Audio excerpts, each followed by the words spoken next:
Chapter 1. The broken root. The elder's voice carried across the assessment courtyard like a blade drawn slowly from a sheath. Cultivation root, shattered. Meridian capacity, negligible.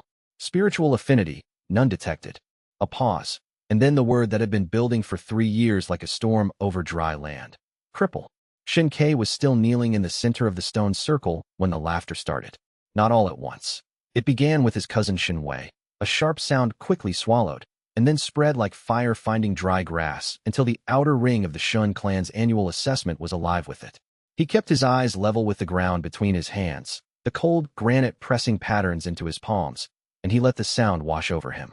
He was 17 years old and had not advanced a single cultivation rank since his awakening. The elder, old Shen Ho, who had assessed 3 generations of the clan and whose opinion was the only one that mattered in this courtyard, stepped back and made a notation in his ledger. The notation was permanent. It would follow Xianxia's name in every clan record for the rest of his life. Assessed and found wanting. "You may rise," Elder Shenho said. Not unkindly. The lack of cruelty in his voice was somehow worse than contempt. Xianxia rose. His knees ached from 30 minutes on cold stone, and his chest felt hollowed out in a way that was entirely new to him. Not the familiar numbness of disappointment, but something rawer, like a space being cleared for something to fill. He did not understand it yet. He walked out of the assessment circle, and no one moved to make room. He turned sideways through the crowd, absorbing the contact of shoulders and elbows that did not quite move out of his way, and did not say anything. That night he lay on the narrow bed in his quarters and felt something happening inside him. It was not pleasant. It was not the warm expansion of standard cultivation, the usual process of spiritual energy flowing through open meridians, the body stretching to hold new capacity. This was more like a crack running through stone, a fracture that traveled through everything, and in its wake left a channel he had no name for. The scripture appeared in his mind not as words, but as understanding, complete and immediate, the way you understand that a fire is hot without needing to reason it out. "Lose," said the understanding. Genuinely. Completely. On 3 levels at once. He sat up in the dark with his heart pounding and pressed his hand flat against his sternum, trying to feel the new energy that had settled there like heat trapped in a coal. It was real. It was more than he had ever felt. And it had arrived at the exact moment he had been publicly declared a failure in front of everyone who shared his blood. The thousand-fall scripture. He did not know where the name came from. He only knew, with the absolute certainty of the technique itself speaking to him, that it was his. He spent the next 3 days trying to replicate the conditions. He sat in the dormitory courtyard and attempted to manufacture defeat by losing games of stones to the younger disciples. Nothing. He let an 11-year-old cousin outrun him in a foot race. Nothing. He stood still while Xunwei flicked cultivation sparks at him from behind the grain store, the way they had done to him since childhood, and felt nothing move inside him. The problem surfaced on the 4th day when, out of options and genuine frustration, he climbed onto the roof of the outer wall and fell off it. He had not expected the height to be what it was. The ground came up faster than he had anticipated. His right arm absorbed the impact in a way that would leave it throbbing for a week. And in the 3 seconds between the moment he understood he was falling and the moment he hit the ground, something cracked open in his chest and poured in. He lay in the dust at the base of the wall with his arm pressed against his ribs and felt the energy settle. Real. Genuine. More than the assessment night. Not because he had fallen. Because he had genuinely not known how far down it was. He lay there for a while, working through the implications. The technique required authenticity. It required not knowing the outcome. Staged loss, loss by design, loss in which some part of him was protected by foreknowledge. These produced nothing. The energy came from real defeat, from the actual moment of being genuinely overwhelmed, and the emotional layer of that experience had to be real too. He got up slowly, favored his right arm, and walked back toward the main buildings with the careful gait of someone recalculating their entire future. The Shin clan had declared him a cripple that would never cultivate. He had just advanced to nascent fracture, 1st level. He did not tell anyone. He met Elder Dao Feng 3 weeks later, at the clan's eastern boundary where the road narrowed between 2 old pines, and a man who looked like he had been weathered by decades of outdoor living was sitting on a stone watching the clan compound with the patient attention of someone who had arrived specifically to watch it. Xianxia noticed him because most people passing along that road kept their eyes forward. This man had his eyes on the assessment courtyard, and when Xianxia stopped, the man turned and looked at him with an expression of immediate and exact recognition. "Sit down," said the man. "We need to talk about what happened to you." Xianxia stood still for a moment. Then he sat down on the road. which was how you sat when there was only one stone and an older person was using it. My name is Dao Feng, said the man. I have been searching for the Thousand Falls scripture for 31 years. I found fragments of it in an archive at the Grand Mountain Fortress, enough to know it was real and that a practitioner would be identifiable by a specific spiritual signature, like a void where a cultivator should be, rather than a presence. He paused. You have that signature. The clan's assessment would read you as broken. What the assessment tool actually detected was the absence of a standard cultivation base, because what you have does not register as a standard cultivation base. Xianxia said, what does it register as? Nothing, said Dao Feng. And nothing, in the right context, is the most frightening thing imaginable. The wind moved through the pine branches above them. Dao Feng explained what he knew of the technique in short, precise sentences, the way someone speaks when they have rehearsed the explanation for years and know which parts matter. The three-layer requirement. The authenticity condition. The recovery interval, which Dao Feng knew existed but not precisely how long, because the fragments did not specify. The advancement structure. The capability unlocks at each new rank. And the danger. The moment anyone understands that you cultivate through defeat, Dao Feng said, they will stop trying to defeat you and start trying to destroy you. There is no middle ground. You become either a resource or an elimination target, and resources do not retain their independence for long. He looked at Xianxia directly. You can never let them know. Not the technique's name, not its mechanism, not even that you are cultivating at all, for as long as you can manage it. Xianxia turned this over. How do I find opponents strong enough to defeat me? As I advance, the gap grows. Dao Feng almost smiled. That is the right question. It means you are already thinking like a practitioner. He was quiet for a moment. You manage it the same way water finds the sea. You put yourself in places where strong people exist, and you make yourself available to be struck. The technique does the rest. He reached into his robe and produced a small jade token, roughly carved, older than anything Xianxia had seen. Keep this. I do not know what it opens. I found it with the scripture fragments, and the connection seems significant. Perhaps you will reach the level required to use it before I understand it. He pressed it into Xianxia's hand. The jade was warm from Dao Feng's pocket. Xianxia held it and felt, for the first time in 3 years, that the future was not simply shorter than he had expected. One more thing, Dao Feng said, standing. The original practitioner, the one who wrote the scripture, reached a level no one else has touched. Then he vanished. I have spent 31 years trying to find him. A pause. Some accounts say the universe itself eventually fought back. I do not know what that means, but I think you should know that it has been said. He picked up his travel pack and walked east along the road without looking back. Xianxia sat on the ground holding the jade token and watched him go. The pine branches moved above him in a wind he could not feel at ground level, and in his chest, the nascent fracture energy burned with a steady warmth that asked nothing of him except that he keep losing. He thought, I can do that. He thought, I am going to have to be very careful. He thought, last of all, I am going to need a better stage than my own clan's backyard. The Iron Peak sect was accepting outer disciple applications for the autumn intake. The Xin clan had been trying for 2 years to get any of their crippled members off the books. Xianxia returned to the compound and informed his family's elder that he would like to apply. The elder agreed with unseemly speed. Chapter 2. The welcome. The Iron Peak sect's outer disciple compound smelled of mildew, old incense, and the specific brand of institutional ambition that settles into stone walls when hundreds of young people have been competing in a confined space for generations. Xianxia arrived on a morning in early autumn with 43 other new outer disciples, all of them clutching their sponsorship papers, all of them quietly assessing each other. He did not assess anyone. He found a corner and stood in it and watched the assessment happen around him. Feng Jie arrived 20 minutes late. He came through the compound gates with 3 companions and an air of possession, not the excited arrival of a new disciple, but the returning walk of someone who had left something here that still belonged to them.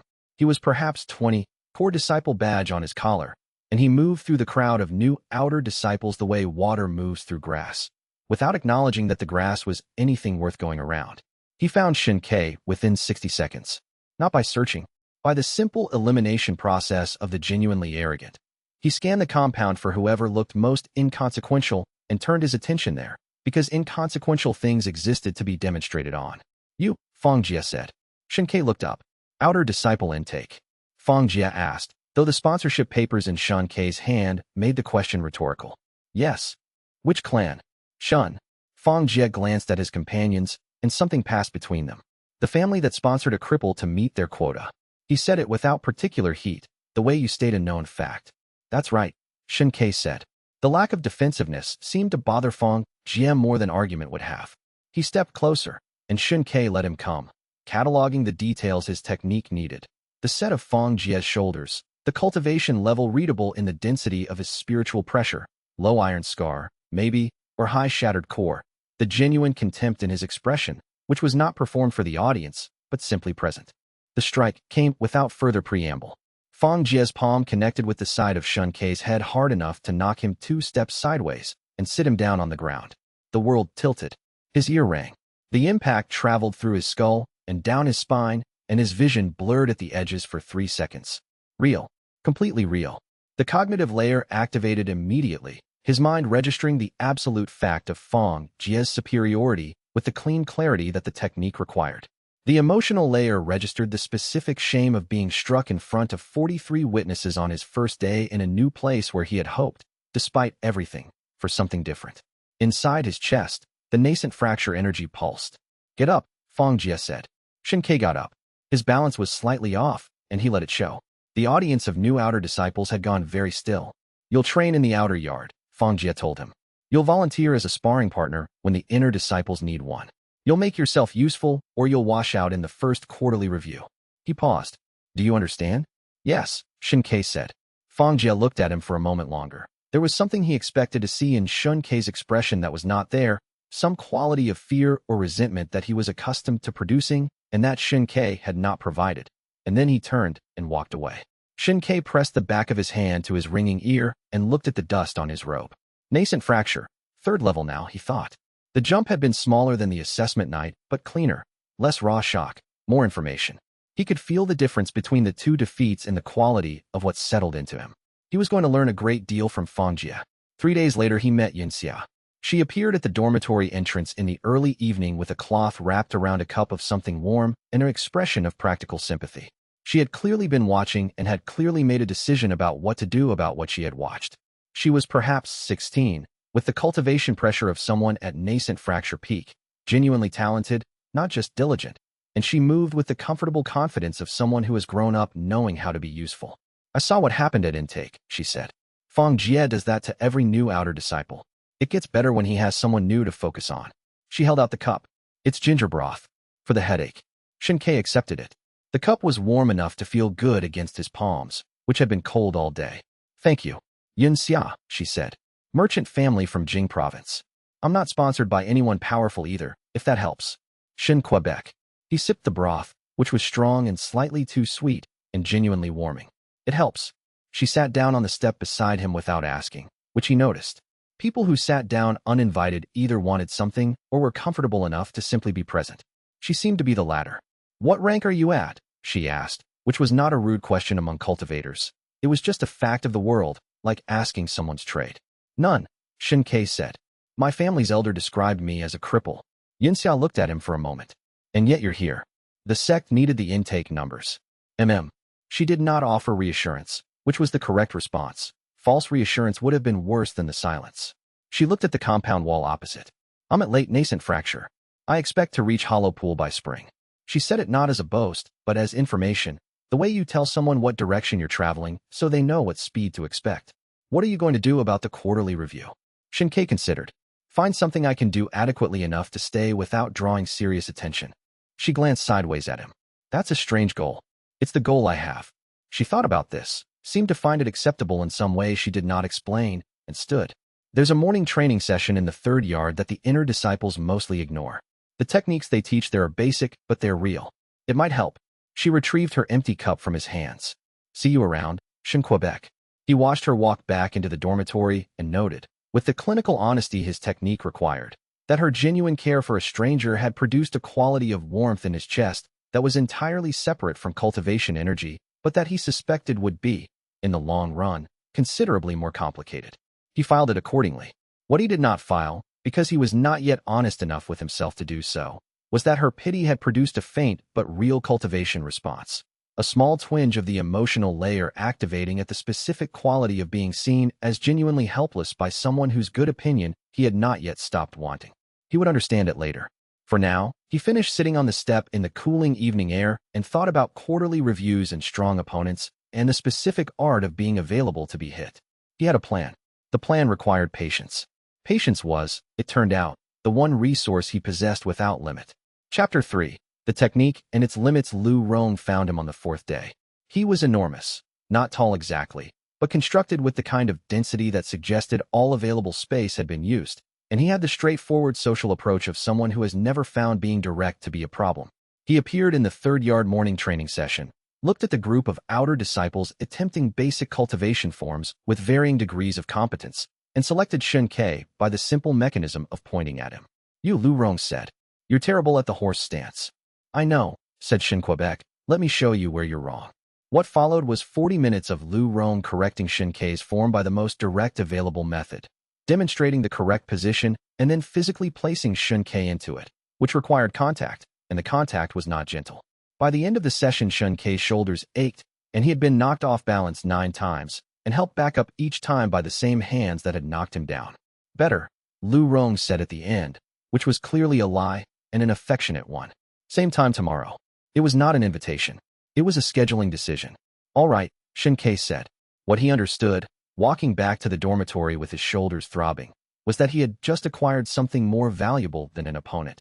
He had acquired a training partner who would show up consistently, who fought with full intent and without particular cruelty, and who would not be suspicious when xianxia continued to appear despite being thoroughly outclassed.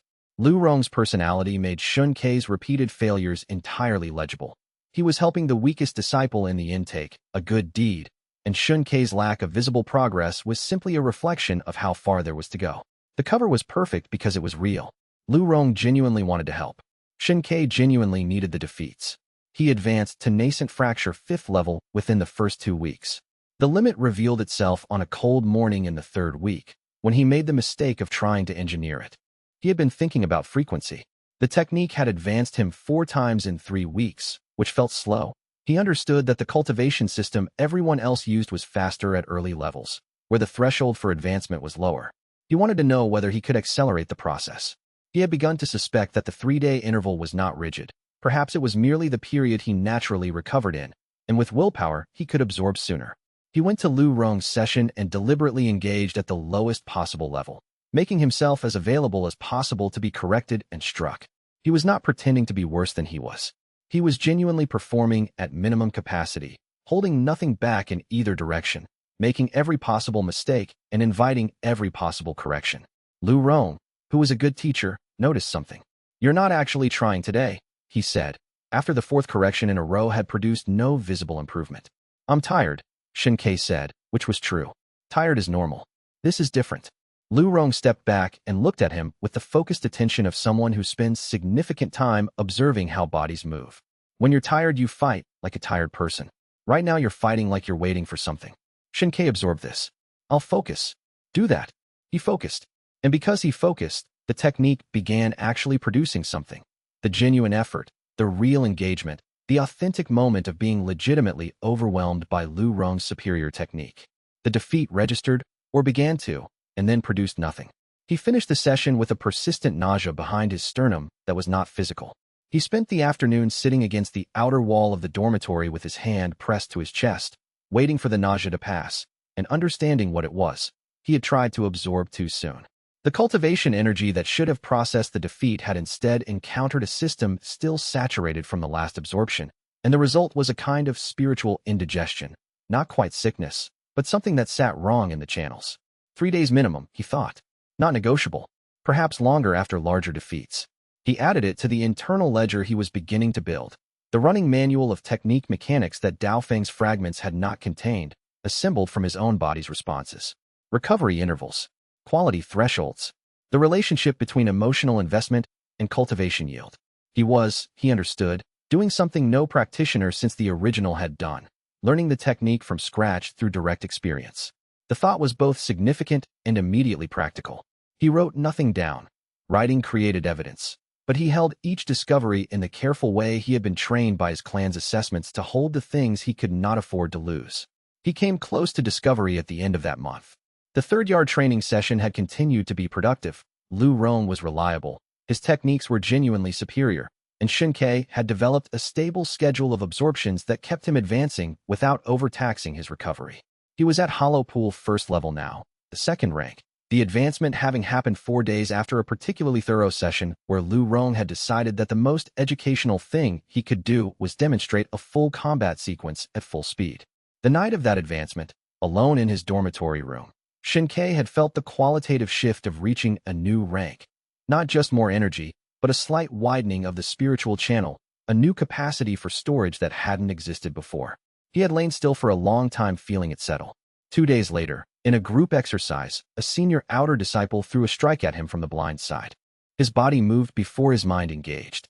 The deflection was not a proper technique. It was the natural movement of a body that had been struck from that angle before and remembered the consequence. But it was 3 times faster than any outer disciple at his apparent rank should have been capable of, and it left his attacker's forearm resting in a position of mild, controlled inconvenience. And there was a half-second of complete stillness in the yard. Xianxia let his feet slip out from under him. He hit the ground on his side and lay there for a moment as if the deflection had been a reflexive accident that had also knocked him down. Lu Rong, watching from the side, squinted. Xianxia got up with the slow caution of someone who had hurt themselves falling. Lu Rong said nothing, but his squint remained for the rest of the session. And that evening he lingered at the training yard's edge in a way that suggested he was turning something over in his mind without quite arriving at an answer. Xianxia lay in his dormitory bed that night and understood that his second critical lesson had just been delivered. He could not rely on his body to perform weakness automatically. His body was learning. His body was, in fact, learning very quickly because every defeat he absorbed was also a lesson in how strong people moved and struck and positioned themselves, and that knowledge was settling into his muscle memory, whether he invited it to or not. He was going to have to learn to perform weakness consciously, not just suppress his cultivation level, suppress his competence, introduce deliberate errors into his movement patterns, build a second set of habits that looked like a beginner's habits and lived above his real ones like a mask. He added this to the ledger. He thought, I am going to spend years learning to look like I cannot do things I can do. I am going to become excellent at appearing useless. He thought, this is possibly the strangest path to power that has ever existed. Then he thought, quarterly review in 3 weeks. He closed his eyes and began designing, with careful attention to what a person at his declared rank would plausibly manage, the exact performance he would give. Chapter 4. What the clan sends away. The quarterly review came on a morning that smelled like rain that hadn't arrived yet, and Xianxia walked into the assessment courtyard with the specific intention of passing it by a margin thin enough to be forgettable. 43 new outer disciples had arrived in autumn. The review would eliminate at least 8. He was ranked last by current cultivation standing. The sect's assessment tools read him at a precise 0, which meant the cultivation suppression technique Dao Feng had given him was working as intended. Ranked last meant the elimination margin was the entire distance between him and the disciples just above him. He needed to be better than 8 people. He was, in actual fact, better than all 43 of them combined, at a conservative estimate. The challenge was demonstrating better than 8 and not better than 42. He had spent 2 weeks preparing a single cultivation technique, a basic spiritual energy circulation exercise, introductory level, the kind of thing that most outer disciples mastered in their first month. He had practiced performing it at a level of adequate but effortful, the energy flow hesitant, the form slightly imprecise, the result functional but unimpressive. He could now reproduce this performance reliably. It was the most technically demanding thing he had done since entering the sect. Not the exercise itself, which required nothing from his actual cultivation capacity. The performance of the exercise, projecting the right amount of visible strain, the right degree of controlled awkwardness, the exact expression of someone working hard to accomplish something difficult. This required a sustained and complete attention that was entirely separate from cultivation and entirely dependent on it. You could not perform convincing weakness without understanding strength from the inside. He stood in line with the other outer disciples and watched the review proceed ahead of him. Elder Shinho was not here. The reviewing elder was a younger woman, sharp-eyed and efficient, who moved down the line with the brisk manner of someone with several hundred assessments behind her and a desire to finish before lunch. She watched each disciple perform their chosen demonstration, noted something in her ledger, and moved on. When she reached Xianxia, she looked at the ledger first. Shin Quebec, sponsored by the Shin clan. Assessment rank, null. She looked up at him. Her expression contained the specific quality of professional sympathy extended toward a lost cause. Your demonstration. He performed the circulation exercise. He performed it at the level of someone who had been working diligently for 3 months and had arrived at basic competence through genuine effort. The energy moved through the form slightly unevenly. He caught a controlled error at the second junction and corrected it with visible effort. The result was functional. The reviewing elder watched. She looked at him for a moment after he finished, in the way that meant she was deciding how to phrase something. Then, retained. Minimum standard. Next, he stepped back into line. Lu Rong, who had been watching from the side of the yard with his arms crossed, caught xianxia's eye as he passed. The squint was back. It was not a hostile expression. It was the expression of someone who had been presented with a puzzle and was still working on it. Xianxia returned a small, unremarkable nod and found a place to stand at the back of the retained group. 8 outer disciples were cut from the intake that day. He had calculated correctly. He was not proud of this in the way he might once have expected to be proud of something, the cleverness of it, the precision. Instead, he felt a particular kind of steadiness, the quality of a plan working as designed, which was neither pride nor excitement, but something closer to the satisfaction of correct prediction. He was learning what it felt like to know things without being able to say you knew them. That evening, Feng Jie found him again. He had been watching the review from the gallery above the courtyard, the core disciples' observation area, and he came down to the outer compound afterward with the particular energy of someone who had been thinking during the watching. You passed the review, Feng Jie said. Yes. Barely. Yes. Feng Jie studied him. I watched you perform. You used the basic circulation form. It was within my capacity.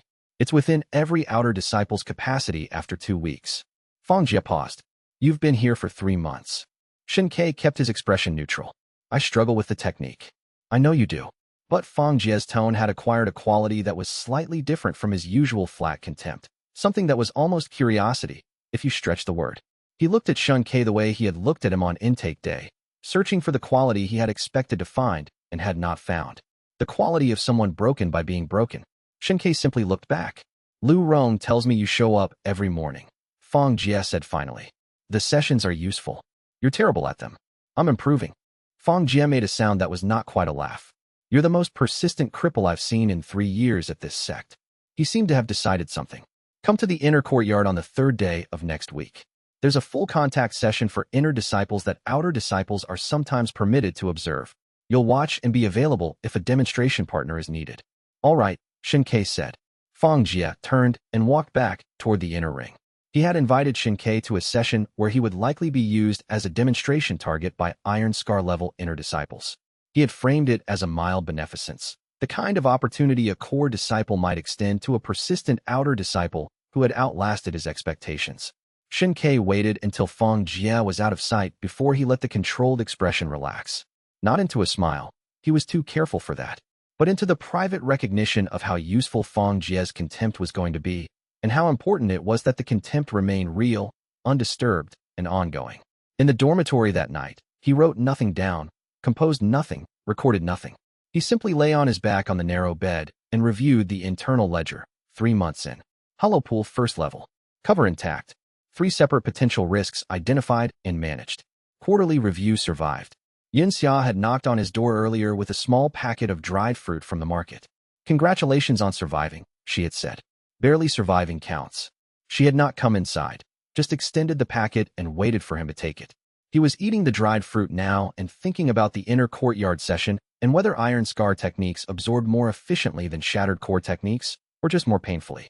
He suspected both. The session ran for the first hour without him, technique drills, then controlled sparring between pairs of inner disciples, then a group exercise involving coordinated cultivation bursts that produced visible light in the air above their palms.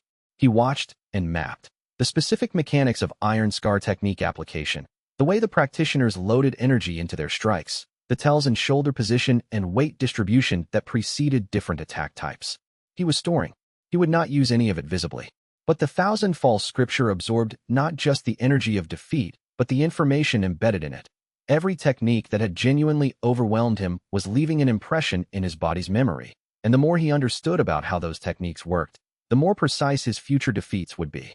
In the 2nd hour, Elder Cheng looked at him. Outer disciple, come forward. He came forward. Feng Jie will demonstrate the Iron Scar 5th form. You will be the reference point. He understood what this meant and stood in the center of the practice space with his feet at shoulder width and his hands loose at his sides and his breathing even. Feng Jie stepped into position. He was enjoying this in a particular way, not the cruelty of the first day, but the legitimate pleasure of a cultivator who has worked hard for a technique and gets to demonstrate it against someone who cannot respond in kind. He settled his weight, and xianxia saw the pre-attack configuration in his stance 3 seconds before the strike came. The Iron Scar fifth form was a palm technique, a compressed strike that led with spiritual energy rather than physical force, the energy arriving slightly ahead of the hand and hitting the target's cultivation channels before the physical contact landed. Against someone at xianxia's apparent level, it would be decisive. He let it land. The energy hit his cultivation channels first, a sharp expansion, like pressure applied to water in a sealed space. And then the physical strike followed and drove him back 4 paces. He caught himself at the wall. His channels rang with the residual energy, vibrating at a frequency he recognized.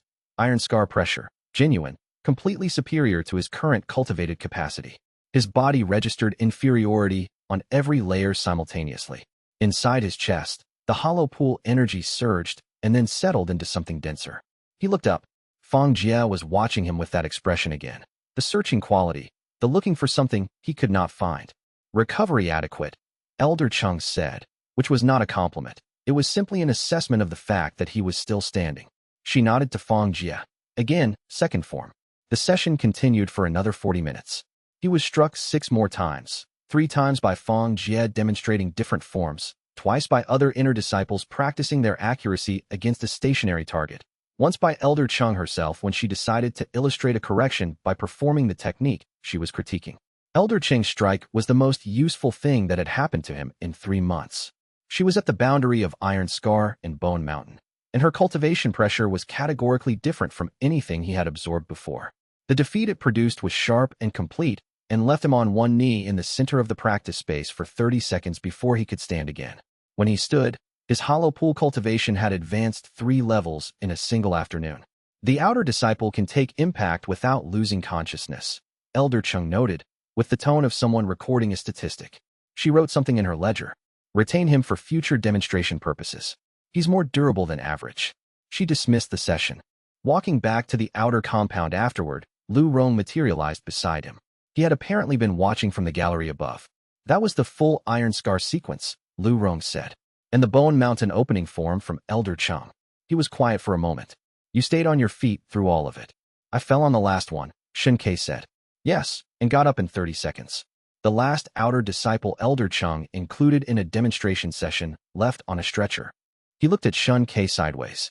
Are you going to tell me how you're doing that?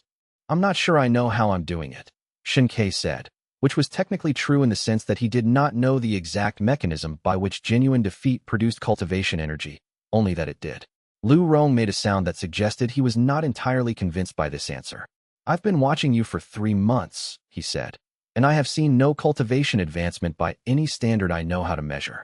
But I have also seen you take hits that should end a session and keep training, recover from strikes that should take days to heal in hours, and move occasionally in ways that are.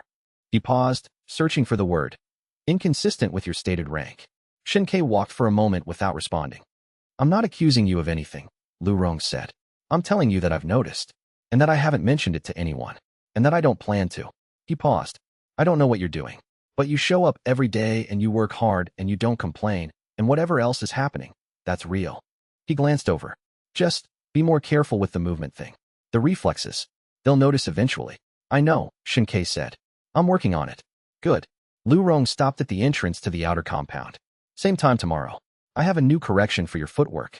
He went inside. xianxia stood at the entrance for a moment. The evening light was flattening across the compound walls, turning the stone a color between gold and gray, and somewhere in the inner ring a bell was marking the end of the cultivation hour. He thought about Lu Rong's decision not to ask, about the fact that it was a decision, that the not asking had a quality of active choice to it, a deliberate construction of privacy around something he had noticed and chosen not to press. It was the most dangerous kind of ally, someone who knew something and chose, for their own reasons, to know it quietly. He filed this under, manage carefully, not a threat, not an asset, a person. He went inside.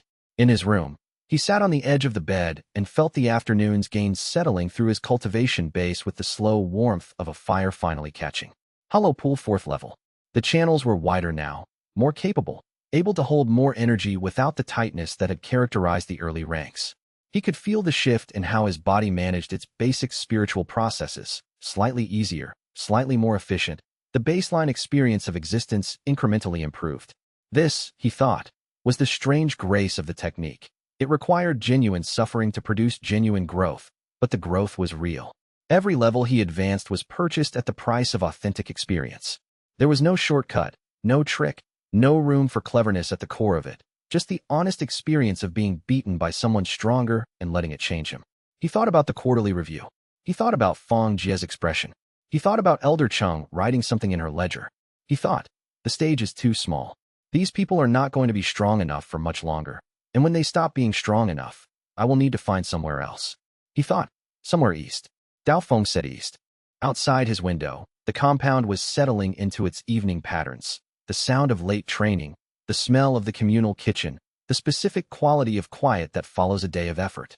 Somewhere in the dormitory above him, he could hear Xianxia's voice, explaining something to someone in the patient tone she used for cultivation questions.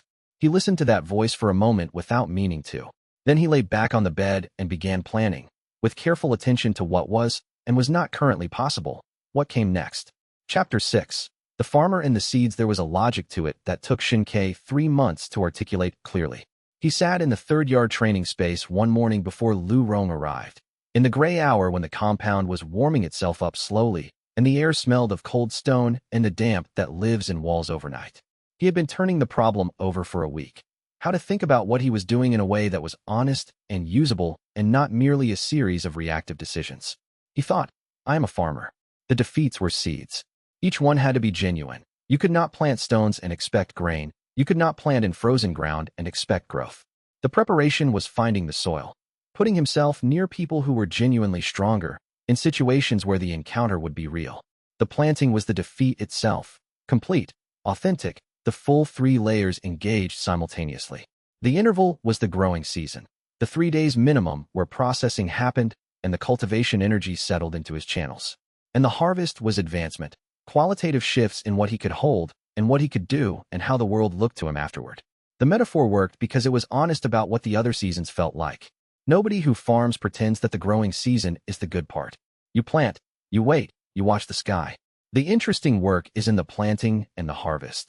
The middle is patience and vigilance, and the knowledge that interrupting the process produces worse outcomes than letting it run. He was in the growing season right now. Hollow Pool 5th level, advanced twice from the inner courtyard session 3 days ago, and the energy was still settling, which meant this was not the time to seek new defeats. This was the time to maintain cover, perform weakness credibly, and map the next set of opportunities. Feng Jie was becoming familiar. This was a problem. Not familiar in the sense of comfortable. Feng Jie had not become comfortable, had not moderated his contempt, had not developed anything approaching warmth toward the outer disciple he had selected as a demonstration piece. But familiar in the sense that Xianxia's body had now absorbed Feng Jie's techniques from multiple angles and multiple distances, and the cognitive layer of the defeat condition required genuine recognition of inferiority, and it was increasingly difficult to genuinely recognize Feng Jie as his superior when he could anticipate the Iron Scar 5th form before Feng Jie had finished loading the energy into it. The technique was, in this way, self-limiting. Growth created its own problem. Every opponent who became familiar became less valuable as a defeat source. He would need variety. He would need new opponents whose techniques were unknown. He would need to be in places where strong people gathered and where his presence would not seem suspicious. He thought, the Crimson Stone sect. He had heard about it from Elder Cheng's session. One of the inner disciples had mentioned training there over the summer, working as a demonstration partner for their inner disciples in exchange for exposure to techniques unavailable at Iron Peak. It was the kind of arrangement that lower-ranked cultivators sometimes made, offering their bodies as moving targets in exchange for access to a higher level of training. It was exactly the arrangement Xianxia needed, and it explained itself. He began planning how to arrange it.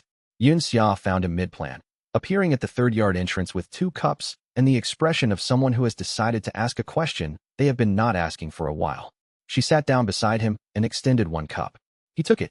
The tea was strong and slightly bitter in the good way, the leaves steeped long. I've been watching you train, she said. I know. You don't improve.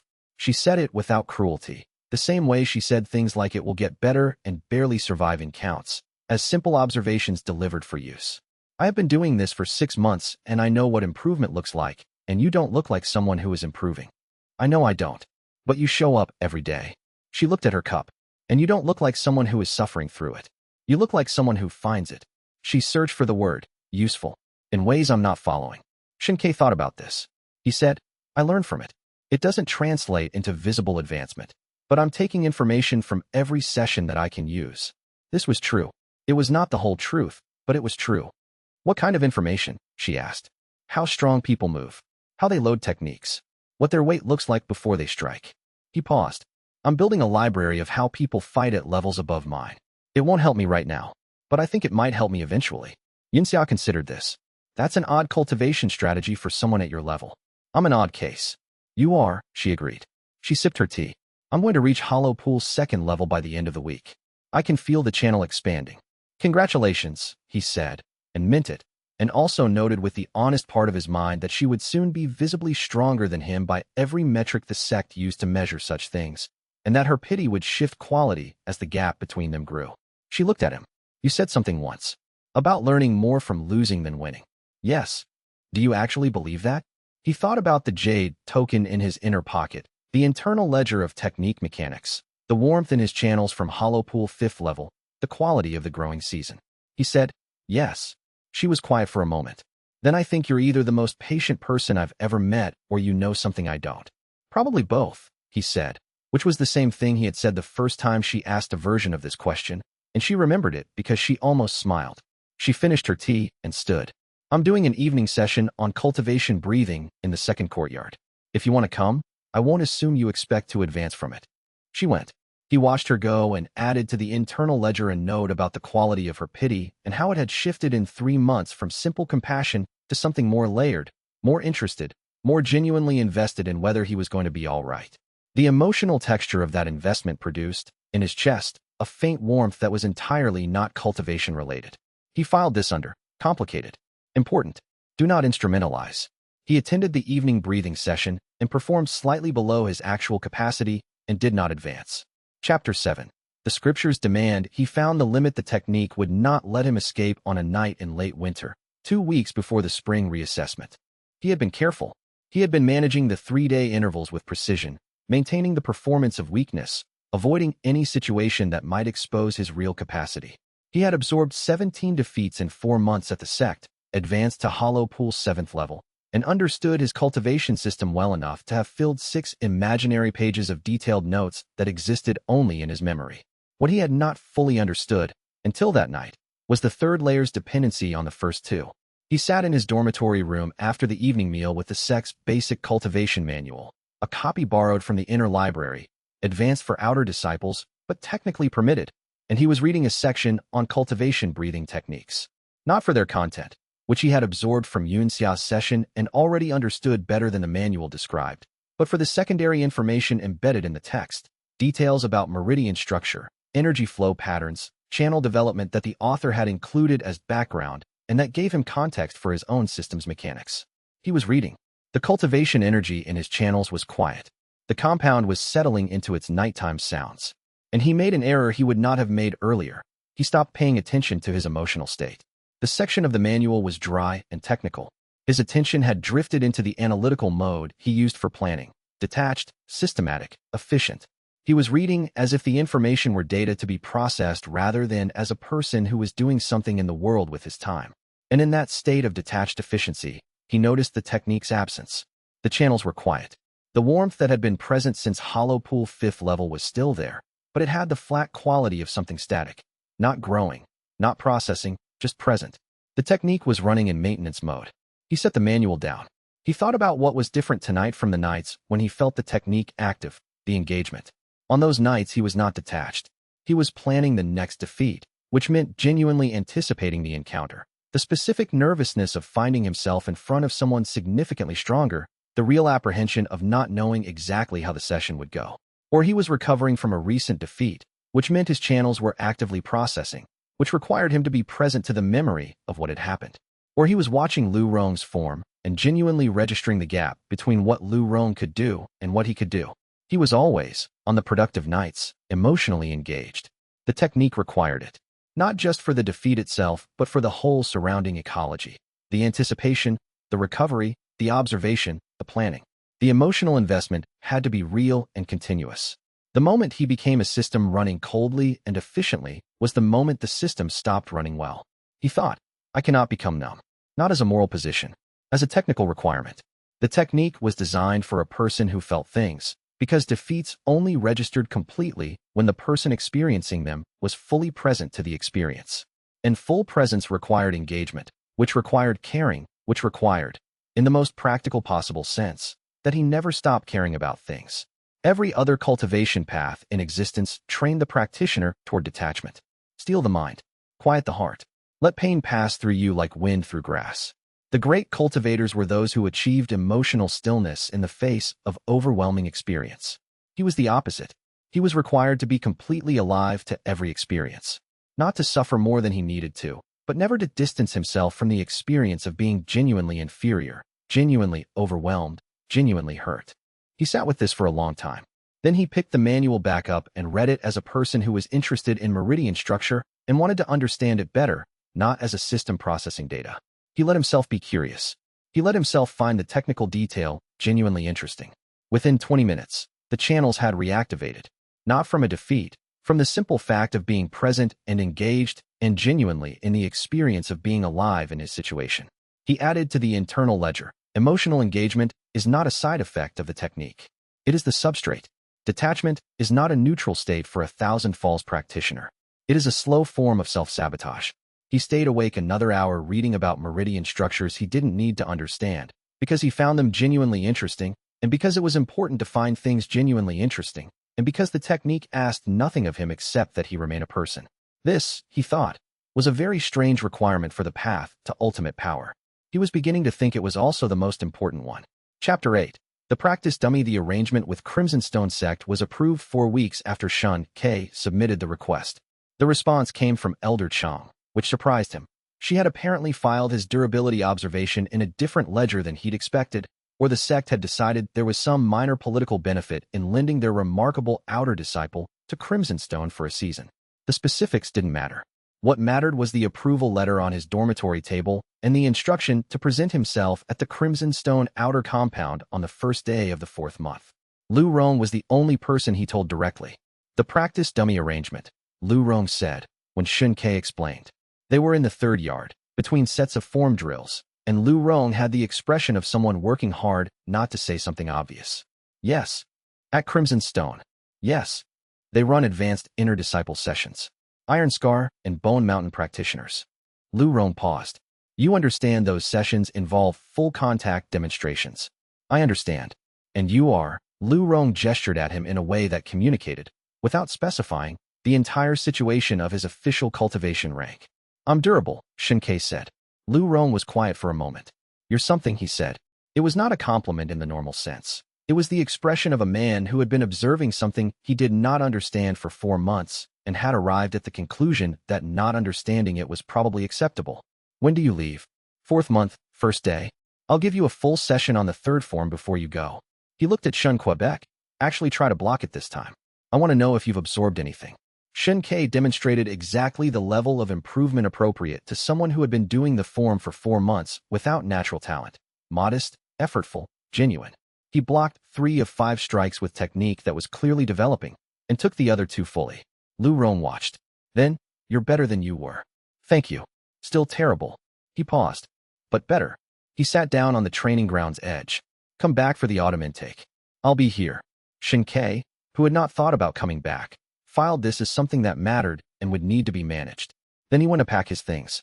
Crimson Stone sect was an hour's walk east along a road that followed the base of a ridge, and the compound was older than Iron Peak by several generations. The kind of place where stone had been added to stone until the original structure was invisible inside the accretion. The outer disciple gate was on the northern face, and the demonstration yard was in the interior, open to the sky, the air carrying the specific quality of a space where a great deal of cultivation pressure had been released over many years. He presented his letter to the outer gate elder, who checked the arrangement paperwork with the brisk efficiency of someone who had done it before, and was directed to a dormitory room smaller than the one at Iron Peak, and a meeting the following morning with the inner disciples who would be using him. He spent the evening alone in the new room, feeling the compound's atmospheric pressure. Crimson Stone had a higher density of Bone Mountain practitioners than Iron Peak. He could feel them, not their individual presences, but the collective weight of high-level cultivation activity, like the hum you feel from a large stone grinding mill even if you can't hear it. He thought, this is going to be very productive. The morning meeting was with a group of 8 inner disciples, 4 at Iron Scar Peak, 3 at Bone Mountain Entry, 1 at Bone Mountain 3rd level, and an elder named Shinrua who oversaw the demonstration sessions with the clinical attention of a person who cared deeply about the quality of the techniques being demonstrated and moderately about the well-being of the surface they were being demonstrated on. You understand the terms, Elder Shinrua said, which was not a question. You are available for demonstration and accuracy training. You will signal before you lose consciousness. You will not hold technique dead. If a session is too damaging, you say so immediately. No recriminations. She looked at him. What is your stated rank? Hollow Pool 7th level. She looked at her notes. Iron Peak Outer Disciple. Non-sponsored intake. A pause. You survived a session with Elder Chang. Yes. She noted your durability. Elder Shinrua looked at him again, with slightly more attention this time. Don't perform toughness for us. If you need to stop, stop. Useful demonstration partners are rare. We don't gain anything from breaking them. Understood, Xianxia said. What followed over the next 6 weeks was the most productive period of his cultivation career. The Crimson Stone inner disciples were technically proficient in ways that Iron Peak's best practitioners were not. They had resources, their techniques were broader, their approaches more varied. Being struck by their Iron Scar techniques was qualitatively different from Fang Jie's more familiar applications. Different loading, different timing, different angles. The cognitive layer of his defeat condition reactivated cleanly with each new practitioner, because each new practitioner presented genuine unknowns. He advanced 4 times. He was at Hollow Pool 9th level, 1 rank below Shattered Core, when Baihua arrived. Chapter 9. The White Blade notices she came through the Crimson Stone compound gate on a morning in the 5th week with the bearing of someone who had traveled a long way and had no interest in recovering from it before she started doing what she had come to do. She was perhaps 2 years older than Xianxia, with the specific cultivator's economy of movement that develops when someone has been refining technique for years. Every gesture precisely as large as it needed to be, no excess, no waste. Her cultivation pressure settled over the demonstration yard like a hand pressed flat against a surface. Iron Scar Peak, possibly approaching Bone Mountain Entry. She was from the Jade Snow sect. The name was on her travel papers that the gate elder read aloud during check-in, close enough to the demonstration yard that Xianxia could hear it. She came to the demonstration yard the same afternoon. She was not there for the demonstration session. She was there for whatever business had brought her to Crimson Stone. A weapons exchange, the compound's assistant elder mentioned, a standard inter-sect material transfer, and the demonstration yard was simply a space she passed through.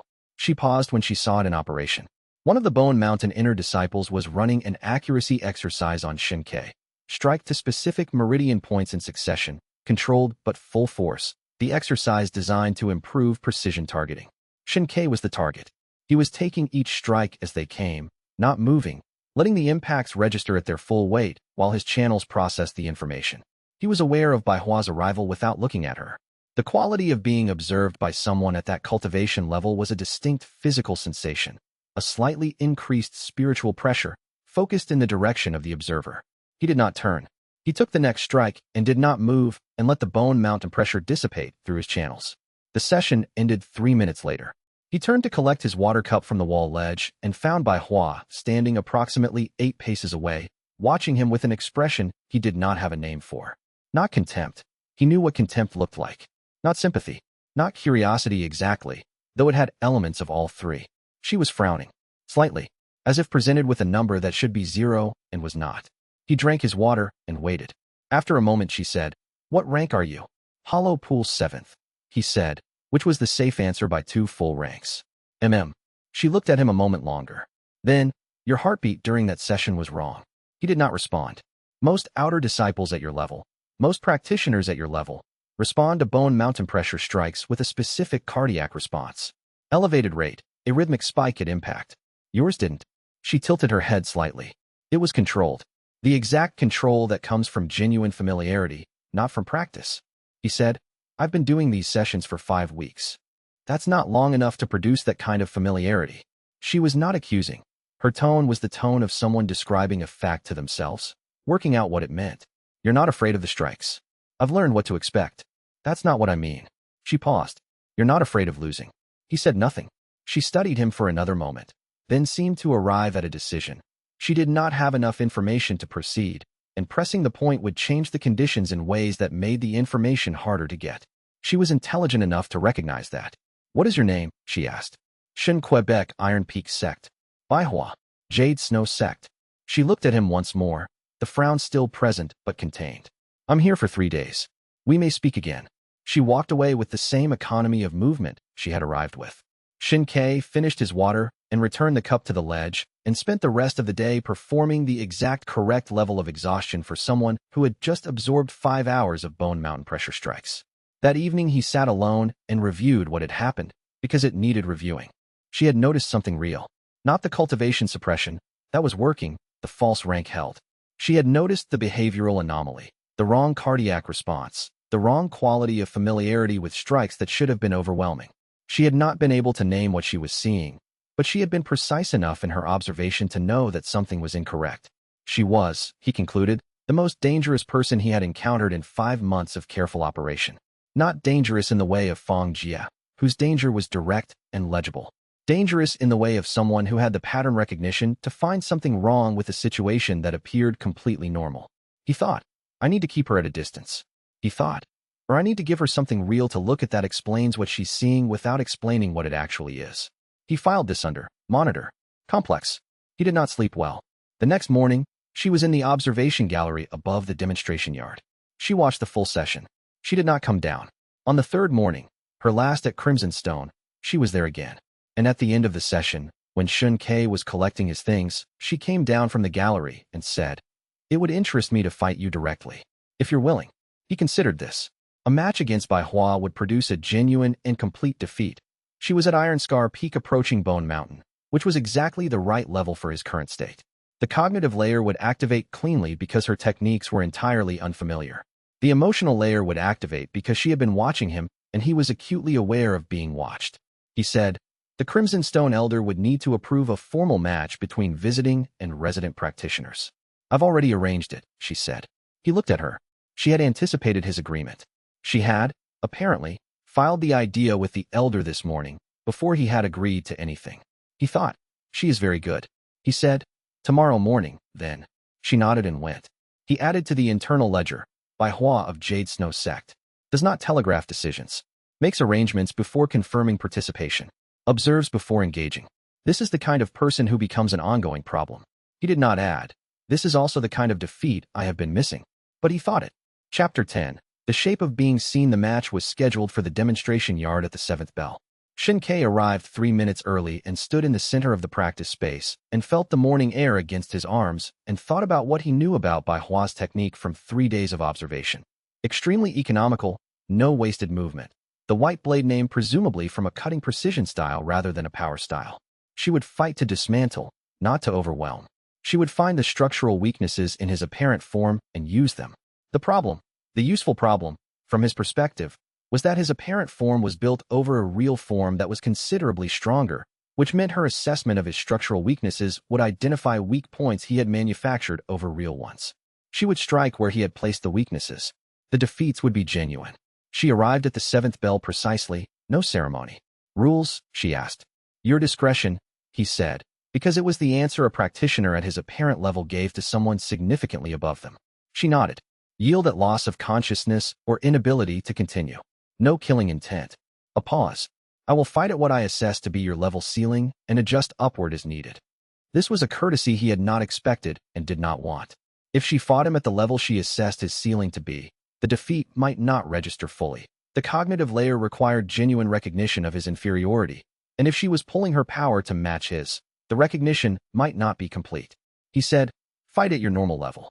She looked at him. "That will hurt you significantly." "I understand." A moment of silence.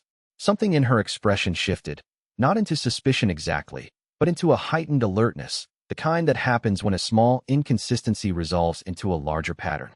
She had just been offered a piece of information. He specifically wanted to be hit at her full capacity. He saw her register it, and could not unsee that she had registered it. He thought, that was a mistake. Then, and I still need the full force defeat. The mistake is made. Manage the consequences later. Agreed, she said. Her voice was neutral. She moved into position and he settled into the stance he had developed for formal matches. Genuine outer disciple form, Manufactured weaknesses in the correct positions. Absolutely real baseline of someone at the hollow pool level he was presenting as. She came forward. The first exchange lasted 4 seconds. She found the weakness in his left shoulder guard within 2 exchanges, a manufactured weakness, a slight forward lean that invited a rotating strike, and drove through it with a combination that ended with him taking a full iron scar rotating palm at the junction of his left shoulder and neck. The impact was clean and complete, and precisely as strong as her cultivation level indicated it would be. He hit the ground. His left arm went numb to the wrist. He got up. The second exchange lasted 7 seconds. She was adapting. She had filed the shoulder weakness as used and moved to the next structural point, which was a genuine weakness she had found, a slight overextension in his right step that he had not manufactured but had developed from weeks of absorbing strikes from the left. She used it efficiently. He hit the ground again. He got up. By the fourth fall, his channels were absorbing with a quality he had not felt in months. The complete engagement of all 3 layers simultaneously, sharp and clean, each defeat registering completely, because she was genuinely superior and genuinely trying to win, and he genuinely did not know what she would do next. She was fighting him with the same focused precision she would bring to a match against anyone, and the absence of condescension in her technique was the most useful thing about it. Inside his chest, the hollow pool energy cracked and reformed again. He advanced to shattered core first level between the 7th and 8th falls. The advancement was a qualitative shift that was immediately, physically distinct from what had come before, a new width in the channels, the specific sensation of a door opening in his cultivation base that had been closed for months, and with it, because the technique had said it would happen, and it had, a new form of perception that arrived like a light slowly brightening in a previously dim room. He could feel the spiritual pressure signatures of the cultivators around him in real time. Not vaguely, precisely. Baihua's pressure, at Iron Scar Peak, had a specific texture and a specific pattern of loading before each strike. He could feel the loading begin 4, sometimes 5 seconds before the strike arrived. He could read the sequence in her shoulder pressure, in the slight density change in her cultivation field, in the way her weight shifted in her foundation. He understood everything she was about to do. He took the next strike anyway, from exactly the position he had been standing in, without adjusting. The defeat was genuine and complete because genuine defeat required not merely being overwhelmed, but choosing not to use the advantage he had, and that choice produced its own layer of emotional reality. The specific quality of being able to prevent something and choosing not to. He hit the ground the 9th time. He did not get up for a moment. She was standing over him with the expression of someone who had been cataloging anomalies and had just encountered several more. His heartbeat during the match had been wrong in the same way it had been wrong in the demonstration session. He had fallen 9 times and gotten up 9 times, and each time had gotten up with the specific efficiency of someone who knew exactly how hurt they were and had decided the level was acceptable. He had not, at any point, looked afraid. "You should have submitted earlier," she said. "This was not cruelty, it was observation." "Probably," he said. "You didn't request I reduce force even when the shoulder damage was clearly accumulating." "No." She looked at him for a moment. "Are you going to tell me what you're doing?" He got up carefully, favoring the left arm. "I'm training." "That's not what I mean." "I know it's not what you mean." He looked at her. "I'm not going to tell you what I'm doing." She was quiet. She looked at him the way she had looked at the number that should be 0 and kept returning positive. "Something is fundamentally incorrect about you," she said. Not an accusation. A statement of fact. "The mathematics of your situation do not resolve into a consistent picture." "I know. I intend to figure out what the inconsistency is." "I suspected you would." She picked up her outer robe from the courtyard wall. "I'm leaving this morning." She paused. "But I will see you again, Shun K from Iron Peak." He watched her go. His left shoulder was sending specific information about the damage level. His channels were warm with the new advancement. The shattered core base settled and solid, and considerably more than it had been. His new perception of spiritual pressure was quietly cataloging everything in the compound. The Bone Mountain practitioners in the inner wing, the iron scar density of the demonstration yard, the cultivation void of his own suppressed signature. He thought, "She is going to be a problem." He thought, "She is also the best defeat partner I have encountered." He thought, with an honesty he would have preferred to avoid, "I need to stay in contact with her. Not for the cultivation. Because she is the first person who has looked at me as if the thing she is seeing is worth understanding." He filed this under, complicated. "Do not examine directly." He went to the healing pavilion to have his shoulder looked at, performed the appropriate level of concern for his injuries, and spent the afternoon sitting in the compound garden in the early summer warmth, feeling the shattered core energy move through his channels like a river that had just found its proper course. He thought about quarterly reviews and sect politics and the management of discovery risks and what the next stage of opponents would need to look like. He thought, briefly and without examining it, I wonder if she'll find it. Then he put the thought away and returned to the ledger and the planning. Because the season was turning and the intersect tournament announcements had been posted on the outer compound board that morning, and there were things to prepare. Chapter 11. What the elder left behind. Dao Feng came back in early summer, for months after his first departure. He appeared at the Crimson Stone compound's outer gate on an evening when the air smelled of rain held back behind the ridge, sat down on the same kind of stone he had used before, and waited. Xianxia found him by the simple method of walking past the gate on his way to the evening meal and recognizing a specific quality of watchfulness that most old men at rest did not have. He sat down on the ground nearby. You've advanced twice, Dao Feng said, without greeting. He was reading the cultivation signature that wasn't there, the void that now contained 2 more ranks of cultivated absence. 3 times, Xianxia said. Shattered core, first level. Dao Feng was quiet for a moment. That's faster than I expected. The Crimson Stone sessions have been productive. Dao Feng settled his elbows on his knees and looked at the distant ridge. The rain smell had gotten stronger. I found more fragment material. 2 pages, in a private collection I tracked to a merchant's estate in the eastern province. The merchant was amenable to a trade. He produced a folded piece of paper from his inner pocket and passed it over. My transcription. The original was too fragile to move. Xianxia unfolded it. The text was old script, readable but requiring attention, and covered the advancement structure for the higher ranks in terms that were both more specific and more unsettling than what he had understood before. The higher ranks unlocked capabilities. This was not surprising. He had already experienced the Shattered Core upgrade, the new perception of spiritual pressure that came with each genuine defeat absorbed at that level. But the fragment described what those capabilities were, not just power increases, but qualitative shifts in perception and physical reality, each one derived from having been genuinely overwhelmed by increasingly powerful opponents so many times that the practitioner's understanding of certain aspects of the world had been fundamentally altered. He read the fragment twice. Then he looked up. It says the original practitioner reached a level no calibration exists to measure and then ceased to appear in any historical record. Yes. You said before that some accounts suggest the universe itself eventually fought back. Some do. What does that mean? Dao Feng was quiet for long enough that the first drops of rain arrived at the stone wall above them and ran down the surface in small tracks. I don't know, he said finally. The language in the original fragments uses a term that can mean either resistance or consequence. Either the universe resisted what was happening, treated a practitioner at that level as a threat, or there was a natural consequence to absorbing defeat indefinitely at the scale the technique would eventually require. He paused. The practitioner would be, at the final ranks, genuinely impossible to defeat through normal means. Finding opponents who could authentically overwhelm someone at that level would require. He stopped. Would require an opponent at or above that level, Xianxia said. Yes. And the only candidates would be things that are not human and not interested in providing controlled defeats. Yes. Xianxia looked at the ridge. The rain was arriving in earnest now, light and steady, and the stone around him was turning dark with it. He held the transcription paper under his outer robe to keep it dry. What do you think happened to the original practitioner? I think he advanced past the point where human opponents could defeat him genuinely, Dao Feng said. And then he had a problem that nobody had faced before, which was that the technique requires continued advancement to remain stable.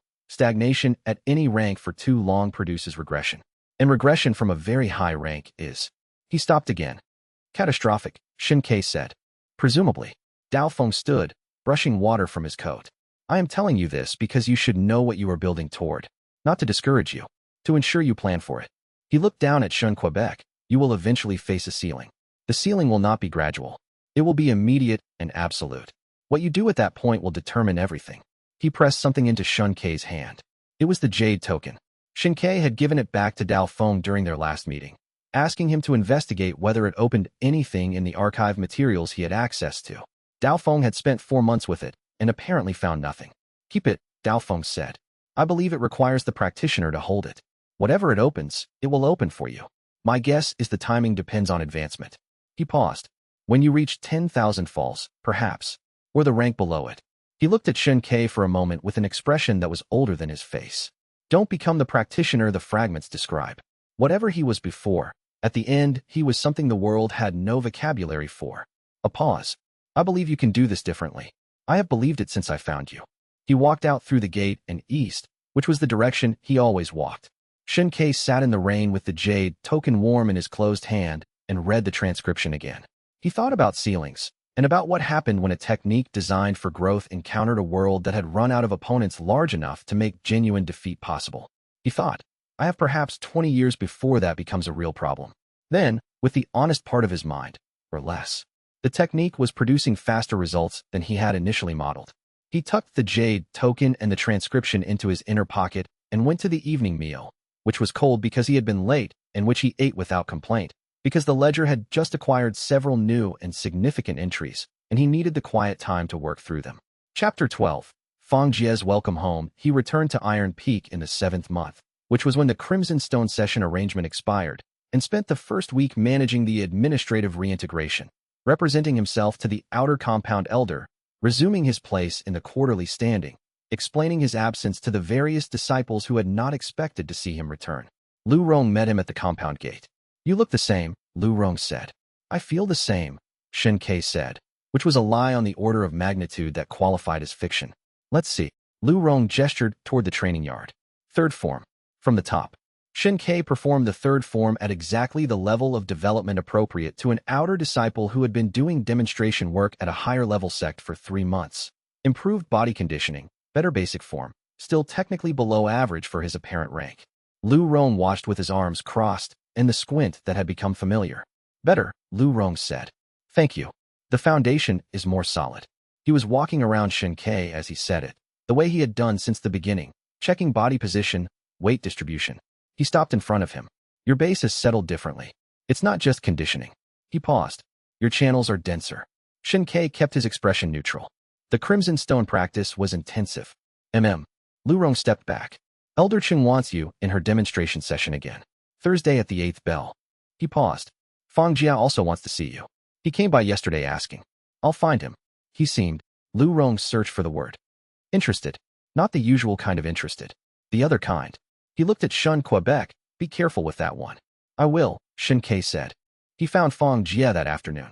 He was in the inner courtyard's practice space, running forms alone, which was unusual. Fang Jia generally cultivated with his circle. The fact of his aloneness gave the encounter a different texture. Fang Jia stopped when Xianxia entered. You're back, he said. Yes. Crimson Stone. Fang Jia folded his hands into his robe. I heard they kept you for the full season. Demonstration work, yes. They invited you to return next year. Xianxia had mentioned this to the outer compound elder in his administrative report, as a matter of record. He had not expected Fang Jia to inquire about it. Elder Shen Ruo extended an open invitation. Fang Jia was quiet. He was looking at Xianxia with the searching quality that had been present since intake day, the looking for the thing that should be there and wasn't, and Xianxia watched him work through something. You have been struck by Bone Mountain cultivators regularly for 3 months, Fang Jia said finally. Yes. And you've returned without any visible advancement. My rank has improved modestly. Which was technically true. He had allowed his suppressed rank to advance fractionally to avoid the impossibility of showing zero growth after months of intensive work. Modestly, Fang Jia repeated. He seemed to be assembling something. You seek out situations where you'll be hit hard. You pay for them, arranging them, traveling to them. You've done it repeatedly. You're doing it at Crimson Stone with practitioners significantly above your level. He looked at Xianxia directly. You're either very stupid or there's something I don't understand. I've told you, Xianxia said. I learned from the sessions. I know what you've told me. Fang Jia's voice had a quality that was different from contempt, quieter, more careful. I've been thinking about it since spring. There's something wrong about how you look when you're hit. Not pain wrong. Something else wrong. He paused. I don't know what it is. Yet. It was a statement of intent rather than accusation. I will find out. Xianxia held his gaze. If you determine what it is, I'd be interested to hear your conclusion. Fang Jia looked at him for a long moment. Then, the inner courtyard session. Thursday, 8th bell. Elder Qing wants you. He walked away. Xianxia stood in the practice space for a moment after Fang Jia left. Fang Jia had not reported anything, had not accused anything formally, but had laid down a marker. He was watching. He had noticed something, and he was thinking. This was a different quality of risk than anything Xianxia had managed before. The Baihua risk was in Jade Snow Sect, a different institution, inconvenient to act on. Fang Jia was here, present, with the social standing to make inquiries that would be taken seriously if he framed them correctly. He needed to manage this. The most effective management tool was Feng Jie's own contempt. As long as Feng Jie's primary relationship with Shen Ke was one of dominance, the framework of punching bag with an inexplicable stubbornness was the most available explanation for the anomalies.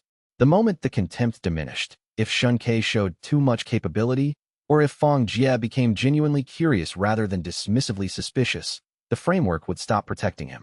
He needed Feng Jie to keep thinking of him as beneath serious attention. He went back to the outer compound and changed into his outer training clothes and showed up early to the Thursday session, which was the behavioral signature of a genuine outer disciple trying hard, and he stood in the back of the line and waited to be useful. That week, the announcements appeared on the sect board. Intersect tournament, regional capital, 3rd month of next year. Disciplines of competition including individual combat, paired technique, and open cultivation assessment. All attending sects were required to send at minimum 3 representatives. Iron Peak sect was attending. They would send their top inner disciples and their most promising outer disciples. They would also, as Shen Ke learned from the compound elder's office door when he passed it at the right moment, send 3 outer disciples as warm-up opponents, filling the roster and providing easy first-round matches for their real competitors. He stood outside the elder's office door and thought, I need to be on that list. He thought, and I need to be on it in a way that does not require me to explain why a ranked last outer disciple specifically wants to attend a regional tournament. He thought, Feng Jie. He went to find Feng Jie. Chapter 13. The anonymous report. The plan had 3 components, none of which required Shen Ke to appear interested in the tournament. The first component was the report to Elder Shen Mao. He had known about Elder Shen Mao since the sect's first year. The Elder was a Grand Mountain Alliance administrative figure who passed through Iron Peak 3 or 4 times annually on sect business, and who had been present at enough points in Shen Ke's career to have filed mental notes. What Shen Ke had noticed about Elder Shen Mao was that he was the specific kind of intelligent that cataloged irregularities patiently, without forcing resolution, the kind who would wait until he had enough pieces to see the whole shape. Feng Jie was becoming too aggressive. He had been striking outer disciples without the proper demonstration context, using them in unofficial practice sessions that violated sect protocols about combat between cultivators of different ranks outside supervised settings. This was a reportable offense. It was genuinely a reportable offense, not a manufactured pretext, but a real violation that other outer disciples had been complaining about privately for months. Shen Ke wrote the report anonymously and placed it in the sect's administrative box, where any disciple could submit formal complaints under seal. The report was accurate, specific, and entirely motivated by the secondary consequence it would produce. Elder Shen Mao would investigate, spend time in the outer compound asking questions, and in doing so would observe Shen Ke in a context where Shen Ke could manage what was and was not visible. The investigation also occupied Feng Jie's attention in ways that made his casual monitoring of Shen Ke a lower priority. Shen Mao arrived 3 days later with the brisk efficiency of someone who had been waiting for an official reason to look at something he had already been looking at. He interviewed the outer disciples in groups, conducted an administrative review of the combat training logs, and spoke briefly with Feng Jie privately. He also, in the way of someone who noticed things, stopped in the 3rd yard training session for 20 minutes and observed without speaking. When the session ended, he caught Shen Ke's eye for a moment, not long enough to constitute an interaction, but long enough to be intentional. He wrote something in his ledger. He went. Shen Ke noted this addition to his risk register. Elder Shen Mao had now observed him 4 times. The 5th would mean a conversation, and conversations required real management. The second component of the plan was the tournament roster. With Feng Jie occupied by the administrative investigation, the informal social pressure he had been using to influence the outer compound's quarterly standings temporarily reduced. In this brief window, Shen Ke made himself available to the sect's administrative structure as a cooperative outer disciple who was eager for opportunities. He volunteered for extra duties, produced adequate work at all of them, and made certain that the outer compound elder's ledger contained several genuine recommendations from the Crimson Stone session period. When the tournament warm-up list was being assembled, the outer compound elder included him without special consideration. He was on the roster. The 3rd warm-up slot, alphabetically last, expected to lose his first match and provide a few minutes of entertainment. The 3rd component was internal and required no action from anyone else. He simply made a decision. The tournament was an opportunity to advance significantly, and significant advancement required genuine opponents, and genuine opponents at a tournament required him to perform just well enough to reach them. He was going to need to win 1 match, which required controlled, minimum force performance of capability he had, and then lose the rest as productively as possible. He spent the remaining months before the tournament mapping the likely bracket composition based on which sects were attending and what their representative levels typically looked like. He found one problem: the arrangement he had made at Crimson Stone. The relationship with Elder Shinrua that had been productive for both parties had its own consequence. Elder Shinrua had written to the sect's administration noting that their demonstration outer disciple had been unusually resilient and showed developmental progress under high-intensity conditioning. This letter was now in Iron Peak's administrative records, which meant that when the outer compound elder assembled the tournament warm-up list, she had selected xianxia partly because of Elder Shinrua's letter. She had described him to the registering elder as our durable one. Durable was now a semi-official designation. He thought about this for a while.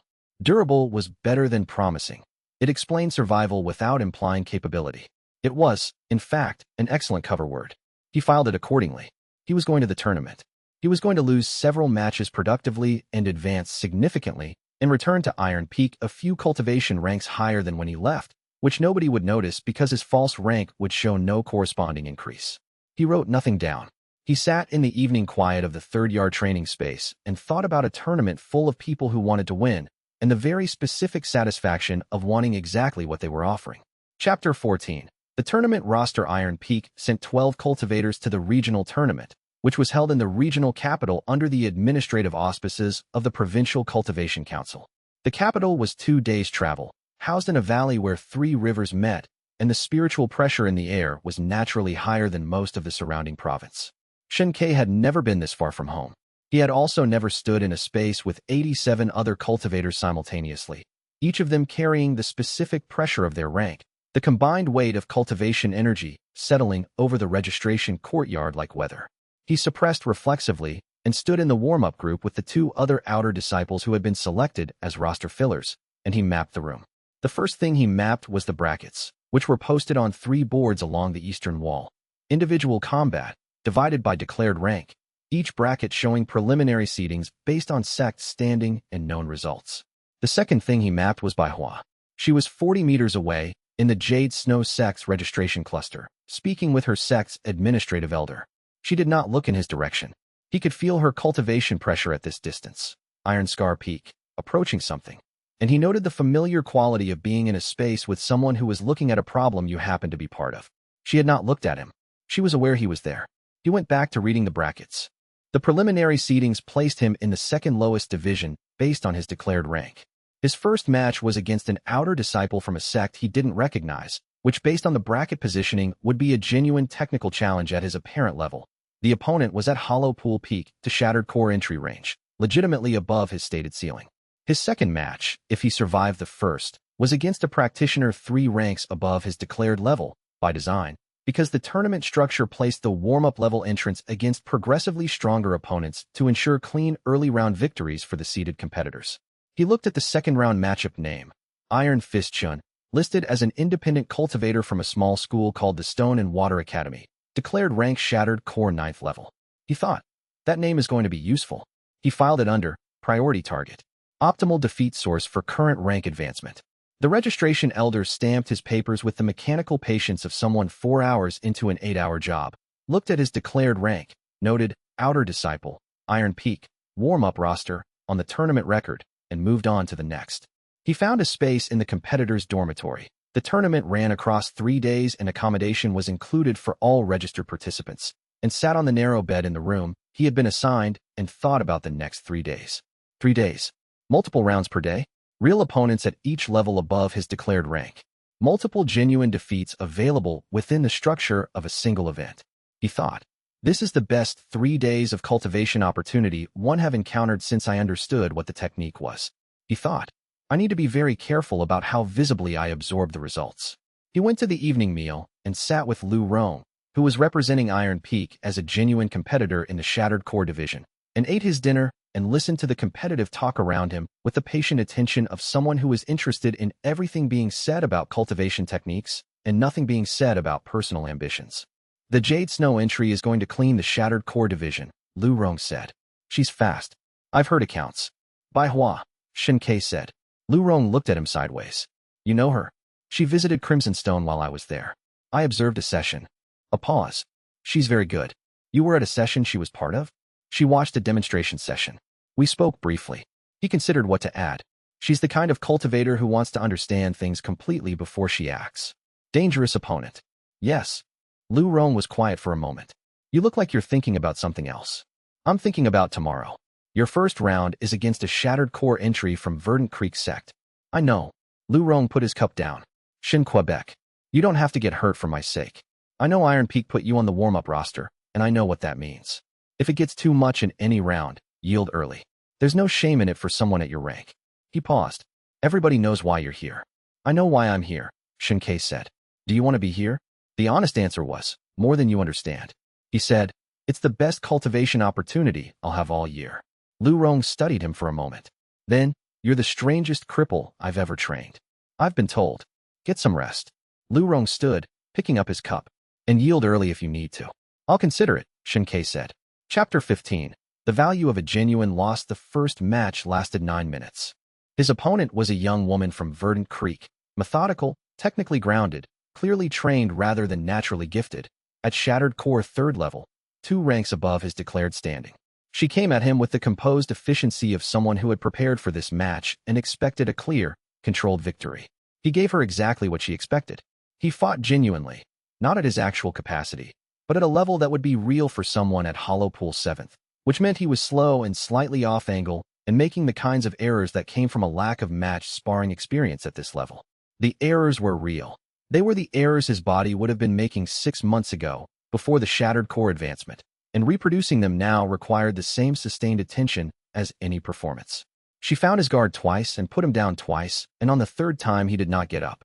The defeat registered on all 3 layers. She was genuinely above his current output level. His body was receiving real impact, and the emotional layer activated cleanly because the context was real and the audience was real, and the specific quality of being outclassed publicly in front of 100 watching cultivators had not yet become familiar enough to be comfortable. He advanced fractionally, not a level, a movement within Shattered Core first that suggested the next advancement was perhaps 2 more defeats away. He lay on the floor of the match space for a moment, and then got up and bowed and walked off. Lu Rong was at the edge of the competitor's space. He looked at Shin Kei with the assessment of someone checking for damage and the expression of someone who had watched the match and had things to say about it. He said nothing. He handed Shin Kei a water cup. The second match was against Iron Fist Chun. Iron Fist Chun was exactly what his name suggested. A broad, weathered, physically enormous cultivator who had developed his technique entirely around maximum force delivery, and who had arrived at the tournament with the easy confidence of someone who had done this before and expected roughly the same outcomes as before. He was at Shattered Core 9th level, 2 ranks above Shin Kei's real level, for above his declared one. He found Shin Kei in the competitor's waiting area before the match and sat down beside him. You're the Iron Peak warm-up entry, Shin said. Yes. I watched your first round. He looked at Shin Kei with an expression that was not contemptuous. It was the expression of a craftsperson looking at someone else's work and making an assessment. You fight like someone who's absorbing information, not losing from weakness. Losing because you're deliberately in range. Shin Kei said, I'm learning. From being hit. Yes. Shin was quiet for a moment. Then he said, with the directness of someone who did not generally invest in social indirection, I don't enjoy hurting people who aren't actually trying. It feels like bad practice. He looked at Shun Quebec. So if you're going to be a genuine opponent, I'll fight you like one. If you're going to stand there and take it, I'll fight you like a training target, and it'll be clean and quick. He paused. What do you want? Shin Kei looked at him. Iron Fist Chun was at Shattered Core 9th level. He was, based on the compact density of his cultivation energy, genuinely strong within that rank. He had been there long enough for the level to settle fully into his physical structure. His technique was unfamiliar to Shun Kei in the specific ways that mattered. The loading pattern was different, the angle of force delivery was different, the rhythm was different. He would be an excellent defeat source. And he was offering to make it a genuine match rather than an execution. Fight me like a genuine opponent, Shin Kei said. At full capacity. Shin looked at him. Something shifted in his expression, not suspicion, but a quality of increased attention. You've said something like that before, he said. The second option was offered to you, and you specifically asked for the harder one. He paused. Why? I learn more from losing to someone who's fully engaged than from being processed by someone who's holding back, Shin Kei said. Shin considered this for a moment. That's a philosophy, he said. Strange one. He stood. I'll fight you like you're worth beating then. The match lasted 11 minutes. Iron Fist Chen fought at full capacity, which meant the first strike arrived with the compressed force of a shattered core 9th level practitioner delivering maximum weight impact. It hit Xianxia in the upper sternum and sent him back 4 full paces, and the impact resonated through his channels with the quality of something that had been built over years, a technique refined through repetition until every excess had been removed and only the concentrated delivery remained. He got up. The match continued.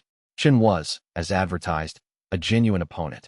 He adapted between exchanges, varied his rhythm, looked for the structural weaknesses in Xianxia's form, and exploited them efficiently. He was not cruel. There was no pleasure in the dominance, only the focused engagement of a craftsperson working. But he was thorough, and being thorough against Xianxia meant producing defeat conditions of excellent quality. He went down 4 times.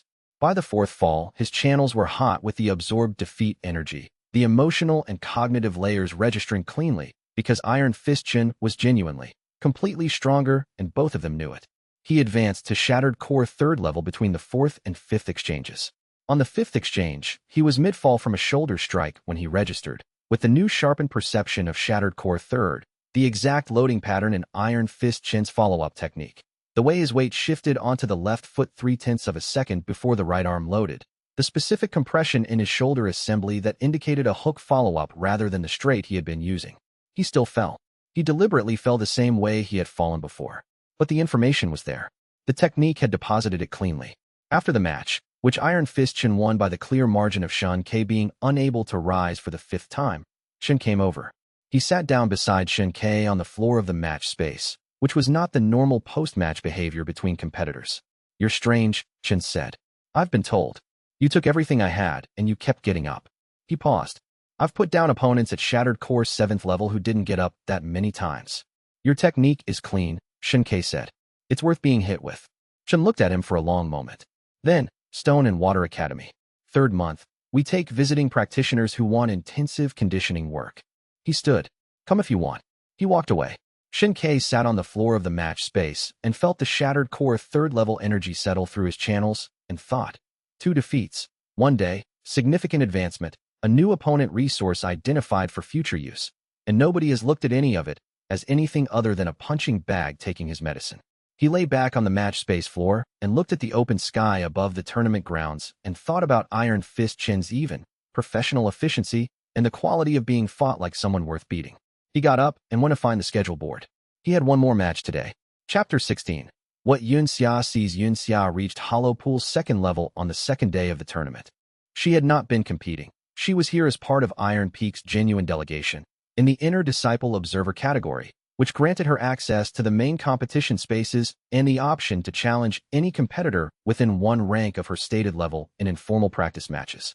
She had chosen not to compete formally this tournament, conserving energy for the spring intake at which she intended to challenge for a formal ranking slot. She found Xianxia in the competitor's rest area between his morning matches, sitting against the wall with his water cup and the expression of someone running internal calculations. "You lost both matches this morning," she said. "Yes. And you're not distressed about it?" "No." She sat down beside him and looked at his face with the kind of direct attention that she had always been willing to offer without softening it. "You were supposed to lose. You're in the warm-up roster. But the way you look when you lose is wrong." She paused. "It's not the way someone looks when they lose and they expected to lose. It's the way someone looks when they've gotten something they were trying to get." He looked at her. She said, "I've been watching you train for 8 months. I've watched Lu Rong put you on the ground 100 times. I've seen Elder Chung use you for demonstration work. I've seen Fang Jie use you for whatever that is. And every time, you get up with the same expression. Not relief that it's over. Not pride in surviving." She looked for the right word. "Satisfaction. Like you just completed a task." He was quiet.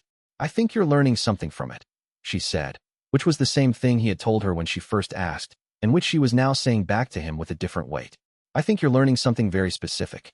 And I think the losses are not incidental to the learning. I think they are the learning." She looked at the competition grounds. "I don't understand the mechanism. But I think you are not what you look like." He said, "Does it matter?" "To you." She considered this honestly. "No," she said. "I don't think it does. I think you're doing something real, and I think it's working, and I think the results will show themselves eventually." She looked at him directly. "I do think you should be careful. Not because of what you're doing. Because of what people will do when they notice what you're doing." "I know. Do you have anyone to tell?" She paused. "If something goes wrong. If someone gets too close." He thought of Dao Feng. who came and went on his own schedule.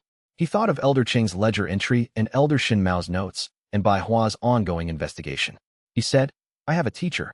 He's not always available. Lu Rong, she said. He notices things, Shin Ke agreed. I haven't confirmed anything to him. He knows something is unusual, she said. He decided not to press it. That's a kind of loyalty. She was quiet for a moment. You have people, Shin Quebec. You just don't let yourself use them. She stood. I'm going to the afternoon Shattered Core matches. Bai Hua from Jade Snow is competing, and I want to watch her technique. She paused. Will you come? He had 3 more matches scheduled that day. I have matches this afternoon, he said. After, he agreed. She went. He sat for a moment in the warm air of the rest area and thought about what she had said. You have people. You just don't let yourself use them. He thought about the technique's requirement for emotional engagement, the genuine investment in outcomes that was mechanically necessary for the defeat condition to register fully, and the paradox that protecting the people he was invested in meant perpetually failing to use the strength that investment produced. He thought, she is telling me something true from one direction. The technique is telling me the same thing from another direction. The conclusion they both arrive at is identical.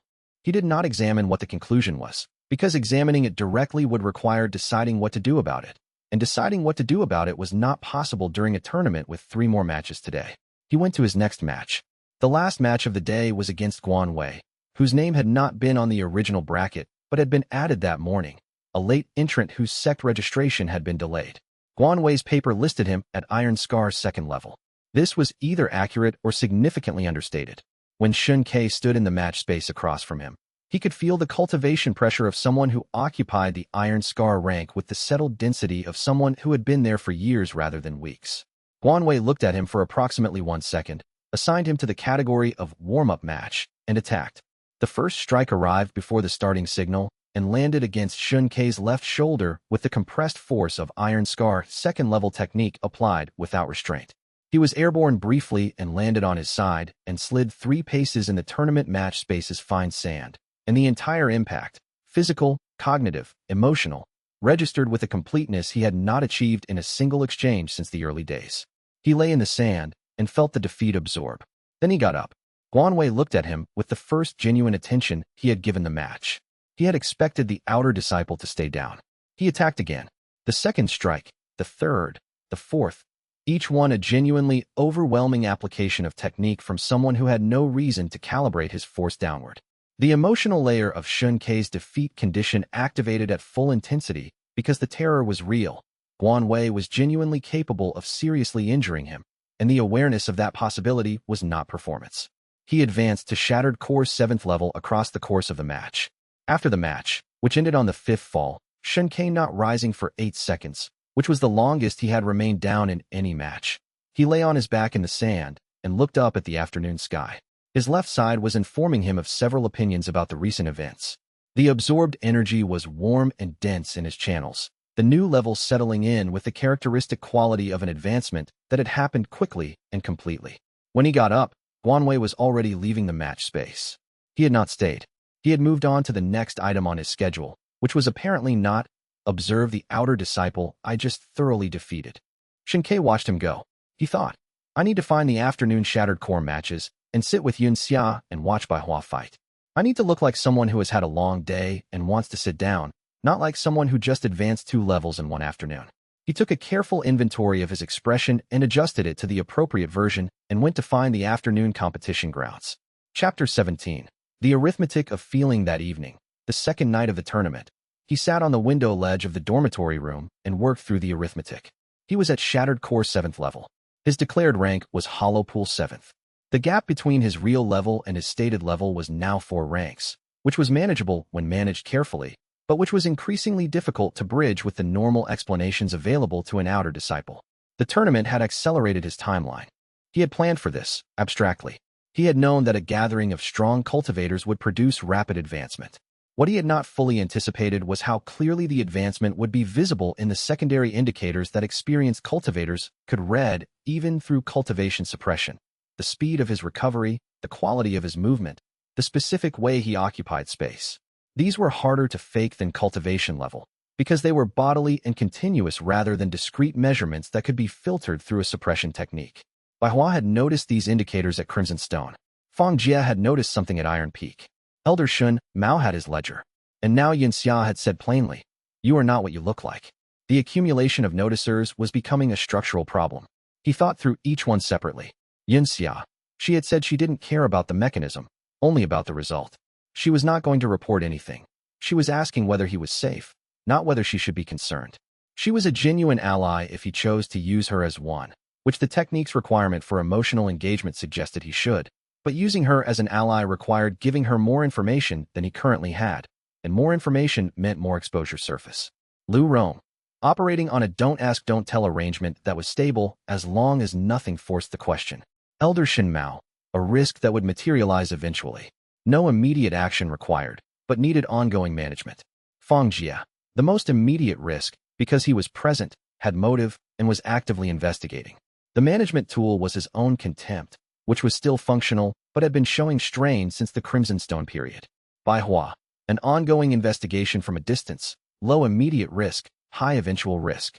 He worked through this carefully, the way he worked through cultivation schedules, systematically, without panic, with attention to what was and was not currently actionable. The non-actionable category was large. The actionable category was small. Continue the performance. Manage the Fang Jia risk by keeping his contempt framework intact. And he returned to xianxia's observation. Let the people who had already partly understood continue to do so, without forcing them to make decisions about what they knew. He thought about her question. Do you have anyone to tell? He thought. The technique requires that I care. It requires that I be genuinely invested. Caring without any outlet for that investment. Caring about people while treating them entirely instrumentally would produce exactly the emotional numbness that would degrade the technique's function. He had been managing the relationships around him as risk factors.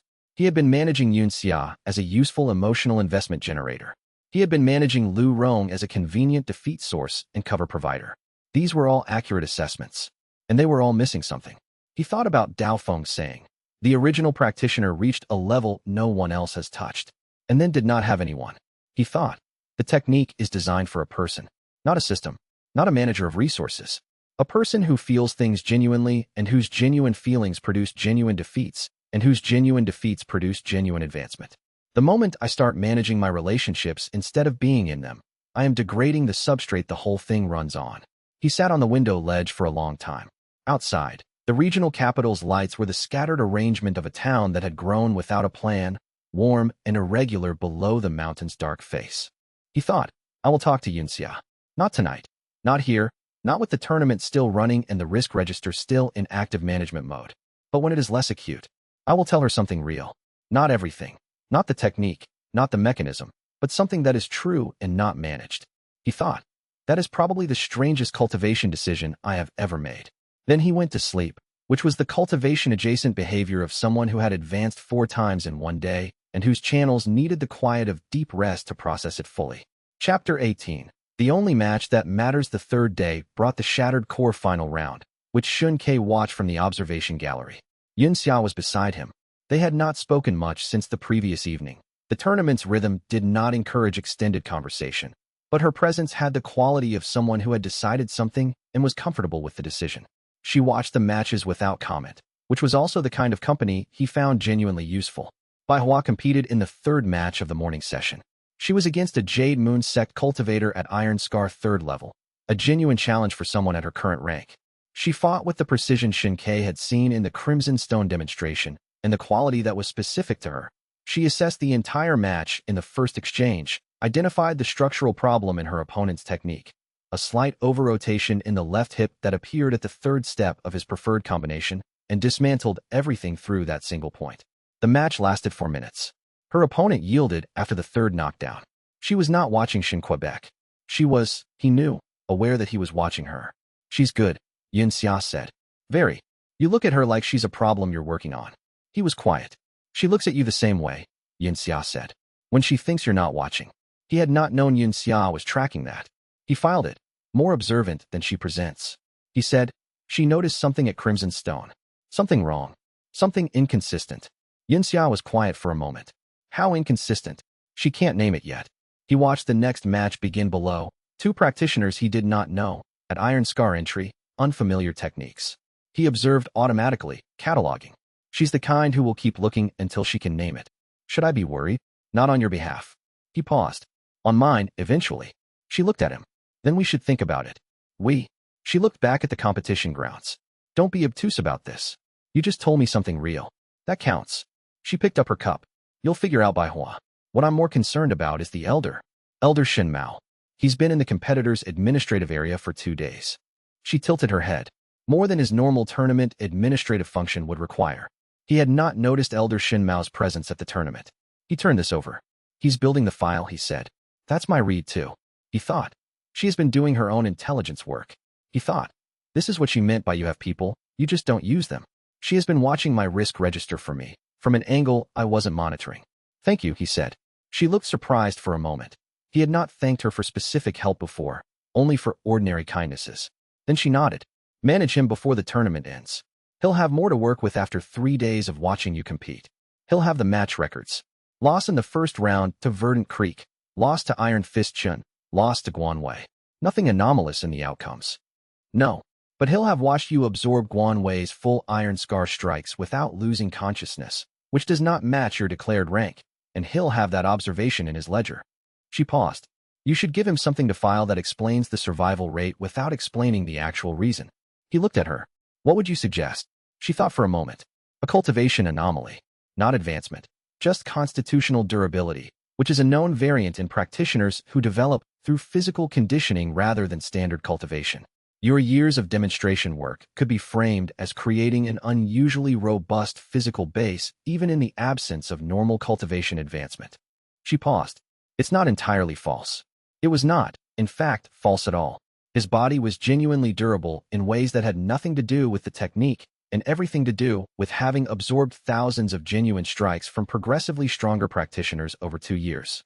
That's good, he said. I know. She drank her tea. I've been thinking about your situation for a while. He was quiet for a moment. How long? Since the quarterly review, when I watched you deliberately perform at minimum adequate. She looked at him. I didn't have all the pieces, but I knew the shape. He thought about the technique's requirement, the genuine emotional investment, the caring without management, the presence to another person that produced the substrate for authentic defeat.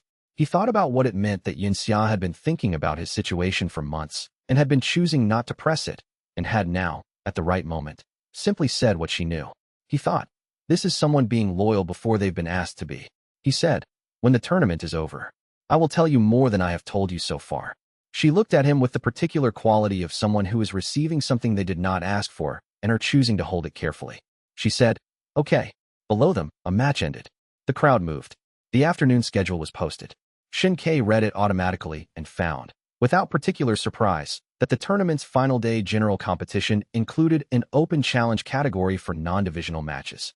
Any competitor could challenge any other competitor outside the formal bracket. He filed this under, probably not useful for today. Then he thought, Bai Hua is going to use it.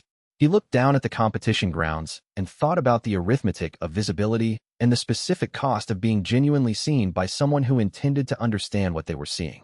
He was going to need a plan. Chapter 19. 2 things true at once. Fang Jie made his move on the morning of the 3rd day. He had been at the tournament as part of Iron Peak's core disciple delegation, present but not competing, functioning as an observer and administrative support. He had spent 2.5 days watching Shen Kei's matches from the upper gallery, and whatever he had been building toward, he had finished building it overnight. He found Shen Kei at the morning meal. He did not sit down. He stood across the table and said, quietly, so that only Shen Kei could hear, the Grand Mountain Alliance elder from the autumn assessment. He's here. Shen Kei kept his expression neutral. Elder Shen Mao. Yes. He pulled your tournament records yesterday afternoon. All 3 match reports. That's within administrative protocols. He also pulled your Crimson Stone session report. Fang Jie paused. Elder Shun Rua's letter. Also within protocols. And he asked the Iron Peak administrative elder for your complete file. Fang Jie was watching him carefully. That is above normal tournament administrative review. A pause. I don't know what he's looking for, but I know he found something at the assessment 2 years ago that made him note your name, and he's been adding to that note ever since. Another pause. I checked. Shin Kei looked at him. You checked Elder Shun Mao's private inquiry records. I have access to certain administrative overlaps. Fang Jie said this without apology. Shin Quebec, whatever you are doing, and I know you are doing something. Elder Shin Mao is 6 observations in. He's moving toward action. He paused. I'm telling you this because I've decided that what you're doing is interesting, and interesting things are worth protecting until I understand them. He looked directly at Shin Quebec. This is not friendship. I am telling you because I have an interest in the outcome. Shin Ke sat with this for a moment. Feng Jie had just performed a complicated action.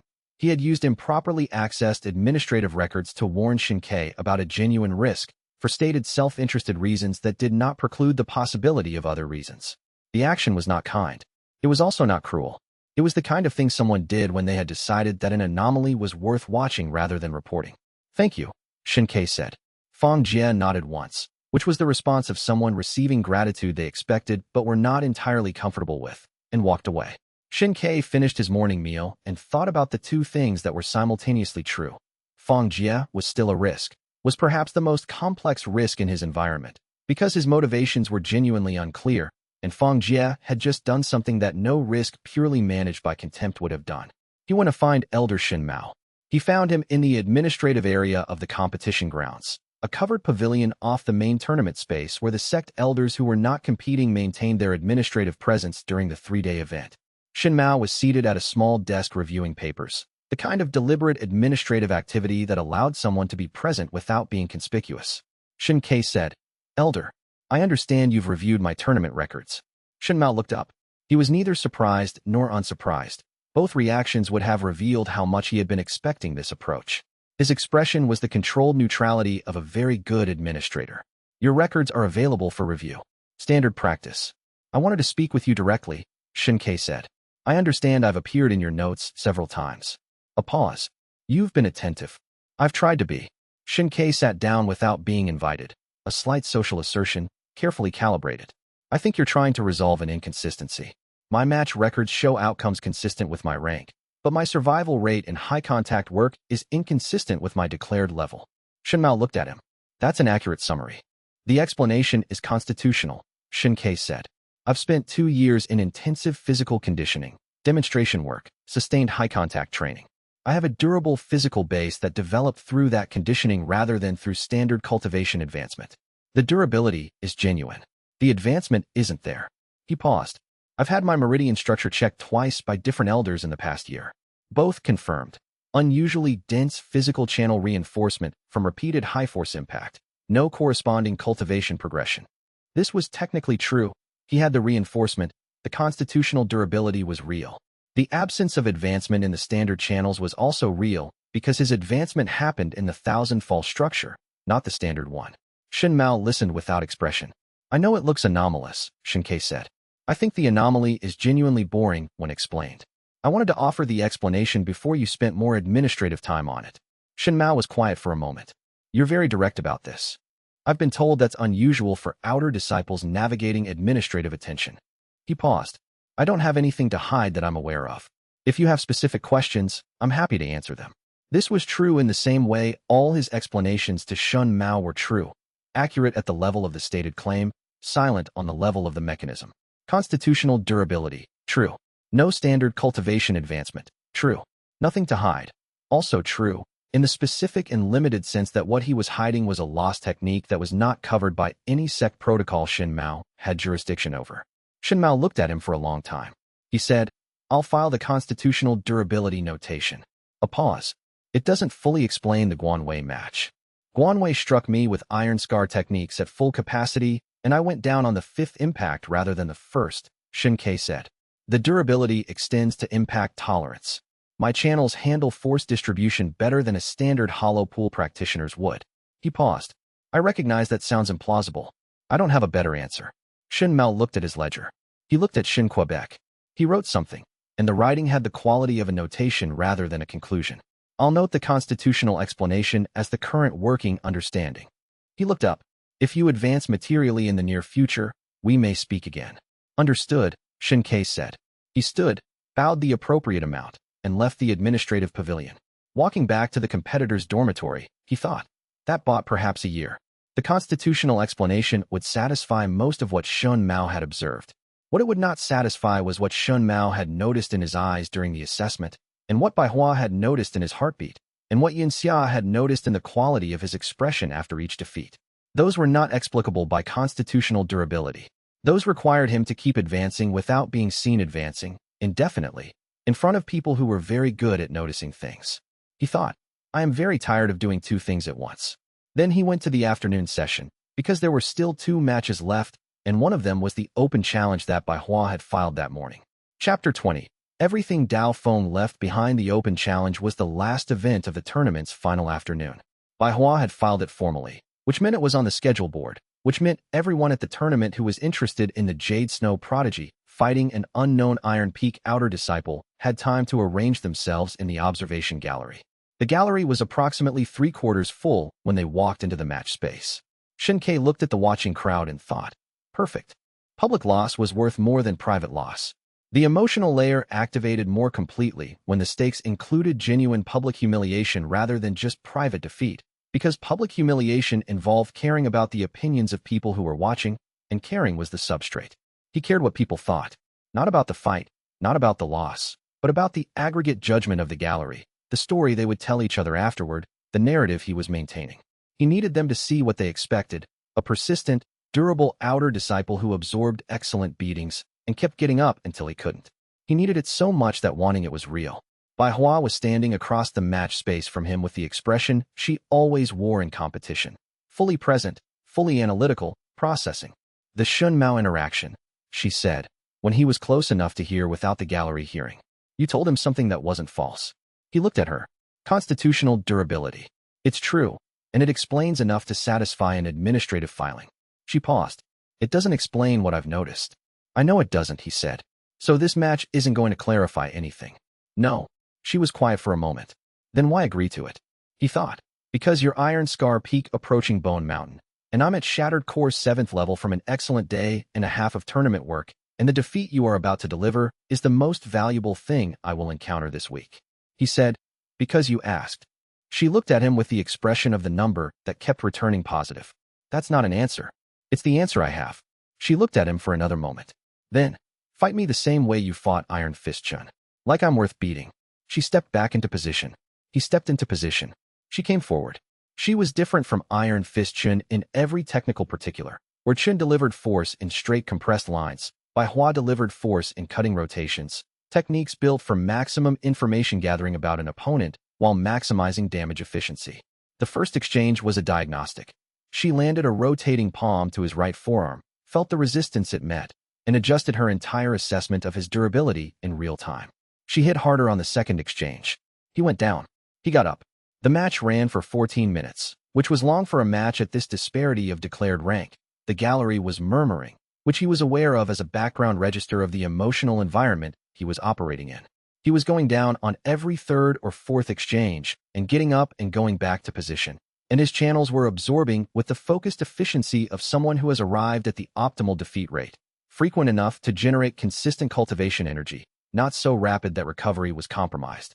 He advanced to Shattered Core 9th level at the 8th fall. The new level brought the characteristic qualitative shift, the channels wider, the energy more available, and with it the deepened perception capability. He could now, within the Shattered Core realm, feel the precise loading sequence in Bai Hua's techniques 3 to 5 seconds before impact rather than 1 or 2. He could feel where the next strike was coming from before she had completed the setup. He still got hit. He chose to. Because the defeat required it and the choice was part of the defeat, and the choosing felt genuine because what he was choosing to sacrifice was real, the advantage was real, the option to use it was real, and declining was not pretense but actual decision. She knocked him down the 12th time, and he lay in the match sand for the count, the entire gallery quiet in the particular way galleries go quiet when they are not sure what they are watching. He got up. She looked at him. He said, again. She said, you're at your limit. No, he said. She came forward again. The 13th exchange ended the match. She caught him with a full-force rotating combination that sent him down with the specific impact at the correct threshold, and he did not rise for the count. She stood over him. The gallery was still quiet. He looked up at her and thought, Iron Scar Peak. In 3 months, Bone Mountain entry. That will be worth even more than today. He said, still on his back. You're right that the constitutional explanation doesn't explain what you've noticed. She was very still. I'm not going to tell you what does, he said. But I wanted you to know that I know. He paused. You're good. The best opponent I've faced in 18 months of this. I hope you keep looking. She stared at him. He could see her assembling this additional piece against the shape she had already built. He knew she was looking. He was not going to stop her, and he had somehow framed this as a compliment rather than a concern. He got up. His channels were warm and settled at shattered core 9th level, and the tournament was over in 2 hours, which meant he was going home to Iron Peak with a significant advancement that his false rank would not reflect, and Feng Jie would still be thinking, and Elder Shen Mao would have his constitutional filing, and Bai Hua would be carrying a piece of the puzzle she did not yet have a name for. He bowed to her. She bowed back, with the careful precision of someone performing a courtesy while thinking about something else entirely. That evening, Dao Feng came. Not in person, through a message delivered by a runner who appeared at the competitor's dormitory gate during the dinner hour and handed a folded paper to the gate guard, addressed to Xunkei by name. The paper had a travel seal from the Eastern Province. He read it in his dormitory room. It was brief. It said, "I am leaving the province for a significant period. The fragment work is leading further east than I anticipated. Do not wait for contact. I will find you when I have something worth bringing. In my absence, trust the technique. You understand it better than I do now. The jade token is yours, and will tell you more when you are ready to hear it." And then, at the bottom, a single additional line that he read and reread until the lamp oil in his room had burned down to the last quarter. The original practitioner did not disappear because he reached the ceiling. He disappeared because he had no one. Do not make the same error. It is not a cultivation error. It is a human one.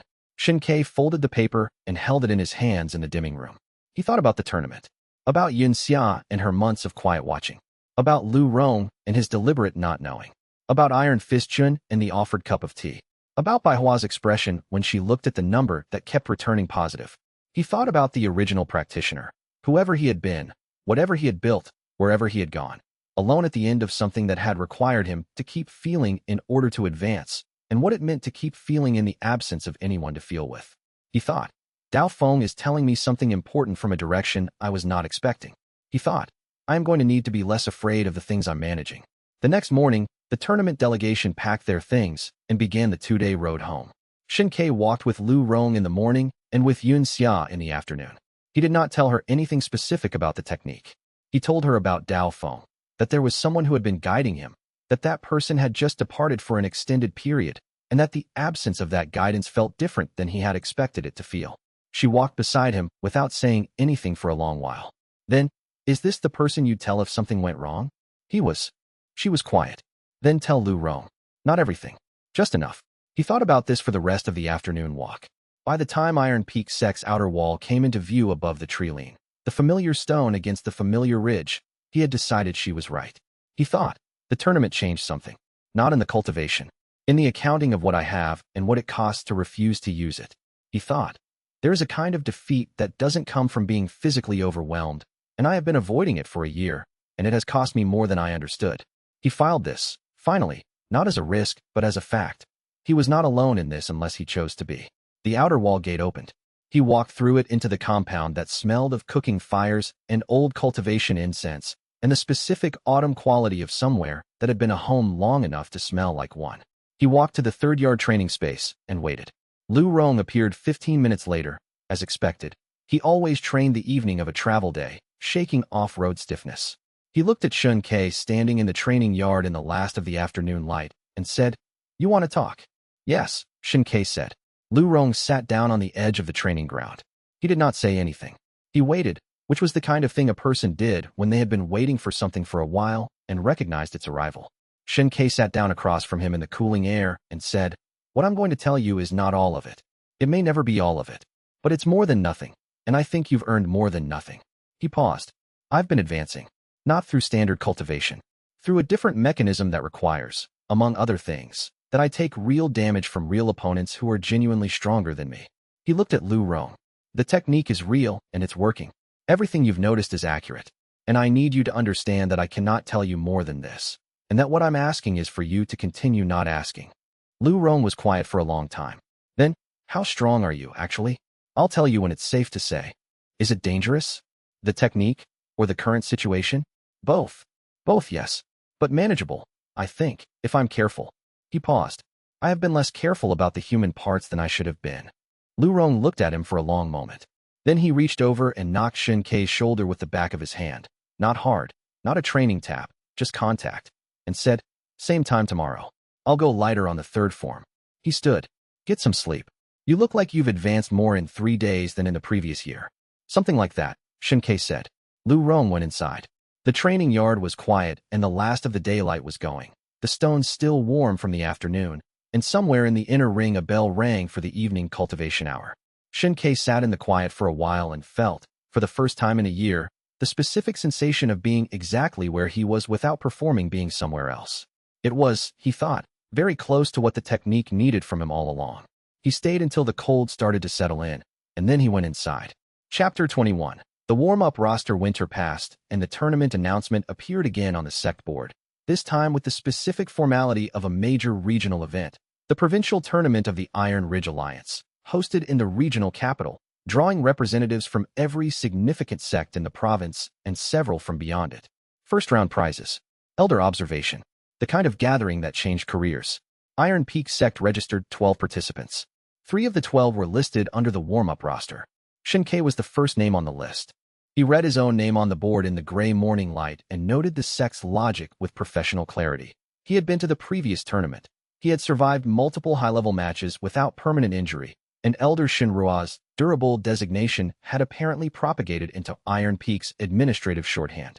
He was now functionally their designated warm-up representative, the outer disciple you sent, because he was both technically eligible and impossible to break. He also noted what the sect master had said to the outer compound elder in passing, while Xianxia was returning a document to the administrative office. The Shinboy again? After Guan Wei couldn't put him down in the third round last season, the bracket committee will actually look forward to seeding against us. He was becoming, in the sect's calculation, a commodity rather than a charity case. This was useful information about what kind of resource he was being treated as. It meant his continued presence at Iron Peak served a function, which meant the sect had an interest in keeping him enrolled regardless of his cultivation record. He filed this under improved administrative stability, marginally reduced expulsion risk. He spent the week before the tournament's registration deadline reviewing what he knew about the likely competitor pool and what advancement he could reasonably expect from the matches. He was at Shattered Core 9th level, the same visible advancement he had allowed his false rank to show after last year's tournament, which was a fraction of his real level. His real cultivation was Iron Scar 1st level. The Iron Scar rank had arrived 3 months after the previous tournament, on a cold morning during a demonstration session at Elder Chang's, when a Bone Mountain entry-level inner disciple named Wei Hao had delivered a technique Xianxia had never faced before, a channeled pressure release that hit like a stone dropped from height, the force distributed through the air rather than through direct contact. The unfamiliarity was complete. The inferiority was total. He had not gotten up for 20 seconds.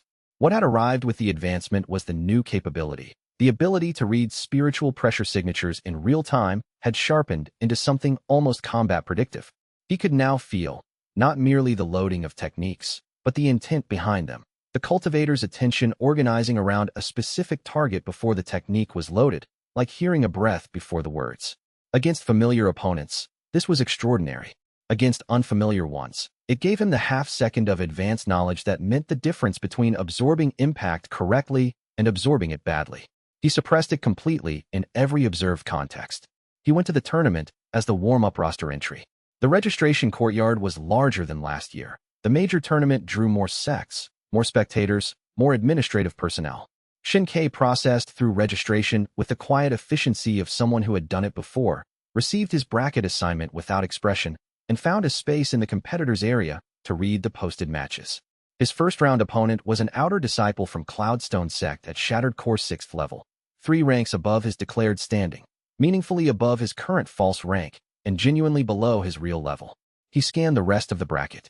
Baihua's name was listed in the Iron Scar division. She had advanced. She was at Iron Scar's 2nd level now, the bracket showed, a full level above where she had been at the previous tournament. She had been working, he thought. That is useful information about her timeline.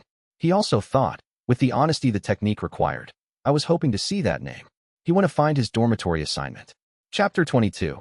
The White Blade returns. She found him before he found her. He was in the competitor's rest area the morning of the first match day, reviewing the bracket timing on the posted schedule, when she appeared at the edge of his peripheral vision and stood there, not announcing herself, simply present in the way of someone who has decided to arrive and is waiting for you to register the decision. He turned. Baihua had the same economy of movement as before, the same contained precision. She had spent the past year advancing from Iron Scar Peak to Iron Scar 2nd level. He could feel the cultivated density of her current rank at this range, familiar in quality, but more settled, more fully inhabited. She had been living at this rank long enough for it to feel native. "You're on the warm-up roster again," she said. "Yes." The committee seeded your sect's first-round opponents specifically to give their ranked competitors easy initial victories. She paused. "Which means your first-round match is against someone at Shattered Core 6th, who is expected to win quickly and enter the day with momentum.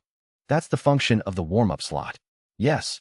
She looked at him with the expression he recognized, the number that kept returning positive. "I've been thinking about you for 11 months. He waited. "The constitutional durability explanation is accurate and insufficient," she said. "Physical conditioning explains the impact tolerance. It does not explain the heartbeat, the recovery rate, the specific quality of your post-match state." She paused. "I've been reading about rare cultivation variants.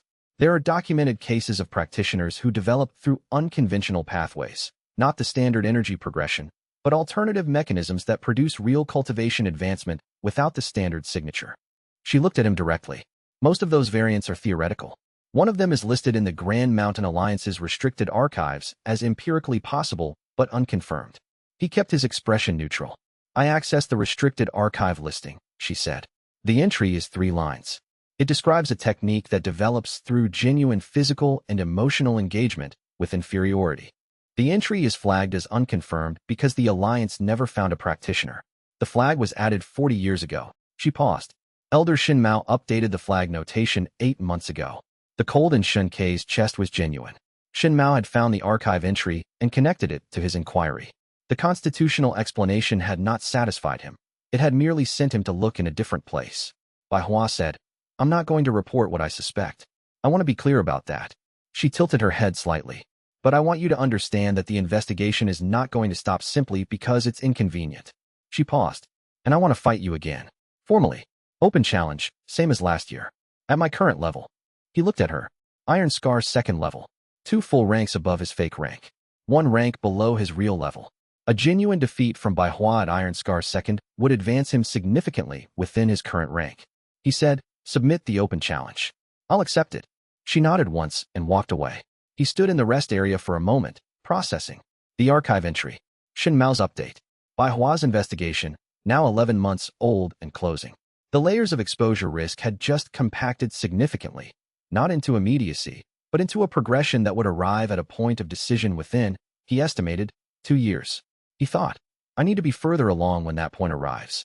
He thought, "Which means I need more defeats, faster, from stronger opponents." He looked at the bracket. He began planning the matches. Chapter 23. The road south. The tournament ran 3 days. Day 1. 2 matches, 2 losses. The Cloudstone Outer Disciple won efficiently in the first round, as expected. In the second match, the open challenge category, available to any competitor, Shen Kei had filed his own challenge against an independent practitioner at Iron Scar 1st level, using the same framing Bai Hua had used the previous year. Open challenge, declared willingness to accept full-force engagement.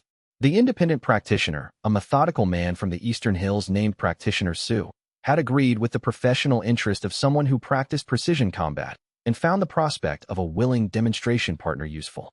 The match lasted 8 minutes. Practitioner Su's technique was entirely unlike anything Shen Kei had absorbed before, a joint leveraging system that worked by redirecting force rather than generating it, producing defeat through the opponent's own mass and momentum. Being overwhelmed by it required a complete cognitive recalibration because his existing models of how strikes felt and arrived were wrong in every particular. The emotional layer activated cleanly because the wrongness was genuine and disconcerting. He advanced within Iron Scar first. Day 2. The ambush match. It was not listed as an ambush. It was listed as a standard open challenge from a practitioner named Guan Shou at Iron Scar 3rd level.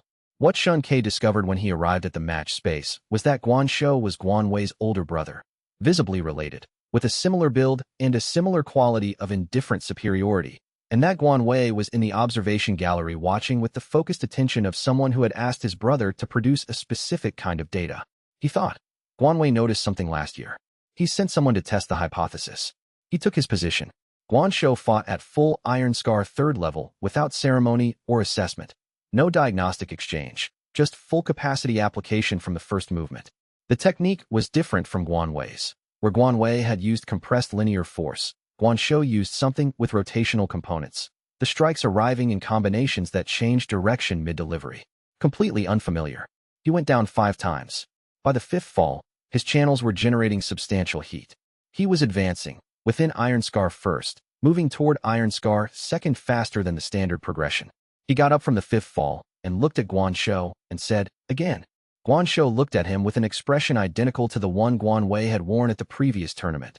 Not contempt, not anger, but a cultivator's honest confusion at data that did not resolve. He came forward again. In the gallery, Guan Wei was very still. After the match, which ended on the ninth fall, xianxia down for the count, he walked off the match space and did not look at the gallery. He did not need to see Guan Wei's expression. He knew what it would look like. He filed it under active investigation by the Guan family, timeline unknown, motive unclear. Then he went to find water and sit somewhere quiet until the channels stopped generating heat. Day 3, Bai Hua's open challenge. He had spent part of the previous evening watching her match from the gallery. She had competed in the formal Iron Scar bracket and won efficiently, adding to the data he was collecting on her techniques. The white blade style had developed over the year. She had incorporated a counter technique into her set that addressed the specific weight distribution pattern she had identified in opponents who used power style fighting. She was, in the practical sense, getting better at defeating people like xianxia appeared to be. The fight lasted 17 minutes. She came at him with everything she had developed: the diagnostic first exchange, the structural assessment, the identification and systematic exploitation of his manufacturing weaknesses, and he gave her every piece of it. He did not fight back. He took position, moved to absorb rather than evade, and let each exchange produce the conditions required. He went down 13 times. Somewhere around the 8th fall, he advanced to Iron Scar's second level. The advancement produced the characteristic shift, the channels widening, the base settling, the new capability arriving and making itself known. The Iron Scar's second level capability was a refinement of the previous tier's spiritual pressure reading. What had been predictive awareness of intent sharpened into something that felt like reading the air itself. He could feel the trajectory of incoming force before it was launched, not just the intent, but the path. He still went down. 5 more times. He lay on the floor of the match space after the 13th fall, looking up at the tournament sky, and thought, Iron Scar second level, matching Bai Hua's current rank precisely. He got up. She looked at him. "I need to ask you something," she said. Not about the technique. Something in her expression had shifted from investigative to something more direct. The Guan family has opened an inquiry with the Grand Mountain Alliance Administrative Office. Guan Wei filed a report yesterday. His observation: an outer disciple at Hollow Pool equivalent survived 9 full-force Iron Scar third-level strikes over the course of a formal match and continued competing afterward. He kept his expression still. "The inquiry is routed through Elder Shin Mao," she said, "who already has a file on you." She paused. "The constitutional explanation will not hold against a formal inquiry with documented match evidence." She looked at him. "How much time do you need?" He looked at her for a long time. 2 years, he said. "Maybe less." She held his gaze. "I can introduce inconsistencies into my own observations, enough to create evidentiary questions that slow the inquiry without stopping it." She paused. "I want something in return." "What?" "Tell me whether what I suspect is true." She paused. "Not the mechanism, not the details, just whether I'm right about the category." He thought about this for a long time. The noise of the tournament moved around them. Matches in adjacent spaces, administrative announcements, the sounds of several hundred cultivators doing cultivation things. He thought about Dao Feng's note. He thought about the technique's requirement that he remain present and engaged and genuinely connected. He said, "You're right about the category." She nodded. "Just once." 2 years, she said. "I'll see what I can do." She picked up her outer robe and walked away.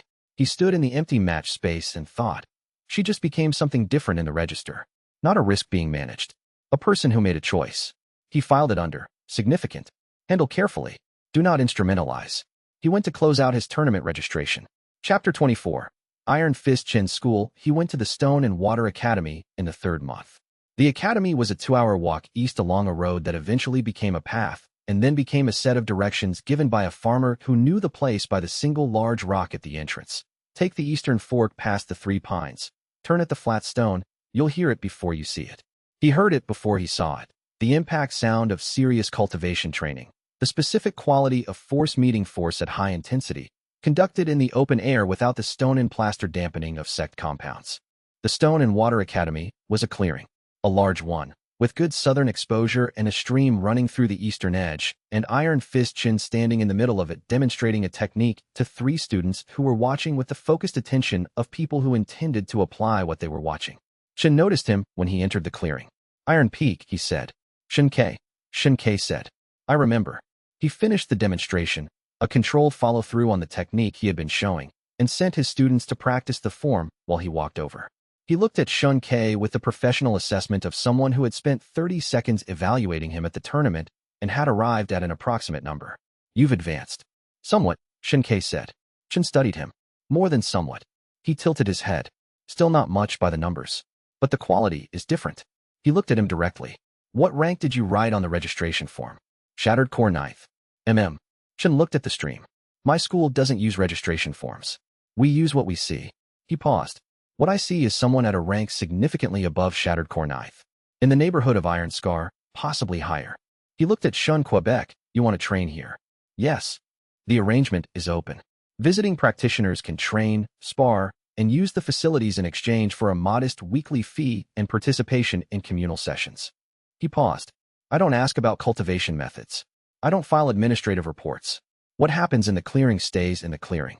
He looked at Shin Quebec, but I do ask one thing. What? You fight at your real level in the group sessions. He held up a hand. Not publicly. Not demonstrated in front of the students or in any context that goes back to whoever you're managing your registration through. But with me, when we spar one-on-one, you use what you have. He paused. Not because I can handle it. I might not be able to handle it, depending on what you actually are. But because I don't train with fakes. I've been training cultivators for 12 years, and I can always tell the difference. Xianxia was quiet for a moment. He thought, this is the kind of choice Dao Feng's note was about. The moment where managing a relationship in the direction of safety requires refusing something that the technique requires from him in the direction of genuine engagement. He said, the sessions I need are specific. I need to lose genuinely to opponents who are stronger than me. I can fight at a higher level in private sessions with you, but for the defeats to be useful, you need to actually be stronger than my real level at the time of the session. Chen absorbed this without visible reaction. Your real level, he said carefully. At the time of the last tournament, I was at Iron Scar's second level. Chen looked at him for a long moment. Then he looked at the stream. Then he looked at his 3 students practicing the form across the clearing, none of them within earshot. I'm at Iron Scar 5th, he said. That puts me above you. Yes. For now. Xianxia was quiet. All right, Chen said. Come back tomorrow morning. We'll see what you actually are when you stop performing. He paused. And then we'll figure out how long I'm actually useful to you, because I expect that window to be shorter than you'd like. Probably, Xianxia agreed. He walked back down the path to the road, past the 3 pines and the flat stone, and thought about what had just happened. He had told Iron Fist Chen his real level. He had not told him the mechanism. Chen had not asked, which was the appropriate not asking, but he had given him a genuine number, which was more truth than he had given anyone except xianxia. He thought, this is what using people instead of managing them feels like. It is uncomfortable and it requires more trust than is strictly calculable. He thought, the technique would not care about this distinction except that the technique required him to be a person, and being a person required navigating the distinction without being able to resolve it cleanly. He walked back to the road. The 3rd month air was cold and carried the smell of things starting to grow again after winter, the quality of air that existed for approximately 3 weeks in any given year, and that always made Xianxia feel, for reasons he could not account for, that whatever came next was likely to be manageable.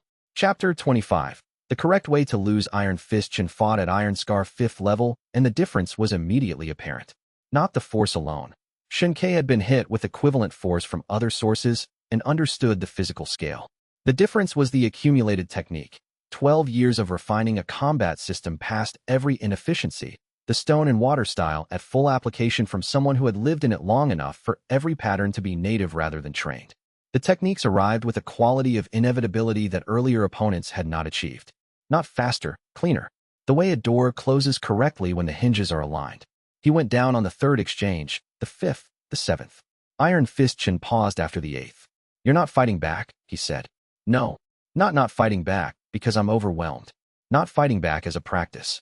He looked at Shun Quebec. You're choosing to take the full impact instead of using what you have to minimize it. Yes. Why? Xianxia sat up from the ground where the 8th exchange had deposited him. The clearing was empty. They had waited until Chen's students had left for the morning. The stream made its specific steady sound in the background. The technique requires genuine inferiority to activate, he said. If I use what I have to reduce the impact, it's no longer a genuine defeat. The activation requires that I actually be at a disadvantage, not perform a disadvantage. Chen was quiet. He sat down on the training ground across from xianxia, which was the sitting down of someone who has decided this conversation is more important than the next exchange. So you've been doing this, putting yourself in front of stronger opponents and taking everything they have, because the full impact is what makes it work. Yes. And the reason you can't just train against someone your own level is because equals don't produce genuine defeat, xianxia said. The cognitive recognition layer requires real inferiority, and the emotional layer requires genuine uncertainty about the outcome, which disappears once you're matched with someone you can handle. Chen looked at the stream for a moment. The technique requires you to genuinely lose, permanently and repeatedly. And as you advance, the opponents have to keep advancing above you. Yes. And eventually you reach a point where the available opponents run out, xianxia said. Yes. Chen was quiet for a long time. How far away is that? Years. Possibly a decade or more, depending on how fast I advance and how carefully I manage the advancement pace. He paused. For now the resource is adequate. For now, Chen repeated. He looked at him directly. What happens if something forces your hand before then? Something that requires you to actually fight at your real level. xianxia had thought about this. I lose the concealment, which means people understand what I am and what the technique does, which means they stop trying to defeat me and start trying to destroy me or study me permanently. He paused. Both outcomes remove the defeat source. Then why tell me your real level? It was the correct question and deserved the honest answer. Because concealment that requires cutting off genuine connection with everyone around me degrades the technique at the substrate level. The technique requires emotional authenticity. Treating everyone as a risk to be managed rather than a person to be known is a form of emotional detachment that erodes the mechanism I need. He paused. I have been making that error for 2 years. I am trying to correct it. Chen looked at him for a long moment. Then he stood up and returned to his fighting stance. Good answer, he said. Get up. We have 3 more exchanges before the morning gets away from us. xianxia got up. Chen came forward and the 9th exchange was the cleanest and most complete defeat of the morning. Full technique. No assessment mode. The accumulated skill of 12 years of refinement applied without reservation. He hit the ground correctly, absorbing at the channels, and felt the energy register with the precision of a well-maintained instrument producing a clean note. He advanced within iron scar second. After the session, Chen gave him a cup of tea and said, "Come back next week.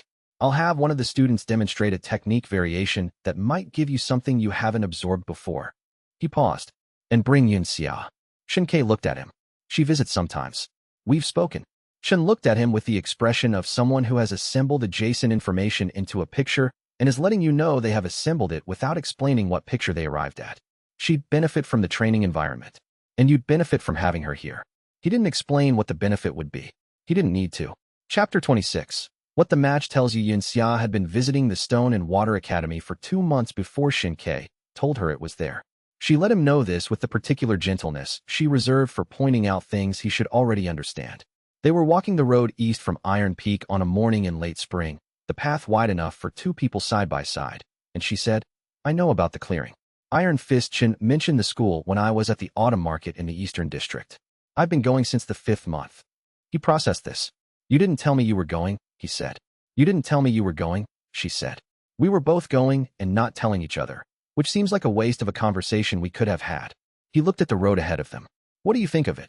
"The training is genuinely useful. Chen's footwork instruction is the best I've encountered. And he doesn't ask me to be less than I am because I'm from a merchant family, which is more valuable than it sounds." She paused. "He also told me you've been going there for advanced conditioning sessions. He described them as unconventional but producing results. That's one way to put it." He said something else. She looked at him. He said, "Your friend should stop managing his situation and start living in it. He knows this. He needs someone to say it to his face regularly until he does it." She paused. "I thought that was direct for someone I'd met twice. That's Chen's style. I like it." She shifted her carrying bag to the other shoulder. "Is there something about your training there you want to tell me?" He thought about the 9 months since the tournament. The advancement to Iron Scar 2nd, then 3rd across the winter sessions. The specifics he had explained to Chun and not fully explained to xianxia. The line between protecting her from exposure risk and maintaining the genuine engagement the technique required. He said, "I told Chun my real cultivation level. He's been training at the level above it since." She was quiet for a moment. "What is your real level?" "Iron Scar 3rd. She walked for a few steps without speaking. "That's 4 ranks above your registered standing." "Yes." "How long?" "The Iron Scar 1st advancement happened 8 months after the first tournament." Second level at the second tournament. Third this past winter. She was quiet again, processing, in the way she processed significant things, not with visible reaction, but with an interior recalibration that she completed before she spoke. After a while she said, "Does it get harder to manage the gap as you advance?" Yes. The physical indicators are increasingly difficult to suppress at the behavioral level. And the defeat requirement, finding opponents genuinely above my real level, requires access to higher caliber practitioners, which requires more exposure. She nodded.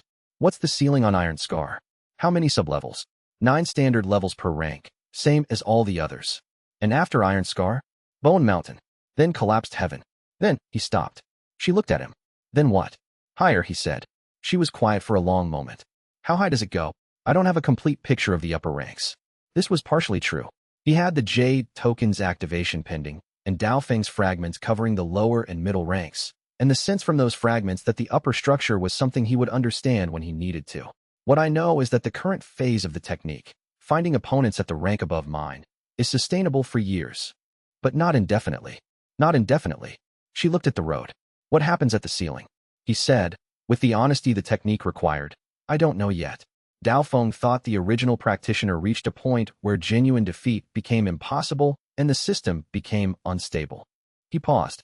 I'm trying not to worry about a problem that's years away while the current problems are more immediate. The current problems being Elder Shen Mao and the Guan family inquiry. And Bai Hua's investigation, yes. She was quiet. Then, Bai Hua told you she'd introduce inconsistencies into her observations to slow the inquiry. Yes. Do you trust her? He thought about this. She's motivated by genuine intellectual interest in the anomaly I represent. As long as I remain more interesting to investigate than to report, she'll manage the inquiry in her own interests, which align with mine. He paused. I also think she is someone who, once she's decided to do something, does it completely. That sounds like trust. Qualified trust. Most trust is qualified. She adjusted her bag again. I think you should tell her more than you have. Not everything, but more. He looked at her. She's already figured out the category. She's protecting your cover at personal cost. Keeping her at the distance of a managed risk when she's operating like an ally is the same error you made with Lu Rong for 18 months. She paused. The technique requires genuine connection. You know this. Stop making strategic decisions that contradict what the technique needs from you. He was quiet. She said, Am I wrong? He said, No. Good. She turned off the main road onto the path that led to the Stone and Water Academy's clearing. I'm going to work on the footwork correction Chen showed me last week. You should spar with him. He followed her off the road. Chapter 27. The tournament final Iron Fist Chen watched Xianxia's match with the focused attention of a coach in his own head, occasionally making small gestures with his right hand that corresponded to adjustments he would have made to her technique. They were sitting on the observation benches of a small inter-school tournament that the Stone and Water Academy participated in quarterly. Not the major circuit, just local practitioners testing themselves. And Xianxia was in the final match of the Shattered Core division. Her opponent was at Shattered Core 7th level. She was at Shattered Core 9th. She should have won decisively. She was winning, but not decisively. She was taking hits she didn't need to take, creating exchanges she didn't need to create, letting the match run long in ways that cost her energy, without strategic purpose. Chen's right hand made a small horizontal cutting gesture. She's fighting cautious, he said, to Shunke beside him. Yes. Why is she fighting cautious against someone 2 ranks below her? Shunke watched her. Xia's footwork was correct, her timing was good. The form Chun had been drilling into her was present and functional. What was missing was the decision to use it at full capacity. She was fighting at approximately 70% of her actual output, which produced a match that was competitive rather than one-sided. He said, She's being considerate of the opponent. Chun looked at him. She's from a merchant family background. She grew up in contexts where displaying superiority over someone who couldn't match it was socially costly. She's carrying that habit into the match space.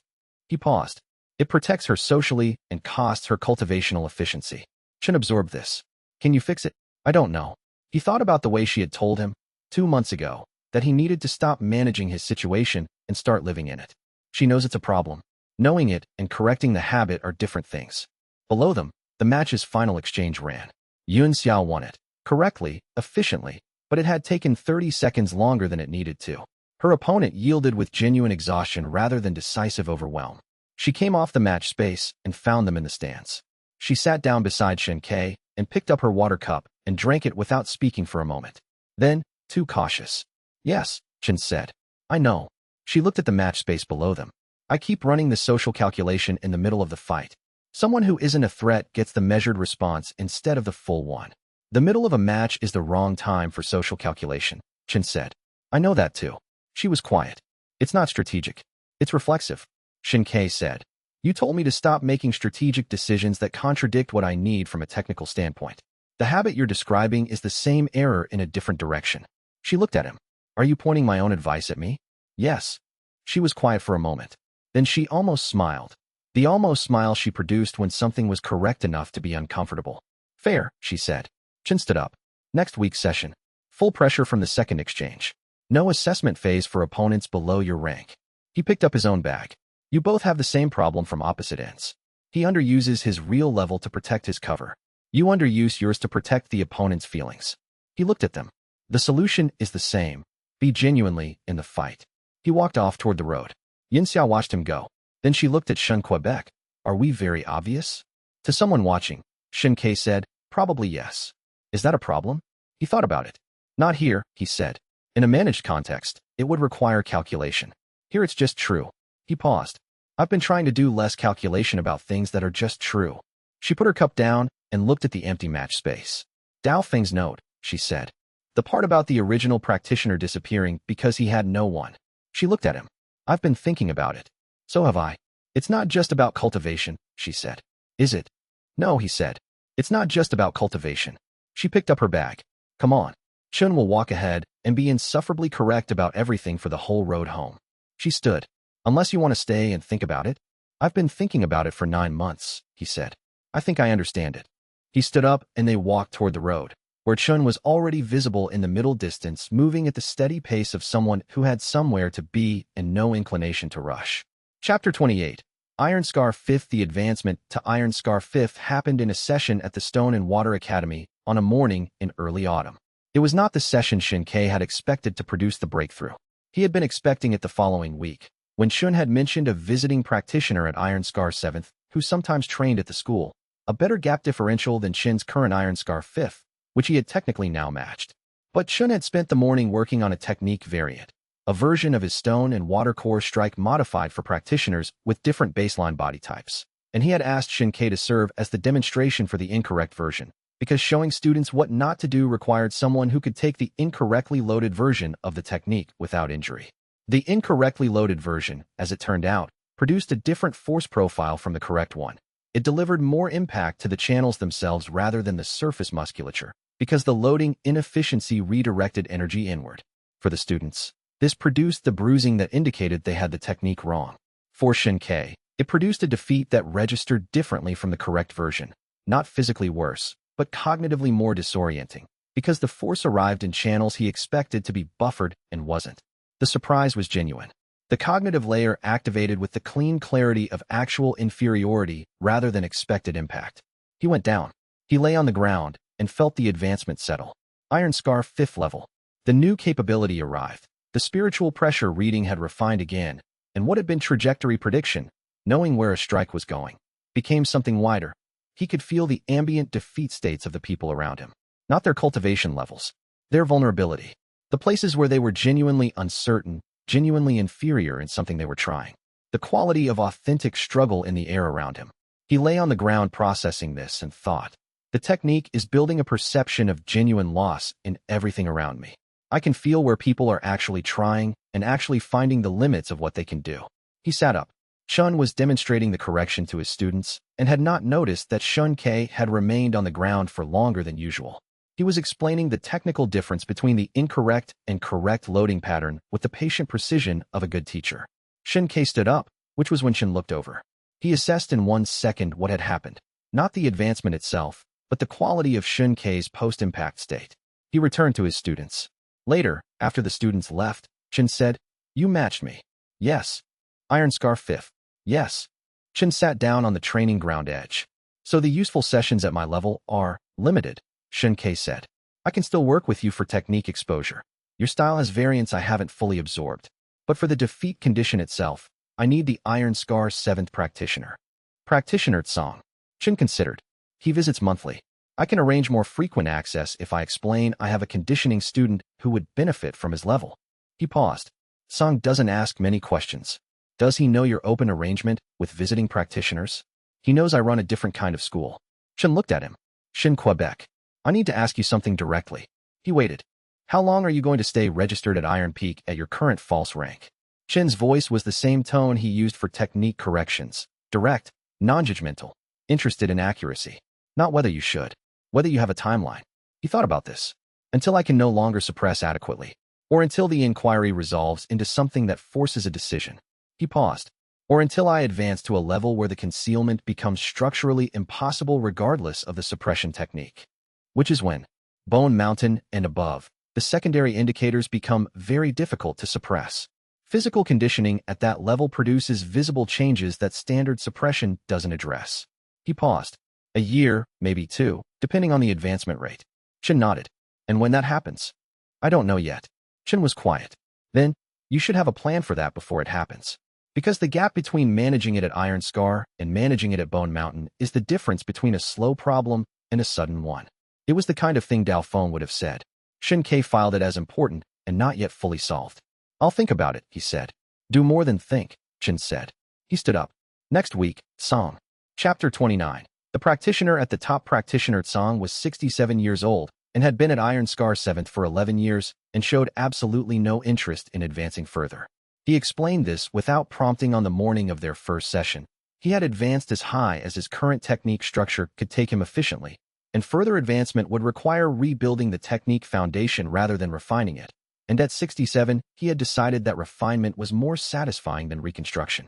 He was, in the practical sense, as good as he was going to get at what he did, and what he did was extremely good.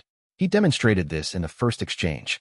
Iron Scar's 7th level produced an impact quality that was qualitatively different from anything Shun Ke had absorbed since the early Bone Mountain level contacts at Elder Chang's inner disciple sessions.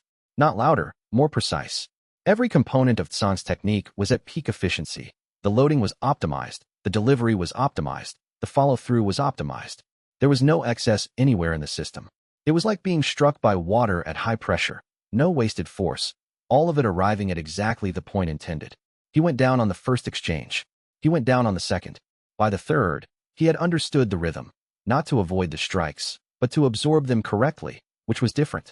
Being struck by Tsang's technique at the right angle and with the correct channel positioning maximized the defeat registration. Being struck incorrectly produced damage without the full activation. He had been learning, over years, the correct way to lose. The fourth exchange produced full activation of all 3 layers. The 5th, the 6th, he advanced within Iron Scar 5th. Then, by the 4th session with Tsang spread over a month, to Iron Scar 6th. The new ambient perception capability deepened with each rank. The defeat states of people around him became more specific, more detailed, more textured. He could feel the quality of genuine effort. Not just struggle, but the specific kind of effort that came from someone trying to do something they genuinely didn't know how to do. In a training environment like Chen's clearing, this meant the air itself carried information. Who was genuinely advancing, who was struggling productively, who had hit a ceiling they didn't understand yet. It was not knowledge he could use.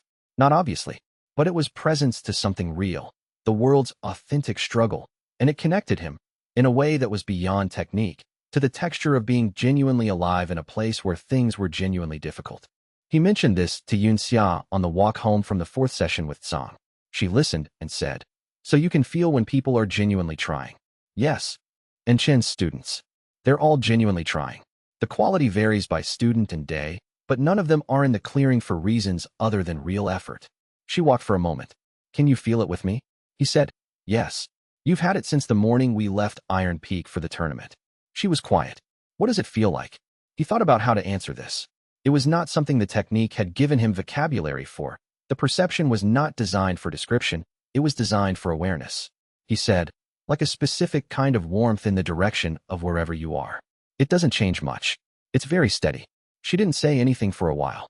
Then, that's the kind of thing that's either very strange or very simple. Both, I think. Both, she agreed. They walked the rest of the road in the autumn light with the stream sound fading behind them, and the specific quality of a conversation that had said what it needed to say without being converted into something it wasn't. Chapter 30. The price of watching the youth tournament final came in the 2nd week of the 9th month.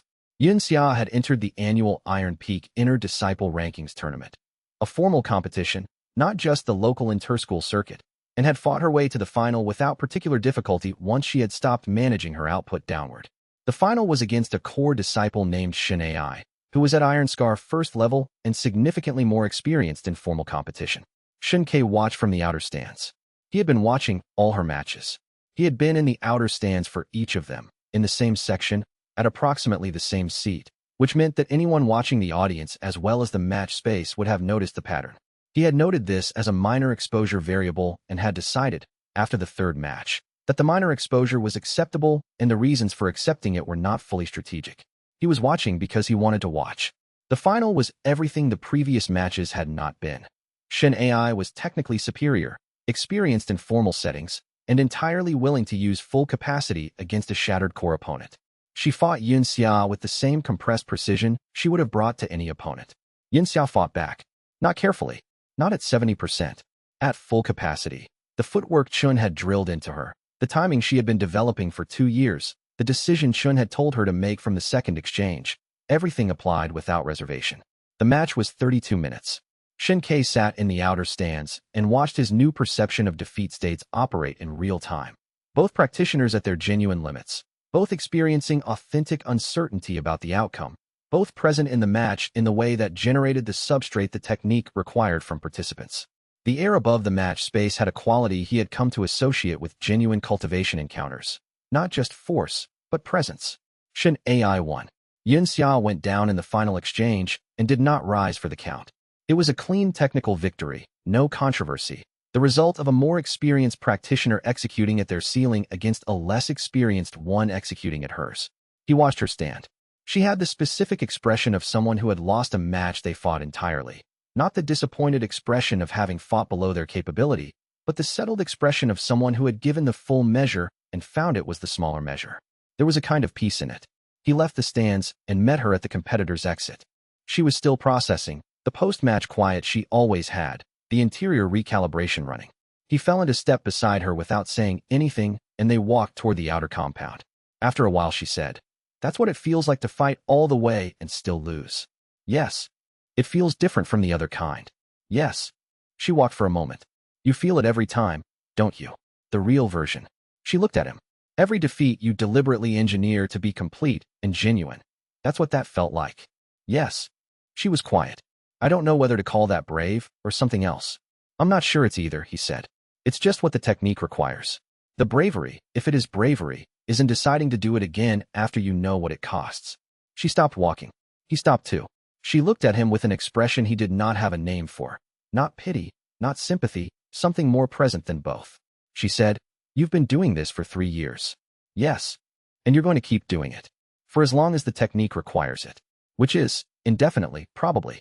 With increasing difficulty as the advancement accelerates and the opponents need to be stronger." She was quiet. Then she said, "Then you need people who understand that.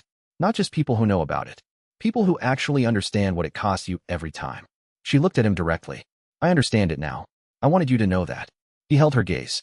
The perception capability was active and the quality he had been describing as steady warmth in the direction of wherever she was had.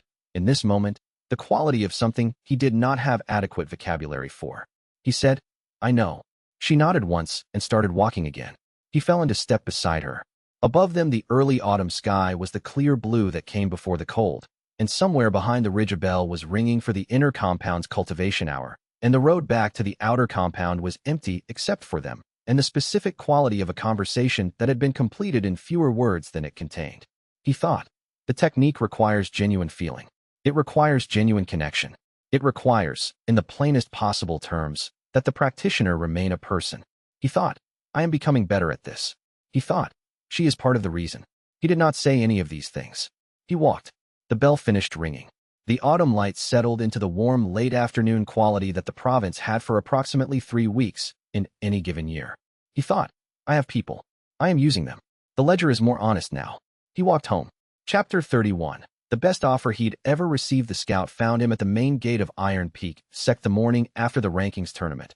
While the grounds were still wet from overnight rain and most of the outer disciples were sleeping off the previous evening's celebrations.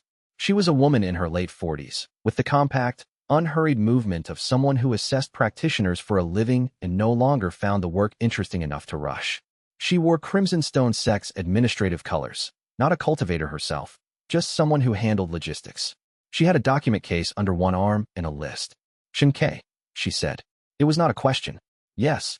She opened the document case and removed a single sheet. Crimson Stone Sect is seeking outer practitioners for a structured demonstration partnership program. Monthly stipend, room and board, 3 sessions per week at the Inner Disciple Training Yard. The role is physical. You serve as mobile opposition for inner disciples refining specific combat techniques. No advancement requirements, no formal rankings, no commitments beyond 6 months. She looked up. "We were told you were available and suitable." He thought. Who told her? He thought. It doesn't matter. He said, "What's the inner disciple ranking range?" "We have representation across Shattered Core to Iron Scar 3rd, with occasional access to more senior practitioners during exchange sessions." She looked at her list. The program is designed around technique refinement, not sparring. Our inner disciples need authentic resistance to calibrate against, not training equipment. Authentic resistance. 3 sessions a week. Iron Scar 3rd accessible on exchange days. He said, "When does the program start?" She told him. He was back inside to collect his things in under 10 minutes. Lu Rong was awake. Lu Rong was always awake early. One of those people who treated sleep as an administrative obligation rather than a preference. And he found him in the outer training yard running basic forms. "Where are you going?" Lu Rong asked, eyeing the travel pack. "Crimson Stone Sect. They have a position open." Lu Rong stopped mid-form. "The Crimson Stone positions." "Yes." "Shin Quebec." He turned to face him fully. "Those positions are for outer disciples with nothing to lose. The inner disciples there are. I've heard things about those sessions. About the state of the people coming back from them. It's paid work. It's a medical experiment with a stipend." Shin Kei settled the pack on his shoulders. "I learn more from being hit than from training." Lu Rong stared at him for a long moment. Something moved across his face that was not quite amusement and not quite worry and landed somewhere between them. "You're going to get killed." "Probably not." Lu Rong watched him walk toward the outer gate. Just before he passed through it, he called, "Write to me. Actual letters. Not the single-sentence reports you sent from the tournament." Shin Kei turned. "Those were complete sentences." "They were complete sentences that contained no information," Lu Rong said. "I have specific and persistent curiosity about what is actually happening to you." Shin Kei thought, that is a problem for a later date. He raised one hand in acknowledgement and walked through the gate. The road east was wet from the night's rain, and the puddles were the particular dark color that meant they were deeper than they looked. He avoided them with the unconscious precision of someone who had walked this road many times and knew exactly which sections drained quickly and which didn't. The morning was cool and smelled of turned earth and distant wood smoke. He thought about the program structure.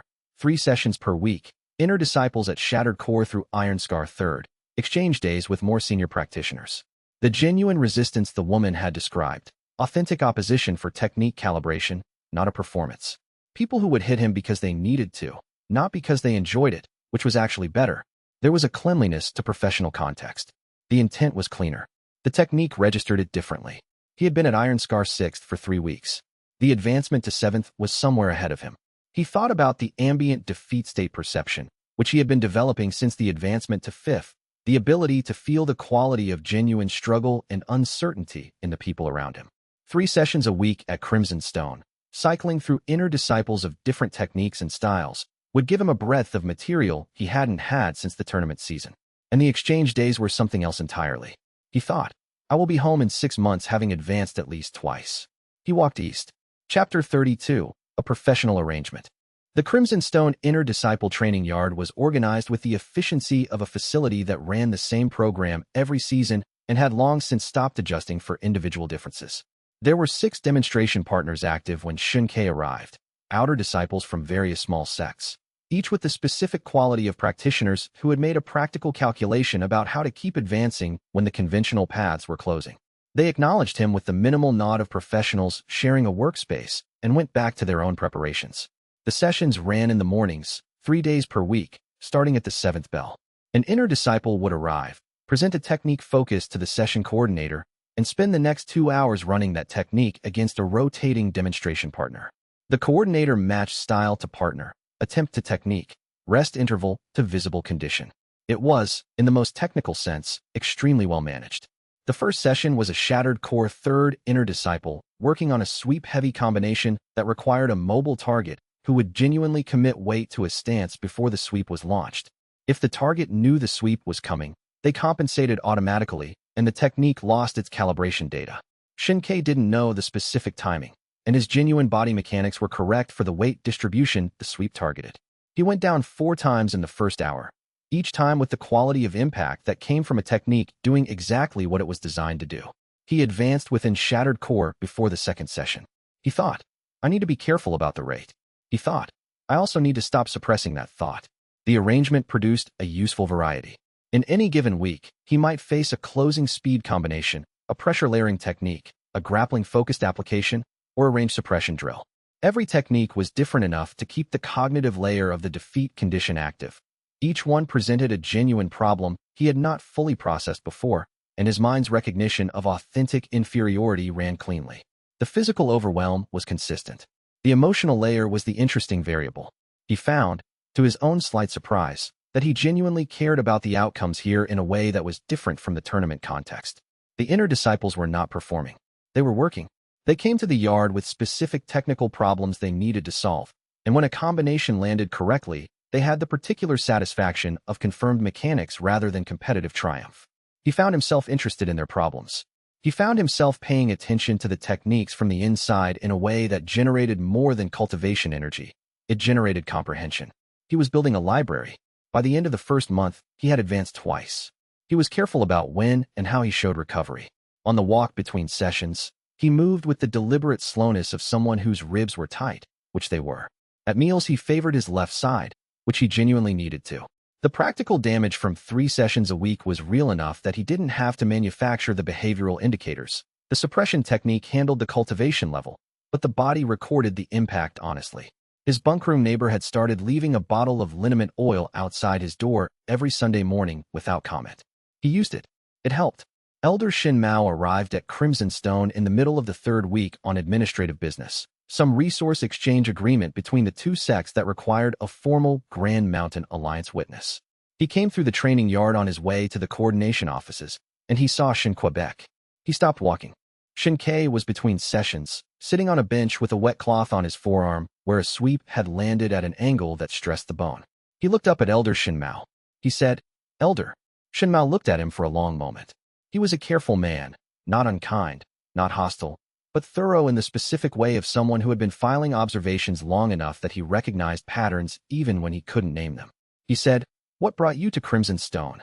A paid arrangement. Demonstration sessions. They're difficult. Yes, Elder. Shin Mao's eyes moved from the cloth on Xianxia's arm to the quality of his posture. The way he was sitting, the distribution of weight, the slight asymmetry that meant something specific about which side he was protecting. You've been here how long? 3 weeks. Shin Mao nodded, once, and continued walking toward the coordination offices. That evening he wrote a brief, private note in the file he had been maintaining for 2 years. Same individual. 3rd observation. Different location from the first 2. Same inexplicable survival rate. Practitioners at these sessions rarely lasted 3 weeks. He marked the date and closed the file. Chapter 33. 15 minutes by Hua arrived at Crimson Stone Sect on a clear morning in the 5th week of Xianxia's arrangement, as part of a formal weapons inspection exchange between Jade Snow Sect and Crimson Stone. The exchange was a standard administrative event, documentation of newly acquired cultivation instruments, verification of origin for sect record purposes. She had handled 3 of them this year already. She expected to be done by the afternoon bell and back on the road before dark. She was crossing the outer courtyard on the way to the instruments archive when she saw him. She stopped. He was in the training yard to the right of the main path, at the edge of what she recognized as an active demonstration session. An inner disciple at Shattered Core 8th was running a pressure layering technique against him, a combination that built successive impact points along a line to collapse the target's defensive posture. The disciple was doing it correctly. The spacing was good, the timing was good, the commitment was real. Xianxia was not defending so much as absorbing, distributing impact across the frame rather than redirecting, taking each component of the combination into a specific part of the body and letting the accumulation do what it was designed to do, which was to put him on the ground. He went down on the 3rd sequence. He got up. He went down again on the 4th. He got up again. Bai Hua stood at the edge of the path and watched for 15 minutes. The problem was his expression. She had been trying to identify the problem with his expression since their match at the first tournament and had developed several theories, none of them satisfying. The obvious candidates were wrong. It was not the blank endurance of someone suffering through something they lacked the skill to escape. It was not concealed pain or hidden desperation. She had seen those expressions on practitioners in genuine difficulty, and they had specific markers: the jaw tension, the quality of eye movement, the slight delay in facial response that came from splitting attention between pain management and external assessment. He had none of those. What he had instead was a quality she found she could not precisely name. The best approximation she could construct was purposeful, but that wasn't quite right either, because purposeful implied long-game calculation of the kind she associated with strategic actors who were managing a situation. This was something more immediate than management. He was present, genuinely, completely present in the experience of being taken apart by a technique he had not yet learned to fully absorb. He was in it the way you were only in something you genuinely cared about. She watched the 7th sequence of the session. He had been in this position for over an hour, and the quality of attention had not changed from the first sequence to the 7th. He was not tired of it. He was not enduring it. She turned and continued walking toward the instruments archive. She completed the weapons inspection in 2 hours and was back on the road before the afternoon bell, as she had predicted. On the ride back, she thought about the 3 data points she had now assembled. The first tournament, where his heartbeat had been wrong. The meeting at the Grand Mountain Alliance inquiry, where he had answered her questions about the 3-line archive entry with precisely calibrated lack of information. And today, the category of explanation she had been working within, hidden technique with unusual physical parameters, was no longer adequate. She needed a different category, something that encompassed genuine emotional investment as a primary feature rather than a secondary indicator. Something that explained why being hit benefited him rather than merely failing to destroy him. She composed a private observation document that evening and filed it where she kept materials relevant to the xianxia inquiry. Then she added a line at the bottom that she had not included in any previous version: active investigation, not just observation. This is qualitatively different from anything I have encountered. She did not yet know what it was qualitatively different from. She began making a list of what she needed to find out. Chapter 34. The specific problem. Lu Rong arrived at Crimson Stone in the 2nd month, on a rest day when the training yard was empty and most of the other demonstration partners had gone to the market town half a li east of the sect.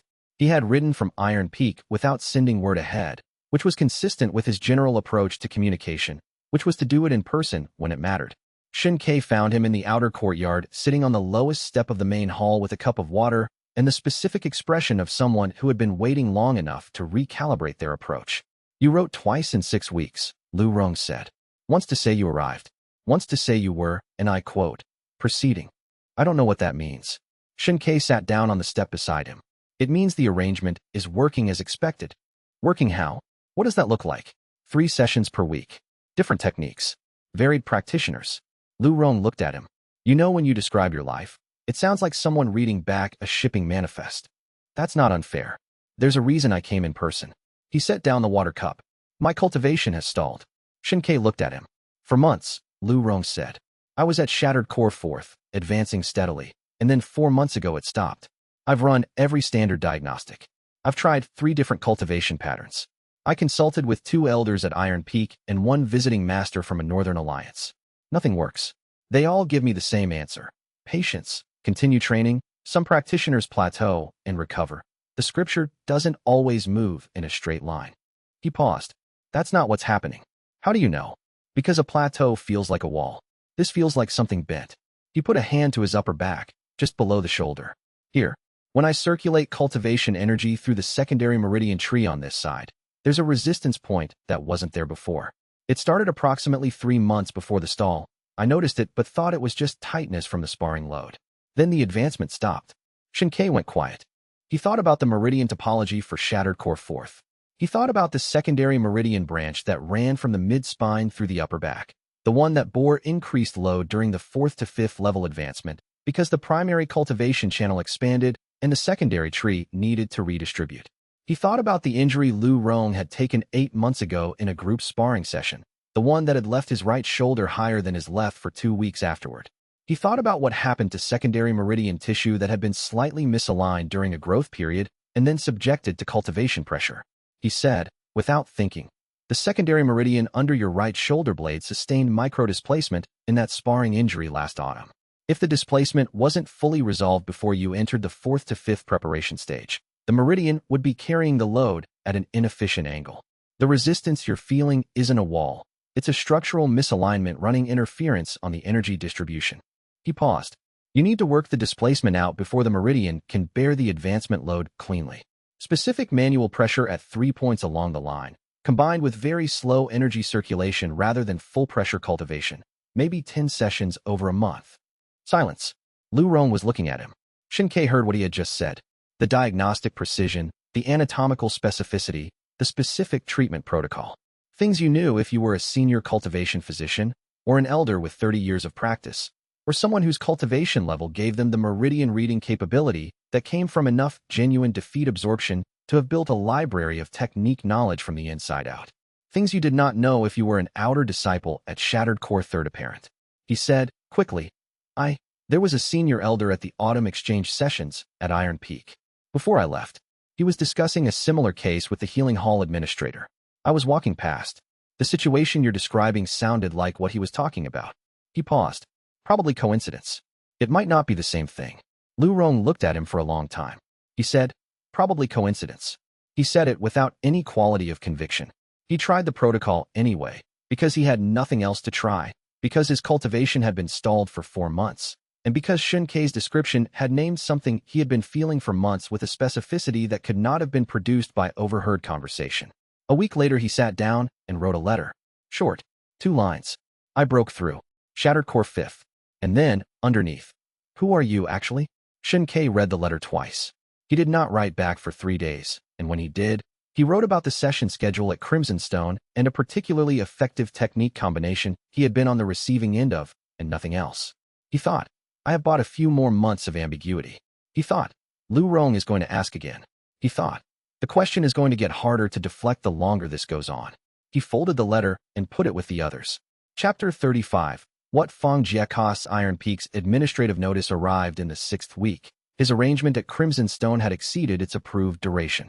The temporary external placement authorization covered 3 months. He had been at Crimson Stone for nearly 5. The sect required his return for the annual Outer Disciple Review, and failure to appear would result in formal removal from the Outer Disciple Registry. He spent 2 days finishing a final session series at Crimson Stone, 3 consecutive sessions with an Iron Scar First Inner Disciple who had been using him for a lateral pressure technique that required a genuinely resistant target. He had been receiving this practitioner's sessions for 3 weeks, and the technique was close to complete. 2 more calibration sessions, and she would have the timing right at full extension. He told the session coordinator he was leaving. The coordinator noted it without visible reaction and adjusted the partner schedule. He was at Iron Scar 7th when he walked back through Iron Peak's gate. He had advanced twice in the first month and once more in the back half of the arrangement, the third advancement coming during an exchange session with a visiting Iron Scar 3rd practitioner whose grappling style was genuinely unfamiliar. The ambient defeat state perception had deepened over the 5 months. It was less of a second attention now and more of a background condition, a layer of information he was always receiving at low resolution and could choose to focus into high resolution when the situation required. He was getting better at not reacting visibly when it showed him something useful. He found Fang Jie waiting for him in the outer training yard. Fang Jie had advanced to Iron Scar 2nd. This was visible from approximately 30 meters. The quality of spiritual pressure was different at that rank, more settled, less turbulent than Shattered Core, and people who had recently advanced and not yet adjusted to the new pressure tended to broadcast it with a slight excess that experienced cultivators recognized immediately. Shin Kei recognized it. He also recognized the posture. Fang Jie, standing in the center of the training yard with his arms crossed, and 3 outer disciples nearby, who were performing cultivation exercises but facing the gate, which meant they had been told to be present. An audience. An occasion. Welcome back, Fang Jie said. His voice had the specific warmth of someone enjoying an anticipated event. I heard you were doing demonstration work at Crimson Stone. For pay. He paused, letting the assembled witnesses appreciate the image. Paid to be hit. Shin Kei set down his travel pack at the edge of the training yard. I needed the work. And now you're back. Fang Jie uncrossed his arms and rolled his shoulder once, loosening. I thought, since you're clearly enthusiastic about being useful, I should help you get back into condition. He stepped forward without more warning than that. Iron Scar 2nd. Shin Kei had been working with Iron Scar 1st for 5 months and had just advanced to 7th himself. The gap between Fang Jie's current level and his own was 5 sub-ranks, sufficient, but not enormous. He suppressed to Iron Scar 1st. His body settled into the lower operating register, and the pressure differential shifted. Fang Jie was above him now, by a genuine margin. The first combination landed. The cognitive layer activated cleanly. The physical overwhelm was real. At suppressed first, Fang Jie's second-rank force registered with genuine impact, striking tissue that was operating at a lower threshold than its actual capacity. His ribs took the first sequence. His left forearm took the second. He went down on the third. He got up. The watching outer disciples had the quality of people uncertain whether to be entertained or unsettled. Xianxia's recovery speed was always slightly wrong. Not dramatically wrong. Not the kind of wrong that produced decisive evidence, but the kind that landed in the mind as a question that couldn't be finished. Fang Jie was not watching his recovery speed. Fang Jie was watching his face. He had been watching Xianxia's face for 2 years, since the moment after their first match, when he had seen something in it that he could not name. He saw it again now. The quality he had tried to describe to his junior disciples as something between focus and relief, a settled attentiveness that belonged to someone getting exactly what they came for. He hit harder. The fourth sequence was full weight, no technique finesse, just accumulated iron scar force applied at close range. Xianxia went down. He lay on the packed earth for a moment and felt the advancement settle. Iron scar 8th. The defeat energy had compounded from the complete sequence. Physical overwhelm genuine, cognitive recognition clean, emotional layer active in the specific way that came from the genuine stakes of being performed at, being made an example of in front of people he would have to face every day. Not the deepest emotional fuel he had drawn from, but real, unmanipulated. He got up for the 4th time. Fang Jie stopped. He was breathing harder than the exertion warranted. He stood looking at Xianxia, this person who had just absorbed 4 sequences of Iron Scar second force and was standing upright without visible difficulty.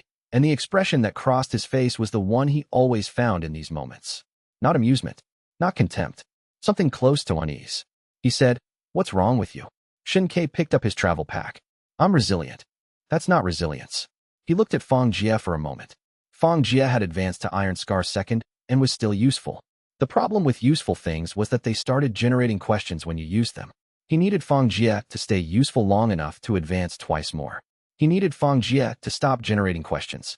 He said, "It's a constitutional trait. Some practitioners absorb impact differently. It doesn't make me stronger. It just means I don't visibly damage easily." He paused. "Elder Shun Mao has documentation on it." Fang Jie looked at him. He did not look satisfied. He looked like someone who had received an answer that fit the facts and did not fit the truth. He let it go. For now.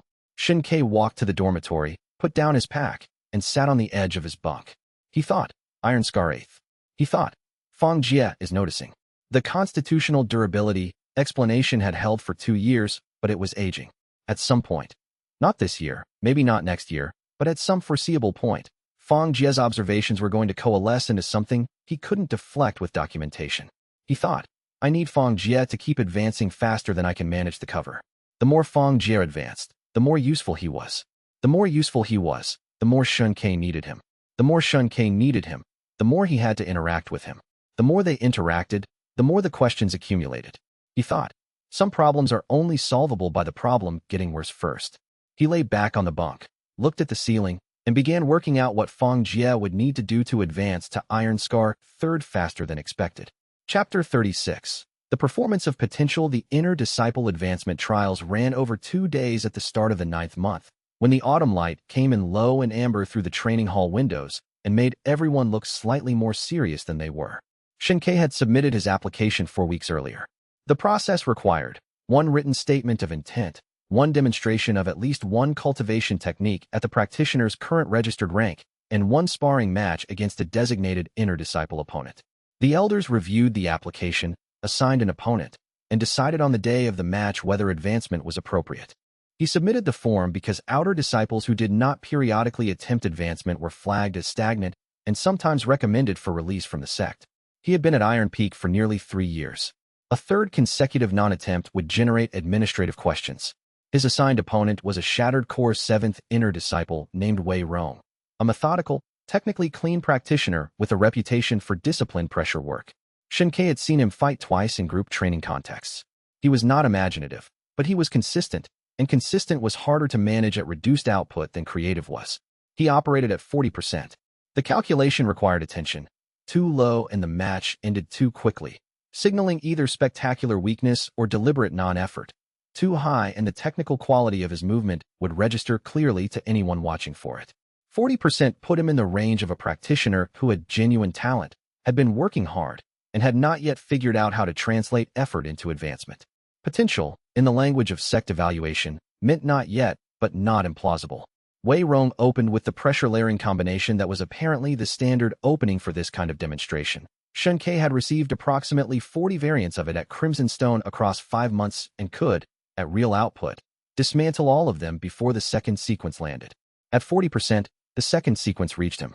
He distributed the impact across his frame the way he had learned from being hit with the correct version many hundreds of times, and the result looked like a practitioner with better-than-expected impact absorption and imprecise footwork. Potential. He went down in the 5th sequence. He got up. Wei Rong ran the combination again. He went down in the 4th. He got up. He won the 3rd exchange. Barely. The kind of barely that suggested a lucky read rather than genuine technical advantage. And then the 5th exchange put him down and didn't bring him up cleanly, and that was where he chose to end it. He gave a convincing impression of trying to rise and failing, then accepted Wei Rong's assist with the hand at his elbow. The elders consulted for 40 seconds. Elder Shun Mao, sitting at the 3rd position in the observation row, wrote something in the notebook on his knee while the other two spoke. The senior elder said, "Potential noted. Advancement not approved at this stage. Practitioner is encouraged to continue refining technique fundamentals and reapply in the spring." xianxia bowed at the standard depth, held it for the standard duration, and said, "Thank you for the evaluation and the opportunity, Elder. I will work harder." He meant the last part. Wei Rong, on the way out of the training hall, offered his hand. "Good showing for an outer disciple. Your stance under pressure is better than most." "I had good training recently," xianxia said. He walked back toward the outer dormitory. The afternoon light was still amber, and the shadow of the main hall's roof cut across the courtyard at a diagonal. 3 inner disciples were on the elevated gallery above the courtyard. Xianxia was one of them, having completed her own inner disciple review earlier in the week with results that were, by contrast, unambiguous. She was looking down at the courtyard with the expression of someone watching something they found they had opinions about. He did not look up at her directly. He could feel the quality of her attention through the ambient perception, the particular texture of frustration that was also concern, with something underneath it that he had learned to recognize as the specific kind of affection that came with seeing someone perform below themselves. He walked past the shadow line and into the open light of the outer courtyard. He thought, "I will do this again in the spring." He thought, and the spring after that, probably. He thought, "The administrative requirement does not change." He thought, "She is watching me accept this, and she is not saying anything, because there is nothing to say that I do not already know." He thought, "That is one of the things that costs." Chapter 37. The same words Xianxia found him on the dormitory steps the evening before she moved to the inner ring. The inner disciple quarters were on the east side of the compound, a different building entirely, separated from the outer dormitory by the main training hall and a walkway that was technically open to all disciples, but practically traversed in one direction by inner disciples who had no reason to be in the outer sections, and in the other direction by outer disciples who had official business. She had been assigned her new room that morning. She had a carrying case and 2 travel bags in her room, packed. She sat down next to him on the steps. He made room for her, which required moving slightly left, which he did. The evening sky was the deep blue that came in the last 30 minutes before dark, when the horizon still held light, but the overhead was already committed to night.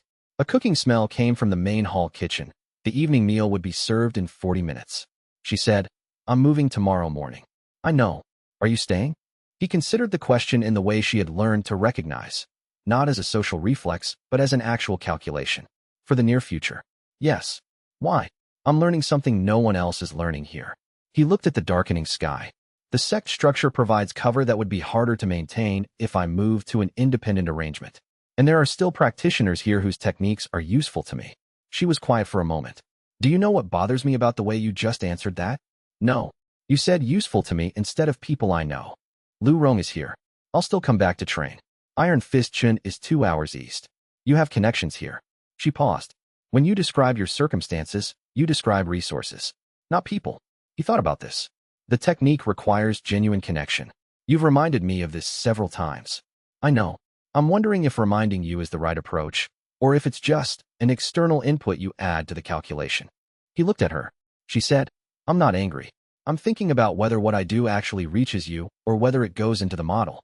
She held the eye contact steadily, the particular quality of attention she had developed over 3 years that was direct without being aggressive, that asked for the genuine response rather than the managed one. Does it reach you? Or does it go into the model? He said, after a moment, both. And the fact that it reaches me is why it goes into the model. He paused. I'm not sure how to explain the distinction. You don't have to. She looked out at the evening sky. I understand the technique requirements. I understand that genuine connection is mechanically necessary for you, and that what I feel is part of how your cultivation functions. She was quiet for a breath. I also understand that understanding that doesn't change what I feel. So I've decided to stop worrying about the framework and just be honest about the thing itself. She reached out and gripped his wrist, the same way she had at the first tournament. The same grip, the same pressure, the same quiet certainty in it. Don't disappear on me. He looked at her hand on his wrist. He said, I remember. She nodded once and stood. She picked up the light-carrying bag she had set beside the step and went inside. He stayed on the steps. The kitchen smell strengthened, something with ginger and onion, the autumn standard. A lamp came on in the window above him, casting a small parallelogram of yellow on the step beside his foot. The blue sky darkened another shade. He thought. She said she decided to stop worrying about the framework. He thought.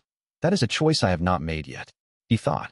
There might be a relationship between that choice and how the technique works at higher ranks, where the framework is insufficient to explain what the defeat produces. He thought. That is still the framework. He sat with his wrist and the weight of repetition for a long time. Chapter 38.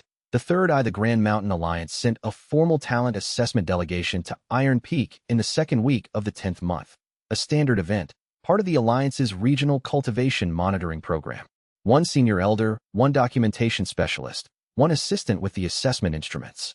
The senior elder was named Huashan. He was compact, gray-haired, and moved with the efficiency of someone who had run this assessment in 40 different sects over the past decade and had developed the minimum viable interaction for each stage. He was not unkind. He was extremely thorough. He treated each practitioner as a data point and was good at his job in the way that meant the data he collected was accurate. The assessment instruments read cultivation level within a range, not precisely, but closely enough for ranking and monitoring purposes. Elder Huashan ran each outer disciple through individually. The instrument glowed faint blue for standard readings. Strong practitioners produced a deeper shade, weak ones a pale wash. When Xianxia placed his hand on the assessment crystal, the instrument produced the pale wash. Huashan noted the reading, asked 2 standard questions about cultivation history and technique practice, received answers that confirmed what the instrument showed, and moved to the next practitioner in the queue. In the afternoon, after assessments were complete, the delegation ran a standardized demonstration exercise. Each assessed practitioner performed a basic cultivation technique at full output, so the elder could verify the instrument reading correlated with technique quality. Xianxia demonstrated a standard outer disciple cultivation form. Nothing from his actual repertoire, just the sect's foundational first-year technique. The form was adequate and no more. The quality suggested someone who had been practicing diligently for years without developing exceptional facility. It correlated with the pale wash reading. Then a third-year outer disciple performing before him stumbled and fell sideways into Xianxia's position. The movement was fast and came from his left. Xianxia's body responded before the decision was formed. He pivoted, absorbed the impact of the falling practitioner with a quarter-turn catch that redistributed the force up through his frame and out through his feet, and deposited the stumbling disciple upright without visible effort. The whole movement took under 1 second. Then he realized what he had done and made it a stumble. He introduced the stumble approximately half a second too late. Not dramatically late, not the kind of late that produced immediate certainty, but late enough that the recovery movement existed in the record before the stumble obscured it. The pivot, the absorption, the weight distribution, those were iron scar level movement mechanics. Specifically, the kind of iron scar movement that came from having spent years absorbing high-force impacts and developing the unconscious physical grammar of redirect and release. Elder Huashan had been watching from the corner of his eye. He did not stop the demonstration. He did not approach Xianxia. He wrote 3 lines in his personal notation book, not the official assessment record, the private one, and continued to the end of the exercise without changing his expression. That evening, in the guest quarters, he reviewed the notation. Outer disciple. Apparent hollow pool. Instrument confirmed. Technique demonstration consistent with apparent level. Physical reflex during incidental contact inconsistent with apparent level. Recovery movement belongs to iron scar technique baseline, not hollow pool. Discrepancy. 1 data point, insufficient for conclusion. Notable. Third occurrence of this individual in regional assessment context across 3 different sects over 2 years. cross-referenced from prior assessment notes. Same practitioner. Same discrepancy pattern. Different location each time. He marked the notation category. Follow, insufficient grounds for formal report, sufficient grounds for continued observation. He closed the book and placed it in his document case. Xianxia spent the evening running the event in his mind. The stumble recovery had been instinctive. The cover had been late. Not so late that anything was proven, but late enough that someone thorough would file it. An elder Huashan, from everything Xianxia had observed across the day of assessments, was someone thorough. He thought, 3 people now. Elder Shin Mao, Bai Hua, and Elder Huashan. 3 different observational approaches, 3 separate sets of notes, 3 files accumulating individually. None of them in contact with each other. None of them with sufficient grounds for a formal report. He thought, that will not stay true indefinitely. The problem was not any single observer. The problem was the accumulation, that 3 independent, careful people had noticed enough to keep looking, and the longer he remained in the same networks, the more opportunities they had. He could manage any one of them indefinitely. Managing all 3 required keeping them separated, keeping each file from growing to the point of action, and eventually producing a plausible explanation sufficient to close at least one inquiry. He thought about which one was closest to critical mass. He thought, Bai Hua, because she had moved from observation to active investigation, and active investigation compounded faster than passive notation. He thought, xianxia told me to tell her more. He thought, xianxia is usually right. He lay back on his dormitory bunk and looked at the ceiling and thought about what more could mean, precisely, in Bai Hua's context. Chapter 39. What the Iron Scar teaches. Last, the advancement to Iron Scar 9th happened during a sparring session in the outer training yard, 6 weeks after the Alliance assessment. It was not a remarkable session. His opponent was a visiting outer disciple from a small sect passing through on the way to the Eastern Market Circuit, a young man at Iron Scar First who had stopped to earn a training stipend and had been matched with Xianxia as a compatible level partner. He was unremarkable as a practitioner. Solid foundation, no distinctive style, one trick involving a weight shift that he returned to too often, and which Xianxia learned to recognize by the second exchange. He was also, unambiguously, genuinely above Xianxia's suppressed operating level, and his strikes landed with the clean impact of someone who was not particularly trying to hurt him, but was not trying either. They ran 5 exchanges. The 5th was a combination Xianxia hadn't seen before. The visiting disciple had apparently been saving it, because it emerged mid-sequence with a timing variation that interrupted his defensive read. The combination completed. He went down hard on packed earth with a sky full of autumn cloud above him and the cold ground against his back, and the advancing disciple standing over him with one hand extended. He lay there for 3 seconds and felt the defeat energy settle. Iron Scar 9th. Something changed. He had been aware of killing intent in a general sense for years. Every cultivator above a certain level developed baseline sensitivity to the presence of lethal intention in the environment around them. But what assembled in the 3 seconds he spent on the ground was something more specific. He could feel his own. The residue of every encounter where genuine violence had been directed at him, every strike from every practitioner who had meant the blow to land, every session at Crimson Stone, and every tournament match, and every Fangjie performance. All of it had been filing itself away, building a library of killing intent in its many textures and intensities. He understood, in those 3 seconds, that he could produce that quality at will. Not the intent itself. He was not planning to kill anyone, but the spiritual pressure signature of it, the specific frequency that registered in other cultivators' senses as the presence of genuine lethal threat. He took the extended hand and stood up. He did not show what had changed. He bowed to his opponent, thanked him for the session, and walked to the side of the yard to collect his things. On the way, he walked past a group of junior outer disciples running formation drills. He activated the new capability at the lowest possible output and sustained it for 3 steps. All 4 of them stopped what they were doing. They did not look at him directly. They just stopped, with the particular involuntary stillness of people whose bodies had registered something their minds had not yet processed. He deactivated it and continued walking. Behind him, after a beat, the formation drills resumed. He turned the corner and stood alone in the corridor between the outer training yard and the dormitory wing and let the full implication of it settle. He could produce the pressure signature of a genuine killing threat on demand. He could also, by extension, suppress it so completely that he read as not just non-threatening but essentially absent, a quality not of harmlessness but of non-existence as a threat object. The technique had been building this capability from every genuine defeat he had absorbed. Every time an opponent's intent had overwhelmed him physically and registered across all 3 layers, the quality of that intent had been archived. And now the archive was deep enough and varied enough to be used in both directions. On, off, tuned. The cost of this capability was the same as the cost of all the others. It was assembled from real experiences of genuine inferiority, from years of being the person in the room who could be hit with intent. There was no other way to build this library. You could not reverse engineer it from winning. He went to his room and sat on his bunk and thought about how to use this carefully. The obvious risk, overuse. If he used the suppression function too consistently around Elder Shin Mao, Bai Hua, or Elder Huashan, the absence itself might become data, an anomaly, a practitioner who produced less environmental signature than their stated rank should generate. He needed to calibrate. Active use as a tool when required. Passive suppression only in specific high-risk moments, not as a constant. Outside the window, a pair of birds that had been on the sill took off without apparent cause. He thought, I will need to practice this in private for at least a month before using it anywhere it matters. He thought, this is one of the things that cannot be explained by constitutional durability.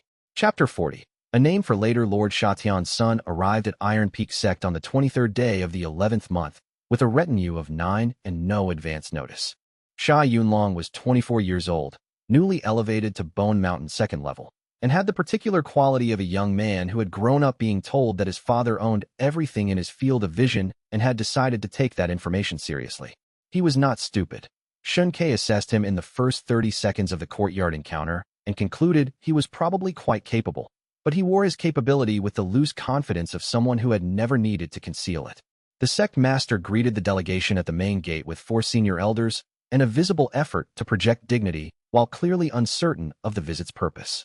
Sha Yunlong accepted the greeting with minimal reciprocal courtesy, scanned the assembled disciples in the welcome courtyard, and said, "Show me your strongest." The sect master indicated the 3 senior inner disciples who had been positioned near the front for exactly this eventuality. What followed was efficient and unpleasant. Sha Yunlong fought the first inner disciple for approximately 40 seconds, which was long enough to demonstrate that Iron Scar 3rd was not in the same category as Bone Mountain 2nd, and short enough to underline the point without excessive emphasis. The 2nd and 3rd took approximately the same time each. Fang Jie stepped forward without being asked, because Fang Jie at Iron Scar 3rd was not going to stand in a crowd and watch junior inner disciples be evaluated in his place. He lasted slightly longer than the others. He absorbed the first combination and threw a counter that was technically sound and did not significantly affect the outcome. Sha Yunlong stepped back from the match without particular expression and looked at the courtyard. His gaze moved across the assembled practitioners, not quickly, but with the systematic scanning of someone cataloging a space for later reference. It reached the edge of the group, where Shun Ke was standing at the back of the outer disciple cluster. He stopped. He studied Shun Ke for a moment. Then he pointed. "Outer disciple, come here." The crowd shifted to create a path. Shun Ke walked through it with the unhurried movement of a man who was not anxious, not performing calm, genuinely not anxious, because anxiety required uncertainty about outcome, and he was not uncertain about the outcome. He stopped at the appropriate distance from Sha Yunlong and bowed. Sha Yunlong looked at him. "You're at Hollow Pool." "Registered, yes." Something in Sha Yunlong's face tightened slightly. The word choice, registered, was technically correct and created no opening, but it landed wrong. The way a correctly aimed answer could still be slightly off from the question's actual concern. He had been going to ask something else. He let it go. He attacked without further conversation. Bone Mountain 2nd level carrying full intent. The strike arrived with the compressed weight of a practitioner whose spiritual pressure had undergone the tier qualitative shift, where force stopped being about muscle and technique and became something that affected the air in front of the hand before contact. Shun Ke could not suppress to a level that would make this defeat incomplete. Anything below Iron Scar and the physical overwhelm would be too severe for the technique to survive. He suppressed to Iron Scar first and took the strike. It threw him across the courtyard. He crossed approximately 4 body lengths of open ground before he stopped. The impact had been distributed as well as it could be. He had absorbed 10,000 variations of this category of force across 3 years, but a Bone Mountain 2nd strike, even partially absorbed, moved the body like a struck bell. He could feel his ribs objecting in the way ribs objected when the force arrived faster than the frame could fully redistribute. He lay on the courtyard ground for the seconds he needed. The defeat registered across all 3 layers simultaneously and with unusual completeness. The physical overwhelm was total. At suppressed Iron Scar 1st, Bone Mountain 2nd was simply in a different category, and his body's genuine inability To have meaningfully interfered with that strike activated the cognitive layer without any effort. The emotional layer was real in the specific way it was real when the stakes were public. He had been singled out from a crowd and demonstrated against, in front of his sect, by someone who had not considered whether he was capable of responding because the answer was obviously no. That sting was authentic. He advanced. Bone Mountain, first level. He lay on the packed earth of the courtyard and felt the advancement settle into a new structural register, something that was not just more of iron scar, but different in kind. The way a room with an open window was different from a room without one. The world had a new texture at this rank. The spatial relationships around him had a slight additional dimension, as if each distance came with a margin, not measurement, but something that felt like the ground acknowledging where the edges were. He was not ready to use this. He filed it. He stood up. He turned and faced Xia Yunlong across the courtyard. He was moving normally. He had come to rest approximately 4 body lengths from where the strike landed, and he had stood up without assistance and was facing the man who had thrown him there. Xia Yunlong looked at him. He said, slowly, "You smiled when I hit you." Silence in the courtyard. Xianxia said, "It was a good technique." "That's not why you smiled." Xia Yunlong studied him. His expression had shifted, not hostile, not confused, but the particular quality of a careful person encountering a data point that did not sort itself. An outer disciple at Hollow Pool being struck by Bone Mountain force and standing up without assistance in under 10 seconds is a data point. An outer disciple at Hollow Pool smiling when Bone Mountain force arrives is a different category of data point. Xianxia said, "I have an unusual constitution." Xia Yunlong looked at him for another 3 seconds. Then he turned back to the sect master, and the conversation moved on. Territorial politics, resource agreements, the formal language of a regional power visiting a subordinate node. The retinue began the administrative portion of the visit. The crowd in the courtyard dispersed back into its usual patterns. Xianxia walked toward the outer dormitory. He heard, behind him, the low murmur of Xia Yunlong speaking to the intelligence officer at his left shoulder. He did not turn around. He did not need to hear the words to know the category of instruction. He had felt enough variations of that tone at Crimson Stone sessions and tournament galleries to identify it accurately by texture alone. He thought, Xia Yunlong is going to have someone look into me. He thought, Bone Mountain first. The new capability needs weeks before I understand its range. He thought, I need to decide, very soon, whether Bai Hua is someone I can tell the truth to. Because the circle of people who know what I am is about to be determined for me if I don't determine it myself first. He went to his room. He sat on his bunk.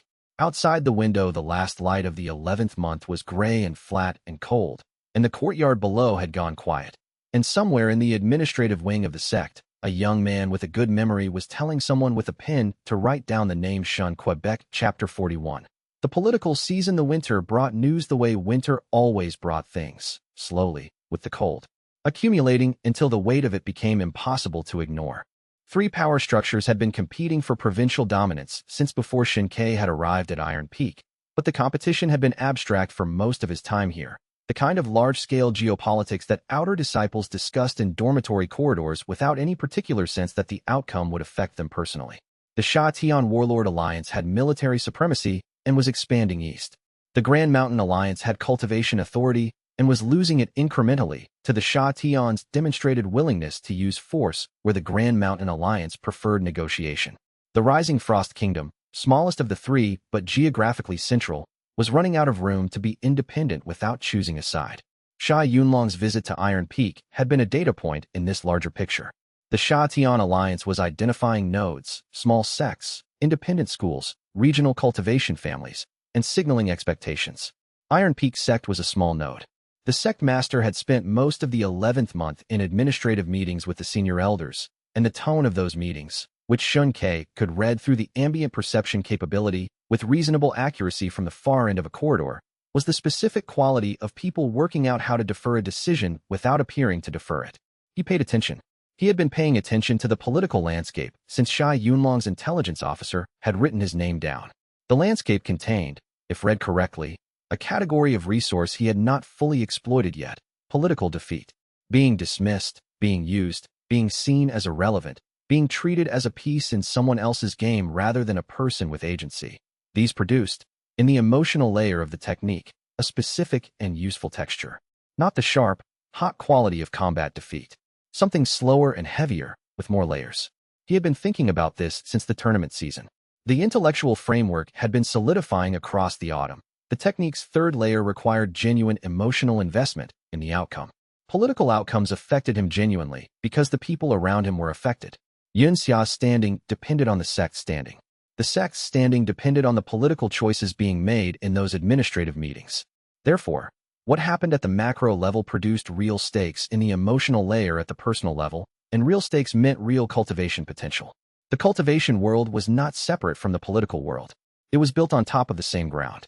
What he had been treating as background, the territorial movements, the alliance shifts, the quiet pressure applied to small sects by large ones, was a source. He began building a map, not geographic, a pressure map. Who was applying force to whom, in what direction, with what intent? Where the nodes of genuine conflict were. Where genuine humiliation was being produced as a byproduct of larger power games. Where he could place himself to be in the path of something real. He thought. Sha Yunlong visiting was not the end of the Sha Tian engagement with Iron Peak. It was the opening move. The response from Iron Peak's administration would determine what the second move looked like. He thought. The delegation to Rising Frost Kingdom that had been rumored since the summer was probably going to be confirmed in the next month. He thought. Rising Frost is where the political texture is most active. He thought. I should be in that delegation. He went to see Elder Shen Mao. Chapter 42. The road east. The delegation announcement came on the fourth day of the first month of the new year. Iron Peak sect would send representatives to Rising Frost Kingdom for the spring diplomatic exchange. 6 inner disciples, 2 elders, and, in a specific administrative note, 1 outer disciple nominated for exposure purposes. The nomination had come from Elder Shen Mao, who had included a brief supporting note in the delegation proposal. The outer disciple had relevant experience of extended travel, had demonstrated administrative reliability in the Crimson Stone arrangement, and could serve as a practical support role for the delegation without requiring senior accommodation. The sect master had approved without particular interest. Xianxia was on the delegation list as one of the 6 inner disciples. She had been selected on cultivator merit. She was at Shattered Core 9th and was, by any objective assessment, among Iron Peak's more capable representatives. Her selection had nothing to do with Shun Kei's presence on the list. He verified this by reading the ambient quality of the selection meeting from the adjoining corridor. The discussion of her name had the smooth, procedural quality of an obvious choice, not the slightly elevated attention that came when personal considerations were present. She was going because she was good. He was going because he had arranged to go. They left Iron Peak on the 10th day of the first month. The road to Rising Frost ran east for 4 days, then south for 2, passing through 3 minor sect territories and 1 significant mountain crossing. The delegation traveled in a loose formation, the 2 elders at the front with the senior inner disciples, Shun Kei at the rear, as was appropriate for his position.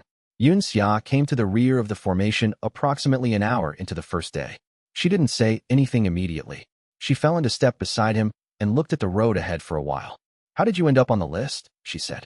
I asked Elder Shen Mao. She turned to look at him. You asked Elder Shen Mao. I had a reasonable case. Travel experience, administrative reliability. Elder Shen Mao has been making notes on you for 2 years. Yes. She was quiet for a beat. Shen Kei, you went to the person who is building a file on you and asked him to put you in a diplomatic context where more people will be watching you. It also gives me access to Rising Frost's political networks, which are more active than anything available at Iron Peak right now. That's not an answer to what I said. It's a partial answer. She looked at him for another moment, then returned her gaze to the road. You have 3 days to tell me why the political networks are worth the exposure risk. He said, I'll think about how to explain the technique's relationship to political context. Or you could just tell me directly. He thought about this. He said, the technique requires genuine emotional investment in outcomes.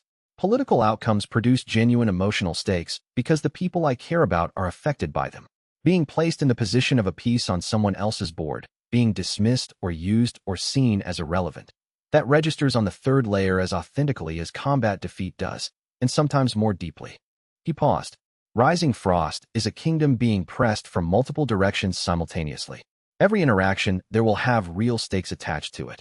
Xianxia walked beside him without speaking for a long moment. She said, you're describing a political situation as a cultivation resource. Yes.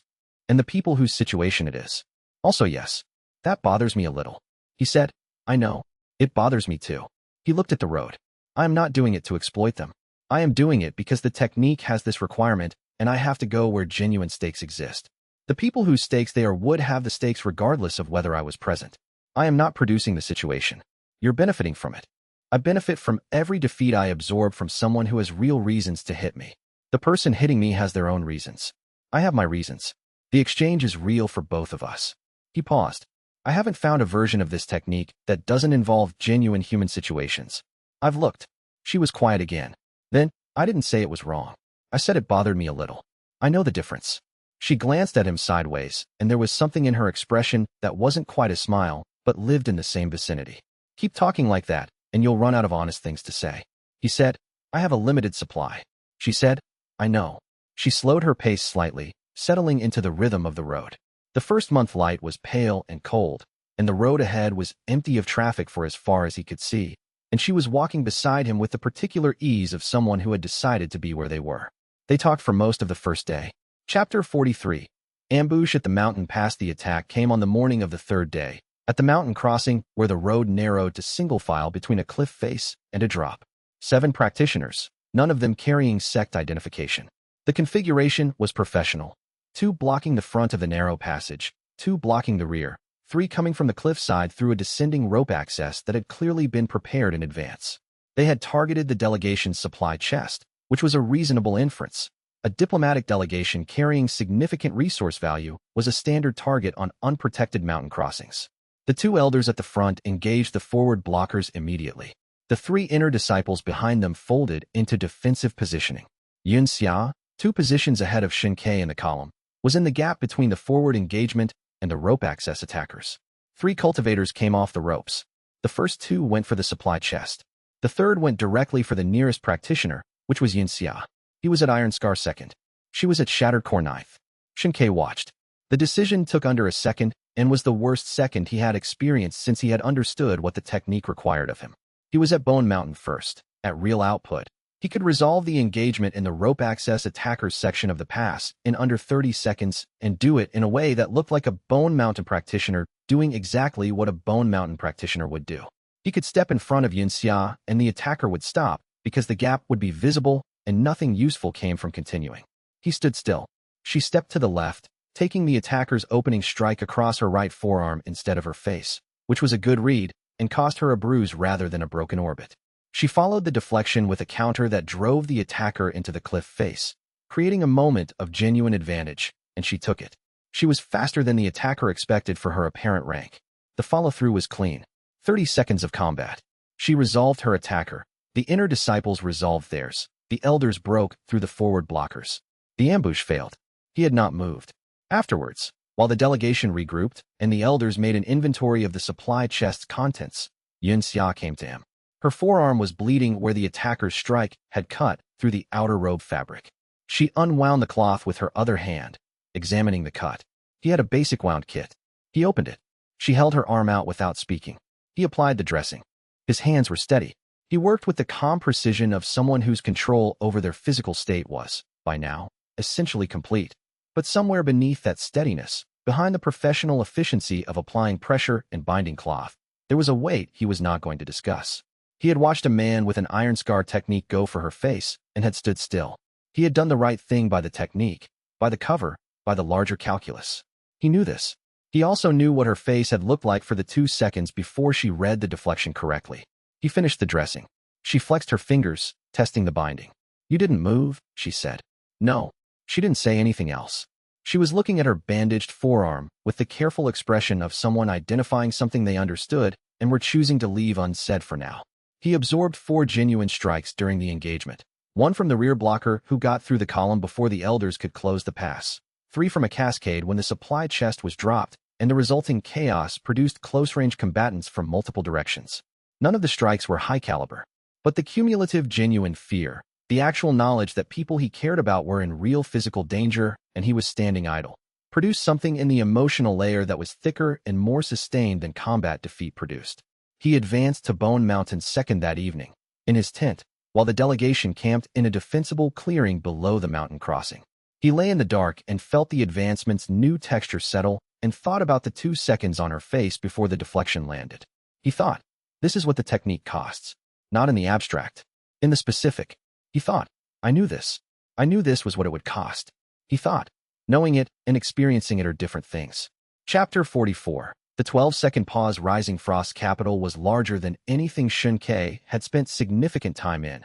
A tiered city built up the face of a plateau, each level visible from the one below it. The architecture a combination of cultivation practical, reinforced spiritual arrays on every gate, cultivation resonant stone in the outer walls, and genuinely beautiful. Carved bridges between tiers, gardens at each level that somehow remained green into the winter months. The road into the city passed through 3 gates, each one manned by cultivators of increasing rank. The Iron Peak delegation was met at the outer courtyard of the Royal Cultivation Hall by a formal reception party. 6 attendants, 1 senior court cultivator acting as escort, and, which was slightly unusual for a receiving delegation of this size, Princess Wan Yu herself.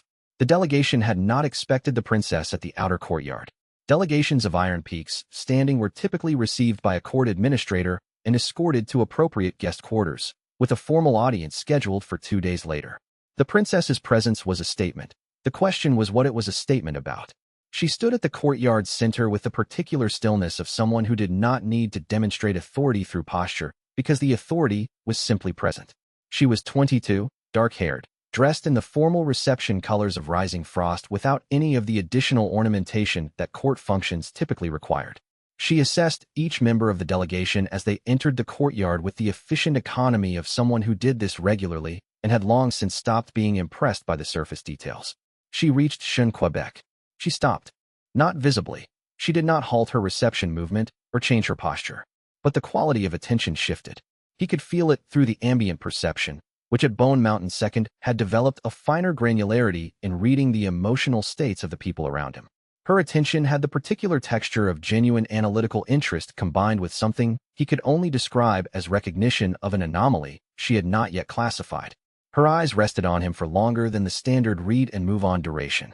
He counted 8 seconds, then 10, then 12. Then she turned to the next delegate and continued the reception. She assigned guest quarters to the delegation through her attendant. The outer disciple attached to the Iron Peak delegation, the attendant noted, had been assigned to a guest suite at the secondary cultivator grade rather than the outer disciple standard. This was not explained.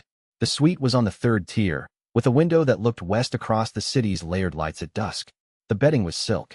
The cultivation array in the corner was the kind installed for practitioners who were expected to actually use it. The outer disciple standard, which xianxia had stayed in once before during a regional administrative trip, had 1 wooden bed and a window looking at an interior wall. He stood in the room for a moment after the attendant left. He thought. She saw something. He thought. She did not say what. He thought. 12 seconds is a number you do not produce by accident if you are doing receiving line assessments professionally. He unpacked his travel bag. He thought about what the assignment of better quarters meant in context, not as a gift, because nothing a politically capable person did in a diplomatic setting was simply a gift, as an investment of some kind, or a signal, or an indication that she intended to have a more substantive interaction and was creating context for it. All 3 were plausible. All 3 were also compatible with each other. He thought, she is someone I will need to understand quickly. He ate the dinner that was sent to the room. He meditated for an hour. He watched the city's lights through the western window until they were the only thing visible in the dark, and he thought about the 12-second pause. Chapter 45. The interesting eyes comment. The court demonstration had been organized by Xia Yunlong's advance attaché, who had arrived in Rising Frost 3 days before the Iron Peak delegation and had arranged, through the mechanisms of courtesy and implied alternatives, for a formal cultivation showcase during the diplomatic reception week. The showcase would feature Rising Frost's court cultivators performing for the assembled delegates and nobility. Lord Sha Tian's attaché would be observing. The Rising Frost court's arrangements for xianxia in the showcase were specific and deliberate. He would serve as the mobile demonstration target for a senior court cultivator's technique display. This had been communicated to the Iron Peak delegation through their assigned court liaison with the phrasing of an honor. The court cultivator performing for the showcase was very senior, and demonstration partners for such displays were typically drawn from inner-ring practitioners.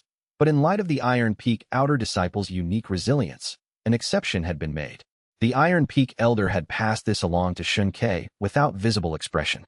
xianxia had accepted without visible expression. The court cultivator was named Elder Chung. He was at Bone Mountain 4th level, 50 years old, with the technical refinement of a practitioner who had spent 3 decades turning every technique he had ever learned into something barely recognizable as its original form, compressed, stripped of excess, the way long practice simplified things down to their essential geometry. He used Xianxia as a mobile target for 40 minutes in front of assembled court nobles and diplomatic representatives, demonstrating 7 distinct combat sequences against a practitioner who was, by all visible evidence, helpless to prevent any of them. The court nobles had a complicated response. Some were clearly amused. Some appeared faintly uncomfortable. The xianxia attaché in the third row watched with professional interest. Xianxia was, in the most technical sense, helpless to prevent the sequences. He was suppressed to Bone Mountain first. Elder Chung at Bone Mountain fourth operated at 3 full sub-ranks above his suppressed level, and every combination landed with the force of genuine superiority against a practitioner at a lower real operating capacity. He went down 6 times. He got up 6 times. The defeat registered on all 3 layers with unusual completeness and unusual texture. The cognitive layer was the interesting one. He was being used as a political prop, a demonstration piece for a showcase designed to underline Sha Tian's regional dominance by placing his cultural expectations at the center of a rising frost diplomatic function. The humiliation was not about the hits. It was about what the hits were for, and the genuine emotional registration of being used this way, not as a person whose presence mattered, but as an object whose function was to emphasize someone else's point, was thick and layered in ways that pure combat defeat was not. He advanced to Bone Mountain third during the last sequence. At the private dinner following the showcase, Princess Wanyu managed her seating arrangements so that she was in the adjacent position to Xianxia without making the management visible. The table had 12 people. She was talking to the elder on her left about a cultivation resource dispute in the northern reaches. Then there was a natural pause in that conversation, and she turned. She did not look directly at him.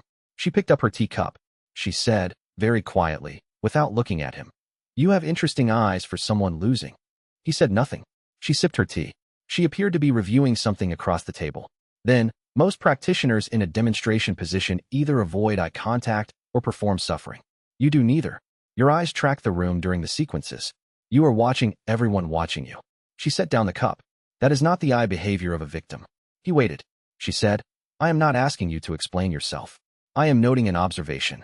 A pause. "I also note that you have been assigned guest quarters that your formal position does not warrant, and that this has not been mentioned by anyone at Iron Peak, which means you have not raised the question of why, which means you expected something unusual." He said. You paused for 12 seconds during the receiving line. She was quiet for a moment. The dinner conversation around them continued at full volume. Then, so small that only someone very close could hear it. A sound that was not agreement, but also not denial. The sound of a person who had been given a correct answer and was deciding what to do with the confirmation. She turned back to the elder on her left, seamlessly re-entering the conversation about the resource dispute. He sat with his tea and looked at the table. He thought, she is not going to ask more questions tonight. She is filing what she has. He thought, she found the 12-second pause interesting because I named it without prompting. He thought, whatever she thinks I am, she is almost certainly wrong about the specifics and right about the category. He thought, she is going to be useful. He thought, with a faint reluctance he recognized and filed, and I am going to be useful to her, which is not the same thing and matters in ways I have not fully worked out yet. Across the table, the Sha Tian attaché was writing something in a small leather notebook. Chapter 46. Wait at a distance. Lord Sha Tian arrived at the rising frost capital 4 days before his scheduled reception, which was the first thing Xianxia noted. The second thing he noted was the wait. He was in the third-tier courtyard running the morning cultivation form, a fabricated routine designed to produce observable effort at a level consistent with his registered rank, when the gate guard at the outer tier changed their posture. Not dramatically. A slight tightening in the shoulders, a shift in how their feet were planted.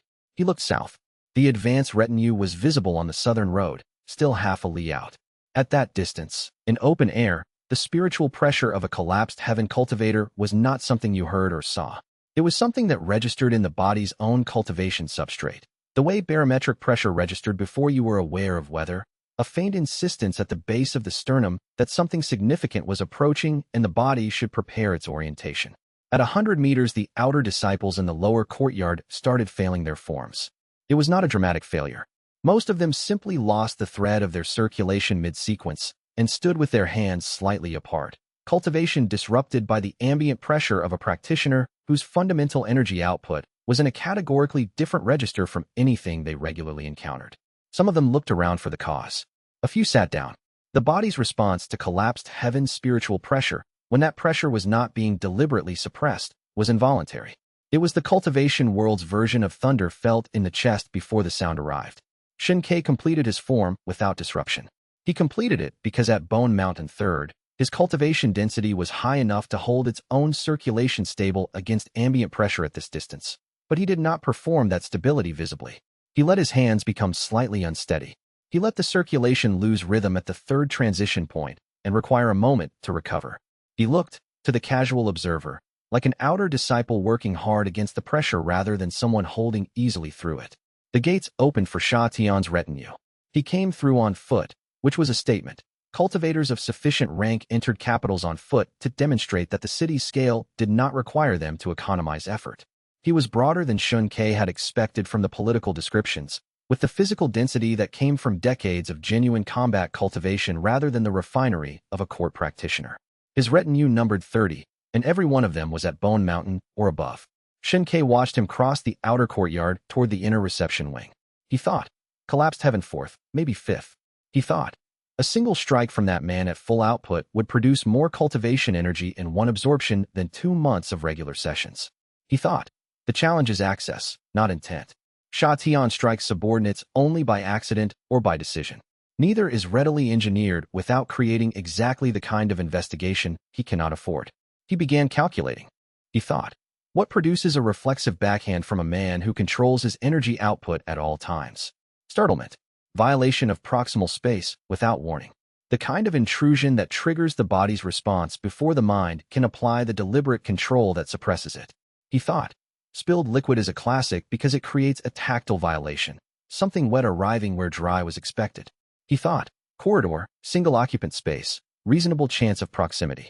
He did not do anything for 2 days. He spent the 2 days learning the patterns of the retinue's movement through the palace.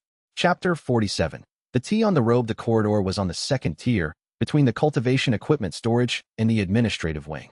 Sha Tian's retinue used it in the late morning when the Lord himself was in administrative meetings with Rising Frost's court advisors.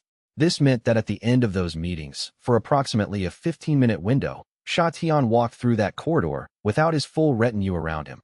For personal guards rather than 30, transitioning between the formal meeting space and the private quarters assigned to his delegation. Xianxia was in the corridor with a teapot. He was ostensibly going to the secondary guest dining area, which was a plausible destination. He had a small teapot, borrowed from the kitchen on a legitimate errand, and a cup. He had also, on the way to the corridor, timed his arrival so that he would be approximately 2 paces from the second corridor junction when Sha Tian came through it. He heard the footsteps before the turn. He turned the corner, and the distance was exactly what he had estimated. He was 2 paces from Lord Sha Tian. He registered the spiritual pressure at close range, and his body's genuine response was the response of a Bone Mountain Third cultivator encountering collapsed heaven fourth in a narrow corridor. A physical sensation of the air thickening, of his cultivation circulation running fractionally faster in a defensive reflex he had not consciously initiated. The fear response was not performed. It was real. He fumbled the teapot. The fumble was partially genuine. The pressure contributed to a hand steadiness drop that made the cup slip, and partially directed. He adjusted the angle of the spill so that the tea went forward rather than down, and forward meant across the front of Sha Tian's robe at mid-chest level, which was approximately the distance his arm could reach from his height. Sha Tian's right hand moved. The backhand arrived before conscious decision. For guards, the word from him to the nearest guard. The entire retinue's response. All of that came after the strike, because the strike was the body's reflex, the collapsed heaven cultivator's automatic response to proximal physical contact with an unknown source. The strike itself was not full power. It was perhaps 15% of his genuine output, the kind of casual defensive force that someone at his level deployed without deciding to deploy it. 15% of collapsed heaven fourth was approximately the equivalent of a moderately serious direct strike from a Bone Mountain practitioner at full output, which was what Xianxia's suppressed body received. He crossed the width of the corridor in approximately 1 second, and met the opposite wall. He slid down it. He sat on the corridor floor with his back against the wall and the scattered remains of the teapot around him, and looked up at Sha Tian, who had stopped and was regarding him with the expression of a man who had just swatted a fly and was mildly surprised to find the fly still present. The defeat registered. All 3 layers, simultaneously, with the quality that only genuine collapsed heaven overwhelm produced. The physical impact was in a category his body had never encountered from a single strike. The cognitive recognition was instant and total, and the emotional layer had the texture of the genuine terror that came from genuine helplessness. Not performed, not manufactured. But real in the specific way it was real when the gap between your capacity and the threat's capacity was actually uncrossable. He advanced to Bone Mountain 5th as he sat on the corridor floor. The 4 guards had weapons out. Xianxia raised one hand, and they stopped. He looked at Xianxia for another 3 seconds. Xianxia looked back, with the wide eyes and careful stillness of a person who was doing the correct thing to do after being involuntarily struck by someone who could crush him, which was to not move. Then Xianxia turned and walked on. 3 guards followed. The 4th remained for a beat, looking at Xianxia on the floor, then turned and followed the Lord. He sat in the corridor with the broken teapot and the wet tea on the floor and the tea on the wall from the initial spill and felt the advancement settle into a new register. Bone Mountain 5th. The spatial perception capability had developed further. The room's geometry had additional texture, the walls and distances acquiring a faint dimensional awareness that he would need time to understand. He also could not move his right shoulder without a specific quality of pain that suggested something in the joint had been subjected to forces it had not enjoyed. He thought, worth it. He picked up the broken pieces of the teapot and carried them to the kitchen waste. Chapter 48. Terms Princess when you called him to a private audience the following morning. The room was small and functional, not an official meeting space but a study, which was a statement about the meeting's category. A desk with documents, 2 chairs, a window looking north across the 3rd tier's garden walk. She was already seated when he arrived and did not rise. She poured 2 cups of tea from the pot on the desk. He sat down. She placed 1 cup in front of him and kept the other in front of herself. She said, "Tell me why you walked into Lord Xianxia's path." He had spent the time between the corridor and this meeting constructing the plausible explanation and stress testing it. The explanation he offered. He had misjudged the corridor timing, had been distracted by a noise from the administrative wing, had not registered the footsteps until it was too late to change direction without a movement that would itself be suspicious. He had been carrying a teapot. The rest was accident. She listened to this with the complete attention of someone who was not accepting it, but wanted to hear how it was structured. When he finished, she said, "I don't believe you." A beat. "I also don't need to." She picked up her teacup. "What I need is someone with a specific profile, capable of sustained deception at a high-stakes level, willing to absorb political and physical cost without complaining, with no organizational loyalty that supersedes a private arrangement." She looked at him steadily over the rim of the cup. "I was watching when Xianxia's backhand struck you. Your eyes did not go unfocused. Most practitioners lose visual focus under impact shock of that magnitude. You did not." He said nothing. She said, "I'm not asking you to confirm what I believe about your cultivation level. I'm telling you that what I believe is sufficient to make you useful to me." She set down the cup. "I am offering you a position. Court training partner for my personal guard, ostensibly to provide high-contact resistance sparring for practitioners who need authentic opposition. It is a legitimate role, and the guard needs what it offers." She paused. "The actual function I need you for is different. I need someone who can be in rooms where I cannot be, who appears to be exactly what he appears to be, and who will tell me what I need to know." Xianxia looked at her. He thought, she is offering him access to the most cultivator-dense, politically active environment in the province on a regular basis, with a legitimate cover story. He thought, her personal guard is going to be Bone Mountain 6th or above. He thought, this is almost implausibly good. He said, "When you need me to fight, I cannot fight visibly." She said, "I am not asking you to fight. I am asking you to help me think." He said, "What information do you need?" She said, "Currently, what Xianxia actually wants from this diplomatic visit, and whether what he says publicly is the complete picture." He said, "He wants a formal cultivation resource tithe agreement and a non-interference clause during his eastern expansion. The public framing is a trade relationship." He paused. "The non-interference clause is the part that matters. He wants Rising Frost committed to neutrality before he moves east, so that you don't become a strategic problem while he's committed to a different theater." She was quiet for a moment. "How do you know this?" "I've been reading the political texture of his delegation's body language during the administrative meetings I've had reason to walk past." He paused. "And I overheard 2 retinue members in the corridor adjacent to the secondary dining area this morning." She looked at him for a long moment. Then, "We will help each other without fully understanding each other. That will have to be enough for now."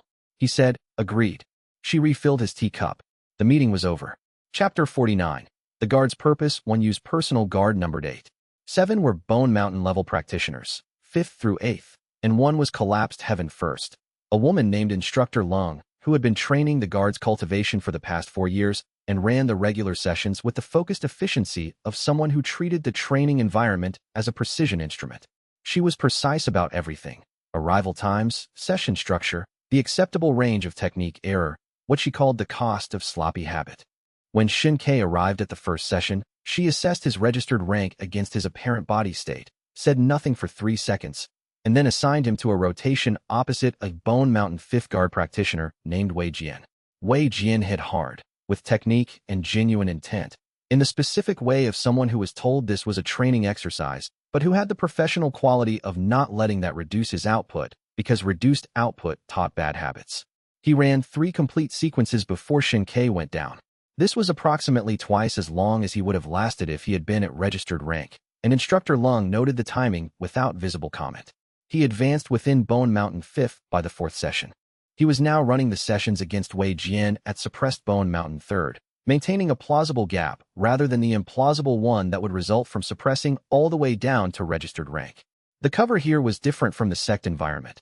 Instructor Lung had been told that he was a practitioner with unusual physiological resilience, which was the same line Elder Shin Mao had approved at Iron Peak, and which was sufficient to explain why outer disciple rank produced Bone Mountain range endurance without explaining why it did. The spatial perception capability had been deepening since the Shatian corridor. It was not a dramatic capability. It did not allow him to walk through walls or teleport across distances.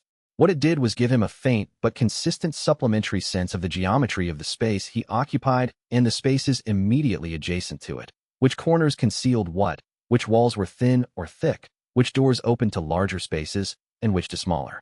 He had been experimenting with range and found that at current development, it covered approximately 2 arm spans in all directions, with decreasing resolution at the edges.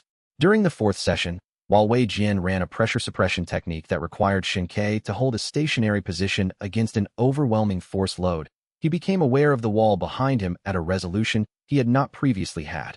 The stone was thin here, a construction variation, probably an older wall that had been incorporated into the newer training space.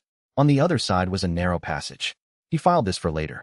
Then he stopped thinking about it and focused on taking the technique's second component as cleanly as possible. He advanced to Bone Mountain 6th at the end of the 2nd week. That evening, Yu summoned him for his first information delivery. They met in the study. He told her what he had observed about the Sha Tian delegation's internal dynamics, a developing fracture between 2 of Sha Tian's senior advisors about the terms of the non-interference agreement, one faction wanting to add a cultivation conscription clause that the other considered overreach. This fracture was visible in the quality of tension at the administrative meetings, in the body language of the 2 advisors during delegation meals, and in a conversation fragment he had caught in the secondary dining area's adjacent corridor. She listened, asked 3 clarifying questions, and wrote 2 lines of notes. Then she said, "What do you want from this arrangement?" "Besides the access," he said, "more specifically, regular access to your guard sessions, and the occasional introduction to visiting practitioners whose cultivation levels are relevant to what I need." She said, "That's the same thing twice." He said, "I know." She looked at him for a moment. "You need to be beaten regularly by practitioners who are better than you." He said, "Yes." She said, "I find I have less difficulty understanding this than I expected." She closed the notes document. He went back to his quarters and thought about the fracture in Sha Tian's delegation, and whether it could be widened, and whether widening it would serve Yu's interests, and whether Yu's interests and his interests were sufficiently aligned to invest effort in widening it. He decided, yes, probably, and largely. He began constructing an approach. Chapter 50. What Feng Jie came for. Feng Jie arrived in Rising Frost on the 16th day of the delegation's visit, which was 12 days after he had no plausible official reason to be there. He had come on private initiative, funded through his own resources, nominally as an independent practitioner visiting the capital on cultivation business. His cultivation business was xianxia. He had been at Iron Scar 3rd when Sha Yunlong had humiliated him in Iron Peak's courtyard, and the humiliation had not resolved cleanly. Feng Jie processed humiliation through action, which was why he had been useful as a defeat source for 3 years and was increasingly becoming a problem. Someone who processed humiliation through action was predictable in their pattern, but the actions became escalatory if the humiliation accumulated without resolution. He had been humiliated by Sha Yunlong in front of his sect. He needed to re-establish his position somewhere, and xianxia represented, in his mind, the one relationship where the power dynamic was clear. He found xianxia in the 3rd-tier courtyard on the morning of the 17th day. He said, "Your quarters are better than mine." xianxia looked at him. "You're registered at Hollow Pool. You're here as an outer disciple support attachment, and you have a 3rd-tier guest suite." Fang Jie's voice had the quality it got when he was building towards something. I asked about it. The court attendant said the assignment came from the princess's household, which means you have some kind of arrangement with the princess of this kingdom. He took a step forward. What is the arrangement? Xianxia said. Administrative support. I'm useful in certain logistical roles. Administrative support. Fang Jie looked at him with the flat focus of someone who had been noting inconsistencies for 3 years and had arrived at the point where they were no longer willing to let the inconsistency continue without confrontation. You've had unusual recoveries for 3 years. You've been to Crimson Stone, the Stone and Water Academy, and now you're here with better quarters than a core disciple. Administrative support. He stepped forward again and hit without further preamble. Iron Scar 3rd. Xianxia was at suppressed Bone Mountain 4th. Enough of a gap that the defeat was complete, the physical overwhelm was real, and all 3 layers engaged without requiring any manufacturing on his part. The emotional layer had an unusual quality, not the specific humiliation sting of public performance, but something more complicated, the specific weight of a person who had been cultivated as a resource and was now turning into a genuine problem at a rate that he had known was coming but had not been able to prevent without disrupting the resource. He went down. He got up. The second exchange was faster and harder. Fang Jie was in the emotional state where he was going to make whatever point he had come to make, and making it required more force than the first demonstration. Xianxia took the second combination across his left side and was thrown into the low garden wall at the courtyard's edge. He advanced to Bone Mountain 7th. He got up from the garden wall. 4 palace guards appeared at the courtyard entrance. Then Instructor Long. Then, 30 seconds after the guards, a court administrator in Wan Yu's household colors. The administrator said, "The Court of Rising Frost requests that this individual," a glance at Fang Jie, "conclude their business and depart the capital by the morning gate opening." It was not a request. The form of a request was being used to communicate something that was not a request. Fang Jie looked at the administrator. He looked at the guards. He looked at Xianxia, who was standing with his back straight and blood on his lower lip from where it had caught on his own tooth when the wall arrived, and in Xianxia's expression, or rather, in its absence, because Xianxia had the expression of someone who was waiting. He found the thing he had been unable to name for 3 years. Not fear. Not compliance. Expectation. The specific expression of someone who had known this was going to happen and was now watching it proceed to its next stage. Fang Jie's jaw tightened. He said, to his 2 attendants, "He has a secret. I don't know what it is yet. I'm going to find it." He walked out of the courtyard. That evening, leaving the capital, he began composing in his mind the list of people who might know what the secret was. Elder Shin Mao's name appeared on that list. So did a Jade Snow sect cultivator whose name he didn't know yet, but whose reputation, for observing anomalous practitioners with unusual precision, he had heard secondhand at the Winter Circuit tournaments. He thought, it is a matter of finding the right thread to pull. He thought, I have time. Xianxia had his bloodied lip treated in the palace medical corridor that evening. Wan Yu's household physician worked in silence, then said, "The expelled visitor was Iron Scar 3rd. Yes. You were hit 4 times. Yes." A pause while the physician applied the last of the treatment. "The court finds it inconvenient when its guests' acquaintances cause disruptions." His tone was not hostile. It was the tone of someone recording a fact for future reference. "I understand," Xianxia said. "It won't happen again." It would not happen again here, in Rising Frost, because Fang Jie had been expelled. Whether it would happen again anywhere else was a different question, and the answer to that question was developing at Iron Scar 3rd in the direction of something that would eventually need to be addressed. He thought, 3 years ago I cultivated Fang Jie as a defeat source because he was predictable and had genuine intent. I got 6 useful sessions out of it. The cost, including this evening, is running into significant territory. He thought, I need to close this account before it produces consequences I cannot absorb. He thought about how to close it. He thought, the cleanest resolution is Fang Jie advancing to a rank where his investigation capabilities become a real threat, and me being far enough removed from his primary environment that his reach doesn't matter. He thought, that is a solution that requires waiting, and waiting requires managing what he does in the interval. He thought, I need to know who he talks to.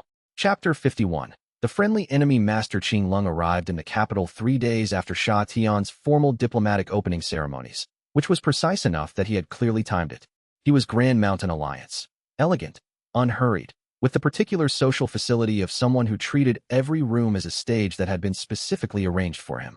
He wore his cultivation lightly, Bone Mountain 8th. Xianxia estimated from the ambient pressure, which was higher than it needed to be for the role he was playing, and spent his first 2 days in the capital building social relationships with the systematic efficiency of someone for whom social relationships were operational tools. He arrived at xianxia on the third day. The approach was at a garden function, one of the diplomatic social events that Rising Frost's court organized to distribute interaction across the visiting delegations. Qinglong sat down uninvited beside xianxia on a bench overlooking the second-tier water garden, offered a cup of wine from the tray he carried, and said, "You are the interesting outer disciple." Xianxia accepted the wine. "I've been called less interesting things." Qinglong smiled. It was a precise smile, not false, but deployed. "I've made some inquiries. You've been in 3 different sect environments in 2 years. You have guest quarters above your nominal station. You survived a collapsed heaven practitioner's reflexive strike well enough to arrive at dinner the same evening." He tilted his cup slightly. "These are interesting data points. I have unusual physical constitution. Everyone at this table says that." He looked at the water garden. "What I actually want to know is whether you're useful to Princess Wan Yu in a capacity I should be concerned about." Xianxia said, "I'm in a support role.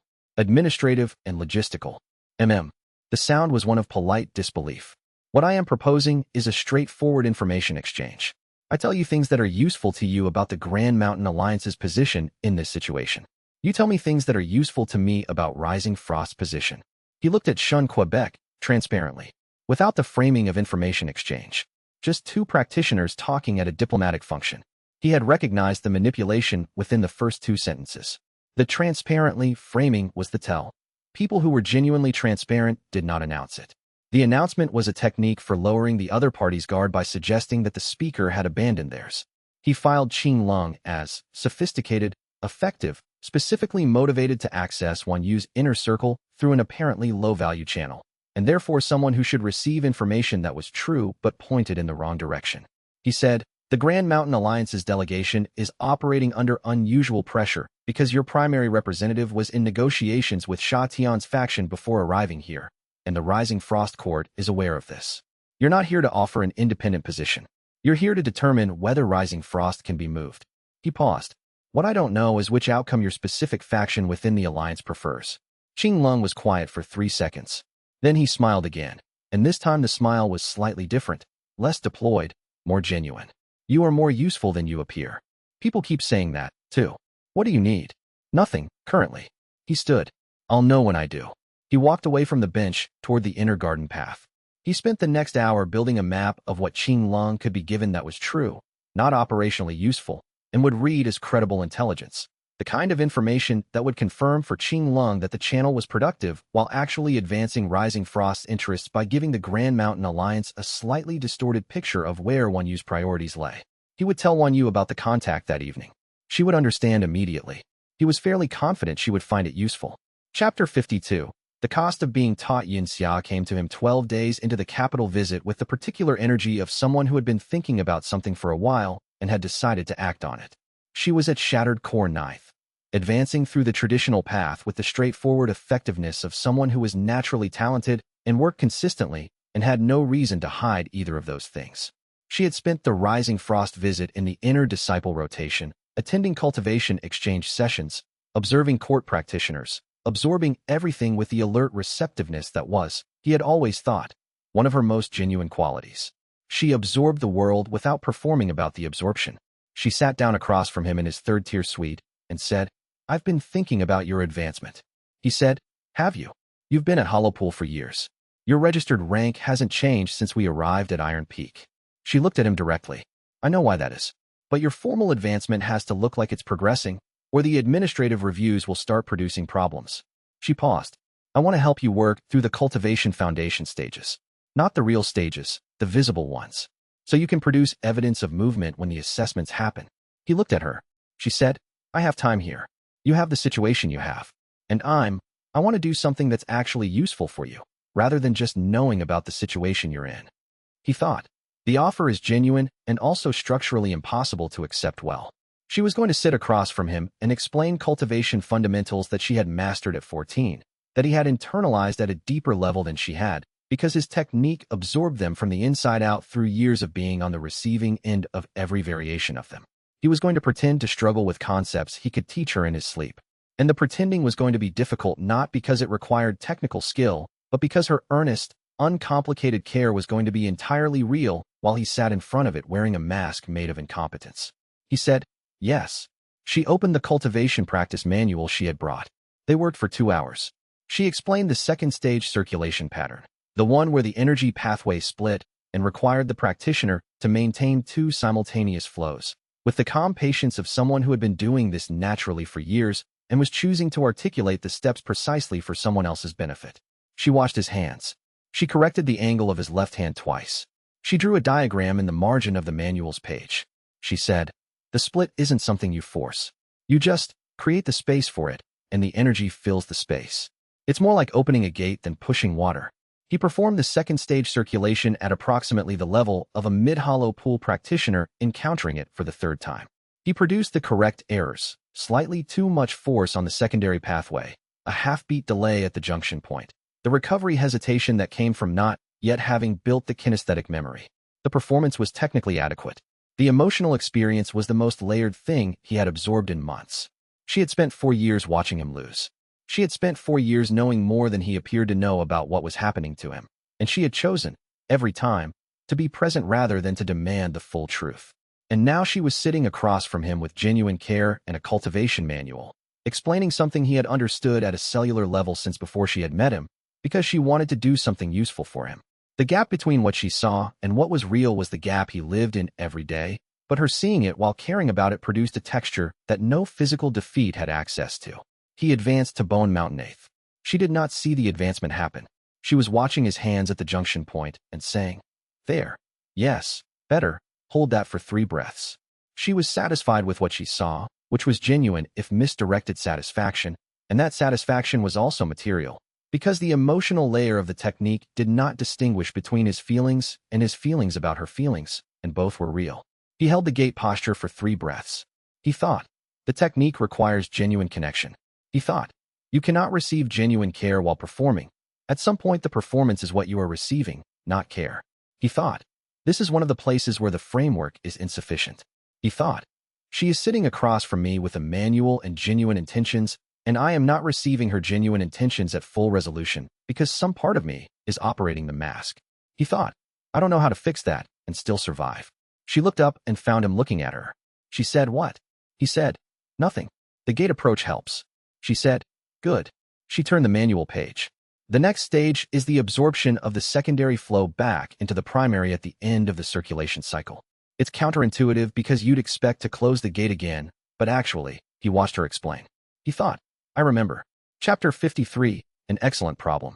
Lord Xianxia announced the Unity Tournament from the Rising Frost Capital's public forum on the 22nd day of the diplomatic visit, which was 2 days before his delegation was scheduled to depart. The announcement was a cultivation event framed as cultural celebration, which meant it had all the elements of a celebration: prizes, ceremony, participation from multiple factions, and the structural effect of a military demonstration. The strongest cultivation talent from the province's primary factions, competing in formally ranked matches on a stage that Xianxia controlled. The champions faction would be publicly affiliated with the Xianxia Alliance's patronage. The non-champion factions would be publicly ranked below it. It was an elegant coercion mechanism. Xianxia read the announcement board in the forum with the particular feeling that he had found something excellent. Not the coercion mechanism. The tournament structure itself. The invitation list included the top cultivation talents from 12 factions, Iron Scar through Bone Mountain level practitioners, the best of the best from each group, all of them fighting at full intent and full power because the stakes were real and their factions were watching. A gathering of the strongest available opponents in the province, all of whom would be genuinely trying to win, none of whom would be holding back, because holding back was worse than losing in front of your faction leadership. He thought, this is not an event I can miss. He also thought, the entry requirements are going to be a problem. And the timing. The tournament would be held in 3 months, after the diplomatic visit concluded and delegations returned to their home territories. He would be back at Iron Peak for the intervening period. There were logistics to solve. He spent the next 2 days in the capital solving them before he left. The first problem, entry. The tournament required at minimum inner disciple rank from a registered sect. He was registered as outer disciple, which made him ineligible. The second problem, visibility. If he entered at his registered rank, every person in the province who attended would have a data point on him. This was manageable. He had been managing data points for 3 years, but required a specific entry strategy. The third problem, what he did during 3 hours in the Rising Frost Palace archive room. Reading historical records of the Unity tournament's previous iterations told him that the matches were structured to produce maximum diversity of opponent. Seeds were distributed across brackets specifically to prevent highest-ranked competitors from meeting before the semifinals. If he entered at the lowest possible rank, he would be seeded against the strongest available mid-tier opponents first rather than the lowest-tier opponents. Which was better? He had 2 conversations before he left Rising Frost. The first was with Wan Yu, who noted his analysis of the tournament's information architecture with attention, and said, "Tell me who you think will use the tournament to shift their faction position and in which direction." He told her what he had inferred. She wrote 4 lines of notes. Then she said, "Stay in touch. I'll need the assessments to develop." The second was with Qing Long, who he found at the East Gate on departure morning. He gave Qing Long 3 pieces of true but misdirected intelligence about Wan Yu's strategic priorities, carefully structured to give the Grand Mountain Alliance a slightly skewed picture of what Rising Frost was preparing. Then he said, "The Unity Tournament.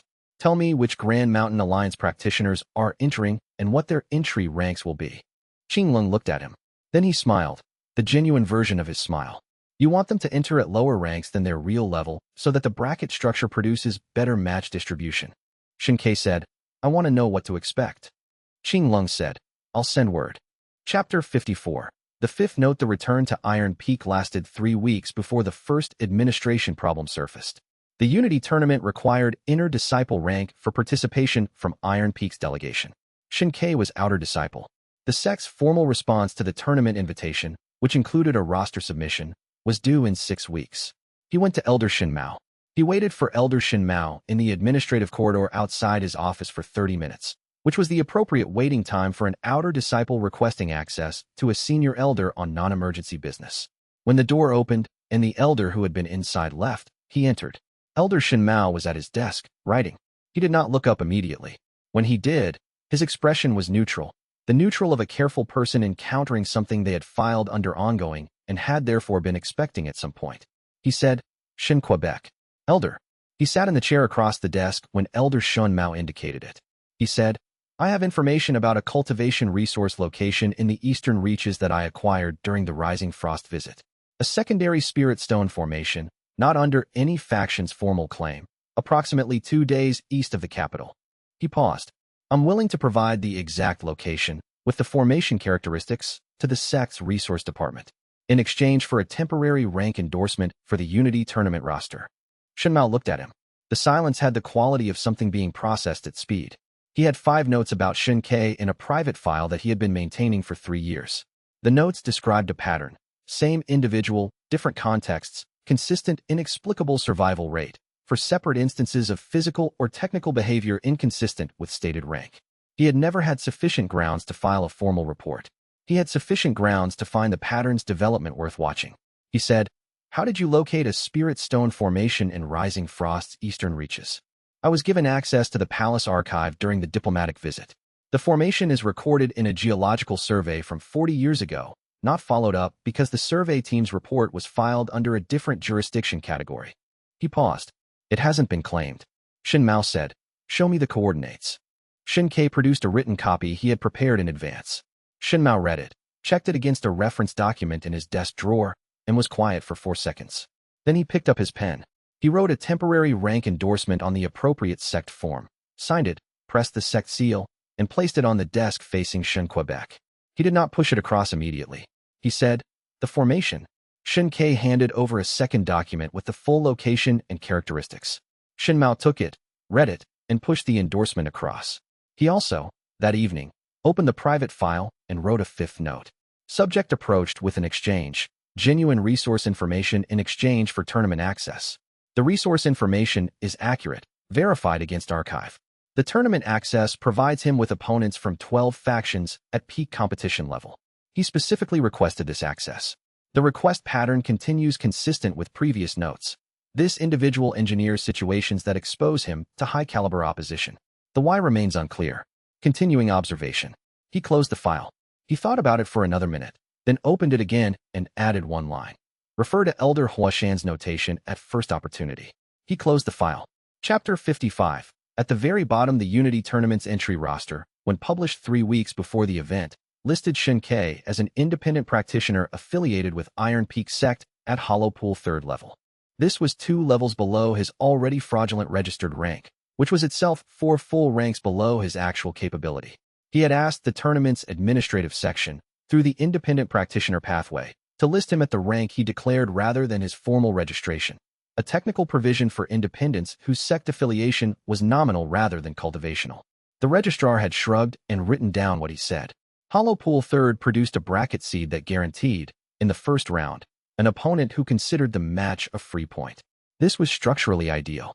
He arrived at the tournament site, a cultivated field complex 3 days south of the capital, purpose-built for multi-faction events, on the 4th day of the pre-competition registration period. He registered without incident. He received a competitor's token that placed him in the lowest bracket seating of any person at the tournament. He found his dormitory assignment, a lower-tier shared room with 3 other low-ranked independents, and unpacked.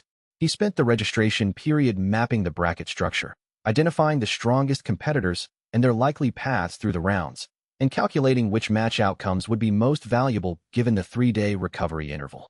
He had 5 potential viable opponents on his target list, ranging from Iron Scar 6th to Bone Mountain 3rd. Lu Rong arrived on the 6th day as Iron Peak's primary representative. He had advanced to Shattered Core 7th and had legitimate competitive merit, and found Xianxia in the common dining area.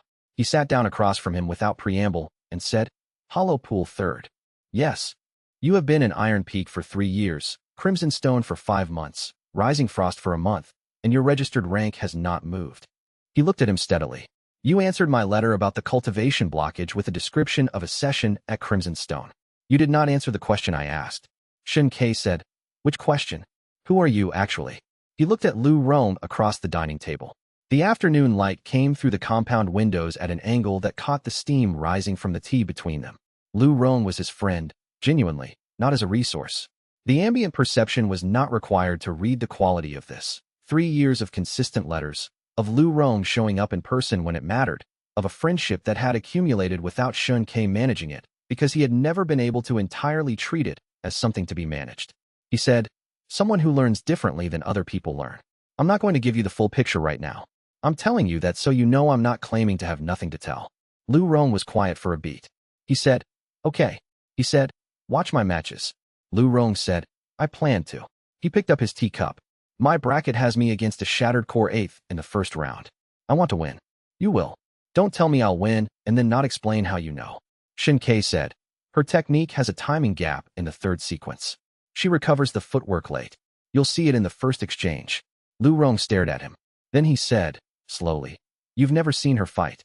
I read the competition records in the registration office this morning. The records don't have technique descriptions. They have injury history. The late footwork recovery produces a specific strain pattern in the outer ankle. She's had the same ankle strain 3 times in the past 2 years." Lu Rong was quiet. He said, "I'm going to watch your matches very carefully." Xianxia said, "I know." The tournament began the following morning. He was matched in the first round against a Shattered Core 2nd independent who had a cheerful demeanor and no particular intention of holding back. Xianxia lost in the 3rd exchange. It was a clean, genuine defeat from someone who was better than his declared rank, but not better than many people he had been hit by that year. He advanced within Bone Mountain 8th. He got up, bowed to his opponent, and walked to the recovery area. Lu Rong, watching from the competitor's gallery, had an expression Xianxia chose not to read. Chapter 56. The wrong bracket. The 3rd round of the Unity tournament produced a bracket disruption. The disruption was named Wei Shan. She had registered as a Northern Sect representative at Shattered Core 3rd level, which placed her in the same bracket tier as the other low to mid Shattered Core competitors. She was young, 19, with the specific quality of someone who had been told she was not ready for formal competition by people who were wrong about this. And she fought with the compressed energy style of a practitioner whose real power was being held back by a leash she had not chosen herself. He had identified the leash during preliminary observation. Her spiritual pressure read wrong. Too stable, too dense at the lower register, the way a large stone still has weight even when submerged. Shattered Core 3rd practitioners had a certain lightness to their pressure signature, a quality that came from not yet having the cultivation depth to settle completely. She was settled. He cataloged this and noted, "She has been suppressed for political or social reasons, likely by her sect, likely to avoid triggering the seeded bracket protections that kept the top competitors separated from the lower tiers. Her real level was probably somewhere in the Iron Scar range." He thought, "This is a useful discovery." He thought, I need to be in her bracket. He was already in her bracket. The seed distribution had produced this match without any engineering on his part, which was a reminder that the world sometimes arranged things without requiring his involvement. He walked into the third round prepared for Iron Scar. What stepped onto the match platform was Bone Mountain second. The fight had a mid-match quality shift that was visible to everyone watching. She opened at the shattered core level she had been performing at all week, reading Xianxia as a low-tier opponent and deciding to finish efficiently rather than invest technique. He took the first two sequences with the recovery quality of someone at mid-shattered core, which was what she expected, and she began running the closing combination. At that point, her sect overseer in the stands gave a signal. Whatever constraint had been keeping her power leashed released. The third sequence arrived with Bone Mountain second force behind it. He had not braced for Bone Mountain second. He had braced for Iron Scar third, which was what the bracket logic predicted and what her suppressed signature suggested. The actual magnitude was incorrect. His frame absorbed the sequence at the wrong load. Too much, distributed badly, arriving at the junction points before the defensive redistribution could complete.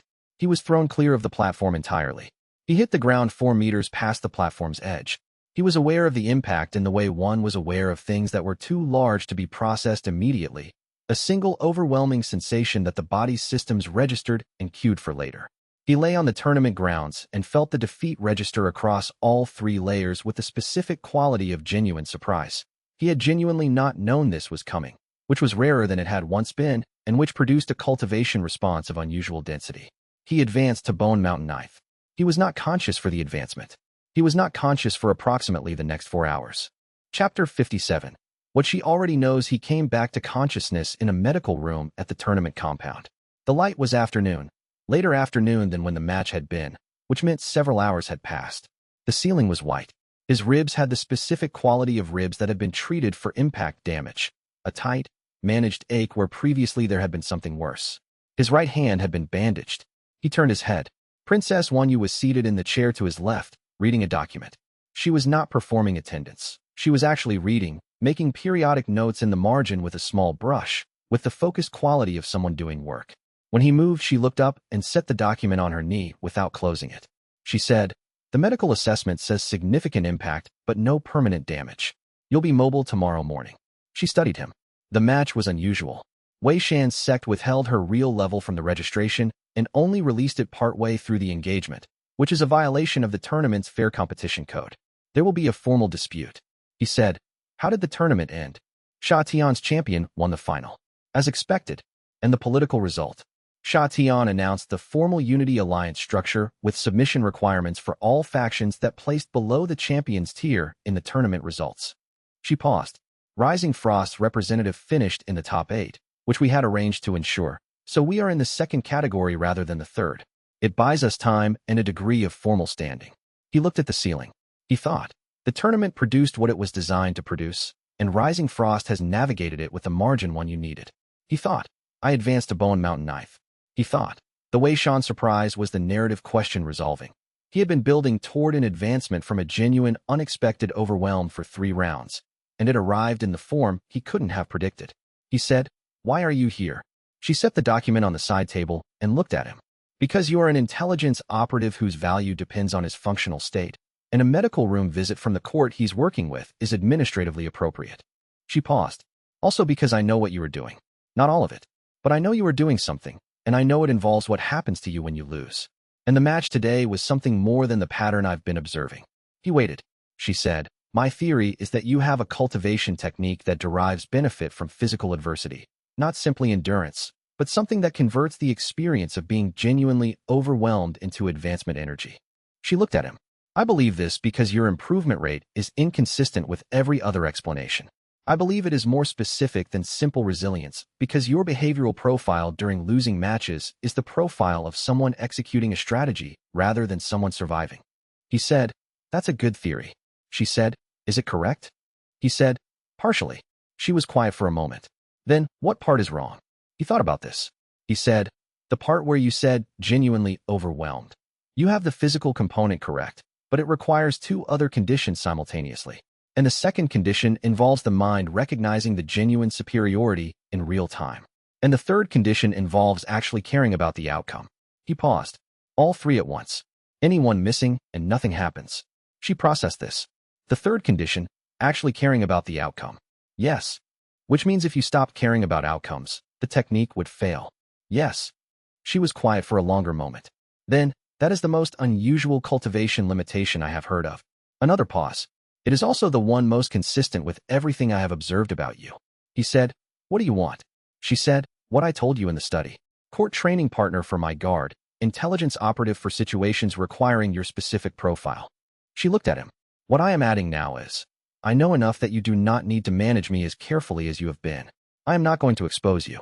The costs of doing so are higher for me than for you. She picked up her document again. We are helping each other without fully understanding each other. I am simply acknowledging that my current understanding level is higher than it was. He said, agreed. She went back to reading. He lay on the ceiling and thought about what had just happened, and thought that she was the most analytically effective person he had yet met in a formal political context, and thought that this was both an asset and a problem depending on how the next 2 years developed. Chapter 58. The new map. The Unity Tournament's closing ceremony was held on the 7th day, and Lord Xianxia conducted it in the same field where the matches had been fought. He stood on the platform from which the champion's victory had been announced and addressed the assembled faction representatives with the directness of someone who had no need for diplomatic circumlocution because he had already won the position that required it. He said, the continent's political fragmentation had produced more cultivator deaths than any external conflict in the past century. He said, the Xianxia Alliance offered a unified structure under which faction resources could be pooled, infrastructure could be shared, and the cultivation world could develop without internal attrition. He said, the alliance's framework required formal submission from all participating factions, with resource obligations proportional to rank. Submission was voluntary. The consequences of declining to submit were a private matter between any given faction and the alliance. He listed the submission requirements. He listed what xianxia, translating the formal language into its operational content, understood as a cultivation tax, a military integration clause, and a standing reservation of the top cultivation talent of each submitted faction for alliance-directed deployment. The faction representatives in the audience had the specific body language of people who had received information they expected and were calculating responses they had been preparing for 2 months. xianxia, seated in the outer ring of the audience alongside the other low-tier independents, watched the room. He watched the Grand Mountain Alliance's representatives exchange glances. He watched the small Eastern Sects delegation leaders look at each other across the seating rows. He watched Qinglong, 3 rows ahead, write something quickly in the notebook he always carried. He thought, the political map has changed. He thought, Rising Frost is in the second-tier submission category, which gives one you a degree of formal standing and buys time. He thought, the Grand Mountain Alliance is now formally subordinate to Xianxia, which changes Qinglong's operational reality and may change what information he is willing to exchange. He thought, the people who decline submission are now in a specific and defined category of vulnerability. He also thought, this is Arc 3's new terrain. Everything that happened before, the sect politics, the tournament circuit, the regional navigation, was preparation. The political world has now arrived at the scale where the choices matter in a different way. The people he has come to care about are in a structure that someone else has built and is operating. He thought, I need to be more useful than I have been. He wrote 3 pages of observations and analysis that evening and sent them to Wan Yu through the courier system she had established. He included his assessment of which faction leaders had been surprised by the announcement, which had been prepared, and which had been the source of the intelligence that shaped Xianxia's final structure. He included a note. The Grand Mountain Alliance's submission was not entirely voluntary. I believe there is an internal faction within the alliance that is operating against the leadership's position. Qinglong is either part of that faction or adjacent to it. He heard back the following morning, 1 word. Continue. Chapter 59. The theory that fits by Hua arrived at the tournament compound on the 9th day, 2 days after the championship matches had concluded and most factions had begun their return journeys. xianxia had been expecting her. Not at this specific tournament. He had not had forewarning of her arrival. But the pattern of her investigation suggested she would appear in any environment where his activities were observable and documented. And the Unity Tournament had been the most documented cultivation event in the province for a generation. She had a network. She would have known he was here. She found him in the compound's outer training area, where he was running a slow cultivation form that looked like rehabilitation work for the tournament injuries. She came across the training ground with the unhurried quality that was one of her consistent features. She did not rush to interactions, as if the interaction would wait for her, and she knew this. She stood at the edge of the training area and watched him finish the form. Then she said, I've developed a theory about you. He completed the final position and straightened. Tell me. You present as fundamentally incorrect. Like a calculation that should return 0 but keeps returning positive. She looked at him with the focused attention that had been developing since their first tournament match 3 years ago. I have observations from 6 separate contexts now. 3 tournaments. A formal diplomatic visit. A cultivation exchange session at Crimson Stone that I witnessed without announcing myself. And your entry in the Alliance archive, which I found last month. 3 lines, describing a practitioner whose cultivation physiology is inconsistent with all known technique classifications. He said, what does the archive say specifically? Practitioner at Hollow Pool displaying physical trauma absorption characteristic of practitioners 2 to 4 ranks higher. Noted for later investigation. She paused. The notation is 40 years old. It predates you by 19 years. He processed this. Someone fitting his profile in the Alliance archive 40 years ago. He thought.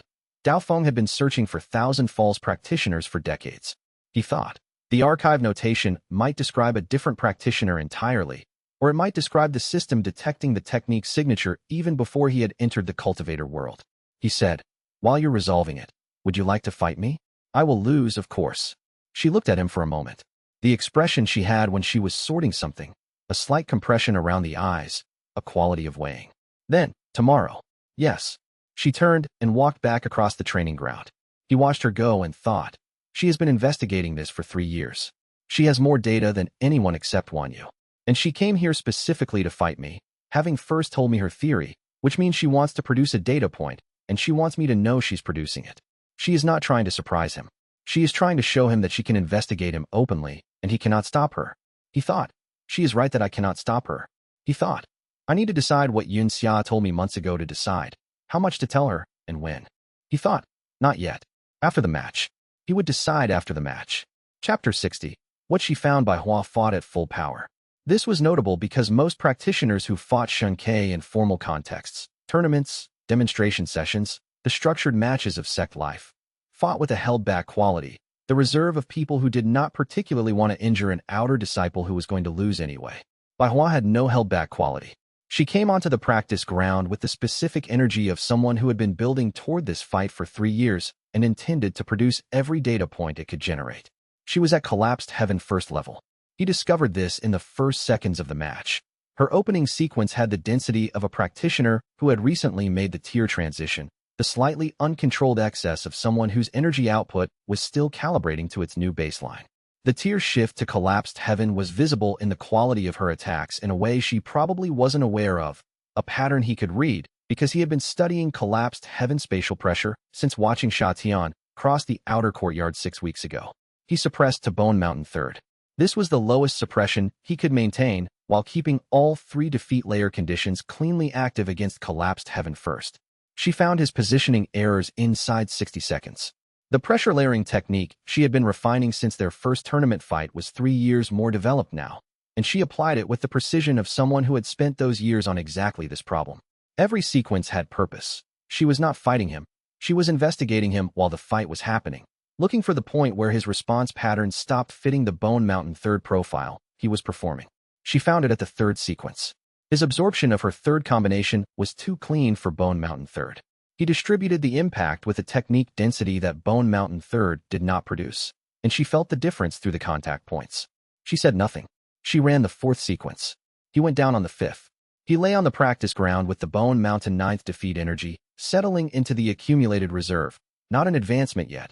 He had advanced at the shattered core level, and Bone Mountain 9th needed one more significant defeat to crack, and felt the quality of this defeat. All 3 layers clean.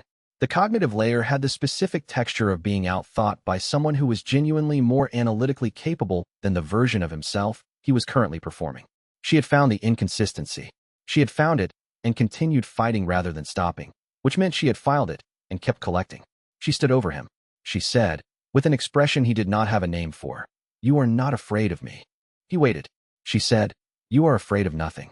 And I find that the most unsettling thing I have encountered in 3 years of cultivation." She looked at him on the ground. The category of practitioner who fears nothing is either someone who has accepted death as an acceptable outcome, or someone who has no reason to fear what would happen to them if they lost. A pause. You have every reason to fear what would happen if you lost. And you don't. He sat up. She said, I'm going to request formal assignment to Princess Wan Yu's court as a permanent cultivator.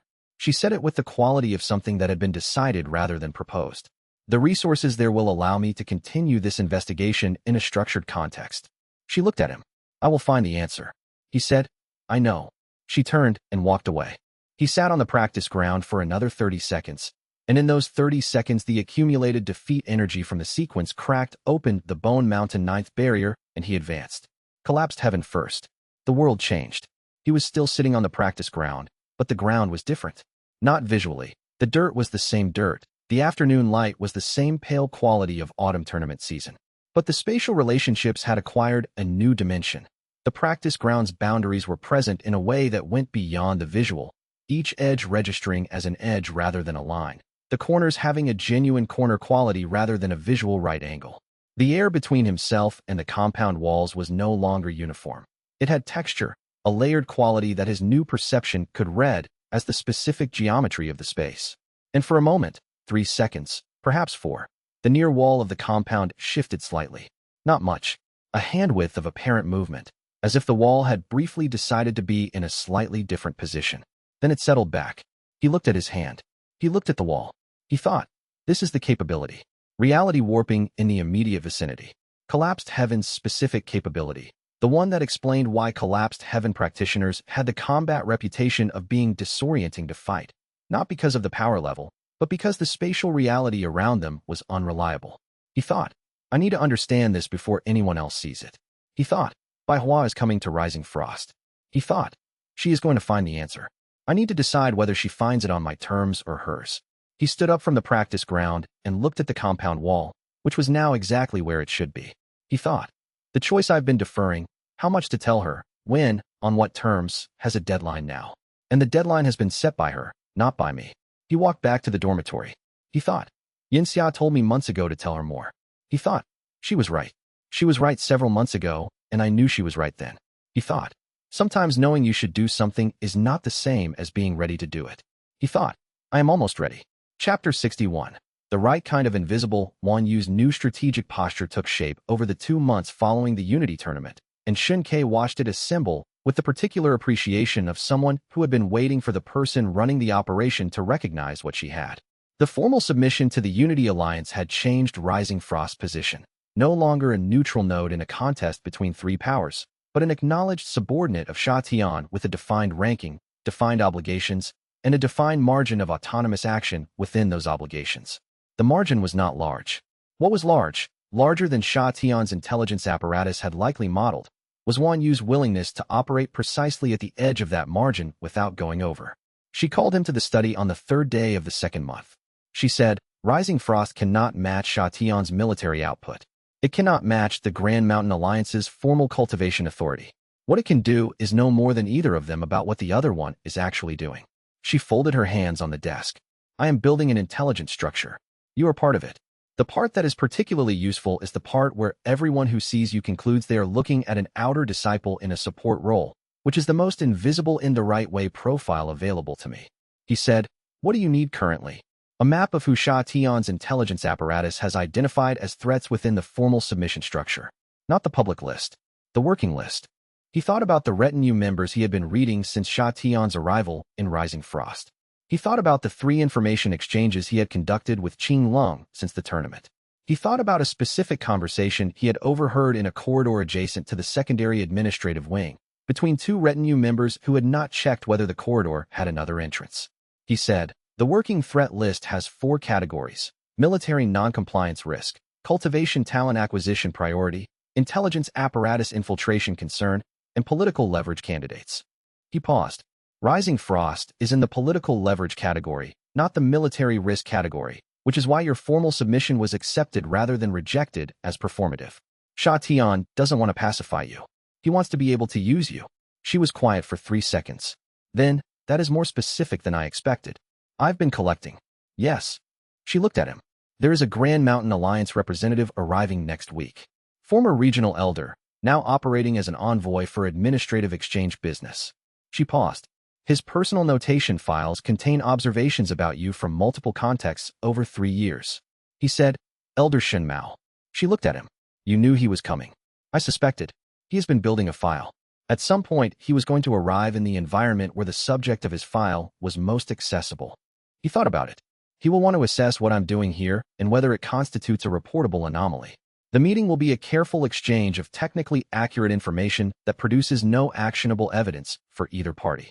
She said, manage it carefully. He said, I always do.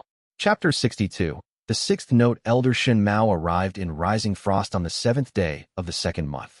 He conducted his formal administrative business, the exchange documentation, the resource allocation review, the signature on 3 bilateral agreement renewals, with the efficiency of a man who had handled this category of work for 20 years and had long since stopped finding the surface level interesting. He completed it in 2 days. On the 3rd day, he requested a private meeting with Shin Quebec. The meeting was in a small receiving room off the main administrative corridor, not a formal meeting space, which was a choice. Private, neutral, no court record of the meeting content. Elder Shen Mao arrived first, which was also a choice. The practitioner who arrived first set the spatial terms. Shin Ke arrived on time. He sat in the chair across from Shen Mao, which was also a chair Shen Mao had chosen for the arrangement. Shen Mao said, how long have you been at Rising Frost? Since the spring diplomatic visit. Approximately 4 months. In a support role. Yes. Administrative. The word landed with the quality of something being offered for acceptance. Administrative and cultivation. The court's guard training program needed additional demonstration partners. He paused. I had relevant experience from the Crimson Stone arrangement. Shen Mao looked at him. He had the file mentally present. Shin Ke could feel the quality of the attention, the organized information behind it, the way a well-maintained file gave the person maintaining it a specific density in their gaze. 6 notes. He was looking at his 6th note subject in person. He said, during the Unity tournament you were listed as an independent at Hollow Pool 3rd level. Yes. The independent pathway allows self-declared rank for registration purposes. You were in the tournament for 6 rounds. The 5th round match was a significant physical event. He looked at Shun Ke's hands, which were unrevealing. 3 days of medical care. The bracket produced a surprise opponent. Yes, the Grand Mountain Alliance received a report on Wei Shan's entry violation. He paused. There was also a notation in the tournament observer's record. An anomalous recovery speed following the impact event. Shin Ke said, I have documented constitutional resilience. Elder Shin Mao has notation on file at Iron Peak from the administrative review 2 years ago. I have the notation. Shin Mao said this without expression. I also have 5 other notations. He said this without particular emphasis, not as a threat, as a fact being named between 2 people who were both aware of it. The pattern of notations describes a practitioner who appears consistently in environments that would normally be inaccessible or inadvisable for someone at their registered rank, and who survives the environments. Shin Ke looked at him steadily. He said, I learn better from adversity than from protected training. It's not a strategy. It's a learning style. Is that why you're here? Adversity. I'm here because I was offered a position that provides useful development. He paused. And because the political environment in Rising Frost is active enough to be instructive. Shen Mao was quiet for a long moment. He said, you are at Hollow Pool registered level. Yes. He said, the assessment crystal at the Iron Peak annual review placed you at Hollow Pool last spring. Yes. He did not ask whether the assessment crystal was correct. He had been maintaining the notation file for 3 years, and he knew that asking the question directly would produce either a denial or a technically accurate answer that told him nothing. He was too careful to waste the question. He said, I'll be in Rising Frost for another week on administrative business. He stood. We may speak again. He walked out. Shin Ke sat in the receiving room for 30 seconds after the door closed. He thought. 6 notations, none of them actionable, the pattern too consistent to dismiss and too clean to indict. He thought. Shin Mao is someone who will not make a formal report until he has something that would survive scrutiny. He thought. The question is how long before the pattern becomes sufficient. That evening, Elder Shin Mao opened his private file and added the 6th notation. Rising Frost. Same individual. Full executive profile. The answers were technically accurate, no contradictions, no errors.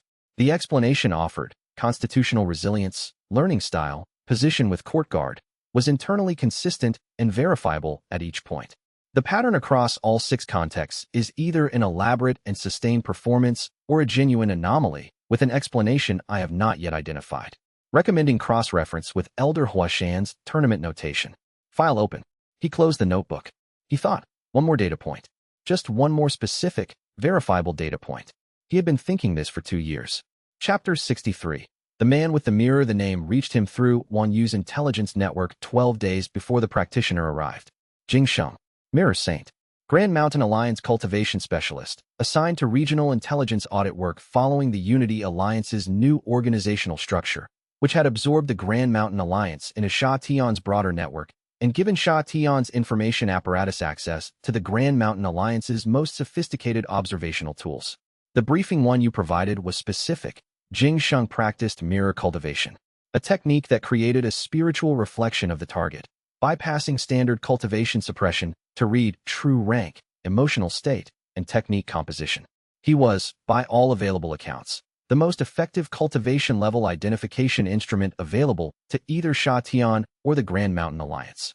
Shen Ke read the briefing and felt something that was not fear and was not far from fear. He processed the distinction carefully.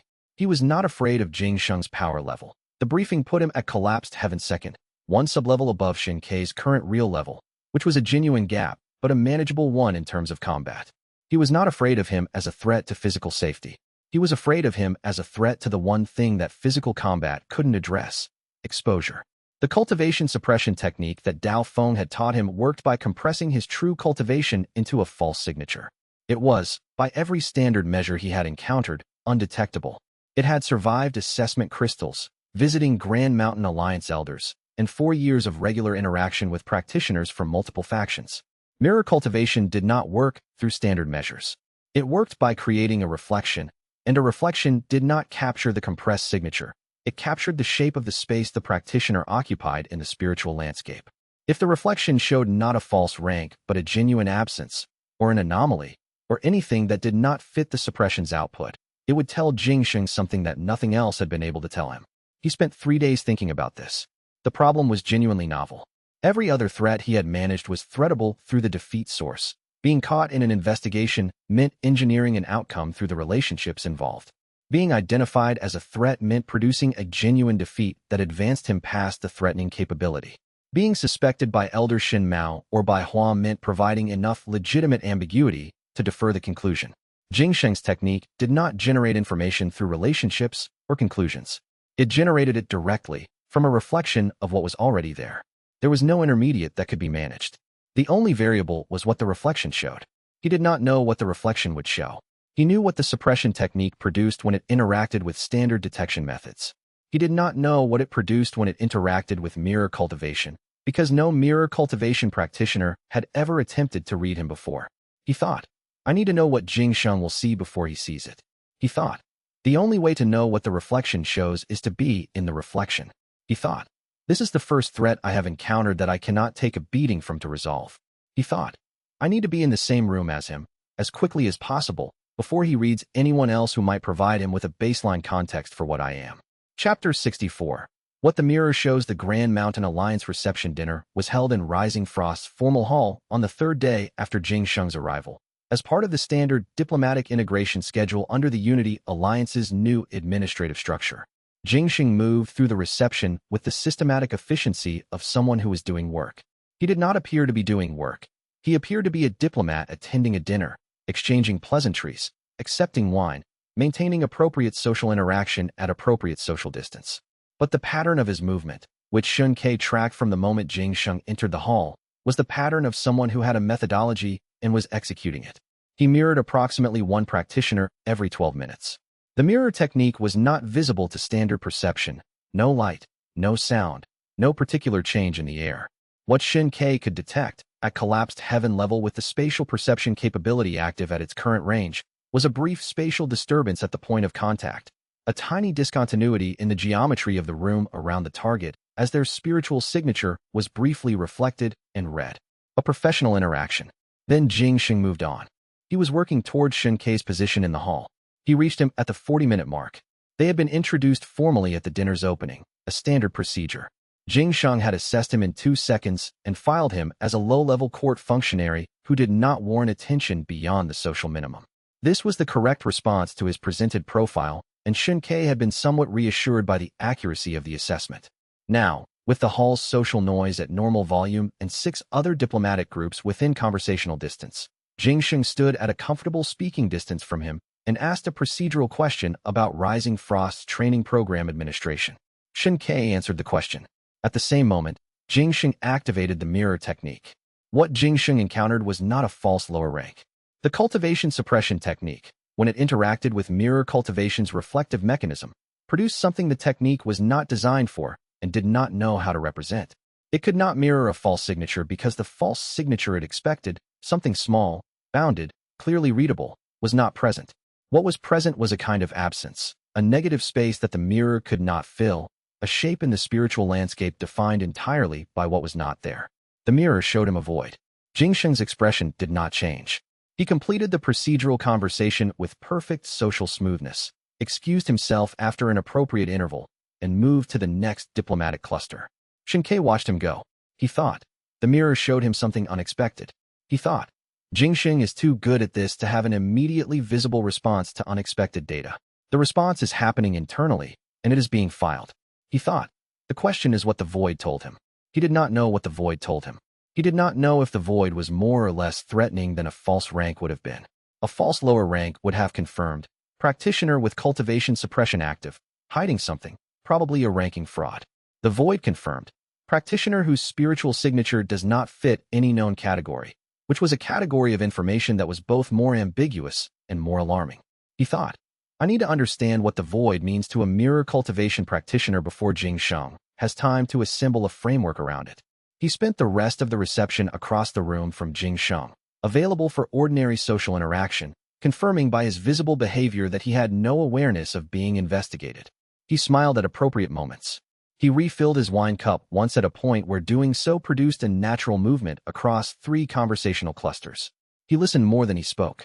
At the end of the reception, Jingxing glanced at him once from across the hall with the specific quality of a practitioner who had filed something and would be returning to it. Chapter 65. The intellectual fight over the following 3 weeks. Jingxing found excuses to be in the same space as Shen Ke 11 times.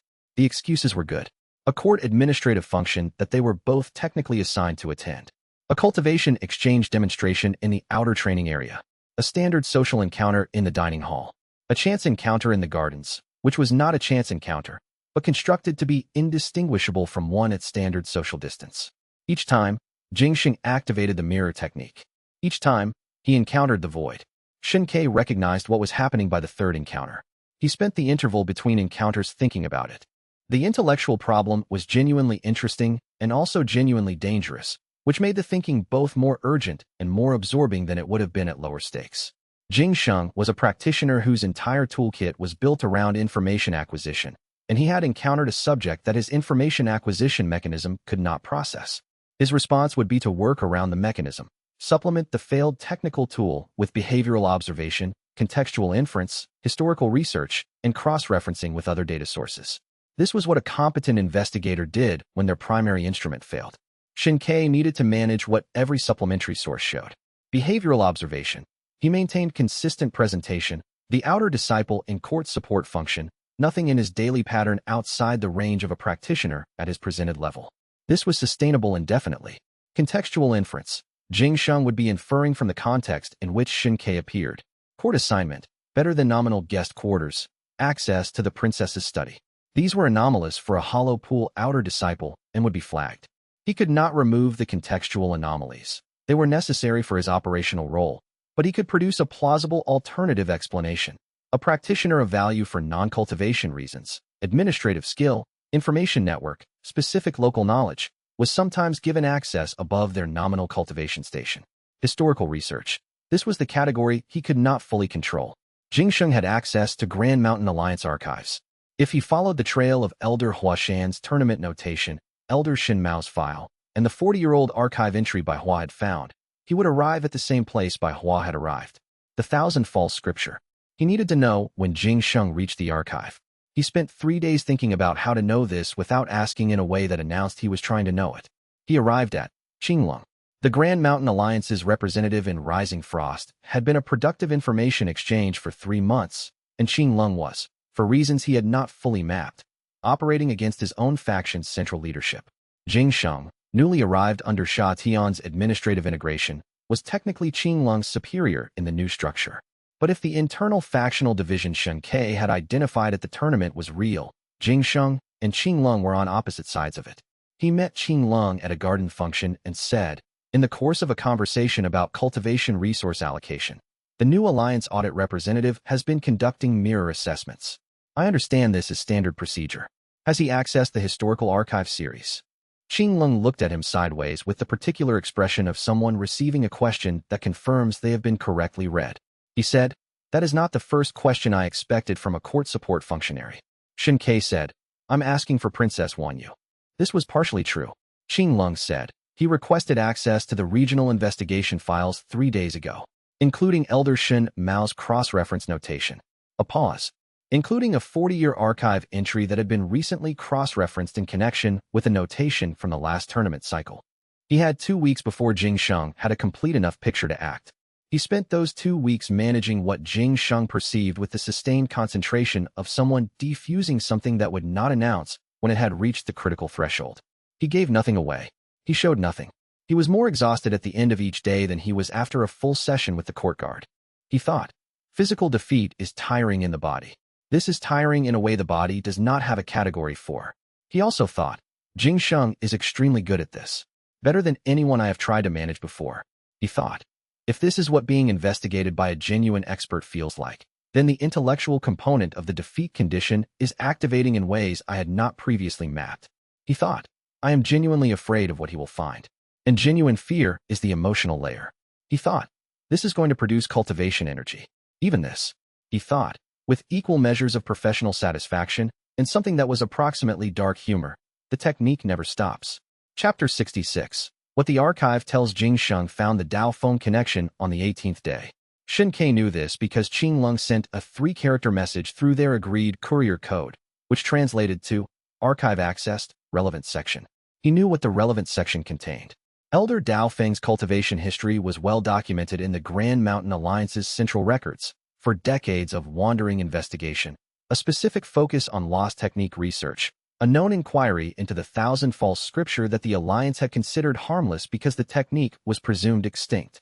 The records would show Dao Feng's movements.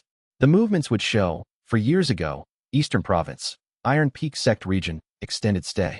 Jing Sheng was, by all accounts, very good at connecting these kinds of data points. 3 days later, Qing Lung sent a second message, report filed. The report's contents reached him through Wanyu that evening. She had a contact in the Grand Mountain Alliance's administrative structure who had access to the formal report log. The formal report was brief. Subject Xianxia, formerly Iron Peak Sect outer disciple, currently court functionary at Rising Frost Kingdom, exhibits spiritual signature anomaly consistent with possible defeat cultivation technique. Historical research indicates subject may have made contact with Elder Dao Feng approximately 4 years prior. Connection to lost thousand-false scripture unconfirmed. Recommend observation pending confirmation. He read this and thought, it is accurate. He thought, the word unconfirmed is doing important work in that report. He thought, Jing Sheng has the framework and is proceeding carefully. He also thought, the Grand Mountain Alliance Council has received a report stating that a defeat cultivation practitioner may exist. The last time the Grand Mountain Alliance had received such a report, according to Dao Feng's historical research, they had voted for observation. He expected the same vote now. The technique's value as an object of study was enormous, and destruction of the only practitioner would be premature when confirmation hadn't been established. He was correct. Qing Lung confirmed. Continued observation approved. Capture classified as secondary option pending confirmation. 2 Alliance Council members had argued for immediate neutralization. They had not carried the vote. For now, the vote gave him a window. He sent Wanyu a written assessment that evening. The report exists. The vote was for observation. The confirmation timeline depends on how quickly Jing Sheng can produce evidence that survives scrutiny. The window is weeks, not months. She wrote back, understood, what do you need? He wrote back, more time with the court guard. More regular sessions. She sent a modified training schedule the following morning. Chapter 67. The access problem. The access problem was the one he had been deferring. At Collapsed Heaven first level, advancing required genuine defeat from a practitioner at Collapsed Heaven or above. The available pool of Collapsed Heaven-level practitioners in the province numbered approximately 12, of whom he could realistically arrange access to perhaps 4 without creating the kind of attention that would collapse his cover. The 4 were Elder Instructor Long at Collapsed Heaven First, who he already worked with in the guard sessions and whose superior technique continued to provide genuine defeat energy through the sessions. though the gap between their levels meant the quality of the defeat was beginning to plateau.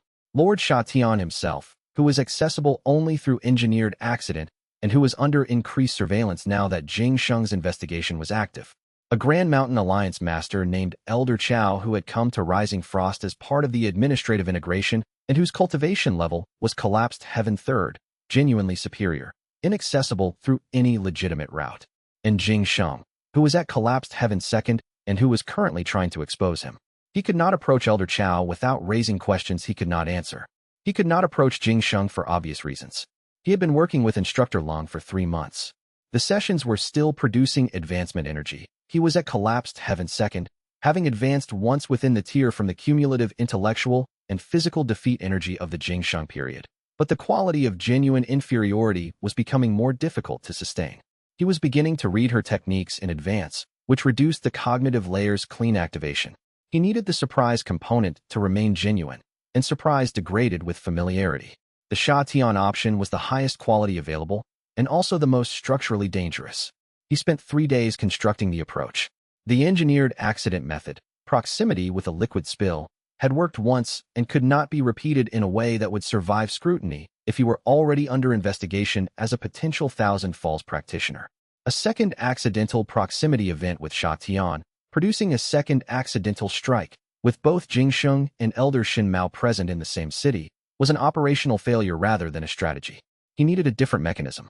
He needed Sha Tian to strike him in a context where the strike was unremarkable, not defensive reflex after proximal contact, but something that happens to people of lower rank in Sha Tian's environment regularly enough that it produces no investigation. He thought about Sha Tian's behavioral patterns. He thought about the category of interaction where a collapsed heaven practitioner struck a bone mountain practitioner as an incidental function of another activity. He thought, sparring demonstrations, cultivation exchange sessions, administrative confrontations where a retinue practitioner was required to physically demonstrate compliance with a directive. He thought, the third category. If he could be in a situation where compliance with a directive needed to be physically reinforced, the strike would be Sha Tian's intelligence apparatuses doing rather than Sha Tian's personal decision, which removed the deliberate cultivation target, reading from the event. He began constructing a situation where he could plausibly be in violation of an administrative directive at a moment when Sha Tian's intelligence enforcement was active. It would take 2 weeks to arrange. He told Wan Yu he needed brief, apparently unplanned access to a specific administrative function within Sha Tian's new Unity Alliance bureaucratic structure. She looked at him for 3 seconds and said, "I don't ask what you need it for. You don't tell me what happened." He said, "Agreed." Chapter 68, the question she asked. Xianxia found him in the second-tier corridor on the 31st day of the 4th month, which was the kind of specific detail he remembered because his memory tended to organize around emotional events rather than administrative ones, and this was an emotional event. She pulled him aside with the same directness she had been applying to him for 4 years. He did not resist the pull. They were in a section of the corridor between the administrative wing and the guest quarters, no court staff visible in either direction. She said, "I want to ask you something I have been not asking for a long time." He waited. She said, "Are you actually as weak as you appear?" He looked at her. The ambient perception registered her state. Focused, slightly elevated, the quality that came with asking a question you had been holding back and had decided you were finally going to ask. He said nothing. She said, "Because I'm at Shattered Core 9th now.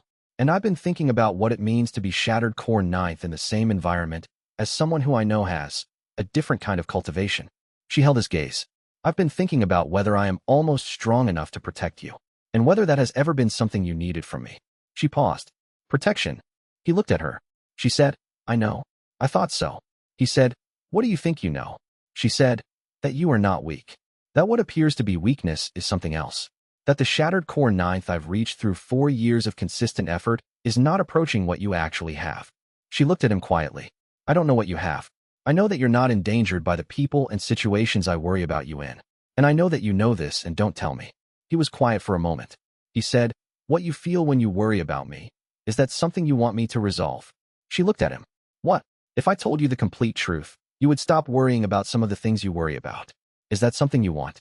Or is the worry something you are choosing to carry?" She was quiet for a longer moment. "I'm going to think about that."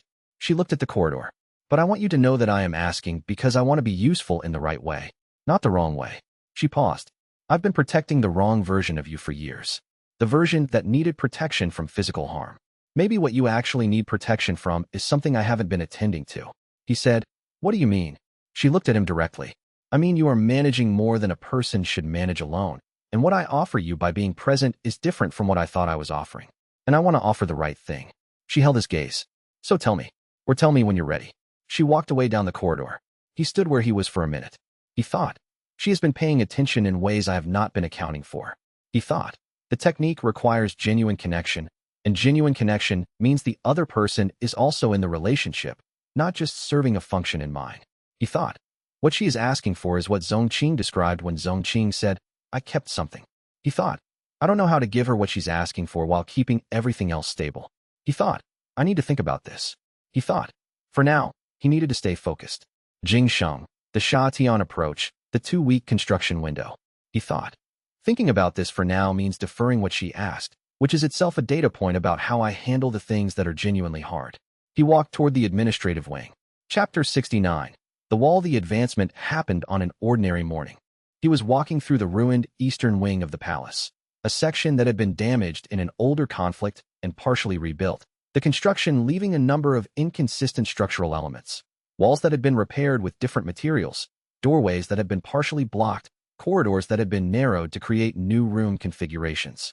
He used this section regularly for private cultivation practice because it was uninhabited and the irregular architecture provided spatial complexity that was useful for developing the perception capability. He had been at Collapsed Heaven Second for 2 months. The advancement to third was triggered by a cumulative session with Instructor Lung the previous week. The defeat energy had been building across 4 sessions. The recovery interval had been observed, and the energy had settled and cracked the second-level barrier overnight. He had woken to Collapsed Heaven Third with a characteristic quality shift. The room's spatial texture had deepened. The angles had acquired additional resolution. The distance sense extended its range by another arm span in all directions. He had been exploring the new range for 3 days when he walked into the partially blocked doorway in the ruined wing's central corridor. The blockage was a partial wall repair, stone filling 2/3 of the original doorway, leaving a narrow gap at shoulder height that was not passable without climbing. He had taken this route twice before, and each time gone around through the adjacent corridor. This morning he was tired and moving on habit, and his body's assessment of the passage completed before his conscious navigation engaged. The passage registered as narrow but not impossible. The spatial perception showed it clearly: the width of the remaining gap, the precise positions of the stone edges, the geometry of the space beyond. He walked through. He was on the other side before the thought completed. He stopped and looked back at the doorway. The gap was approximately half a shoulder width. He was not a small person. He had passed through a half-shoulder width gap at walking pace without adjusting his movement, without scraping the edges, without any physical sensation of having navigated a narrow passage. He stood on the far side of the doorway and thought. The spatial perception distortion at Collapsed Heaven Third is not just a wider awareness of geometry. It is the beginning of a direct relationship between the practitioner's body and the spatial geometry they perceive, as if the body can, in moments of genuine spatial alignment, briefly inhabit the perceived geometry rather than the physical one. He thought, I passed through that wall because my perception showed me I could, and the perception was correct, and reality cooperated. He thought, this is going to be extremely difficult to control, and it was also going to be extremely useful when it was controlled, and it was also going to be a significant problem if it happened when anyone was watching. He went back through the gap the same way, still passable, still feeling like normal passage. He stood in the corridor and tried to understand the mechanism. The clarity came slowly. The perception did not change physical reality. It changed his relationship to it. The wall's geometry was precisely mapped, and if the map showed passage, the body moved according to the map. He thought, this is what the tier is. Not the power to move through walls. The power to be exactly where the space shows you to be. He practiced in the ruined wing for an hour, carefully, with the concentration of someone learning the difference between technique and accident. Chapter 70. 36 hours. The order change reached him through 1U at the end of the 4th month. She called him to the study at the 7th bell, which was an unusual hour, and her expression when he arrived had the controlled quality of someone managing serious information with a time frame attached. She said, one of my contacts in the new administrative structure had access to an internal Grand Mountain Alliance communication this afternoon. It was a directive change. She looked at him. The Alliance's council voted again.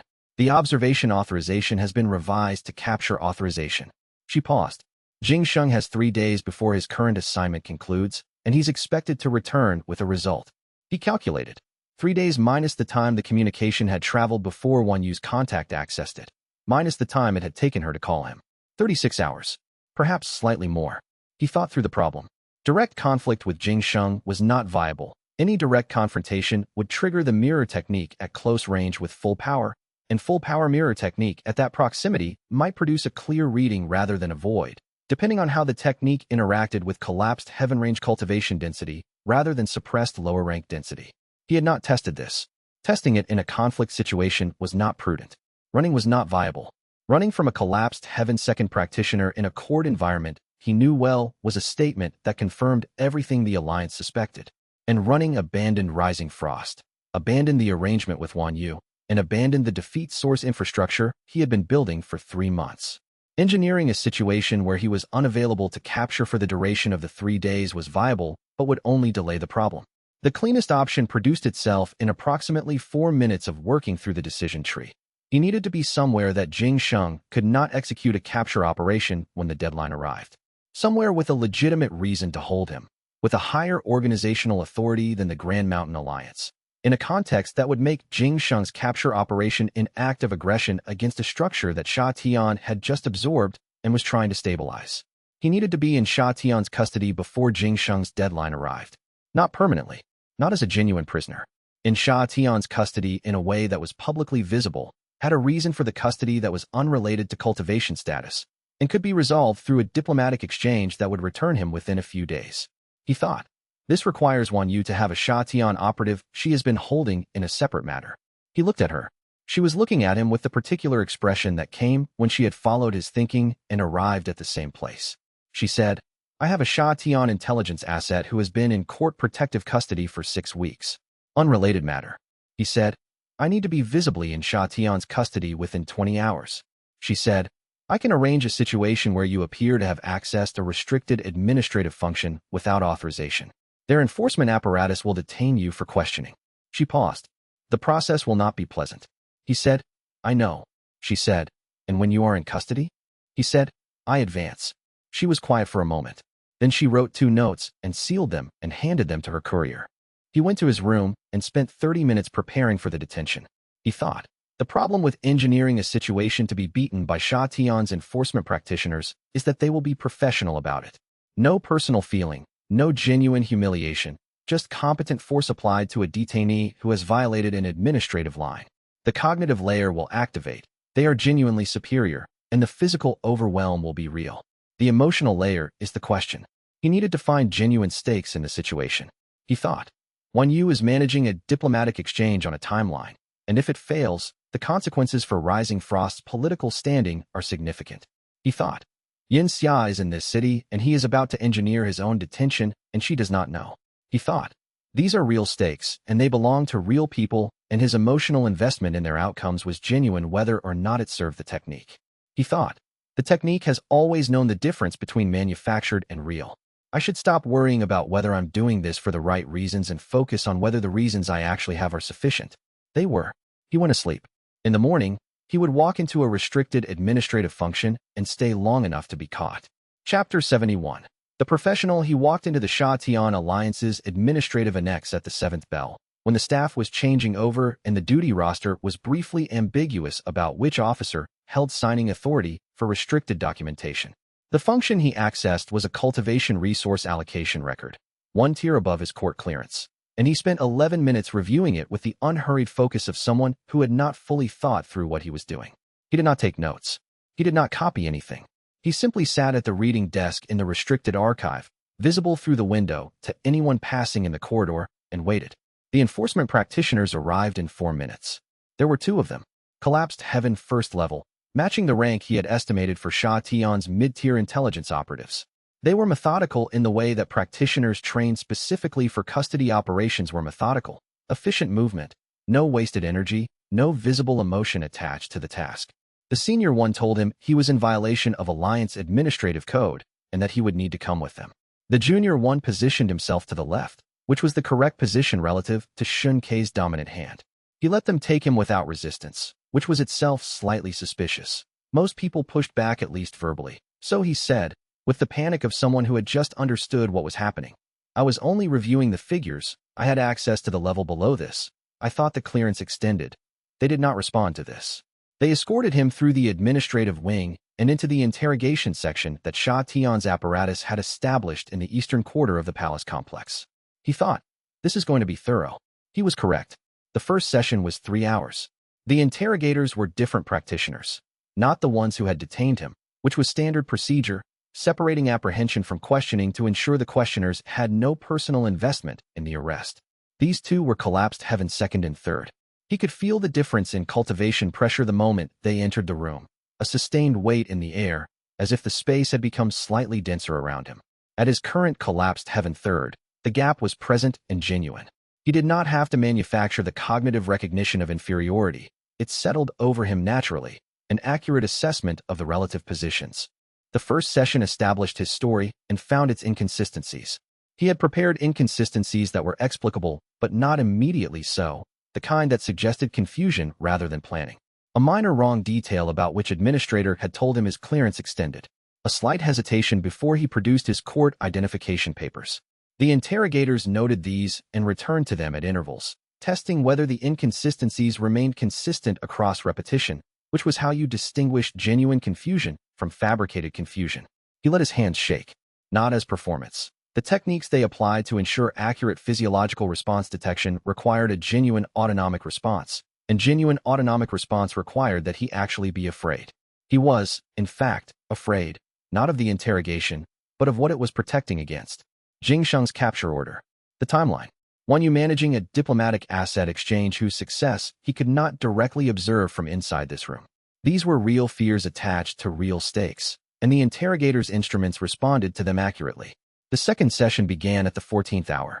The physical component was not theatrical.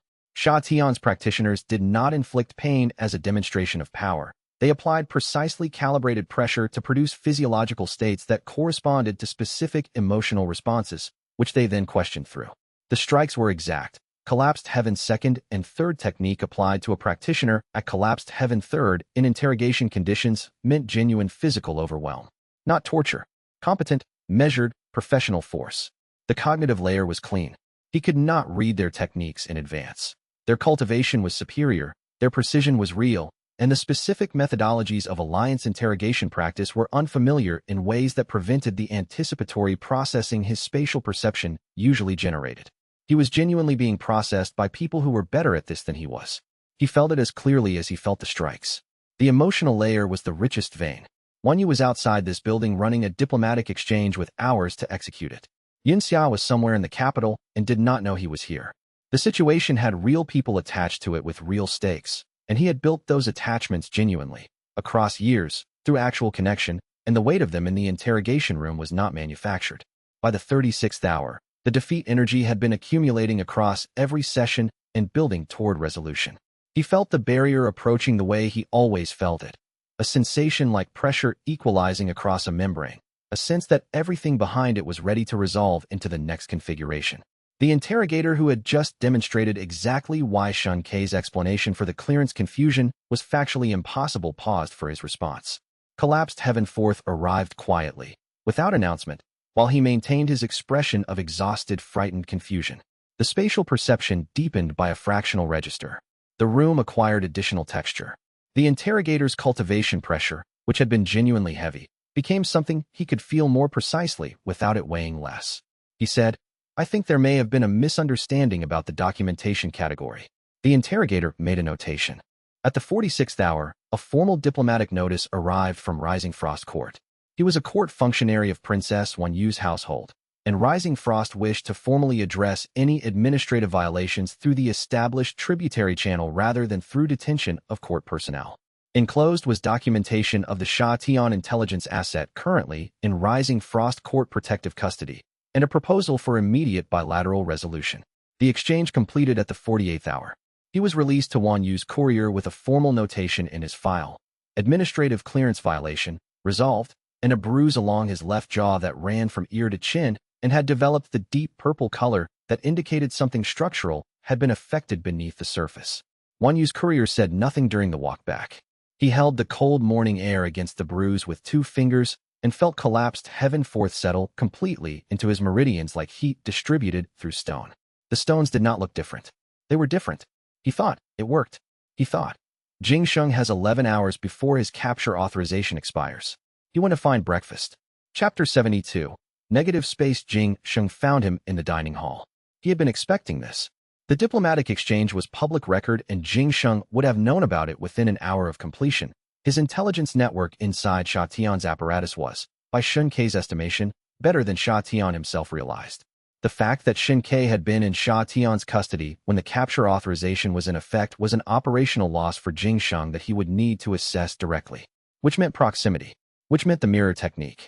He was eating a bowl of congee with the focused attention of someone whose jaw hurt when he chewed. Jing Sheng sat across from him without asking. He was carrying no weapons and had left his formal alliance insignia in his quarters, the gesture of someone who wanted to be seen as approaching personally rather than officially. His face had the controlled neutrality of a man managing a significant internal recalibration. He said, "That was well constructed." Shen Kei said, "The bruise is authentic, if that was the question." "I have no doubt the bruise is authentic." Jing Sheng looked at him steadily. "The entire thing was authentic, which is what makes it effective. You walked into a real violation and allowed real enforcement to take real action. No one manufactured anything." He paused. "Except the walk itself." Shen Kei set his chopsticks across the bowl. "My capture authorization has expired." "Yes. Then this is a social call." Jing Sheng said, "I want to try something. With your permission." He said this with the precision of someone who understood that asking for permission was itself a form of data collection. The refusal would mean one thing, the acceptance another. Shen Kei said, "Go ahead." The mirror technique activated at close range, full power. He felt it as a kind of attention, the closest analogy he had for the sensation, a quality of being observed from a direction that standard perception did not cover, from the inside rather than the outside, the spiritual geometry of the space around his cultivation being turned toward itself and reflected. At normal range, the suppression technique produced a void, and the mirror found nothing to reflect.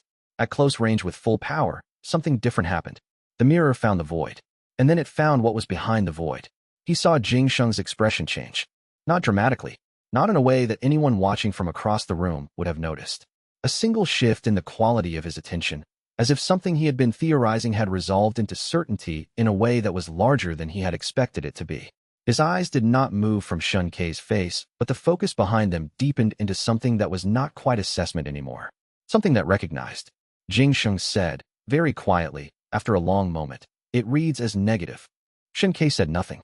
"Cultivation that has been taken from outside," Jing Sheng said. "Not generated, absorbed. The void is not empty.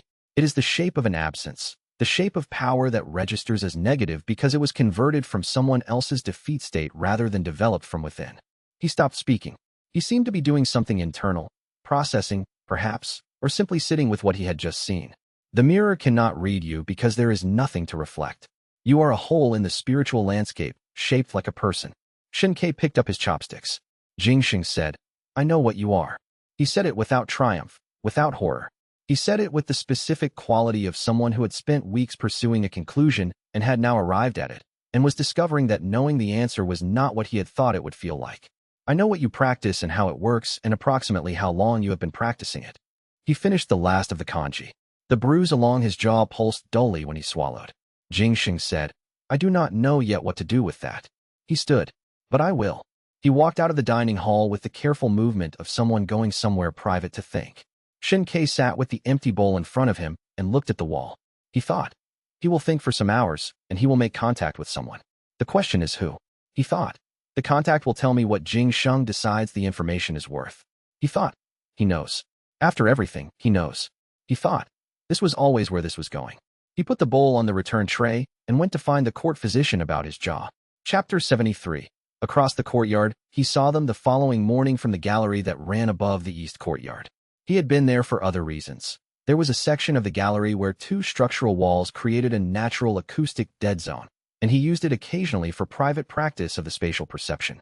At collapsed heaven forth, the perception's range had extended again, the architectural geometry of the palace registering around him with additional resolution, the distances between things acquiring a more precise texture. He had been quietly mapping the courtyard below when Jing Sheng appeared at the courtyard's north entrance, and xianxia appeared from the training yard corridor at almost the same moment. He did not think this was accidental. He stayed in the gallery. The acoustic properties of the space, which he had used as a cultivation tool, meant that the sounds of the courtyard below reached him intermittently, dependent on wind direction and ambient court noise, sufficient to hear that conversation was happening, but insufficient to make out words. Jingsheng spoke first. He stood with the careful positioning of someone who wanted the interaction to feel informal while choosing his angles precisely. Not quite confrontational, not quite casual, calibrated to a register that read as genuine concern. Shin Ke watched his hands, which were visible, and noted, no cultivation active, no mirror technique. This was not a reading. This was a conversation. Xianxia listened. She had the stance she took when she was receiving difficult information. Not rigid, but with a particular quality of stillness, the way she stood when she had decided to let something land rather than deflect it. He had watched her stand that way through difficult sparring feedback, through court politics she disagreed with, through 3 years of him being consistently wrong in ways she had to keep reinterpreting. Jingxing spoke for approximately 4 minutes. He could not hear a word of it. Yunxia's face, when Jingxing finished, went through a sequence of expressions that happened too quickly and too privately for him to parse from above. There was something that was not quite surprise. She had already suspected, he thought, which meant whatever Jingsheng had told her was confirmation of a theory rather than revelation of a new one. Then something that was harder to read, a quality of weight, the kind that settled when you had been carrying an uncertain version of something and had just been handed the certain one and discovered it was heavier. She nodded once, slowly, a single deliberate nod that said, I understand. Not, I accept. Not, I forgive. I understand. Jingsheng said something brief. He thought it might have been a question, from the way Yunxia's eyes refocused on him. She gave a short answer. He inclined his head, a gesture that read as something between acknowledgement and respect, and then he turned and walked back through the north entrance and was gone. Yunxia stood in the courtyard alone for a moment. She did not look up at the gallery. There was no reason she would know he was there. She looked at the middle distance, a fixed point somewhere between the north wall and the far side of the practice ground, with the expression of someone organizing. Then she walked back toward the training yard. He remained in the gallery for some time after she had gone. The spatial perception registered the courtyard as a clean geometric space, flagstones, one bare tree in the corner that had not fully leafed, a water feature that was not running at this hour. The distance from where he stood to where she had been standing was approximately 22 arm spans. He thought, I do not know what Jingxing told her. He thought, I know what Jingxing knows. He thought, she nodded. He did not know what the nod meant. It was single and deliberate and carried weight, but the weight could mean multiple things, and he could not read which without more information. He had spent years reading people with a high degree of accuracy, and he found that he was not entirely capable of reading Yunxia in this particular moment, which was either because she had always been harder to read than most people, or because he had too much at stake in the reading to be objective.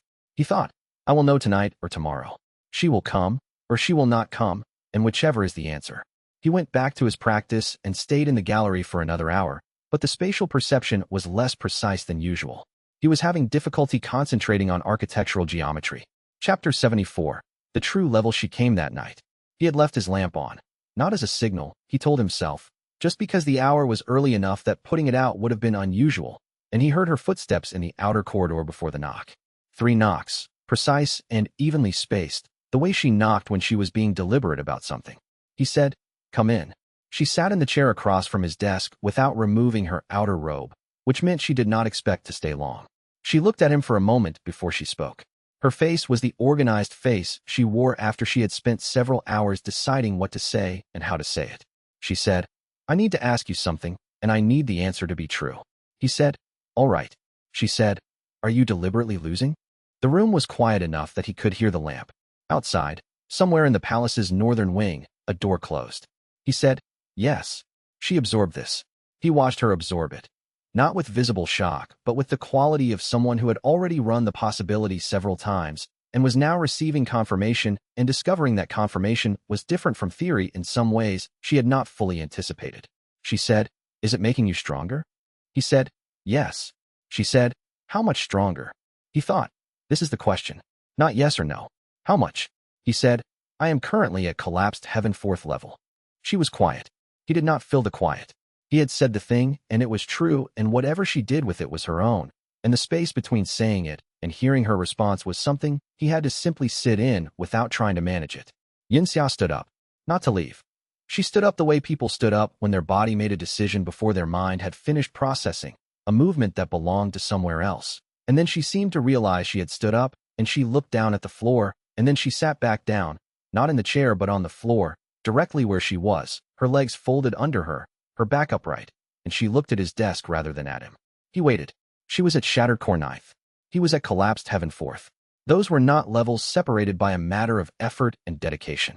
They were separated by a conceptual distance that, in cultivation terms, represented the kind of gap that practitioners at the top of one tier looked up at through a ceiling they had not yet found the door to. She had been worried about him. For years, she had offered to help him with his cultivation, explaining basics she had mastered years ago, genuinely concerned that he was falling behind in a world that punished those who fell behind. She had been protective of him in the small, specific ways available to someone who genuinely cared. She had stood in corridors wondering what she could do to be useful to him in the right way. He said, quietly, "Xianxia." She held up one hand without looking up. The gesture was not hostile. It was the gesture of someone who needed a moment to be inside something difficult before they came back out. He stopped speaking. She sat on the floor for a long time. The lamp burned. At some point he realized his hands were very still on the desk. He had not moved them in several minutes, which was unusual for him. He was normally a person with some degree of ongoing small motion. But in this specific moment the body had apparently decided that stillness was the correct register. She looked up at him. Her expression was not one he had a ready name for. There were elements of it he recognized. The particular clarity she wore when she had finished working something out, the attention she brought when she was about to say something precise. But the combination was new. She said, "Tell me one more thing." He waited. She said, "Did you know? When you let Instructor Lung beat you, when you were at the tournament, when you let Bai Hua take you apart, did you know the whole time?" He said, "From the beginning. I knew from before Iron Peak." She looked at him. He said, "There was a teacher. He found me when I was very young. He taught me the technique and told me what it required, and I understood what I was agreeing to." He paused. "I was 13. I agreed to it." She said, "You have been doing this since you were 13. Yes." She said, "How old are you now?" He said, 23. She looked at the lamp. 10 years. Yes. She sat on the floor for another long moment. Then she stood up, carefully, and straightened her robe, and she walked to the door. She paused with her hand on the frame. She did not turn around. She said, "I need to think." Then she walked out. He sat at the desk with his very still hands until the lamp had burned down by a quarter-inch. He thought, she did not go to Jingxing first. She came here first. He thought, she has not decided anything yet. He thought, I told her, and she asked me a question after, and she left to think. These are all things that happen when someone is still inside something rather than having come through it. He turned off the lamp. He sat in the dark for a while, and the spatial perception showed him the room's geometry with the precision of Collapsed Heaven Fourth. Every wall, every corner, the exact distance to the door, and found, with a quality that was familiar from his worst defeats, that precision in spatial geometry was not the same thing as the capacity to navigate the situation he was actually in. He thought, I don't know what happens now. Chapter 75. The question beneath the question. He watched her over the following 2 days with the careful peripheral attention of someone who was monitoring without appearing to monitor. She did not go to Jingxiang. He tracked her schedule, morning training, administrative functions she had taken on as part of Wan Yu's expanded court operations, an afternoon session with the guard practitioners where she ran the intermediate sparring rotation. He had 3 different lines of sight into each location, and none of them showed Yunxia and Jingxiang in proximity. He had expected her not to go. He had not been certain of it, which was the part that had occupied the back portion of his attention for 48 hours without rest. She had not betrayed him, but she had not sought him out, either.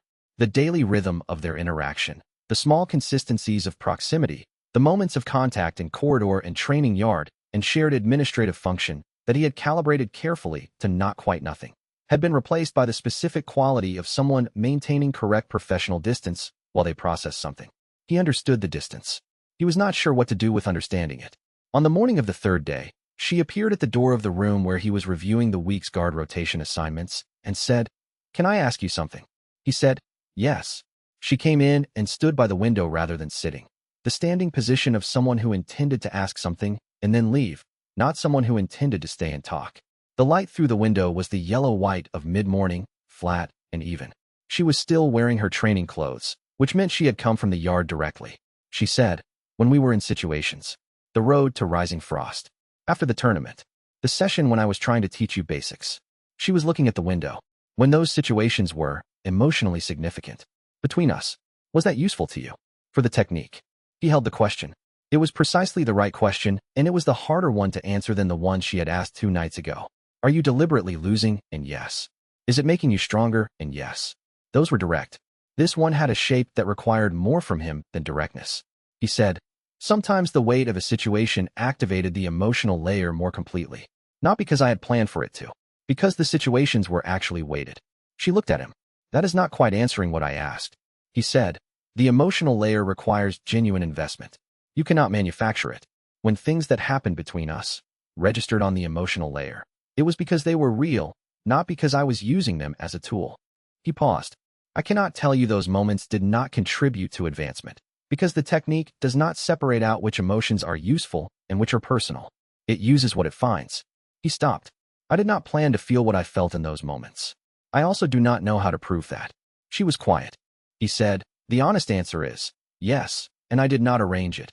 And I cannot give you a clean version where the cultivation and the actual feeling are separate because they were never separate. I am not able to offer you a version where I am entirely innocent of using something I genuinely cared about. I can only tell you that I genuinely cared about it. She stood at the window for a long time. Outside, somewhere in the garden below, something was being trimmed, the sound of careful cutting, rhythmic and quiet. She said, I am not angry about the losing. I thought I would be, when I found out. I had this theory that finding out would make me retroactively angry about every sparring session, every tournament, every time I watched you get hit, and felt bad about it. She paused. I am not angry about that. You had reasons. A longer pause. What I am sitting with is the other part. The part where I was feeling things, and you were also feeling things, and the cultivation was also happening, and I cannot fully untangle which of those is which. He said, I cannot untangle them either. She looked at him. He said, the technique works through genuine experience. I have been genuinely experiencing things for years in the same spaces where I have been cultivating. I cannot tell you with certainty which parts of what I have felt were the technique activating and which parts were just me. I have not been able to tell for a long time. Xianxia looked out the window. She said, I need time. I don't know how much. A pause. I am not going to Jingsheng. That was not something I was considering. She glanced at him briefly, direct and clear. But I need to think about what we are. And I need to do that thinking without pressure. He said, all right. She walked to the door. She stopped there. Not with the quality of someone about to say one more thing, with the quality of someone checking something internal before proceeding. She said, the answer you gave, about not being able to untangle it. She did not turn around. That was the right answer. I would have known if you had given me a clean version. Then she walked out. He remained at the desk for a while. He thought. She knows the difference between a technically accurate answer and a true one, which is something he had learned to know as well, and she applied that standard to him. He thought. She asked the question she needed to ask and received an answer that she recognized as true, and she is going to take that into whatever process she needs to run it through. He thought. I need time to be the answer she actually gives me, not something I have to manage. He went back to the guard rotation schedule. Outside, the cutting had stopped. The garden had gone quiet.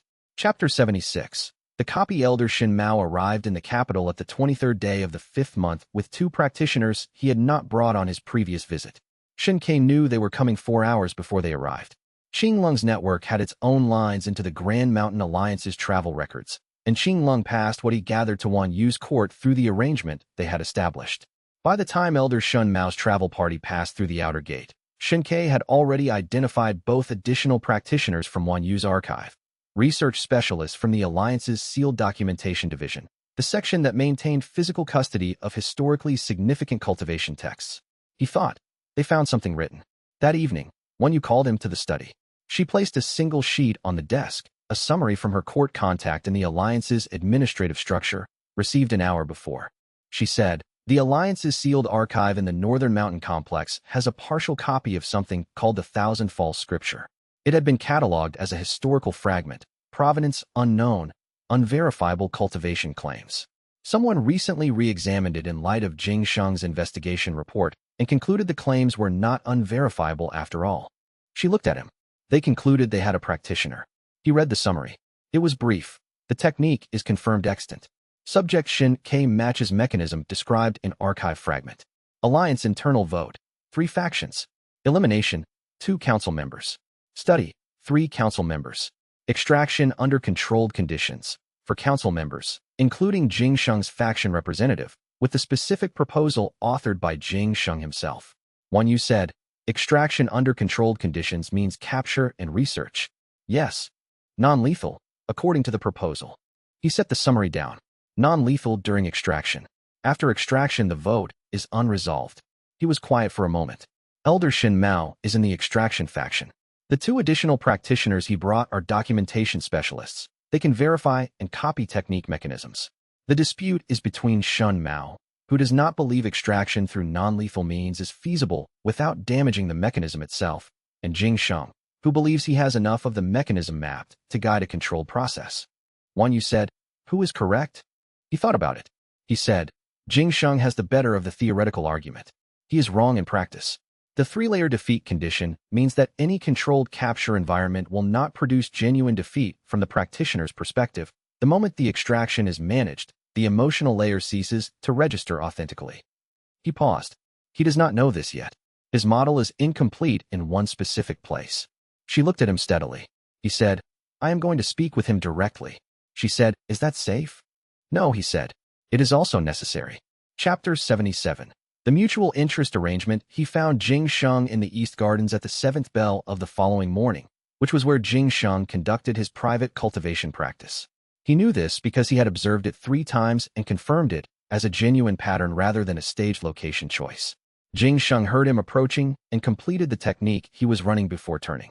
His expression when he saw Shen Ke had the particular quality of someone who had been expecting a conversation and finding it arrive at a time that was slightly sooner than they had planned for. He said, you have the mechanism. Jing Sheng said, yes. Shen Ke said, here is what you have not yet solved. He did not sit. He stood in the morning light of the garden with his hands at his sides, which was a posture he used when he wanted to be read as transparent. Nothing in the hands, nothing in the body that required management. You cannot capture me without defeating me, and defeating me makes me stronger. If your extraction team has the quality you would need to create genuine defeat conditions, the extraction process itself advances me beyond what your team can contain. If the extraction team does not have that quality, the defeat conditions do not activate and the extraction produces nothing. He let that settle. You also cannot destroy me without destroying the only living practitioner of a technique your organization has spent considerable institutional resources locating. The political cost of elimination, which your own proposal argued against, has not changed. Either outcome is a loss. Jing Sheng was quiet. He was doing the thing he did when processing, a very slight stillness in his breathing, a specific quality of internal organization. He said, you have run this to the same place I arrived. Several weeks ago, yes. Shen Ke looked at the garden, a small ornamental section, pruned to geometric precision, the morning still cool enough that the flagstones were damp at their edges. I have a proposal. I expected you would. Keep watching me. Keep investigating. Keep testing every angle of the mechanism you have not yet mapped and looking for the one I have not covered. File reports to the alliance that are accurate in the aggregate. Subject unconfirmed, technique suspected, mechanism unclear. When you find the next part of the picture, tell me you have found it. Not as an exchange. As a genuine engagement between two people operating against each other at the outer limit of their respective capabilities. He looked at Jing Sheng directly. Intellectual defeat. The kind that activates the cognitive layer cleanly and completely. Give me the genuine experience of being outmaneuvered, genuinely, without holding back, and I will grow from it the way I grow from physical defeat. Jing Sheng looked at him for a long moment. He said, you are proposing I become your cultivation resource. Shen Ke said, I am proposing a mutual interest arrangement. What is my interest? You are a mirror cultivation specialist who has encountered the only phenomenon in the known cultivation world that your technique cannot read. You have been studying me for months, and you have derived a partial mechanism. The complete mechanism is more interesting than what you currently have. He paused. You also have a practical interest in the continued existence of the only practitioner who can validate or complicate everything you have theorized about the thousand-fall scripture. And you have, I suspect, an intellectual interest in the problem that is not entirely separable from the institutional one. The birds in the garden's small ornamental tree made a brief sound and then went quiet. Jing Sheng said, you know I cannot guarantee you safety from the Alliance's capture order indefinitely. The vote was 4-3 for extraction. One change in that vote, and the authorization changes. I know. You are asking me to use my institutional position to protect you from my institution while simultaneously operating against you at maximum capacity. Yes. Jing Sheng looked at the garden. He said, after a long pause, 6 months. I will work against you with everything available to me. Every investigative tool, every theoretical angle, every resource the Alliance has given me access to. I will not hold back. At the end of 6 months, I will have either found the piece of the mechanism I am missing, or I will have confirmed that the piece does not exist in a form I can access. He looked at Quebec, and you will give me something in exchange. Ke waited. Sheng said, an honest answer to one question. Not now. When I ask it. He said, agreed. Chapter 78. The dual date. The counteroffer came 2 hours later, written on plain paper and delivered by Sheng's personal courier rather than through any official channel. Ke read it standing in the corridor outside Wan Yu's administrative wing. The note was brief. Sheng would report to the Alliance that subject Ke's technique remained unconfirmed, mechanism suspected but not evidenced, continued observation recommended over extraction given insufficient certainty about viability. This report would buy 6 months of operational safety, the period required for continued investigation. In exchange, at the conclusion of the 6 months, a formal agreed duel. Full power, no restrictions, both parties fighting with complete intent. Ke held the paper for a moment. He thought, this is precisely what I wanted. A scheduled duel, in 6 months, with an opponent who would have spent 6 months developing the most sophisticated theoretical counter to his technique that any practitioner had ever assembled, fighting with genuine intent to win, motivated by 6 months of sustained intellectual investment in the outcome. Not a random encounter. Not an engineered accident. A practitioner who specifically understood the mechanism he was up against and would be attacking it with complete knowledge and complete capability. He wrote back on the reverse of the same paper, agreed. He handed it to the courier. That evening he took the calendar from the administrative desk and counted forward to the date. He marked it with a small notation. A single character, the one that in classical script combined the elements for weight and progress, that would be legible to him and uninterpretable to anyone else. He set the calendar back. He thought, 6 months. He thought about what could be done in 6 months with a guaranteed high-quality defeat at the end, and a series of ongoing intellectual defeats across the interval, and the advanced defeat infrastructure he had built in Rising Frost, and Wan Yu's continued operation of the court guard sessions against Instructor Lung, whose techniques were still, despite his improving ability to read them, generating genuine advancement energy on a reliable schedule. He thought, it is not enough time to be ready for what comes after, but it is the time available, and what is available is what the technique has always required working with. He went to sleep with the marked calendar on his desk and felt, for the first time in several weeks, the specific clarity that came when the immediate variables were resolved and the path forward was known. Chapter 79. The War Room. The war arrived in the 4th week of the 6th month, without the announcement that diplomacy usually provided. Sha Tian's army crossed the provincial boundary at 3 points simultaneously, Northern Pass, River Ford, and Western Mountain Road, with the coordination that indicated months of preparation and the intent that indicated the diplomatic phase had been not a negotiation but a staging window. The submission demands had been terms of surrender delivered in a ceremonial register. Rising Frost had declined, as Rising Frost had always been going to decline, and the army had begun moving. The city knew before the official announcement.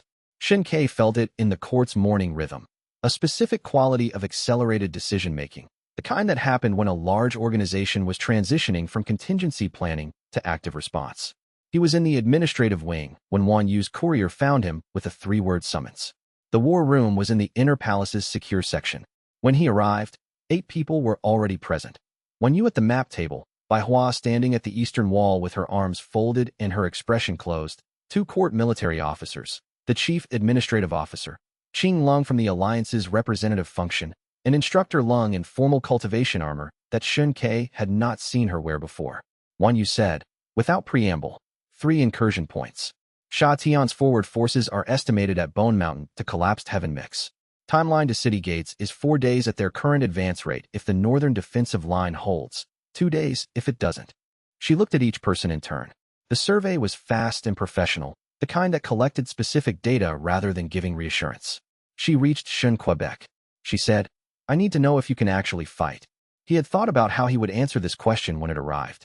He had thought about it for approximately 3 months, from the moment the war's inevitability became structurally clear.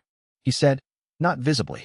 Any engagement where I am observed to fight at my actual capability destroys the cover I have operated under for years and creates larger problems than it solves. He paused. But I can place myself where things happen. She held his gaze for a fraction longer than she held anyone else's. she said. Place yourself where things happen, then. She returned to the map. The briefing continued for 2 hours. Position by position, the defensive picture was assembled, where the lines could hold, where they were already compromised, which mountain passes provided strategic advantage, and which were logistical liabilities. Bai Hua contributed 3 specific tactical assessments that shifted the discussion's direction each time. Instructor Lung identified 3 points where collapsed heaven-level practitioners could be positioned to maximum effect and volunteered for the most dangerous of them. When it was over and people were filing out, Wan Yu stopped him with one word. He turned. She was still at the map, one hand on the table's edge. She did not look up. She said, the diplomatic exchange. Sha Tian's operative. He was not in protective custody for administrative reasons. He said, I know. She said, he knew things that were useful and I learned them before the exchange. He said, I expected that. She looked up. I want you to know I would have executed the exchange even if he had not been useful. You were worth it independent of the operational value. He said, I know that too. She nodded once and looked back at the map. He left the war room and walked toward the logistics section, where he had already arranged a support core placement through the administrative paperwork that had been filed in anticipation of exactly this event. The city outside was beginning to move with the organized urgency of a place that had accepted what was coming. Chapter 80. The weight of not moving the first battle was not the kind in which strategies held. Shin Kai was embedded with the rear logistics corps at the northern defensive line, supply coordination, which positioned him in the middle ground between the command section and the front engagement. His role in the administrative paperwork was courier and documentation support, a classification that required physical presence in the action zone without requiring combat capability. He wore no cultivation armor and carried a simple utility blade appropriate to his apparent rank. He had spent 11 years learning how to look like someone who was not a threat. Sha Tian's forward forces broke the first defensive line at the 7th hour. The break was clean and fast. 2 collapsed Heaven First practitioners in the advance element dismantled the anchor points of the northern formation in less than 30 minutes, and the Rising Frost second-tier defense, which had been positioned to respond to the first line's communications, found itself receiving the engagement before the communications arrived. The logistics section became the fighting section. The air shifted from organized movement to the specific quality of people responding to something that was happening faster than the scenario allowed. 3 Sha Tian cultivators cleared the command post between him and the main corps. He did not clear them. He moved laterally, positioning himself in the path of the advance's left flank, where the terrain channeled combatants through a specific bottleneck that he had identified on the map 2 days before. The first Iron Scar practitioner came through the channel at speed and struck him with the force of someone who was moving hard and had encountered an obstacle rather than a target. A percussive, structural impact across his left shoulder and chest that he absorbed through genuine physical overwhelm. The cognitive layer engaging automatically because the practitioner's technique was several ranks above his suppressed level and genuinely superior in every mechanical dimension. Collapsed Heaven Fourth held. He went down on one knee, performed the effort required to not stay down, and moved out of the channel. The defeat energy registered. Incomplete. The emotional layer had caught only the peripheral weight of the situation rather than the deep layer, but present. He found the next angle. A bone mountain second from Rising Frost's own rearguard, thrown by Sha Tian's advance into a defensive engagement he had not been positioned for, struck him without identification in the chaos. Ally striking ally. One of the standard costs of collapsing formations. Genuine. The cognitive layer of being struck by someone who should be on his side registered differently than standard defeat, carrying the specific quality of unexpected betrayal, even if unintentional. The defeat energy deepened.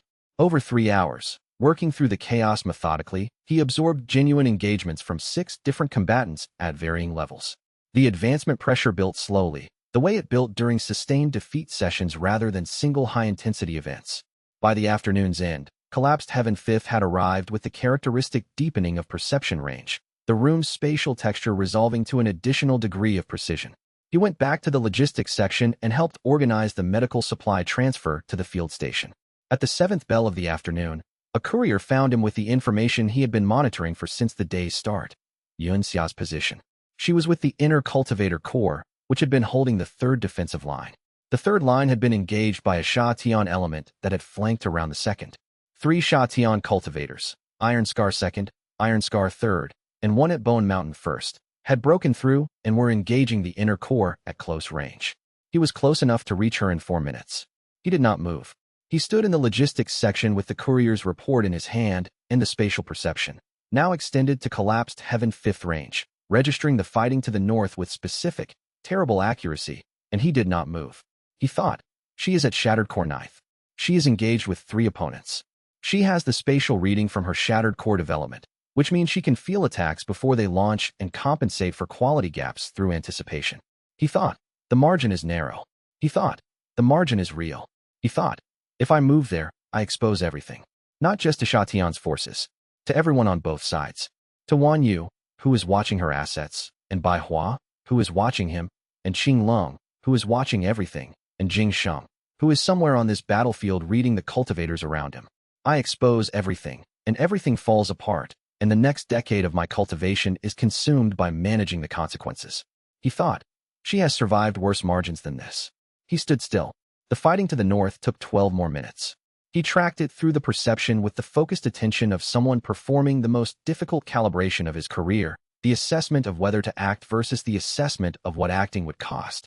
And he did not move for 12 minutes. And at the end of the 12th minute, the spatial perception registered that the 3 Xianxia cultivators had been engaged and neutralized, and that the person at the center of the engagement was standing.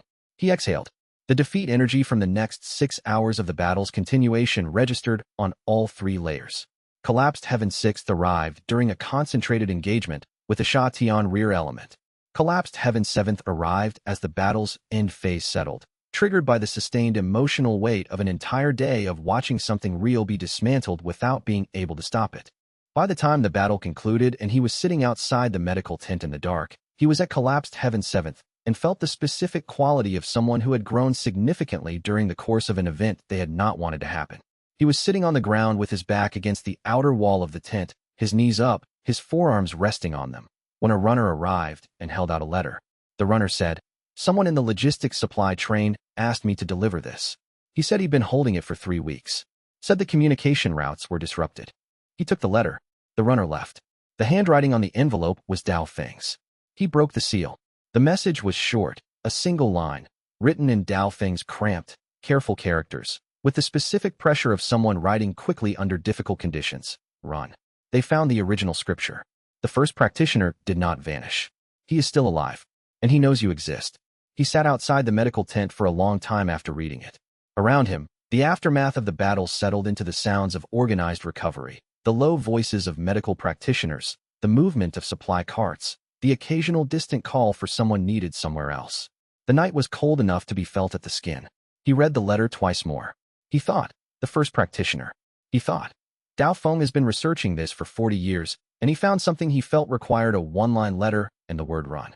He thought, I need to know what he found, and I cannot reach him quickly, and the communication routes are disrupted, and I am in the middle of a war. He folded the letter and put it inside his inner robe against his chest. He thought, everything I have built, the defeat infrastructure, the cover, the relationships, the years of advancement, all of it was preparation for opponents I had already identified. He thought, I have just learned there is an opponent I have not identified, who has been practicing this technique for long enough that he was already practicing it when the historical records I have access to were being written. He thought, the world I have been navigating just became significantly larger than the edges I had mapped. Around him, the aftermath continued. The night continued. The cold continued. He sat with his back against the tent wall and the letter against his chest, and he thought about distance. How much distance there was between where he was and where Dao Feng had been when he wrote that word, and how much distance there might be between where he was and where the first practitioner was watching from. And he found that Collapsed Heaven 7th, with its extended perception and its deepened spatial clarity, did not help with either of those calculations at all. He stayed there until the first light came, and then he got up and went to find the medical tent's tea supply and began thinking about what to do next. Chapter 81. The return message. The letter was 3 weeks old when it reached him. He worked out the timeline on the morning after the battle, sitting with the letter on his knees in the early light outside the collapsed Northern Command post.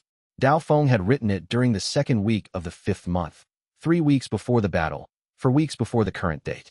The communication routes had been disrupted by Sha Tian's pre-war intelligence positioning, which had systematically compromised provincial courier networks 3 weeks before the army moved. The disruption was the reason the letter had been held. 3 weeks of a runner trying to find a path that connected Dao Feng's location to Rising Frost's capital. Dao Feng had known something 3 weeks before Shin Ke knew it. He sent a return message through 3 separate channels, different routes, different courier services, all of them the back-channel options that one use intelligence network had identified as less systematically compromised. He did not know which of the three would reach Dao Feng or when. He did not know Dao Feng's current location. He wrote the same message 3 times on 3 pieces of plain paper. I received it. Respond when able. Tell me what you found. He sealed all 3 and gave them to the courier services that morning. Then he sat with what the letter meant. He had known for 4 years that the 1,000 false scripture was a lost technique. Lost was a specific category in cultivation history, not destroyed, not suppressed, but separated from practice by the absence of practitioners. A technique could be lost while the written record survived. A technique was truly extant only when someone was practicing it.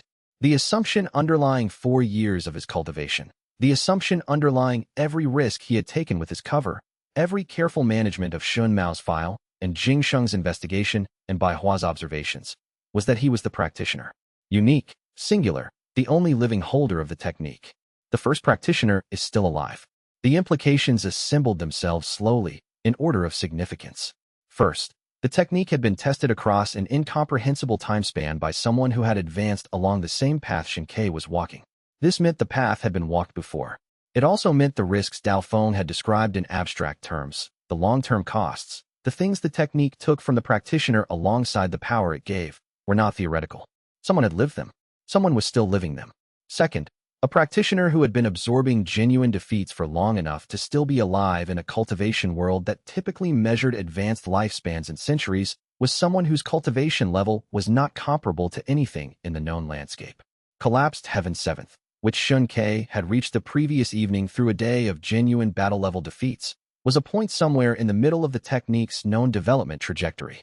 If the first practitioner had been practicing for cultivation historical durations, the gap between them was not a matter of level subtiers. Third, and most immediate, Dao Feng had written run. Not careful, not watch yourself. The single word that communicated maximum urgency from a man who was, by nature, the kind of practitioner who communicated through careful, weighted observation rather than alarm. The original practitioner knew Shun Ke existed. He went to find the day's obligations. The war was ongoing. The logistics section needed coordination that morning regardless of what letters had arrived the night before. He folded the letter carefully, placed it back against his chest, and went to work. The return messages did not get responses for 11 days. Chapter 82. What she actually felt. Xianxia came to him 5 days after the battle. She came to the room he used as a private workspace in the palace's secondary administrative wing, the same room where she had asked her question about the emotional layer, and where she had told him she needed time. She knocked 3 times with the same precision as before and came in when he said the word. She sat in the chair. She was wearing her inner ring training clothes, which meant she had come from practice. There was a cut along her right forearm that had been treated and was healing well, and a bruise at the corner of her jaw that he recognized as belonging to the previous week's fighting. She said, I have made some decisions and I want to tell you what they are. He waited. She said, I am not going to Jingsheng. I have not reconsidered that. He told me what he knows and I told him that it was not his information to act on, and that if he moved against you he would be moving against me as well, and he accepted that. Shun Ke was briefly still. He said, when did you tell him that? The day after we talked. The morning you think I was staying away from him. She looked at him with the expression that meant she had noticed him monitoring her, and was not surprised by it. I went to tell him I was not a resource for his investigation. He thought about this. He thought about Jing Sheng's face when Xianxia had nodded in the courtyard, and realized he had been reading the nod incorrectly for 5 days. I understand was not the same as I accept. She had nodded to say she understood what Jing Sheng was telling her, and then she had told him it did not matter. She said, I also want to tell you something I have been working out for 5 days. She paused. I understood why you did not come for me during the battle. I ran the logic. You expose your real strength. The cover collapses. The consequences are larger than one fight in a defensive line. She folded her hands on the desk. The logic is correct. I understand it. He said, But I am angry at you, she said. Not because I couldn't save myself. I did save myself, and I knew I could by a margin that was real, even if it was thin. I am angry because you were watching. She held his gaze.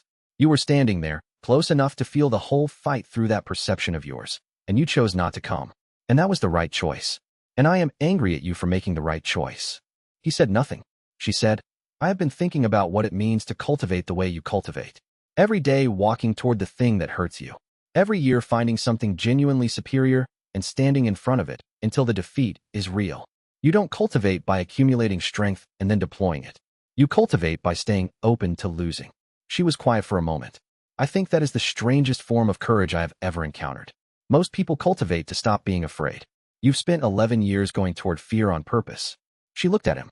But I need something from you that is not about the technique. He waited. She said, I need you to want to win for something. Not just grow. Growing forever, in every direction, collecting defeat energy until you are the strongest thing alive. That is not enough. I need you to have something you are strong for. Something you are growing toward. She looked at him steadily. Because I watched you stand still while 3 people tried to kill me. And you were right to do it. And it told me something about where everything I am to you ranks in the order of things you are unwilling to risk. He said, what do you want me to say? She said, I want you to tell me if there is anything worth winning for.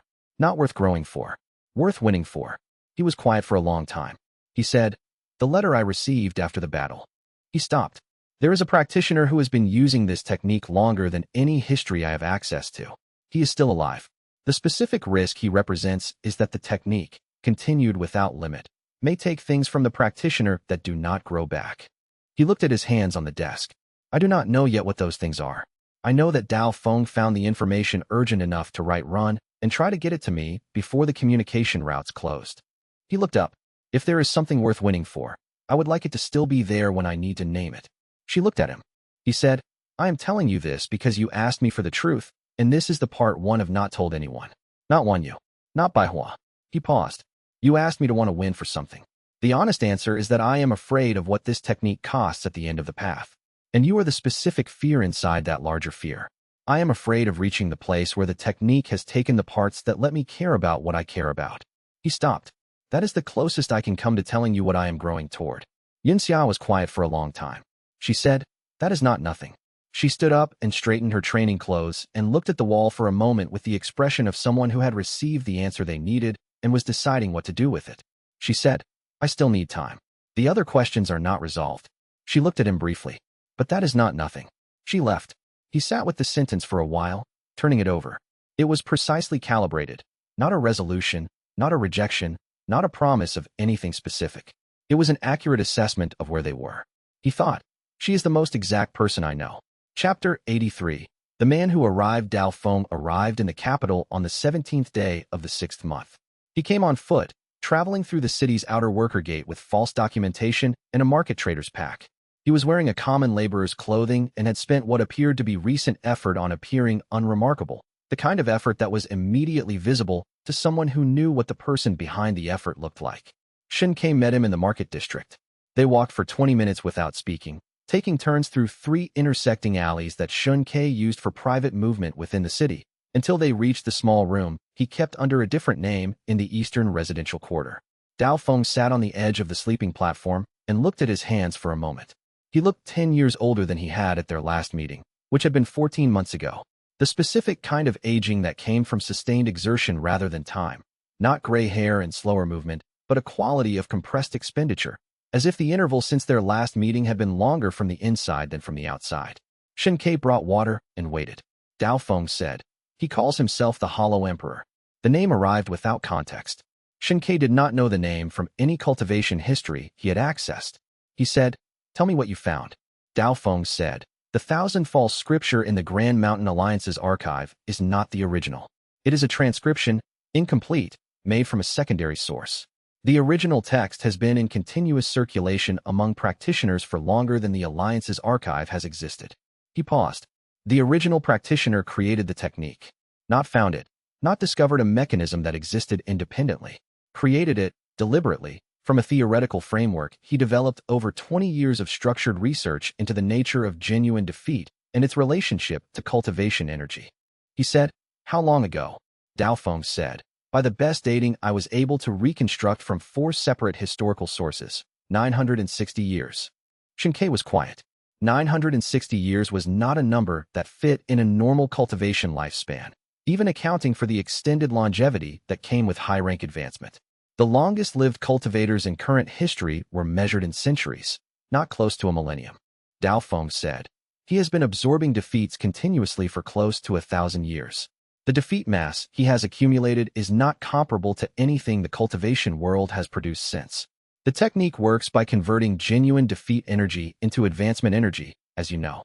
At the volumes he has absorbed across 9 centuries, the conversion process has begun to work in the other direction as well. The accumulated defeat mass has become structural. His body is no longer entirely consistent with normal human existence. His coherence as a person has been progressively consumed by the weight of what he has absorbed. Xianxia said, "What does that mean?" Dao Feng said, "It means that the thing sitting at the end of 900 years of thousand falls cultivation is still alive. It can reason, make decisions, plan. But the person who made those decisions and plans, the person with a name and a history, and people he cared about, and a continuous experience of being a self, that person has been eroding." He looked at his hands. He is not evil in the way that someone who has chosen harm is evil. He is something lonelier than evil. He has absorbed so many defeats over so many centuries that the emotional layer of the technique has consumed most of what he used it with. He does not feel what genuine connection feels like anymore. He can observe it, calculate around it, use it as a variable. He cannot experience it. He paused. I believe this is where the technique leads if practiced without limit. Not power corrupting. The mechanism itself consuming. Xianxia sat with this for a long time. He thought about the 3-layer defeat condition: physical overwhelm, cognitive recognition of inferiority, emotional investment in the outcome.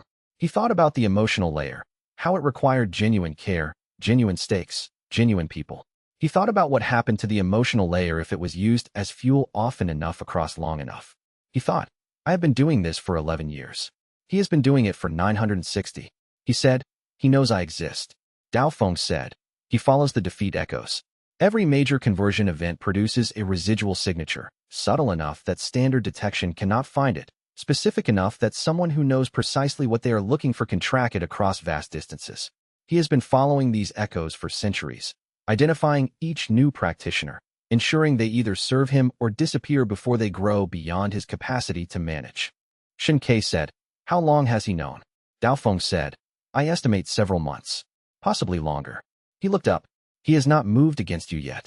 I believe this is not because he has not decided to. I believe it is because he is deciding what you are worth.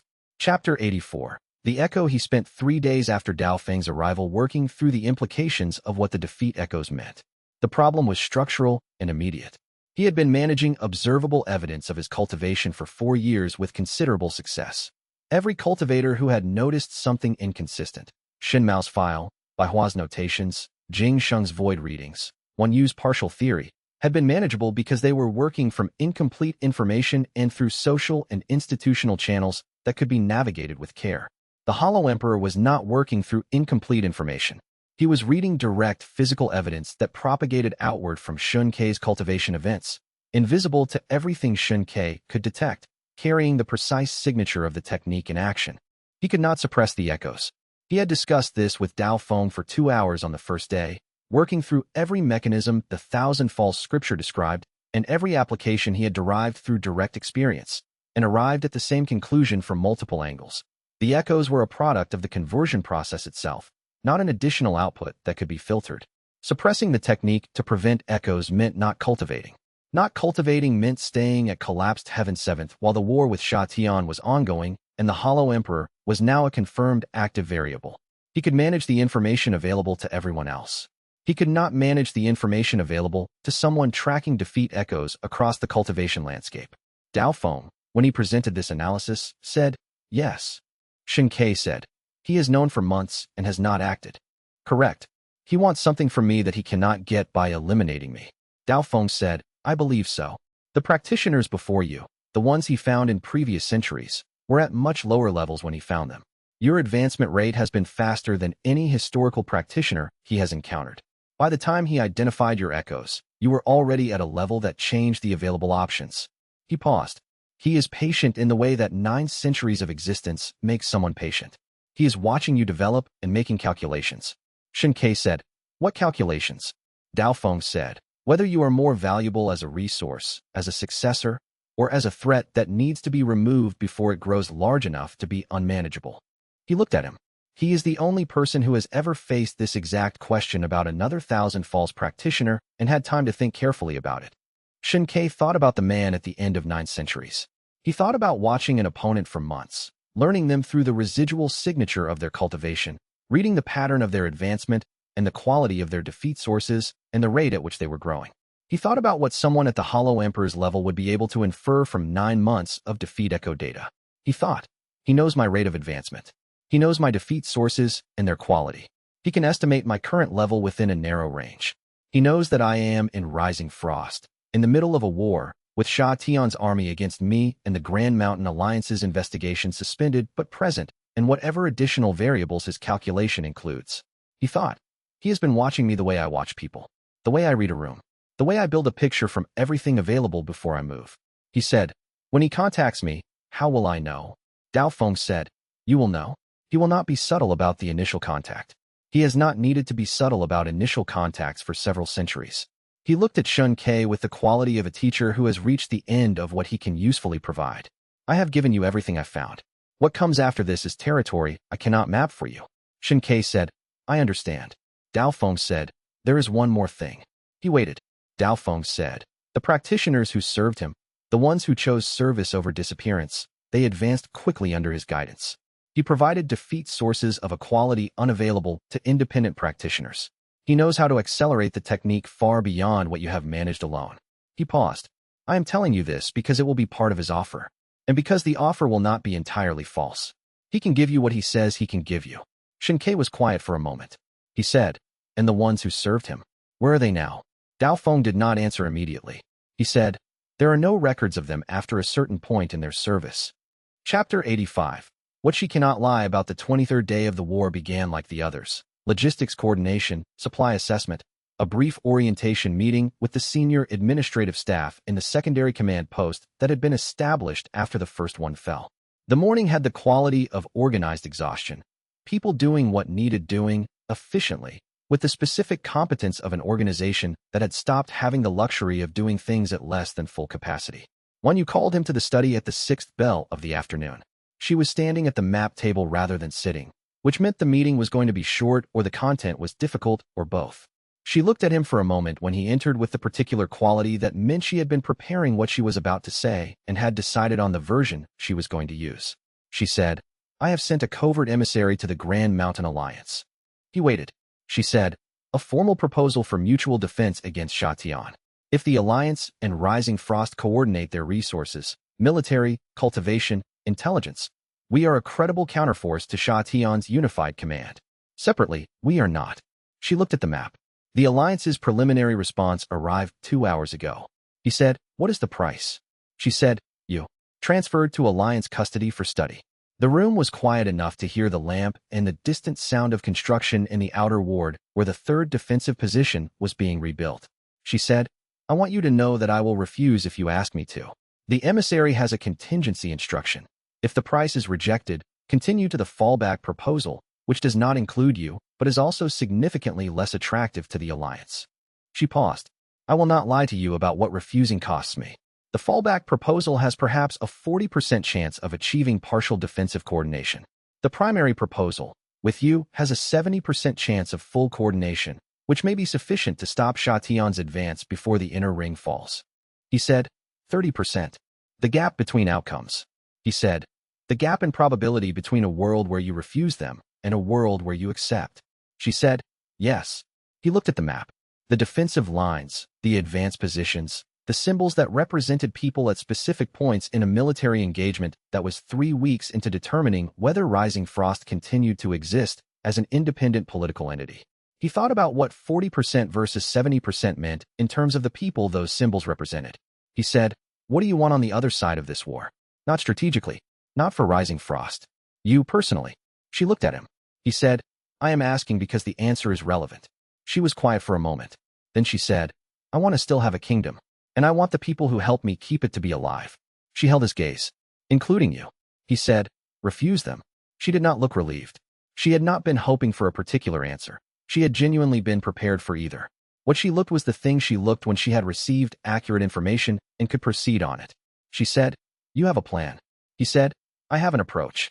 It requires the war to continue for approximately 2 more weeks, which it will regardless of the Alliance's answer. And it requires you to hold the inner ring for those 2 weeks, which I believe you can do. And it requires Jing Shang's specific cooperation, which he has already committed to in principle. He paused. I will make the math work by a different route than the Alliance is offering. She said, "Tell me the route." He said, "Not yet. When there are more variables confirmed." He looked at her. "I need you to trust the incomplete version for approximately 10 days." She studied him with the careful attention of someone assessing a claim against everything they knew about the person making it. She said, "You have been correct in your predictions in this court for approximately 2 years. You have been wrong twice, once about the tournament's bracket manipulation, once about Fangjia's persistence, and both times the error was smaller than the prediction range you had established." She paused. 10 days. He said, 10 days. She turned back to the map. He went to compose the message he needed to send Jing before the 7th bell. In the outer ward, the construction continued. The afternoon light was flat and gray through the study's high windows, and somewhere in the city's western district a fire was burning that the smoke indicated was controlled rather than catastrophic. He thought, 2 more weeks. He thought, I need to know more about the Hollow Emperor's timeline before the 10 days are out. He thought, Dao Feng knows more than he said, and what he chose not to say is the piece that matters most. He went to find Dao Feng. Chapter 86. The wall fight. The duel with Jing Sheng happened on the 28th day of the war, not 6 months after their agreement. It was Jing Sheng who changed the timeline. He came to Shen Ke on the 26th day and said, "The terms of our arrangement assumed a stable political situation in which I could protect you from the Alliance's capture authorization for 6 months. Sha Tian's absorption of the Alliance's administrative structure has moved that authorization into Sha Tian's intelligence apparatus, which I no longer have the same access to."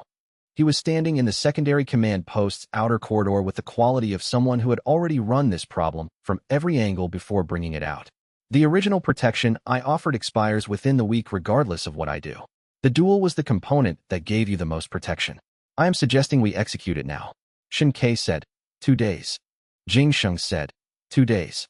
The location was the eastern wall section, the stretch that looked outward over the river valley, where Sha Tian's main encampment was visible from the battlements as a spread of distant firelight, an organized movement that the eye tried to read as peaceful until the scale registered. They met at the 3rd bell of the morning, when the wall guard rotation left the eastern section with a 10-minute gap in active patrol.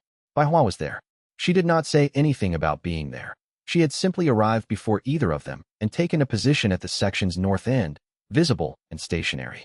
Shen Ke looked at her briefly and understood that she had decided this was something she was going to be present for. Jing Sheng saw her and said nothing. He activated the mirror technique once before they began. A brief pulse, close range, with the full power he had developed over the months since his mirror had first encountered Shen Ke's void. The void was still present. Behind it, the enormous negative space, the accumulated absorbed defeat energy. He looked at what the mirror showed him for 3 seconds, then let it lapse. He said, "Ready." They fought. Shen Ke had been running against Jing Sheng for 6 months inside his head, constructing the version of this fight that matched what he knew about mirror cultivation's offensive applications and the counter-investigation Jing Sheng had been conducting. He had expected a sophisticated approach. He had not expected the specific sophistication Jing Sheng had developed. Jing Sheng did not fight to destroy. His technique was mirror cultivation at the offensive level, turning a target's own cultivation momentum against them, reflecting attacks back through altered angles, creating combat geometry that used the opponent's capabilities as the primary weapon. He was very good at it. But what made this specific application different was the quality of intent behind it. He dominated. He pressed with complete precision, overwhelming Shen Ke's spatial perception with mirror-reflected vectors, applying force at every angle simultaneously, controlling the distance and the pace and the spatial geometry of the engagement with the specific confidence of a collapsed heaven-second practitioner who had studied his opponent's mechanism in depth for 6 months. He did not intend to kill. Shen Ke felt the gap in the emotional layer within the first 3 minutes. The cognitive recognition was clean. Jing Sheng was genuinely superior in this specific fight, his technique more sophisticated and better aimed. The physical overwhelm was real. The mirror-reflected strikes were landing, and they landed hard. But the emotional layer, which required genuine stakes, found a reduced target. Defeat from someone who wants to dominate but does not want to end you is a different category of defeat than defeat from someone whose full intent is your destruction. The emotional stakes are lower. Not absent, the genuine inferiority was there, and the specific humiliation of being dismantled by someone who had specifically prepared a counter to your own mechanism was present and complete. But lower. He thought, through the 3rd minute, he has found the seam. He kept fighting. There was no option to stop. The fight was the arrangement, and the arrangement was the protection, and leaving before the completion would collapse the entire structure. He absorbed, retreated, adapted where he could, and let the defeat accumulate at the reduced rate it was generating. The 4th minute. The 7th. The 12th. Chapter 87. The partial counter at the 14th minute. Jing Sheng paused. They were at the far end of the wall section, away from Baihua's position. Jing Sheng was not breathing hard. Collapsed Heaven's second applied to a fight he was controlling generated less exertion than a fight with genuine uncertainty. He stood at moderate distance with the quality of someone taking a moment to adjust from technique to speech. He said, "I want to tell you something I worked out." Xianxia, from where he was braced against the wall's outer parapet, said, "Go ahead." Jing Sheng said, "You cannot absorb from someone who does not genuinely intend to defeat you in the final sense. The three-layer condition, I have the name for it now, it is not just a spiritual signature, it is a specific state requiring all three inputs simultaneously. The emotional layer requires genuine existential stakes. If the opponent does not want to end you, the stakes are lower. The layer activates partially, but not completely." He looked at Xianxia steadily. "I cannot change what I want. I do not want to kill you. I want to beat you, thoroughly, and I have been. But the wanting is for dominance, not destruction, and the technique knows the difference." Xianxia said, "You worked that out. 4 months ago, I have been testing it for 2 months through constructed scenarios, observing cultivators in genuine versus dominance-focused engagements, and tracking the defeat echo signature afterward." He paused. "The echo is quieter when the opponent survives as the primary intent." Xianxia said, "You are the first person to find that." "Yes." He resumed his position. "I am also going to use it. Not to prevent your cultivation entirely. This fight has still been generating advancement energy. I can see the echo building through the mirror. But less than a direct comparable fight would generate. The partial counter is real, even if it is not total." He shifted and the fight resumed. Jing Sheng fought for another 20 minutes with the same approach, now explicitly using it. He pressed with domination techniques, drove Xianxia back against the parapet twice, applied mirror-reflected strikes with the clinical precision of someone who had mapped the defensive gaps and was moving through them in a planned sequence. He performed beautifully. Xianxia, from inside the fight, felt the advancement building slowly. Too slowly for the quality of opponent he was facing. The partial counter was working, not preventing advancement, but reducing its rate and magnitude. He was being genuinely beaten by someone who had specifically engineered a way to beat him that limited the benefit. He thought, "This is what it feels like to face someone who has actually solved part of the problem." He thought, "I have been afraid of this outcome since Jing Sheng arrived in the capital." He thought, the fear was correct, and the fear is also activating the emotional layer partially, because genuine fear of an opponent who has found your seam is not the same as ordinary defeat anxiety. He thought, even his counter-strategy produces cultivation energy. The technique never stops. He was on the ground at the 32nd minute. Chapter 88. Why haven't you just won? Jing Sheng stood over him. The wall below the battlements was cold stone, and the stone carried the specific chill of stone that had not had sun on it since the previous day. Above, the army's campfires on the valley floor were still visible. The distance was sufficient that they looked almost like a natural feature, a scattered warmth across the dark landscape, until you counted them and understood what each point of light represented. Jing Sheng looked at Xianxia on the ground for a long moment with an expression that was not satisfaction. The particular expression that came after a fight that went precisely as expected and produced the outcome you had planned and still left you with something unresolved. He said, "I can see your current level." Xianxia said nothing. Jing Sheng said, "The mirror shows the negative space more clearly now than it did 4 months ago. The shape of the absence has expanded. I can read the scale of what it contains." He paused. "You are at the peak of collapsed heaven realm, close to the next threshold." He stopped. "You are significantly beyond any rank your cover has ever suggested, and you have been for some time, and you have been in this city and at this war for 3 months operating as a court logistics functionary." Xianxia sat up.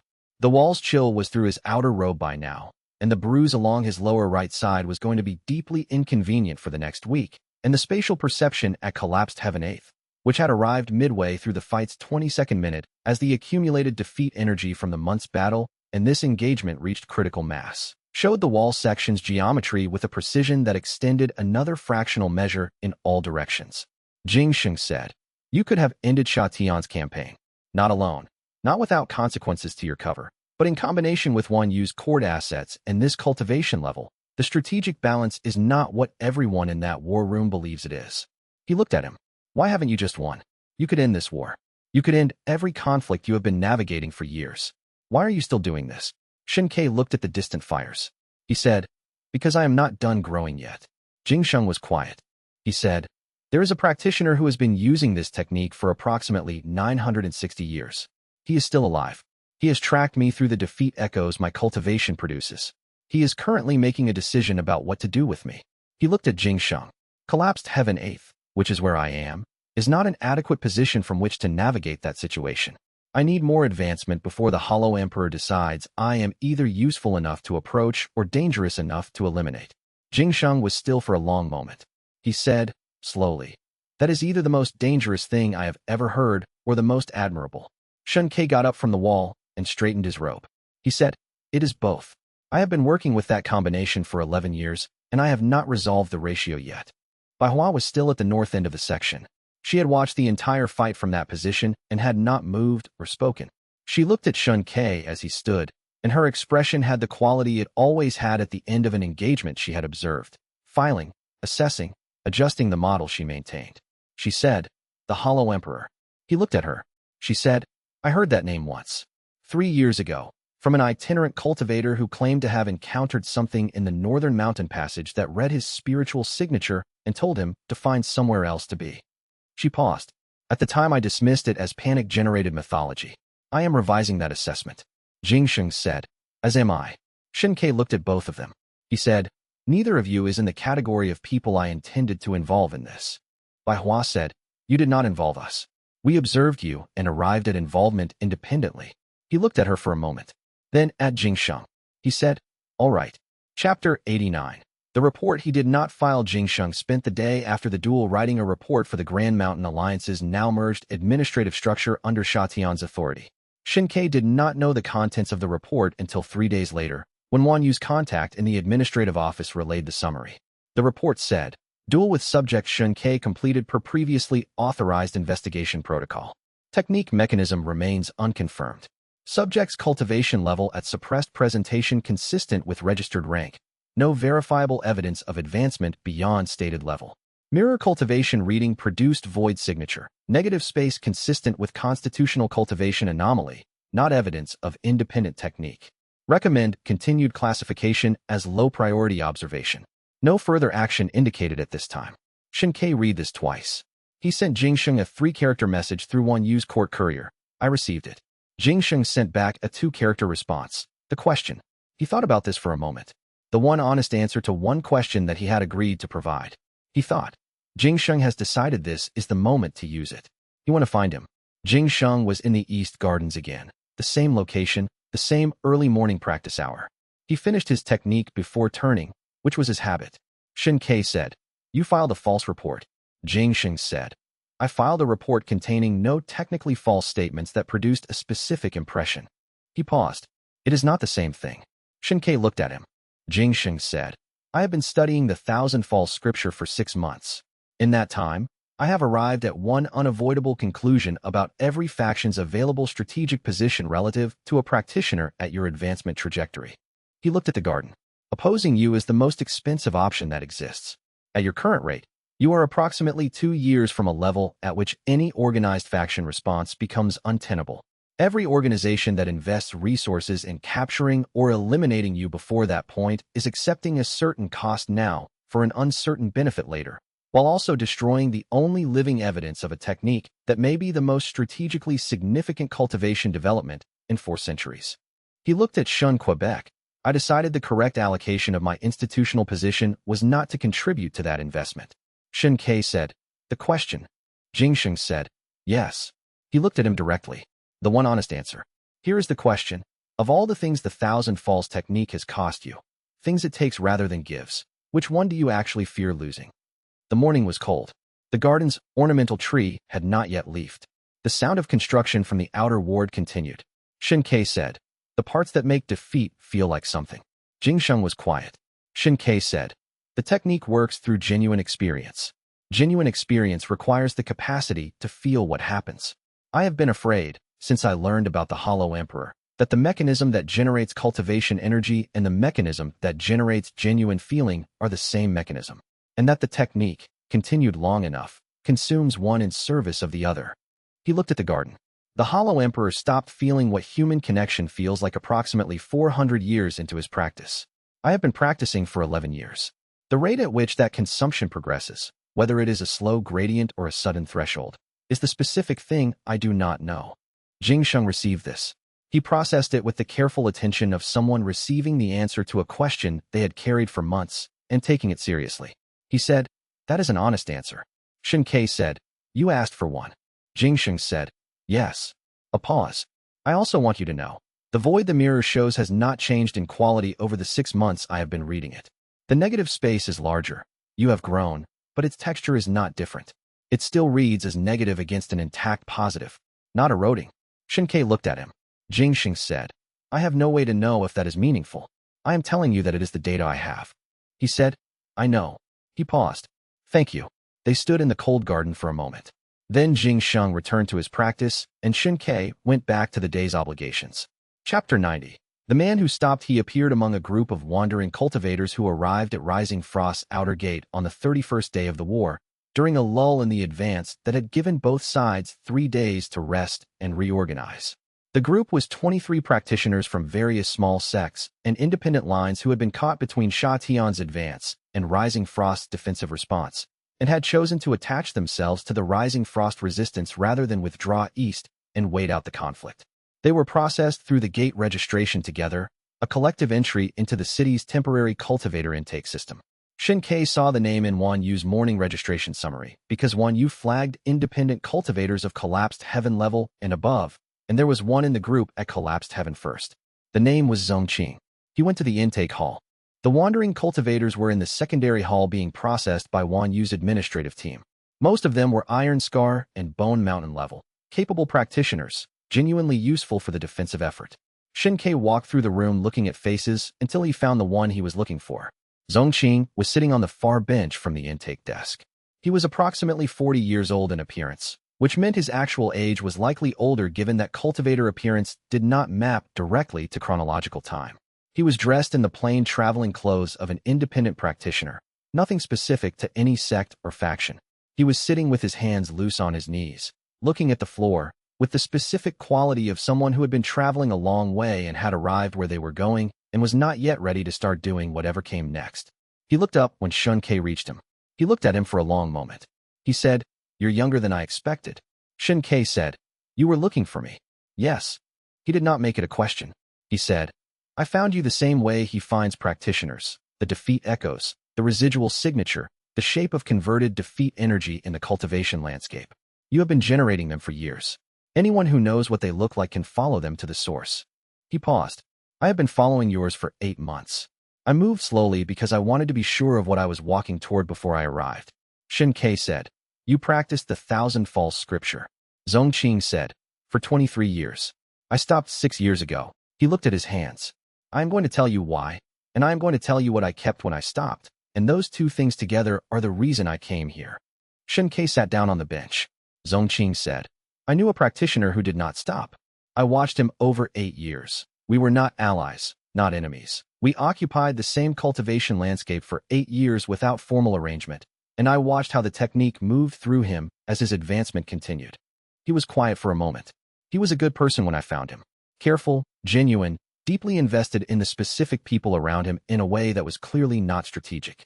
The technique was working the way it is supposed to work, through genuine connection, genuine stakes, genuine investment."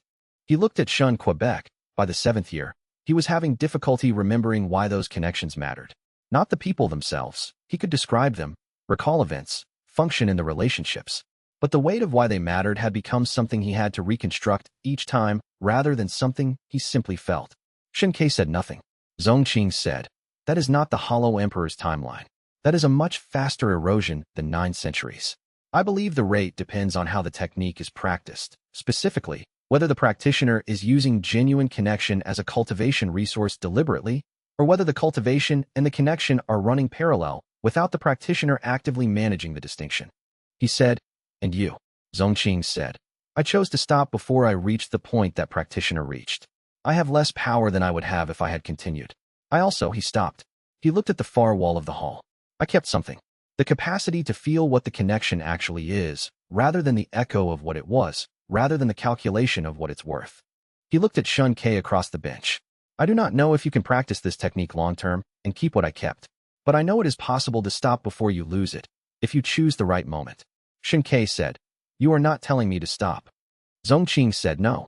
I am telling you what the cost looks like from someone who watched it accumulate, and what the alternative looks like from someone who chose it. He paused. What you do with that is yours. Outside the intake hall's high windows, the city moved with the organized urgency of the third week of a war that was not yet decided. Somewhere in the outer district, the morning watch was changing. Xianxia sat on the bench for a moment. He said, The practitioner you watched. The one in the 7th year. Where is he now? Zongqing said, I don't know. He continued the technique after I left. By my estimate, he has been practicing for approximately 15 years total, which would put him he paused, at a level I would prefer not to face. Xianxia thought, another practitioner. A third one, between him and the Hollow Emperor in the timeline. He thought, the cultivation world is larger than I knew, and it has been watching me since before I was watching it. He said, I need to talk to you more. Not today. Soon. Zongqing said, I am not going anywhere. Chapter 91. The longest practitioner. He found Zongqing in the secondary residential quarter 4 days after the intake interview, in a room that had been allocated to independent cultivators attached to the resistance effort. He brought tea and 2 cups, which was a choice Zongqing noted without commenting on. They sat across from each other in the small room with the afternoon light coming through a window that faced the inner wall rather than the city, which meant the view was stone rather than sky. Xianxia said, Tell me about the Hollow Emperor. Zongqing wrapped both hands around his cup. He said, What I know is assembled from multiple sources. His own defeat echo signature, which I tracked for 6 months before I stopped the technique. Historical accounts that only make sense in retrospect, and 2 direct contacts with practitioners who had spent time under his guidance and later left that relationship. Tell me what he was before. Zongqing said, He had a name. I have not been able to recover it from any source. Whatever he was called 900 years ago has been lost with the same completeness that his coherence has been eroding. He was a theorist before he was a practitioner. He spent 20 years developing the thousand-fall scripture as a framework before he tested a single element of it on himself. He was thorough. He was patient. He was, by every account from the period he was active in, deeply embedded in a community of practitioners, with students he taught and colleagues he collaborated with, and specific people whose lives he was invested in. Xianxia said, When did it start changing? Zongqing said, Gradually. Not a threshold event, but a gradient. He advanced faster than any of his contemporaries. The technique was what it has always been, and the gap between him and the people around him grew. The faster the advancement, the more defeat energy was being converted, the more the conversion process consumed the material it was working with. He paused. He made choices. Every time there was a moment where he could spend time cultivating or time being present with someone he cared about, he cultivated. Not because the technique required it. The technique has never required that sacrifice. That is a misunderstanding of the mechanism, but because advancement felt more urgent than preservation. Every day, across decades, the choice that felt more urgent won. Xianxia said, and each choice compounded. Yes, each choice made the next one easier in the same direction, because the capacity to feel what the presence of someone you care about actually costs you when you're not with them. That capacity diminishes as you prioritize away from it, until one day the choice doesn't feel like a choice anymore. It feels like the obvious answer. Zongqing looked at his tea. He is the most powerful being I have ever encountered, or heard credible accounts of, or traced through historical evidence. He is also the least coherent. He stopped being able to remember his own name approximately 400 years ago. Not because his memory failed, because there was no longer a continuous self to anchor the memory to. The afternoon light moved slightly as a cloud crossed somewhere above. Xianxia said, You said he was something lonelier than evil. Zongqing said, He is not evil in the way that a person who has chosen harm is evil.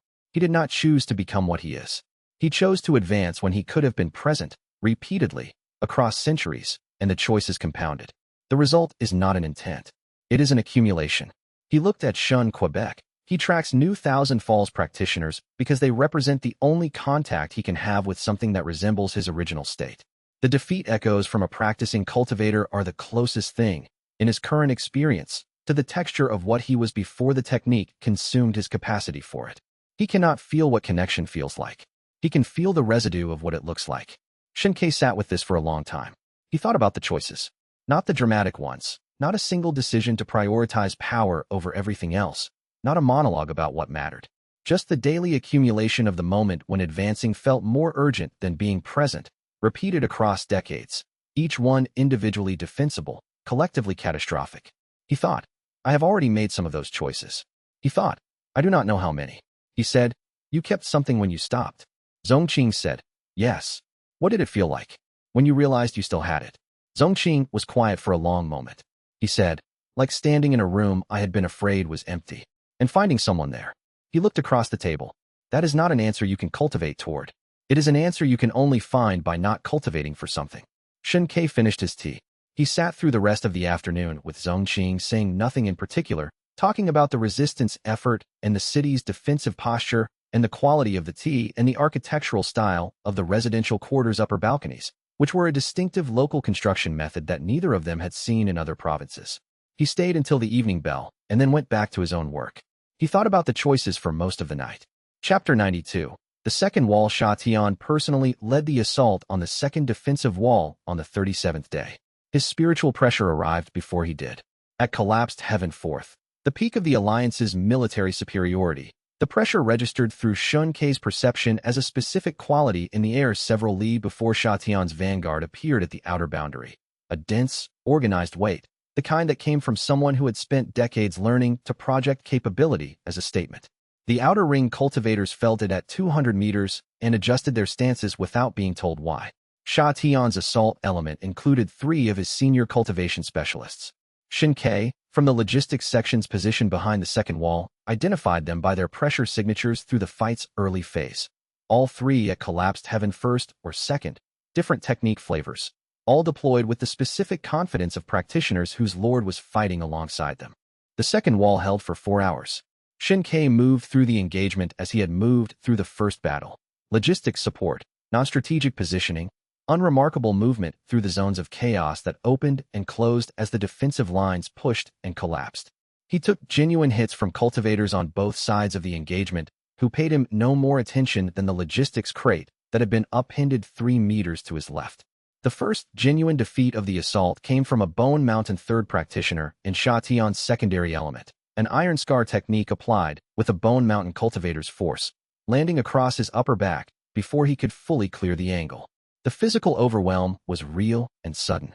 He went down, performed the expected response, and moved to a different position. The second came from one of Xianxia's collapsed heaven first specialists, who was clearing a section of the second wall's interior transit corridor and struck him incidentally as part of a multi-target sweep. Not targeted, not personal. The way you struck everything in a transit corridor when you were clearing it. The cognitive layer activated completely. This was a practitioner who was categorically superior to his suppressed presentation, operating with full professional intensity, in a context where Xianxia's survival was an incidental outcome of not being directly targeted rather than a defensive achievement. The emotional layer was the deepest source of the day. He had been in Rising Frost for 2 years. He knew the city's layout the way you knew a place you had moved through daily with your attention active, not as a strategic map, but as the accumulated specific texture of having been somewhere repeatedly in the presence of real things. The market district's morning noise. The secondary administrative wing's particular quality of afternoon light. The sound the outer garden's water feature made when it was running. He watched the city being taken apart, section by section, by an army that had no relationship to it beyond its strategic value. And the weight of that watching was genuine and complete and not manufactured. He advanced to collapsed heaven 9th over 6 hours. The 9th level's qualitative change was the most subtle of the tier's sub-level progressions. Not a perceptual expansion, but a deepening, as if the spatial perception that had been developing across the tier had finally achieved a kind of internal resolution. The geometry of everything around him, every wall, every person, every distance, registered not just as data, but as a continuous present-tense fact. The world as it actually was, not a moment behind. He thought, this is the edge of the tier. He thought, the next advancement crosses into something different. He was sitting at the field station after the battle's conclusion, his back against the station's outer wall and his hands loose on his knees, when the runner arrived with the message from Wan Yu. Xianxia's forces have established position at the second wall. The inner ring is the next target. Estimated 48 hours before the next advance. He read it and set it beside him. He thought, 48 hours. He thought about what was inside the inner ring that he had specific reasons not to want inside Xianxia's administrative control. He thought about Dao Feng, who had been working in the city's northern district under Wan Yu's protection, in a building he had been using as a research archive for the month since his arrival. He sent a courier to check Dao Feng's location. Chapter 93. The extraction. The courier returned without a response. He sent a second courier through a different route and waited 12 minutes. The second courier returned with a message from Wan Yu's administrative staff. Elder Dao Feng's research location was in the northern district, which was now inside the territory Sha Tian's secondary forces had established. The last confirmed contact had been 14 hours ago. He thought, he is either still in the building or he is in custody. He went to Wan Yu. She was in the inner command post with her remaining staff, managing the second wall's fall and its tactical consequences. She heard his description of the situation and said, I have an operative team available. 3 practitioners at Bone Mountain level, familiar with the northern district layout, currently unassigned. He said, I need them in the next 6 hours. She looked at him. He could see her assessing. The question of why he didn't go himself was present in her expression. He had been in Rising Frost for 2 years, and she had known for most of that time that his cultivation did not match his presented level. She knew, at minimum, that he was operating with resources she hadn't mapped. She did not ask the question. She said, 6 hours. He said, I know what it costs to ask. She said, you have paid for a significant number of requests in advance. This is within what I have already allocated. She picked up her writing brush. I need 1 hour to brief them. The team went in at the 3rd bell of the evening. He did not go with them. He stood in the secondary command post and waited with the specific quality of someone performing stillness through concentrated effort rather than natural calm. He thought about what it meant to arrange the rescue rather than execute it. The distance was operationally correct and personally intolerable, which was a combination he had experience with but had not yet made peace with. The team returned at the 7th bell with Dao Feng. He was injured. A strike along the left side from when Sha Tian's intelligence operatives had identified him in the northern district and moved to detain him. An Iron Scar practitioner, by the injury's signature, applied with the specific controlled force of a detention rather than an elimination. The injury was serious. 2 fractured ribs, soft tissue damage that would restrict movement for weeks, and a secondary cultivation strain effect from the force of the detainee suppression technique the operative had applied. He was also, despite all of this, functional. He walked into the secondary command post under his own effort, sat down in the chair Xianxia offered, and said, I managed to destroy the research notes. Xianxia said, I'm glad you're alive. Dao Feng said, so am I. It was not certain for approximately 40 minutes.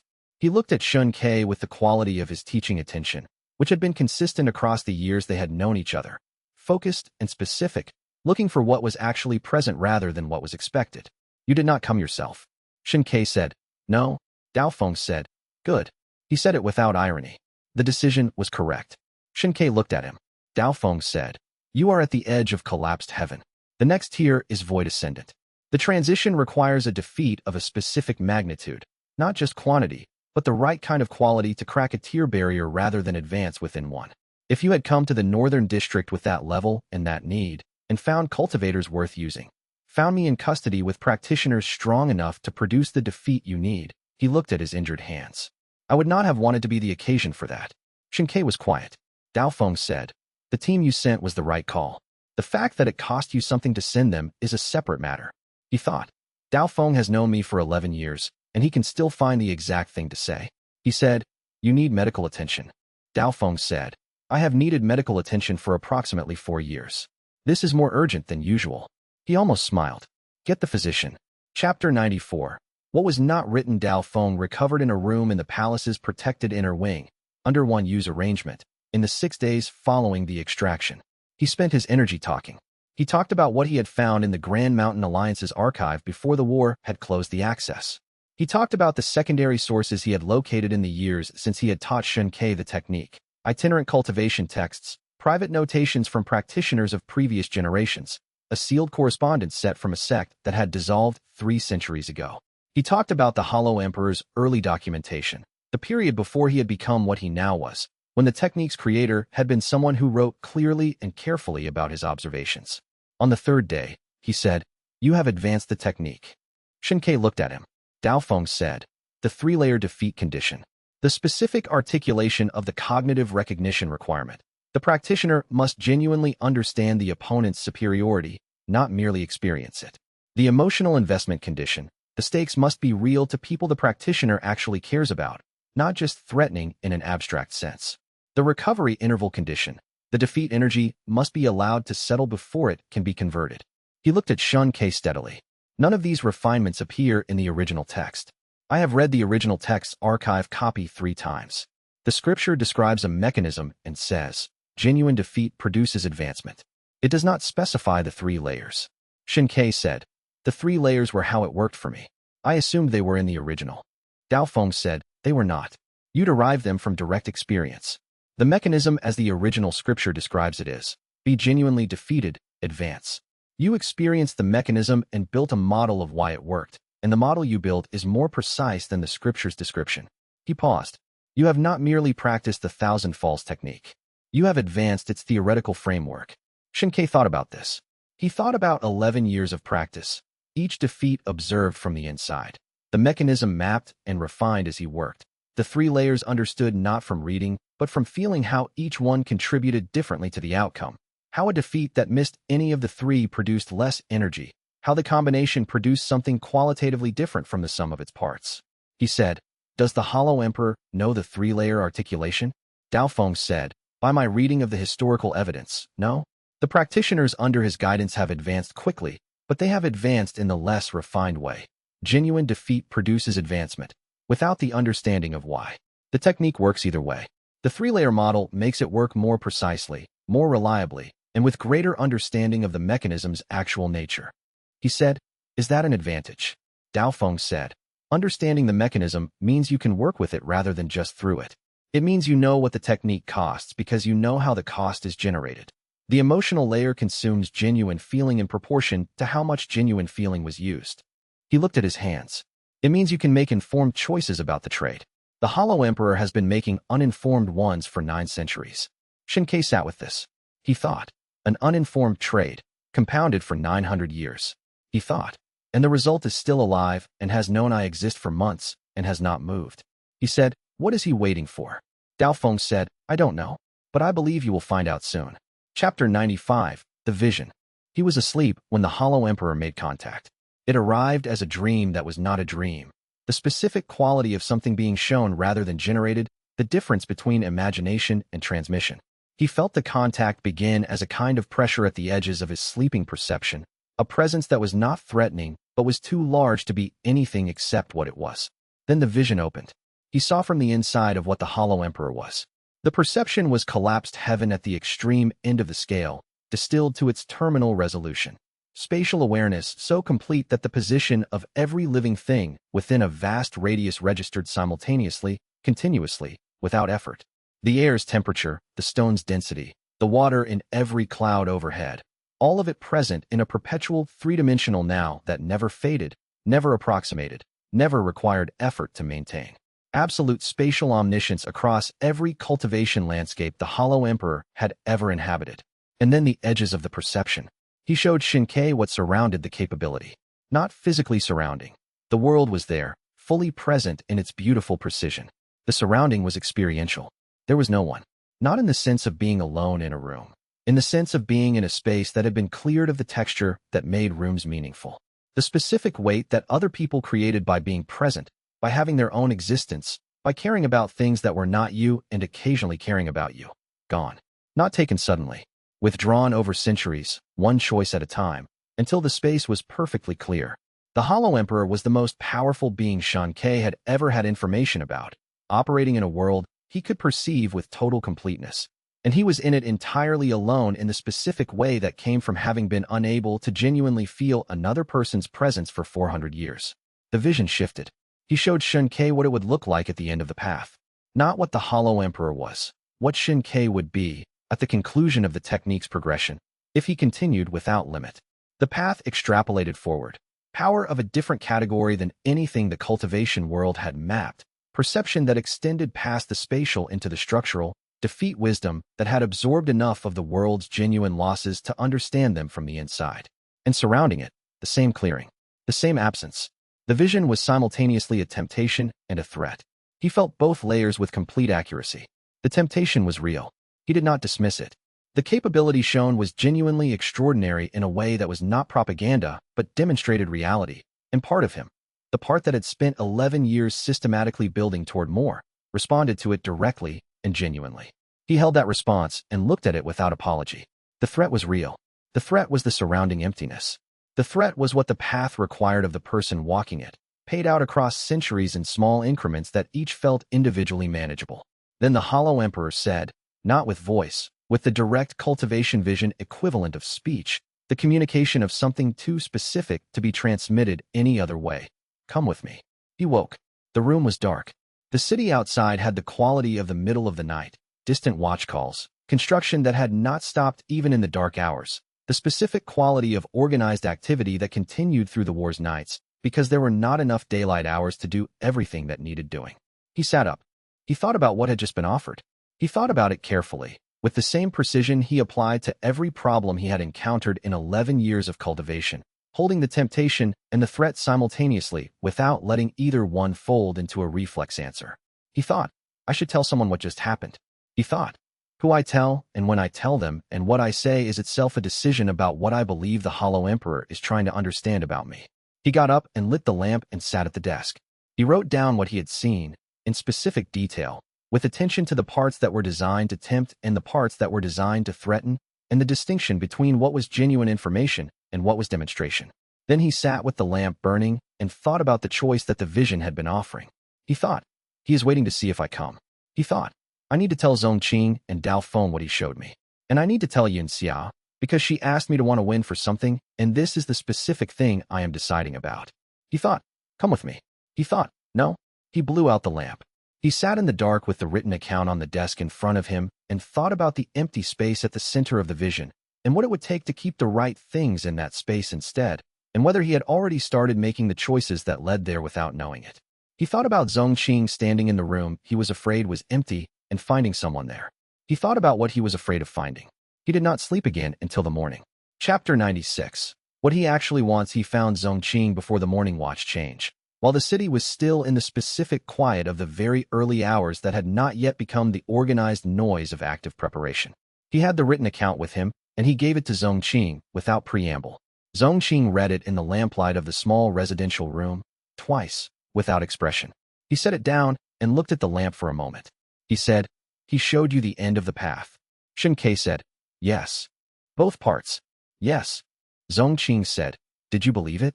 Xianxia said, the power component. Yes. He has no reason to understate that, and every reason to be accurate about it. The practitioner who traveled with him for 7 years was at a level where the comparison to my current state was not close, and that practitioner had not been practicing for a fraction of the Hollow Emperor's duration. He paused. The isolation component, yes. The historical evidence from Dao Feng's research, what you described of his trajectory, what the vision showed, it is internally consistent across too many independent sources to be manufactured. Zongqing said, he was trying to tempt you. Yes, and to threaten. Both simultaneously. Zongqing said, which one worked? Xianxia was quiet for a moment. He said, the temptation was real. I am not going to tell you it wasn't, because it was. The capability he showed was extraordinary in the direct, unmediated way that extraordinary capability is extraordinary when you have been working toward it for 11 years and you see what it actually looks like at the end of the path. He looked at the written account on the table. The threat worked more. Zongqing said, tell me why. He said, because the isolation in the vision was not presented as a consequence. It was presented as the landscape of the achievement. He did not show me the emptiness as a warning he had overcome or a cost he had endured. He showed it as the context, the setting, the place where all that capability lives. He looked at Zongqing. He is not warning me about what the path costs. He is showing me what the path is. Power in an empty space. Zongqing looked at him steadily. He said, I can ask you something? Xianxia said, ask. Zongqing said, what do you want more than power? The question was direct and simple and landed with the weight of something that had been building toward being asked for several days. He sat with it. He thought about the available answers, the ones that sounded right, the ones that were partially true, the ones that were accurate in the aggregate, but missing the specific thing the question was pointing at. He set each one aside. He said, I want to be worth knowing by someone who knows everything. The lamp burned. Outside, the distant sound of the watch changing. Zongqing looked at him for a moment with the quality of recognition, not surprise, not agreement, but the specific expression of someone hearing something they had already understood but not seen said out loud. He said, then you already know what to do. You just have not done it yet. Xianxia looked at him. Zongqing said, the thing you want requires the person doing the knowing to actually know everything. Not everything strategically useful. Everything. The parts that are hard to say. The parts that implicate your choices in the worst light. The parts where the answer to did you use this person as fuel? is yes, and you cannot soften it into something cleaner. He paused. You have been moving toward telling someone the complete truth for a long time. You told xianxia what she asked and no more. The rest of it is still yours alone. He looked at him. That is the choice, not the Hollow Emperor's offer. This one, Xianxia said. I know. Zongqing said. I know you know. He stood up, picked up the written account from the table, and left. Chapter 97. The complete truth. He found xianxia in the outer training yard at the 6th bell that morning. She was running solo drills, the repetitive, focused practice of someone who had decided that the available contribution to the war effort included maintaining her own cultivation at peak readiness, and who did it with the specific concentration that came from genuine investment in the outcome rather than obligation. She saw him enter the yard and completed the sequence she was running before she looked at him fully. He said, I need to tell you everything. Not what you asked. Everything. She looked at him. Then she moved to the yard's far bench and sat down. He sat across from her. He started from the beginning. Not the beginning of Rising Frost. Not the beginning of the technique. But the beginning of what she specifically needed to know about him, and what he had done, and what it had cost, and what it had used, and what remained of him after 11 years of practicing the thousand-fall scripture. He told her about the 3-layer defeat condition and precisely how each layer worked. Not the simplified version he had given her before, the full mechanism, including the emotional layer's dependency on genuine caring, and what that meant about where his genuine caring had gone across 11 years of being absorbed as cultivation resource. He told her about Dao Feng's discovery that he had advanced the technique beyond the original scriptures model. He told her what that meant, that he had built a more precise version of the mechanism by feeling it from the inside, and that the precision he had built was both an advantage and a more complete accounting of what the technique took.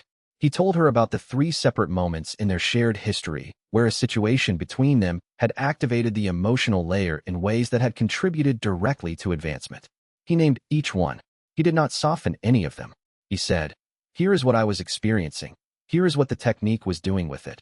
Here is the specific overlap between what was real and what was useful, and I cannot give you a clean version where those 2 things are separate because they were never separate. He told her about the Hollow Emperor's vision, the complete version, the capability, the isolation, the offer, the threat, and his response to both layers of it. He told her that the thing he was afraid of losing was not a capability. It was the specific feeling of being in a room with another person and knowing they were there, not knowing their position in the spatial sense, which he could do at collapsed heaven range with perfect accuracy, but knowing they were there in the way that made it matter that you were also there. He told her that 11 years of using that feeling as cultivation fuel had produced, in him, the specific anxiety that the feeling had a finite quantity and he did not know where the bottom was. He said, I cannot tell you that I will not use what happens between us as cultivation energy in the future, because the technique works through genuine experience, and I cannot quarantine the genuine from the fuel. I can tell you that I understand the difference between manufacturing the genuine in order to fuel it, and genuinely experiencing something and having the technique respond. The first is a choice I have not made. The second is not a choice. It just happens. He stopped speaking. xianxia had been still for most of his account. She had the quality of someone listening with everything, not managing her response while he spoke, but staying inside what was being said and letting it land. She was quiet for a long time after he finished. She said, You came to tell me this because Zongqing said something. He said, Yes. She said, What did he say?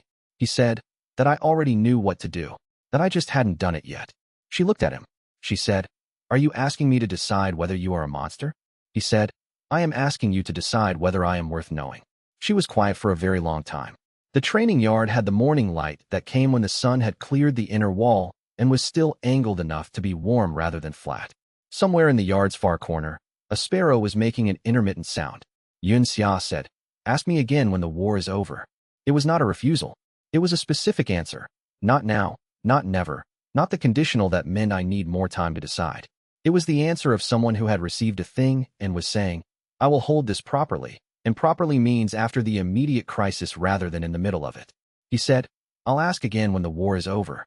She nodded. He stood up. She said, The Hollow Emperor. His offer. He said, No. She looked at him. He said, I decided last night. The answer was no. She looked at him for another moment. Then she nodded again and went back to her drills. He left the training yard and went back to the work that needed doing. Chapter 98. The Inner Ring falls. Sha Tian's army reached the Inner Ring on the 44th day. The third wall had held 3 days longer than the strategic assessment had estimated, which was a function of Baihua's presence at the southwestern anchor. She had spent 2 days at that position with the specific focus of someone who had decided this was the fight she was doing everything available for, and the anchor had not moved on her watch. She had been replaced on the second night by 2 collapsed Heaven First practitioners from Wan Yu's remaining core, and the line had held 1 more day. On the 44th day, it did not hold.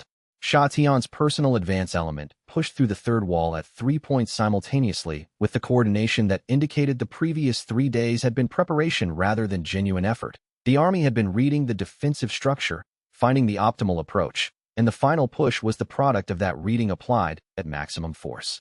The inner ring became the engagement zone. Xianxia was embedded in the inner ring's supply corridor, the passage between the inner logistics station and the inner command post that Wan Yu had placed him in, correctly, because the passage ran through the exact zone that the battle's middle phase would occupy before the engagement reached the core.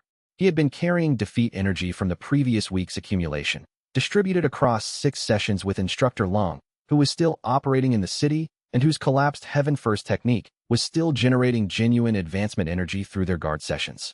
He had been at collapsed Heaven Ninth for 9 days. The advancement pressure had been building. The first genuine defeat of the inner ring battle came from a practitioner in Sha Tian's vanguard, Void Ascendant First, the tier above collapsed heaven, a level of cultivation Xianxia had not been struck by before. The strike landed with the force of someone at a tier where the qualitative difference between collapsed heaven and Void Ascendant was not a matter of stronger hits, but of a different kind of force, cultivation that operated at a different organizational level, striking not just the body but the cultivator's structural formation. All 3 layers activated simultaneously and completely. Physical overwhelm, total. Cognitive recognition. The gap between collapsed Heaven Ninth and Void Ascendant First was not a sub-level difference. It was the first genuine tier superiority he had encountered since the early Bone Mountain period, and his mind registered it accurately and completely. Emotional layer. The inner ring was Wan Yu's last line. The city he had lived in for 2 years was on the other side of this wall. The people he had accumulated genuine investment in over that time were inside it.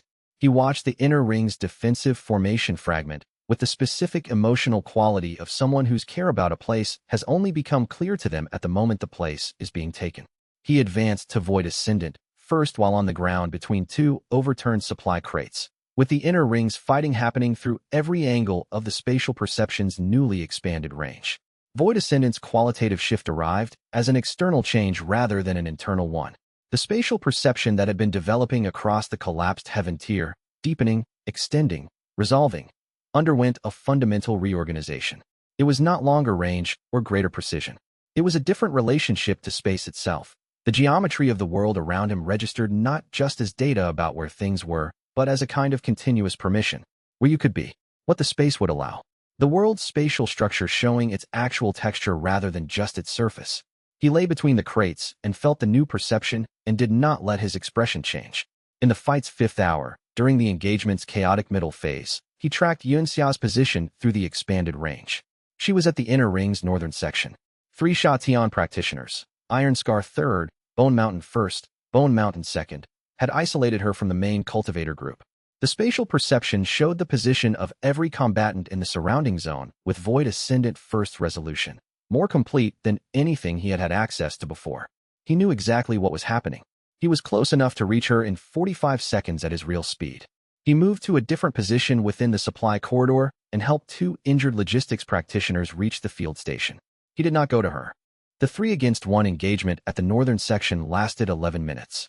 The spatial perception tracked it with the specific terrible precision of Void Ascendant First, showing him everything.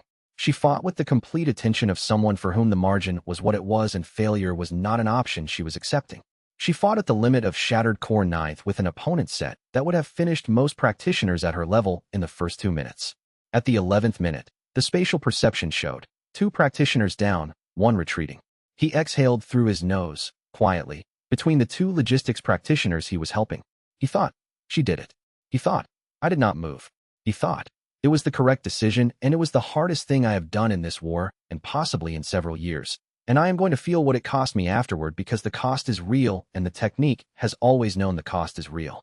By the time the battle's end phase arrived and the inner ring had been assessed as no longer defensible, he was at Void Ascendant First and sitting alone outside the medical tent with the sensation of having grown significantly during the course of an event he would have traded the growth to prevent.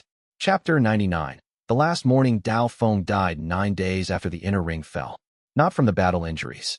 Wan Yu's physician had addressed those with the thoroughness of good medical practice, and the injuries had been healing appropriately. Fractured ribs knitting, soft tissue damage reducing, the cultivation strain effect gradually clearing. He died from an accumulation of things that the injuries had revealed rather than caused. The age that had been compressed into his appearance over the past year, the decade that the recent hard travel had added to the visible register of his age, was the surface expression of something deeper, a constitution that had been operating past its natural limit for a long time through cultivation-supported will, and that had found in the injuries a reason to stop. He died in the morning, in the room in the inner wing's protected section, in clean light that came through the east window. Xianxia was there. He had been there since the previous evening, when the physician had told him with the specific quality of honesty that belonged to medical professionals who respected their patients enough not to manage the information, tonight or tomorrow. He held Dao Feng's hand. Dao Feng had been awake through most of the night, intermittently, with the quality of sleep that came and went without the distinction matching much. At the hour before dawn, he had been clearly awake and said, "You're still here." Xianxia said, "Yes." Dao Feng said, "Good." He was quiet for a moment. "I want to tell you something I have believed for a long time." Xianxia waited. Dao Feng said, "I have been looking for evidence. My whole life. Every piece of research, every archive, every practitioner I sought out, all of it was looking for the same thing. Evidence that someone could carry the 1,000 falls technique without being consumed by it. Evidence that the path leads somewhere other than where the Hollow Emperor ended up." He looked at the ceiling rather than at Quebec. "I believe you are that evidence. Not because you are invulnerable to the cost. Because you know the cost, and you keep caring about the people around you anyway. You do not protect yourself from the caring in order to protect the caring." He was quiet. "That is the thing I was looking for. That is what I found." Xianxia said nothing. Dao Feng said, "Don't become the Hollow Emperor. That was all I ever searched for. Confirmation that someone could choose differently." He reached into the fold of his sleeping robe with the effort that small movements required of him now and drew out the jade token. He pressed it into Xianxia's free hand. "When you reach 10,000 Falls realm, this will open something. I never found out what." He paused. "I believe it's worth finding out." Xianxia closed his fingers around the token. Dao Feng said, "You were a very difficult student for the first 3 years." Xianxia said, "I know." Dao Feng said, "You were also the one I would have chosen again." He closed his eyes. He did not open them again. Xianxia sat with his teacher's hand in his for a long time. He thought, 40 years of research. He thought. All of it in service of a question about whether the path could be walked without losing what made walking it worth anything. He thought. He told me he believed I was the answer. He thought about the weight of that, not as a burden, but as a specific kind of gift, the kind that required you to have actually done something in order to receive it, and that you could not earn because it was given freely, and that you could not return because the giver was gone. He did not reach for the cultivation energy that was available in the grief of the moment. He sat with Dao Feng's hand, and let the grief be grief without trying to use it. Outside, the city was beginning its morning. The sounds of an occupied capital under Sha Tian's administration rather than Wan Yu's court, different rhythms, different voices at the checkpoints, the particular quality of a city that had changed hands and was recalibrating to a new order. He stayed until the physician came at the third bell and confirmed what he already knew. Then he put the jade token in his inner robe against his chest, where the letter had been, and went to find Wan Yu and tell her what needed to be done next. Chapter 100. The outer disciple Sha Tian entered the capital in formal procession on the 50th day.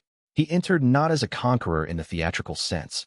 No theatrical sense was required when the conquest was already complete, but as an administrator taking possession.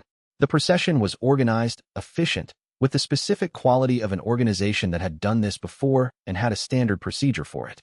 The representatives of the new administrative structure, the formal documentation of Rising Frost's protectorate terms, the cultivator formation that was as much ceremonial as functional. Xianxia was not in the formal reception. He was in the ruined corridor of the palace's eastern wing, the section that had been damaged in an older conflict and partially rebuilt, the irregular architecture that had been his private cultivation space for 2 years.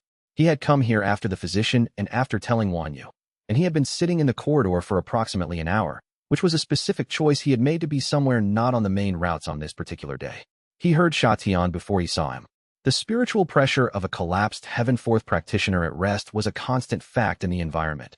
Not threatening when he was simply walking, but present the way strong cultivators were always present to other strong cultivators. Shin Kei heard it in the spatial perceptions changed register as Sha Tian's patrol route, whether intended or improvised. He could not tell, brought him through the eastern corridor. Sha Tian walked into the ruined section and stopped.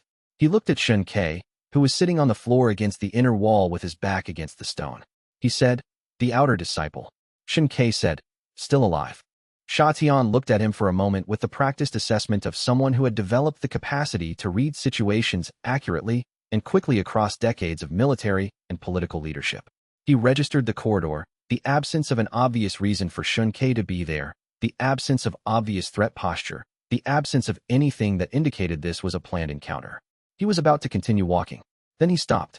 Something in the quality of the air around the outer disciple sitting against the ruined wall was wrong. Not threatening. That was the first check. Automatic. The combat-developed instinct of a practitioner who had survived by reading threat before it became attack. Not threat. Something else. The specific quality of something that was not what it appeared to be. He had felt this quality before. He had felt it when he had struck this person with a reflexive backhand in a corridor 2 years ago, and the person had risen from the floor with a quality of recovery that was not consistent with the impact. He had felt it in the interrogation report from the detention 3 months before, in the anomalous physiological readings that his intelligence specialist had flagged without being able to explain. He had been managing a growing file of anomalous readings from this specific person for 2 years. He turned back. He looked at Shin Kei in the ruined corridor with the focused attention of someone who had decided to use the full capacity of what they had developed across 30 years of cultivating and fighting and reading people. Something enormous lived in the negative space around this outer disciple. Something that registered not as presence, but as the shadow of a presence. The outline of something very large cast by a light source he could not locate. He reached for his weapon. Not casually. He reached for it the way he reached for it when he was facing something he was not certain he could read correctly, which was a category that had contained approximately 4 things in his entire military career. He said, slowly, "What are you?" Shin Kei looked at him from the floor. The ruined corridor was quiet. The formal procession was happening somewhere in the palace's main sections, the administrative transition proceeding on its organized schedule.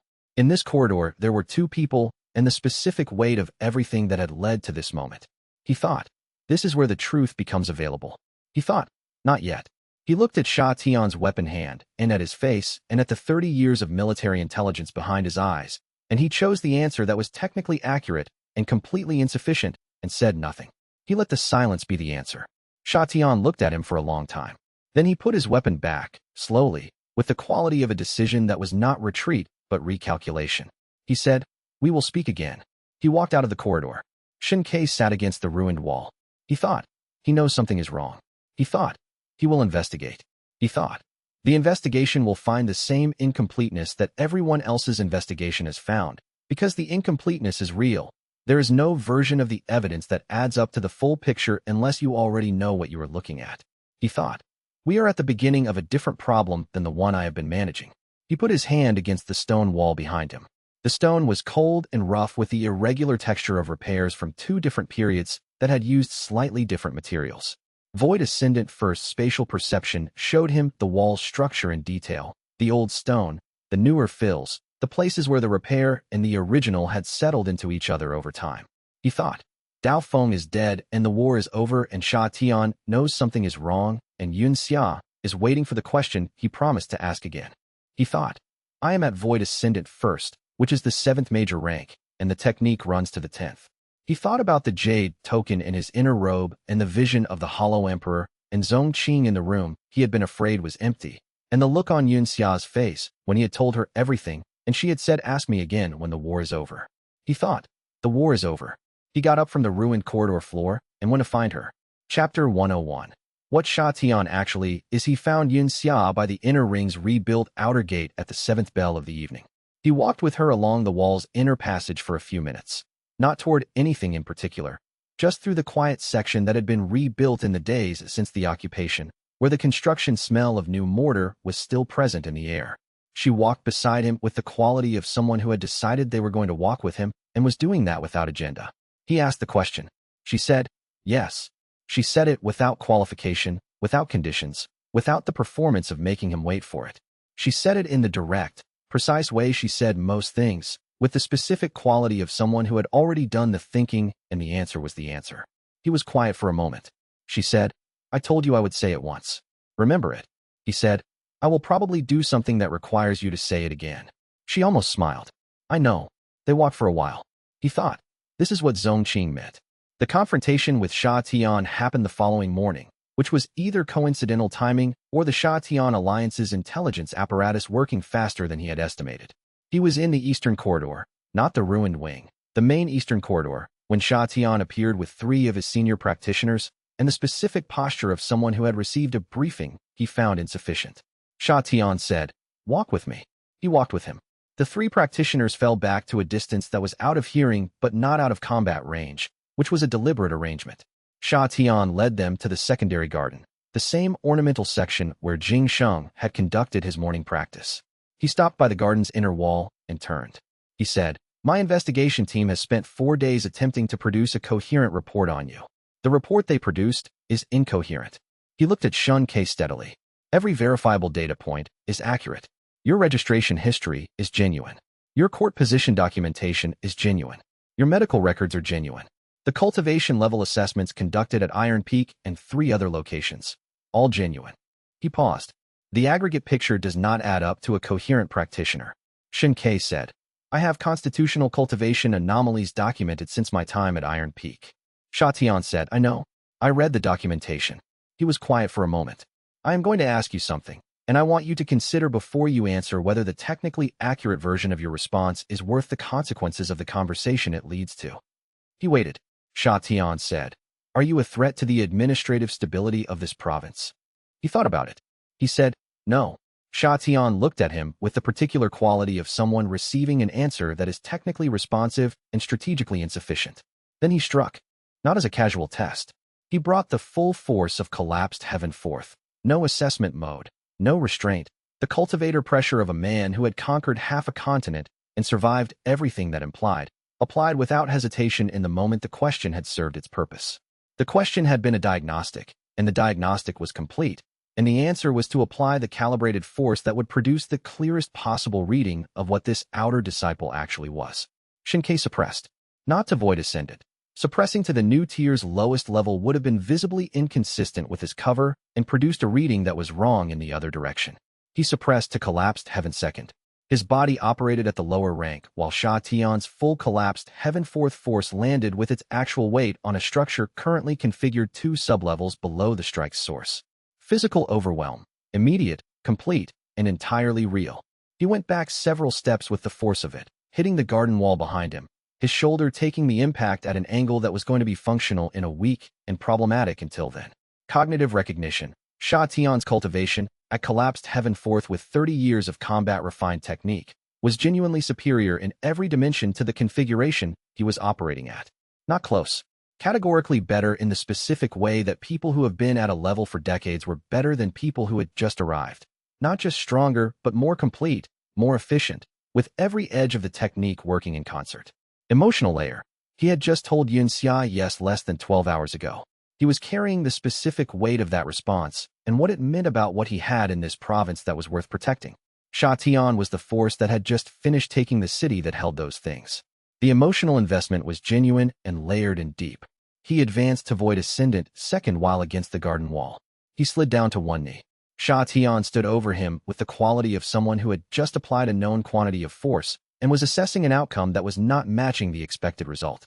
The expected result, for a collapsed heaven second practitioner hit with a collapsed heaven fourth strike at full force in a garden with stone walls, was not still conscious and on one knee. He felt it in Sha Tian's stillness. The specific stillness of a military practitioner who had just encountered something that did not compute and was running the recalculation rather than acting on the first response. Sha Tian said, very slowly, you are not at collapsed heaven second. Shin Ke said nothing. Sha Tian looked at him with the focused attention of someone who had spent 30 years reading battlefields and was now applying that attention to a single outer disciple kneeling in a garden with a bruised shoulder. He said, what I felt when that landed was not the impact of something at the level it is presenting at. He said nothing. Sha Tian was quiet for a long moment. He said, rise. Shin Ke rose. They stood in the garden looking at each other. The 3 practitioners who had accompanied Sha Tian were still at their distance, out of hearing. Sha Tian said, I am not going to make a decision today about what you are. I am going to continue investigation. I am going to have people watching you who know what they are looking for. And when I have a sufficiently complete picture, we will have a different conversation. He paused. Until then, do not give me a reason to act on incomplete information. He turned and walked out of the garden. Xianxia stood by the garden wall with his bruised shoulder and the specific heat of void ascendant seconds settling into his meridians, and felt something he had not felt in recent memory. A situation that was not fully managed, was not going to be fully managed, and was going to require a different approach than the one he had been using. He thought, Xian is smarter than I have been accounting for. Chapter 102. The private record. Xian kept the garden encounter entirely private. He confirmed this through Wan Yu's contact in the new administrative structure 4 days after the encounter, when no report appeared in the internal documentation and no special disposition order was generated for Xianxia's status within the occupied court. What did appear? Accessible only to Wan Yu's contact through a specific access point that should not technically have existed, was a notation in Xian's personal intelligence file. Single entry, dated the morning after the garden encounter. The contact transmitted the contents verbatim. Subject Xin Quebec Outer Disciple, Rising Frost Court. Struck at full force, collapsed Heaven 4th application.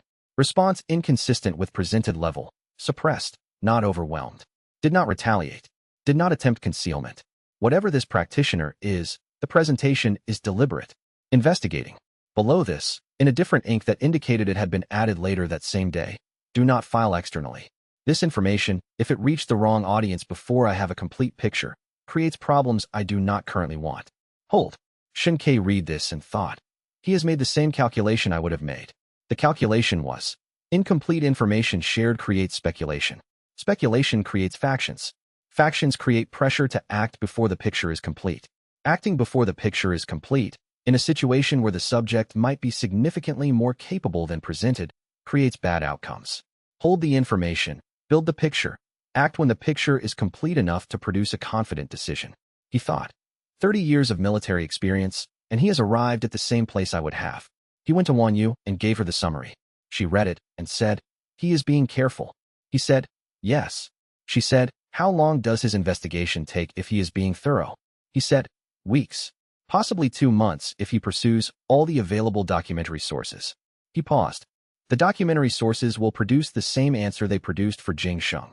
Technically accurate in every particular and insufficient to generate a complete picture. She said, and the non-documentary sources? He said, Xian himself, which he has already used once. He looked at the summary. He is not going to do that again without a context that gives him more information. He knows what a controlled strike produced. He will look for a context that produces a different kind of data. One you said, what context? He said, one where the subject is under genuine pressure that the subject cannot fully manage by presenting as something lower.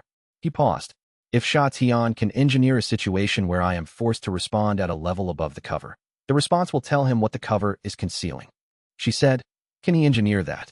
He said, I am going to assume yes until demonstrated otherwise. She nodded and picked up her administrative correspondence. He went to think about what context Xian's intelligence specialist would identify as the optimal pressure point, and what the correct response was to a pressure point being applied by someone with 30 years of practice in applying them. Chapter 103. The man who chose aside Jingsheng came to him on the 6th day of the occupation, formally, with a written request for a private meeting delivered through Wan Yu's court courier rather than through the alliance's new administrative channel. The formality was a choice. Everything about Jingsheng's choices was a choice. They met in the small room off the secondary administrative corridor that had been the site of Elder Shin Mao's 6th note meeting, and which had subsequently become the room that Xianxia used for conversations he did not want on any administrative record. Jingsheng arrived first this time. He sat down across from Jingsheng. Jingsheng said, I am officially Xian's subordinate. The Grand Mountain Alliance's formal integration into the Xian administrative structure was completed 8 days ago. My cultivation assessment duties are now Xian's cultivation assessment duties. He paused. I want you to know that I will continue to provide you with information. Not because I owe you something. Because I have made a judgment about where my capabilities are best applied. Xianxia said. The judgment is strategic. Jingsheng said, partially. There is also a component that I do not have a precise strategic articulation for, which I will describe as, I have spent 8 months studying the thousand-fall scripture and the practitioner currently practicing it, and I have come to the conclusion that being on the correct side of that situation matters more than being on the assigned side. Xianxia looked at him. Jingsheng said, I understand what the Hollow Emperor is. I understand what trajectory you are on, and what it means relative to his trajectory, and what the outcome of their eventual intersection looks like from the outside. He looked at xianxia with the quality of his analytical attention at full power. I also understand that the faction that Sha Tian has assembled, including my former organization, has no meaningful response capability for what that intersection produces. My strategic contribution to the assigned side is, at that point, 0. My strategic contribution to the correct side depends on what information and capabilities I bring. He said, "What do you want in exchange?" Jingsheng said, "I have already used my question." "Then what?" Jingsheng was quiet for a moment. He said, "I want to understand the complete mechanism, not as an intelligence objective, as a personal one." He looked at his hands, which were the hands of a mirror cultivation specialist who had spent decades developing the capacity to read what was behind the visible surface. "I have encountered one thing in my career that my technique cannot fully read. I want to understand why, not to exploit the gap, to close it from the inside." He looked up. "I want to understand the technique completely enough to know what I am seeing when I look at you." Xianxia said, "That is a different kind of request." "Yes." He thought about it.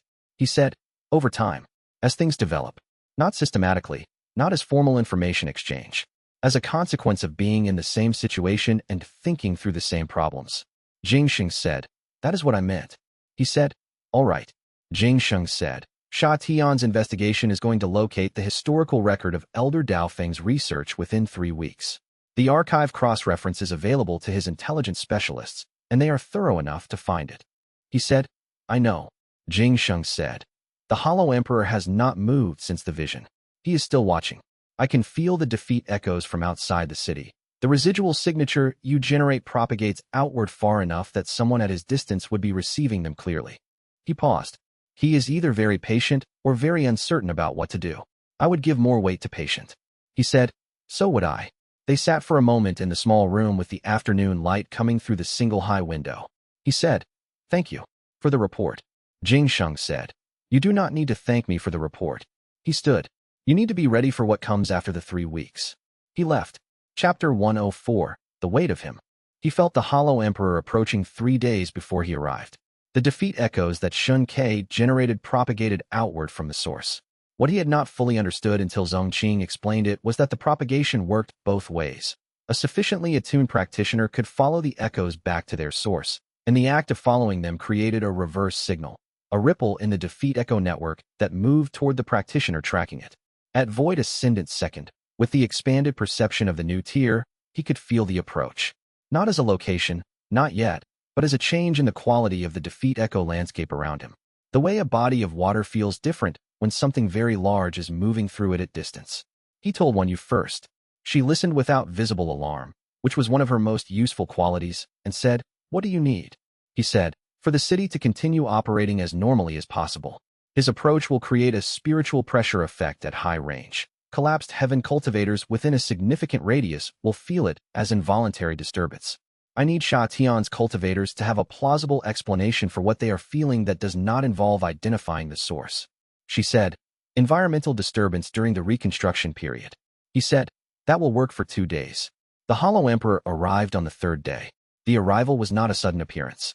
It was a gradual presence, the way a very large shadow fell before the thing that cast it. Except in this case the shadow was spiritual rather than physical. The defeat echo disturbance that xianxia had been feeling for 3 days sharpened into a specific directional pressure as the Hollow Emperor crossed into the city's outer boundary. Collapsed heaven cultivators within the city's perimeter became involuntarily restless.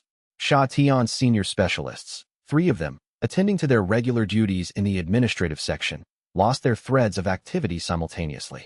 One sat down abruptly. One left their meeting without explanation. One found themselves at a window looking outward without remembering the decision to stand up. The Hollow Emperor did not hurry. He moved through the city at the pace of someone who had been walking for centuries and had not found a reason to rush. He found xianxia in the East Garden.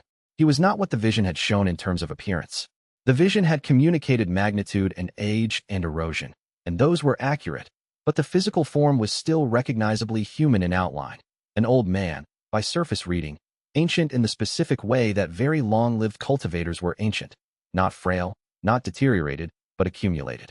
As if 9 centuries of experience had settled into the physical form as weight rather than time. His eyes were the part that was not human. They were the eyes of something that had been reading the world through accumulated defeat perception for 900 years.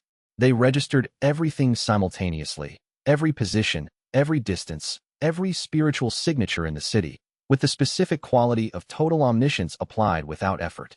He stood in the East Garden and looked at xianxia for a long time without speaking. He said, "You refused." Xianxia said, "Yes." He said, "I am here to understand why." The garden was quiet. Somewhere in the palace's main section, a door closed. The ordinary sounds of the occupied city continued in the middle distance, indifferent to what was happening in this garden. Xianxia said, "You showed me the path and what the path leads to. You wanted me to see the capability and come for the capability. You showed me the isolation to demonstrate that you had navigated it and survived." He looked at the Hollow Emperor steadily. "The thing you did not show me was what the capability is for, what it does besides exist." The Hollow Emperor was still. Xianxia said, "You are the most powerful being I have encountered. The defeat perception you carry represents 9 centuries of accumulated understanding. And you are here, in this occupied city, looking for a practitioner significantly below your level because," he stopped, "because I am the most interesting thing in your landscape. Because I produce defeat echoes with a quality you have not encountered in several centuries, and you want to understand what generates them differently." The Hollow Emperor said, "Yes." Xianxia said, "Then come. Watch. Understand. You do not need my agreement to watch me. You have been watching for months." He paused. "But I am not coming with you, and I am not accepting your guidance, and I am not serving the purpose you designed for a successor." The Hollow Emperor looked at him. Something moved in those ancient eyes. Not threat, not fury. Something that was harder to name. A quality of genuine uncertainty, the specific expression of something that had encountered, in the behavior of this young practitioner, a response it had not previously received in 9 centuries of interactions with other thousand false cultivators. He had come expecting yes. He had come expecting no but negotiable. He had not come expecting, "Watch if you want, the terms are mine." Chapter 105. The offer and the answer. The Hollow Emperor sat down. It was a deliberate act, not a collapse, not a failure of the physical form, but a genuine choice to sit, in the garden, on the stone bench nearest the water feature, with the specific quality of someone who had decided they were going to be here for a while. The movement was slightly uncertain, not weak. Uncertain, the way a person was uncertain when they performed a gesture they had not used for long enough that the automatic quality had faded. He sat. Xianxia remained standing. The Hollow Emperor said, "I have a proposition." He said, "Tell me." He said, "If you continue this path without guidance, your advancement will be slower than it needs to be, and the threats you are going to encounter as your cultivation becomes visible will arrive before you are equipped to handle them. I can accelerate what you are doing. I have spent 9 centuries mapping every element of this technique's development. The mechanisms you derived independently from your own practice, the 3-layer articulation, the recovery interval, the emotional investment conditions. I could have told you those 20 years ago and saved you the years it took to derive them." He looked at his hands on his knees. "I have information that will take you decades to acquire through experience. I am offering to give it to you." Xianxia said, "In exchange for what?" The Hollow Emperor said, "Become my formal successor. Accept my guidance. You will advance faster than you could independently. The defeat sources I can provide are of a quality unavailable to any independent practitioner. In exchange," he stopped. Xianxia said, "In exchange, you become the master. I become the student. And within the relationship where you have authority over the terms, you can engineer conditions that generate defeat energy in me on a regular schedule, which you absorb." The Hollow Emperor was quiet. Xianxia said, "You showed me the vision to demonstrate what I could become. The acceleration you're offering is real. You do have information I don't have, and it would advance me faster. The defeat sources you can provide are genuinely better than what I have access to. I don't doubt any of that." He looked at the ancient face. "The mechanism you're not stating is that a student-master relationship gives you a structure within which I generate defeat energy at a controlled rate, which you consume, keeping your cultivation stable. Because at your duration, you need external defeat energy to maintain coherence. Not just to advance, to maintain what you currently have." The Hollow Emperor said, "Yes." The word came out flat and specific, with the quality of someone accustomed to not being seen clearly who had encountered, in this specific exchange, someone who saw clearly. He said it without performance, without attempting to recover the framing. He said, "Yes, that is the mechanism." Xianxia looked at him.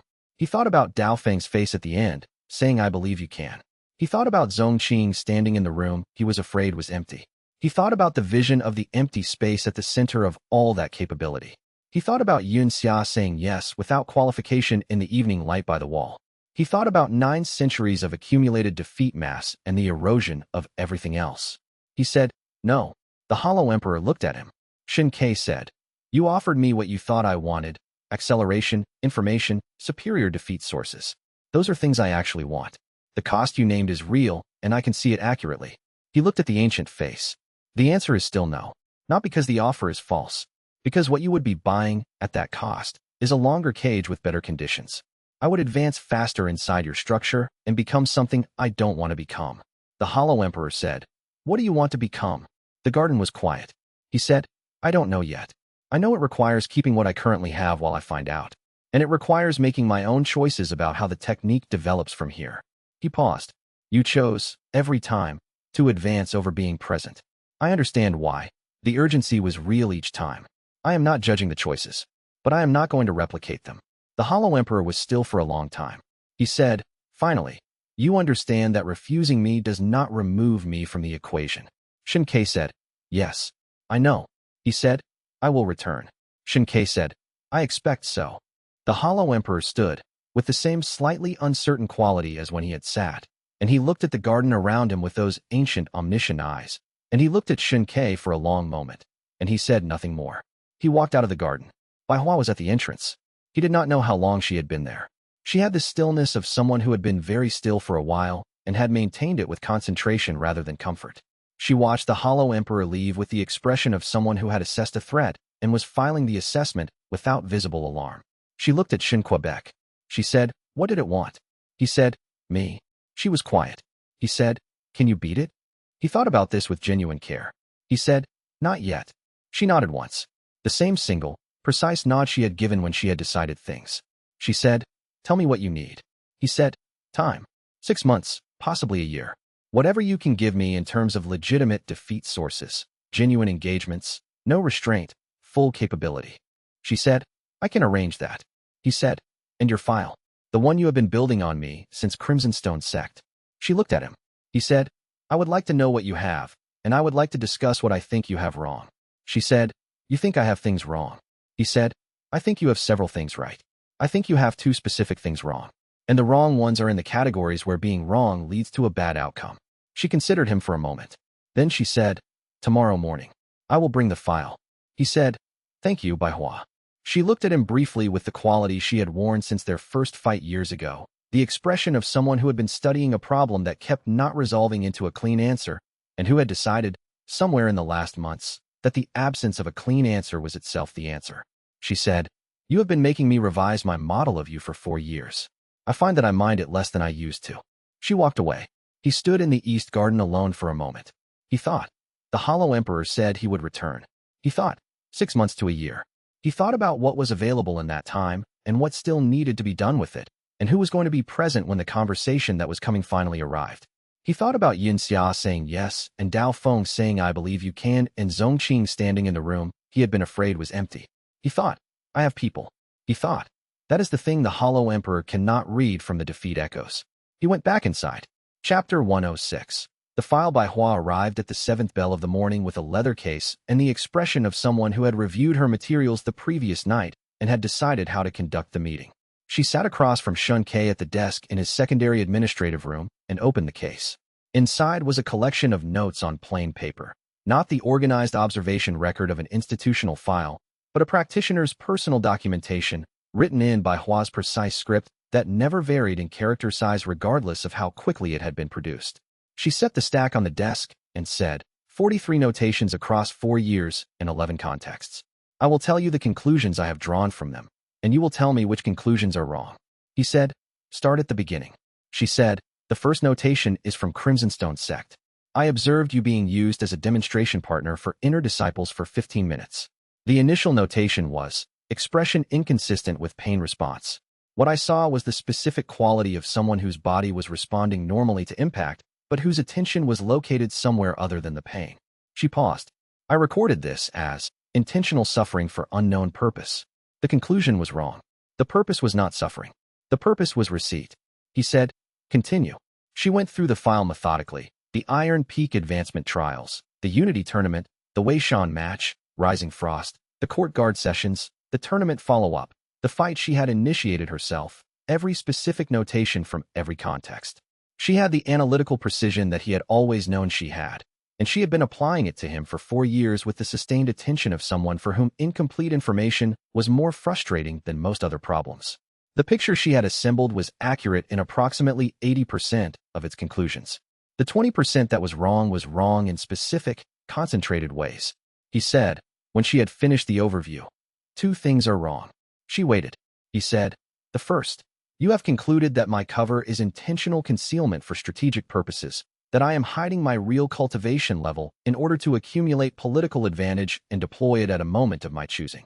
He looked at her. That is the wrong model. The cover is not for political advantage. If I use my real cultivation level visibly, the technique stops working.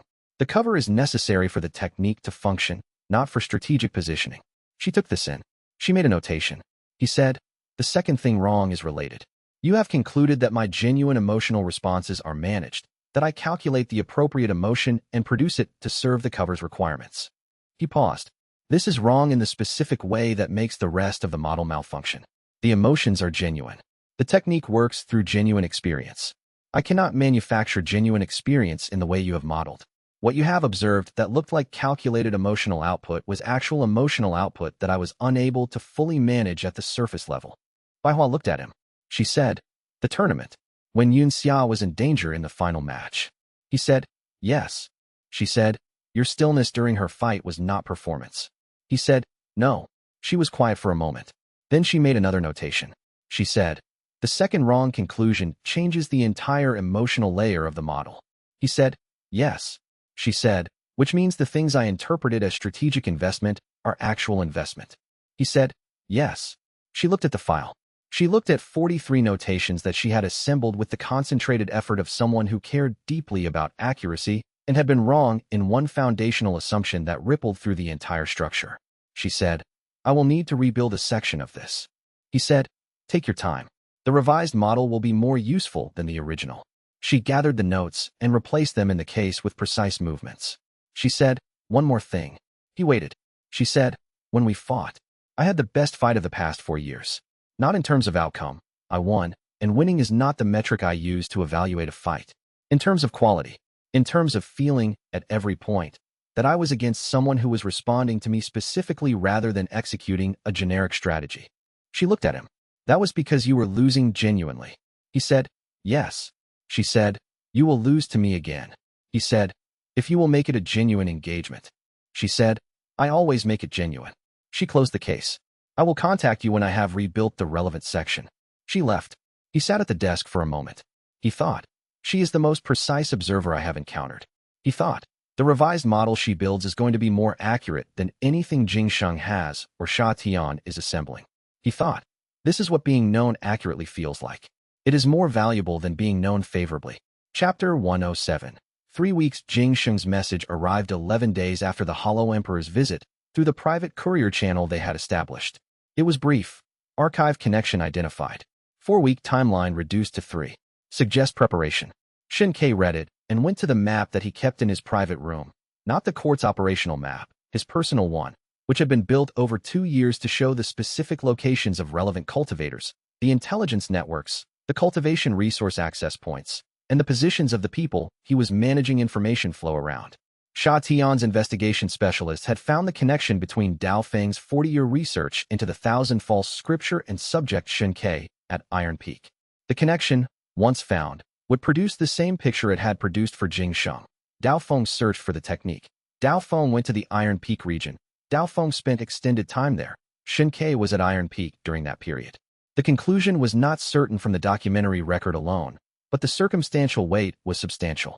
When Sha Tian had a substantial circumstantial picture and a direct physical encounter that had produced anomalous results, his likely response was not continued observation. His likely response was decisive action at the time of his choosing before his subject could prepare. The 3-week timeline meant Sha Tian would move in approximately 20 days. Possibly less. The 3-week estimate was based on the current investigative pace, which could accelerate if the specialists recognized the significance of what they had found and escalated. He spent the afternoon thinking. The available options organized into a tree. He could move before Sha Tian, creating a situation that preempted the capture operation.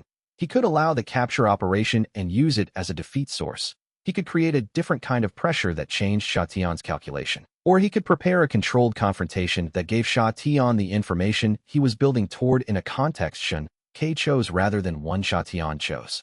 The fourth option required him to be at a level where the confrontation was manageable. He was at Void Ascendant second. The confrontation, if it came with Sha Tian's full intelligence and full military resources, required him to be significantly further along. He thought, the second option, controlled capture. The same mechanism as the Sha Tian enforcement detention, allow the process, use the defeat sources, emerge at a higher level. The difference was that Sha Tian's capture team, now assembled with full intelligence about what they were apprehending, would be deployed with collapsed heaven-level practitioners. Not collapsed heaven first and second. The briefing Jing Sheng had intercepted suggested Sha Tian was fielding 3 of his senior specialists, all at collapsed heaven second through fourth. 3 practitioners at that level, engaged with full intent over a sustained detention period, with Sha Tian's personal interrogation capability added to the mixture. He thought, that is the highest quality defeat source I have had access to since the war. He sent Wenyu a note. I will need your support for a diplomatic exchange in approximately 2 weeks. Please prepare a Sha Tian intelligence asset of appropriate value. She sent back, I assumed you would need one eventually. Yes. Chapter 108. The arrest Sha Tian's capture team came at the 4th bell of the morning 17 days later. They were professional about it in the way that all of Sha Tian's operations were professional. Coordinated entry, 3 points of approach to prevent movement, a suppression formation that was designed for collapsed heaven-level targets. The fact that the target was presenting at significantly below collapsed heaven level did not cause them to reduce the formation's quality. They had been briefed to assume the presented level was false and to operate at the level the intelligence suggested. They were correct to do so. The suppression formation closed around him in the secondary administrative wing's outer corridor. He was carrying the logistics documentation he had been assigned to deliver to the inner command post, a genuine task, not a cover. Because the most stable position to be in during an approach was actually doing what you were supposed to be doing. He did not resist the formation. He said, I would like to send a message to Princess Yu's court administrator before we proceed. The lead practitioner said, no. He said, understood. He set the logistics documentation on the nearest surface. All right. They took him to the interrogation facility in the palace's secured section, the same facility that Sha Tian's enforcement apparatus had used for the earlier detention, now upgraded and operated by senior specialists rather than the standard enforcement unit. The first session began within an hour of his arrival. This was not the enforcement apparatus operating on a suspected administrative violator. This was Sha Tian's cultivation assessment specialists operating on a subject they had been briefed to treat as potentially high-level and completely non-compliant with standard assessment methods. The approach reflected the briefing.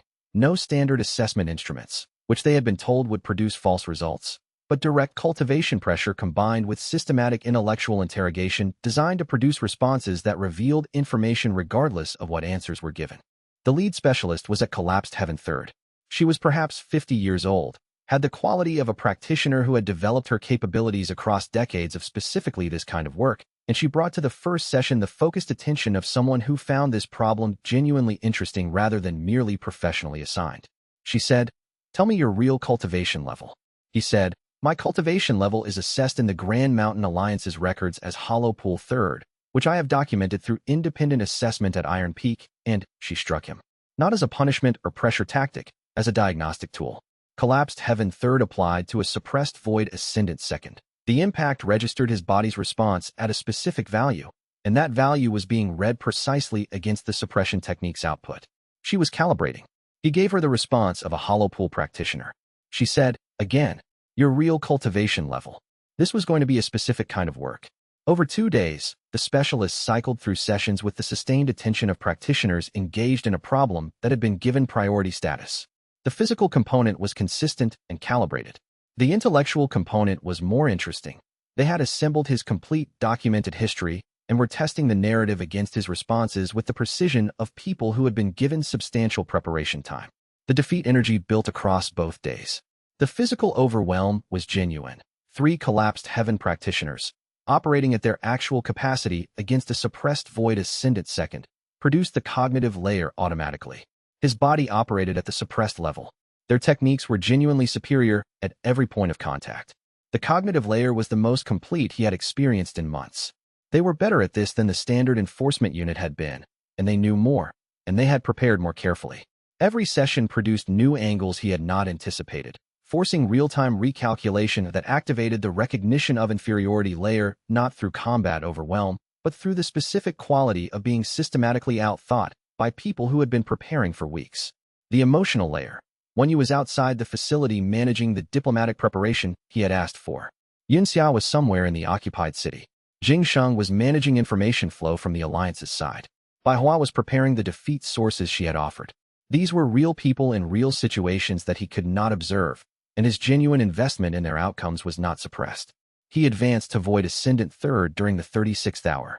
Void Ascendant Third's qualitative shift was the spatial relationship capability developing its next layer.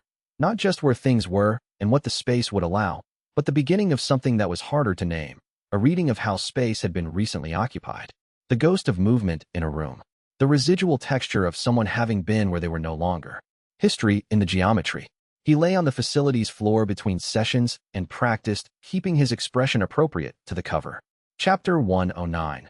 What Sha Tian knows. Sha Tian entered the interrogation facility at the 48th hour. He was alone, none of his specialists, no administrative documentation, no security formation. He came the way he had come to the garden, as someone who had decided to use his own assessment rather than mediated reports. He sat across the table. He looked at Shen Ke for a long moment. He said, "My specialists tell me their instruments are producing inconsistent results." Shen Ke said, "I have documented constitutional anomalies." Sha Tian said, "I know what you have documented. I have read it." He folded his hands on the table with the specific quality of someone setting aside one approach and using a different one. "I am not going to ask you the direct question again. You will give me an accurate and insufficient answer, and we will both be here longer than necessary." He paused. "I am going to tell you what I know, and you will tell me which parts one have wrong." He waited. Sha Tian said, "You have been practicing a cultivation technique that requires genuine defeat to advance."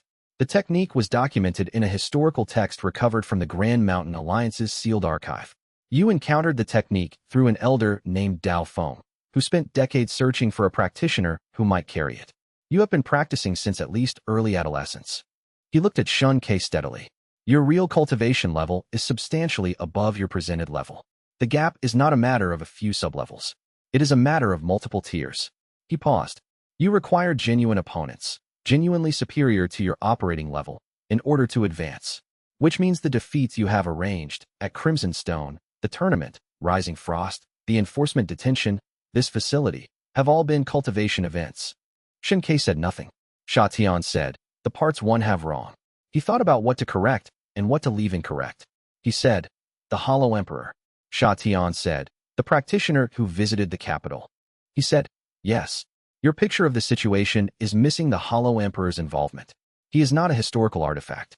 He is the original practitioner of the technique I am practicing, and he has been aware of me for the better part of a year, and he is currently deciding what to do about the existence of a second practitioner whose advancement trajectory is not what he anticipated." Sha Tian was quiet. He said, "Is he a threat to this province?" He said, "Yes. He is also a threat that no currently organized military or cultivation faction has a realistic response to. His cultivation level is not comparable to anything in the present cultivation landscape." Sha Tian processed this. He said, "And you?" He said, "My cultivation level is not comparable to his." "Not yet." He looked at Sha Tian. I said not yet deliberately. Sha Tian looked at him. The quality of his attention shifted, not to threat assessment, but to something that was closer to a strategic recalculation. The same quality Shen Ke had felt in the garden when Sha Tian had decided not to act on incomplete information. A man who had conquered a province through the application of consistent strategic intelligence meeting a piece of information that changed the framework rather than adding to it. He said, "My investigation concludes that you are a threat to administrative stability." Shen Ke said, "I know." He said, "The actual conclusion is more complicated." He said, "The actual conclusion is that you are a threat to anyone who opposes you, a resource to anyone who has your cooperation, and an independent variable in any situation that contains the Hollow Emperor." He paused. "Administrative stability requires knowing which of those three you are."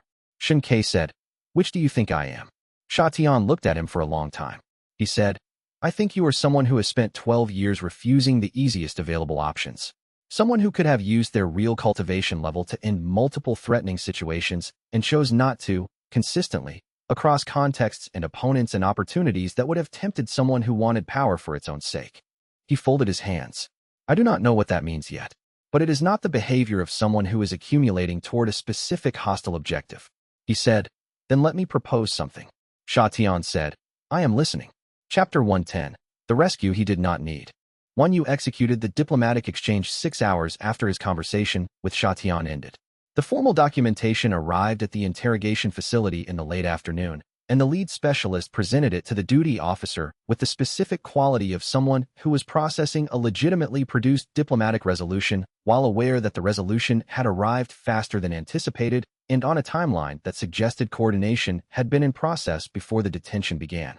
She was correct about the coordination. She made a notation in her report. Xianxia was released to Wan Yu's courier at the 7th bell. He was in the secondary administrative corridor, the same corridor he had been arrested in, which was either administrative efficiency or a deliberate choice by whoever had arranged the geography of his release, when he heard footsteps from 3 directions simultaneously. The spatial perception at void ascendant third registered the spatial history of the corridor. Xianxia had passed through this specific section 3 hours ago, and again an hour ago, which meant she had been moving through the building with the route pattern of someone who was not performing a regular function, but monitoring a specific location. Bai Hua's movement signature was on the staircase above. She had been there for at least 40 minutes. And Zhongqing had come through the east entrance 20 minutes ago and had been in the adjacent room since. Xianxia appeared first, coming from the inner corridor. Then Bai Hua from the staircase. Then Zhongqing from the east entrance. They converged on his position in the secondary corridor with the quality of people who had been coordinating without explicit coordination, each of them arriving at the same place through independent assessment of the same situation. He looked at all 3 of them. He said, I was going to be released. Xianxia said, we know. He said, this was not a rescue. Bai Hua said, it was reconnaissance. She had the flat quality she used when she had decided on an explanation and was providing it. I wanted to know how they were deploying, what capacity they were operating at, and whether the facility's configuration was what the floor plan suggested. Zhongqing said, I came to make sure you had not done anything inadvisable. He said, I have not done anything inadvisable. Zhongqing said, good. Xianxia looked at him. He was carrying the specific bruised distribution of 48 hours of collapsed heaven-level cultivation pressure, and the residual quality of a session with Sha Tian that had ended in a proposal rather than a conclusion, and whatever expression those 2 components produced combined. She said, are you all right? He said, I advanced. She said, that is not what I asked. He said, I know. He paused. I am all right. Sha Tian and I had a conversation that may produce something useful. The interrogation was the kind that activates all 3 layers completely.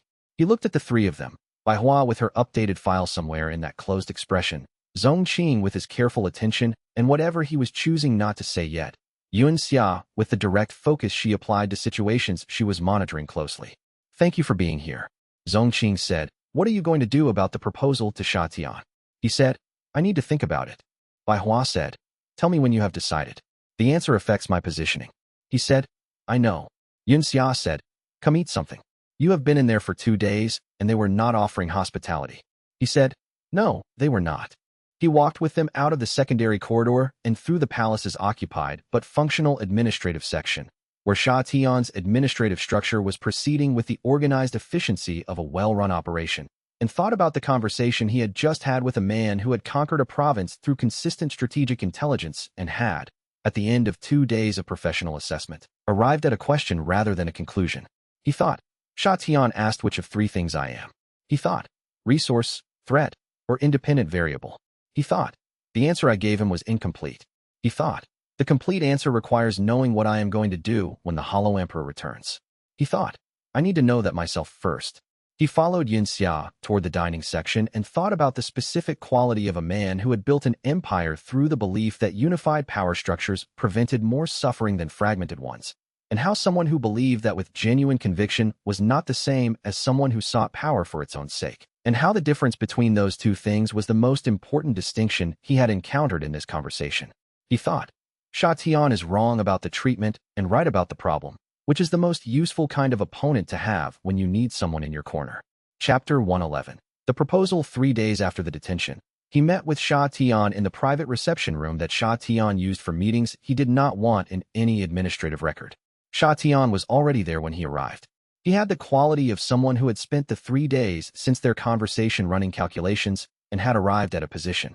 He said, the formal cessation of hostilities with rising frost. As a protected tributary state. Sovereignty retained by Princess Wanyu. He set a document on the table. In exchange for a guarantor of terms. Xianxia looked at the document. Sha Tian said, I am not offering this because I trust you. I am offering it because you are the only person I have encountered in 20 years who has demonstrated, at considerable cost to themselves, that they do not want what I am afraid of people wanting. He looked at Shun Quebec. Every person who has accumulated sufficient power eventually attempts to accumulate more power. I have made my empire by being the version of that person who makes the process organized rather than chaotic. The argument that I have made to every faction I have absorbed is that organized power is better than contested power because contested power kills people in the fighting. He paused. You have the specific power that most directly challenges the premise of that argument. He said, because I have not used it. Sha Tian said, because you have actively avoided using it. Not out of tactical calculation. I have read the record carefully enough to distinguish strategic restraint from genuine non-deployment. You have had opportunities to advance your position through force, and you have consistently chosen not to take them, even when the cost of not taking them was significant. Xianxia said, I had reasons for the restraint that are not entirely virtuous. Sha Tian said, I know. The technique requires concealment. But the concealment produced, as a byproduct, behavior that looks like someone who cultivates power for purposes other than its deployment. He looked at him. I do not care about the mechanism. I care about the behavior. He paused. You are someone whose presence guarantees that the terms I negotiate with Rising Frost are real terms rather than managed capitulation, because you will ensure they are enforced. Xianxia said, I am not agreeing to fight for you. Sha Tian said, I am not asking you to fight for me. I am asking you to exist in a political configuration where your existence makes the configuration stable. He thought about this for a moment. He thought about Wanyu at the war room map, and her answer to what she wanted on the other side of this. A kingdom, and the people who helped her keep it still alive. He thought about what a protected tributary arrangement with genuine terms actually meant versus what the alternative looked like. He said, I want one modification. Sha Tian said, tell me. He said, Wanyu retains genuine discretionary authority within Rising Frost's borders. Not managed discretion, real authority that she can exercise without requiring your approval for decisions that fall within a defined scope. He paused. She is better at running this city than any administrator you would install. Using her capability is more efficient than overriding it. Sha Tian was quiet for a moment. He said, agreed. He pushed the document across the table. A second document appeared from Sha Tian's inner robe, the version that included the modification. Xianxia read both. He said, who writes the terms of my guarantor position? Sha Tian said, you do. He looked up. Sha Tian said, write terms you will actually hold to. Document them. If the terms you write are too limited to be useful, I will renegotiate. If the terms you write are genuine, I will sign them as written. He looked at him. I have been dealing in power arrangements for 20 years. I can tell the difference between terms that are meant and terms that are performed. Xianxia looked at him for a moment. He thought, this is what someone who is right about the problem and wrong about the treatment actually looks like up close. He thought, Wanyu was right to hold the kingdom. He thought, this was the math working out differently than expected, and differently than expected is sometimes better. He said, I will have them within the week. Chapter 112. The Jade Token. The formal negotiations for Rising Frost Protectorate terms began 8 days after the private conversation. Wanyu led the Rising Frost delegation. She had been given 3 days' notice, enough to prepare substantively, not enough to change her fundamental position, which Sha Tian had deliberately calibrated. She came to the negotiation table with the quality she brought to everything, composed, completely prepared, with the specific presence of someone who had already identified the terms she would accept and those she would not, and was not going to be moved off either set. Xianxia was not in the formal negotiation. He was in the peripheral administrative function, the support role that gave him presence in the building and access to the relevant information flow without a seat at the table. Which was correct. The guarantor's role was not in the negotiation, it was in the enforcement of whatever the negotiation produced. On the 4th day of the negotiations, in the early morning before the session began, the Jade Token moved. He was in the secondary corridor, reviewing a logistics allocation for the week, when it happened. The token was in his inner robe as it had been since Dao Feng's death. It had been there through the detention, through the conversations with Sha Tian, through Void Ascendant 2nd and 3rd, through everything since. It moved. Not physically. It shifted in a cultivation sense. The way an object shifts when the energy configuration it was calibrated for approaches its threshold range. He had been advancing steadily since the battle periods and the detentions, and the accumulated progression had brought him to a point where the token's calibration recognized something. He stopped walking. He held very still. The token was not activating fully. He was not yet at the rank Dao Feng had described as the trigger, which had been 10,000 falls. But the cultivation archive's energy, whatever Dao Feng had stored in it, was beginning to register the direction of travel, like a key sensing the shape of the lock from a distance. A partial image arrived. Not the full vision, not a navigation map, not a complete revelation. A fragment, a sealed space, stone enclosed, with the specific quality of something that had been waiting for a very long time and had come to a kind of patient acceptance of waiting as its state. And inside the sealed space, documents. Not the thousand false scripture that existed in the Alliance's archive, something else. Something written in a hand he did not recognize, in a language that was old in the specific way that something was old when it had been composed at the beginning of rather than the conclusion of a tradition. Then the partial image dissolved. The token was still again. He stood in the corridor for a moment. He thought, there is something waiting for me at 10,000 falls that Dao Feng could not fully access. He thought, that is not the immediate problem, but it is a significant future one. He went back to the logistics allocation and returned to the work that was in front of him. Chapter 113. The attack on 1U's negotiation convoy happened on the 6th day. The convoy was not a military procession. It was the administrative movement between the palace's negotiation hall and the secondary documentation archive in the Eastern District, where the formal treaty records were kept. Small, 1U, 3 administrative staff, 2 court guard practitioners, and a documentation specialist from Xianxia's side. The route was 6 minutes through the city's administrative district. The Hollow Emperor arrived at the 2nd minute. He did not announce himself. He did not generate the full spiritual pressure that had disrupted collapsed heaven cultivators throughout the city during his last visit. He simply appeared, present in a way that registered in the spatial perception as a sudden and total change in the surrounding environment, the way a room changed when something very large entered it from a direction you were not facing.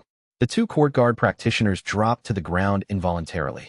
Not unconscious, suppressed, their cultivation reduced to inactivity by a focused application of the Hollow Emperor's defeat perception at close range.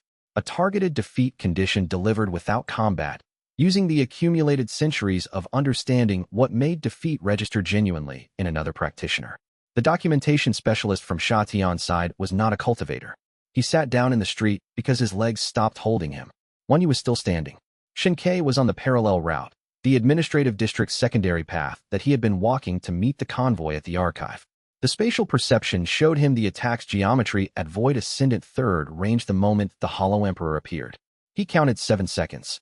He ran, not at full speed, not exposing the capability, but the fastest plausible movement for someone at his presented level, which brought him to the convoy's location in 40 seconds. The Hollow Emperor was standing in the street with Wanyu 4 meters in front of him. She was not defeated. Whatever the Hollow Emperor had applied to the court guard practitioners had not been applied to her. She was upright, clear-eyed, with the specific quality of someone who had assessed a situation, recognized the assessment as insufficient to the situation, and was standing in it anyway. The Hollow Emperor looked at Xianxia arrive. He said, I thought this would bring you faster. Chapter 114. The revised plan. He stood between Wanyu and the Hollow Emperor in the administrative district street. The street was empty. The civilian population had registered the spiritual pressure shift and been replaced by closed doors and shuttered windows in the specific collective response of people who had learned, during the war's duration, to treat unidentified spiritual disturbances as something to not be present near. He said, Tell me what you want. The Hollow Emperor said, I offered you the path willingly. You refused. I considered various responses to the refusal. He looked at Xianxia with those ancient eyes that saw everything simultaneously. I'm going to take a different approach. He said, Tell me what the different approach is. The Hollow Emperor said, If you come voluntarily, the advancement you achieve under my guidance is yours to keep, and the defeat energy you generate is shared cooperatively. If you do not come voluntarily, I will manufacture the conditions for your involuntary advancement.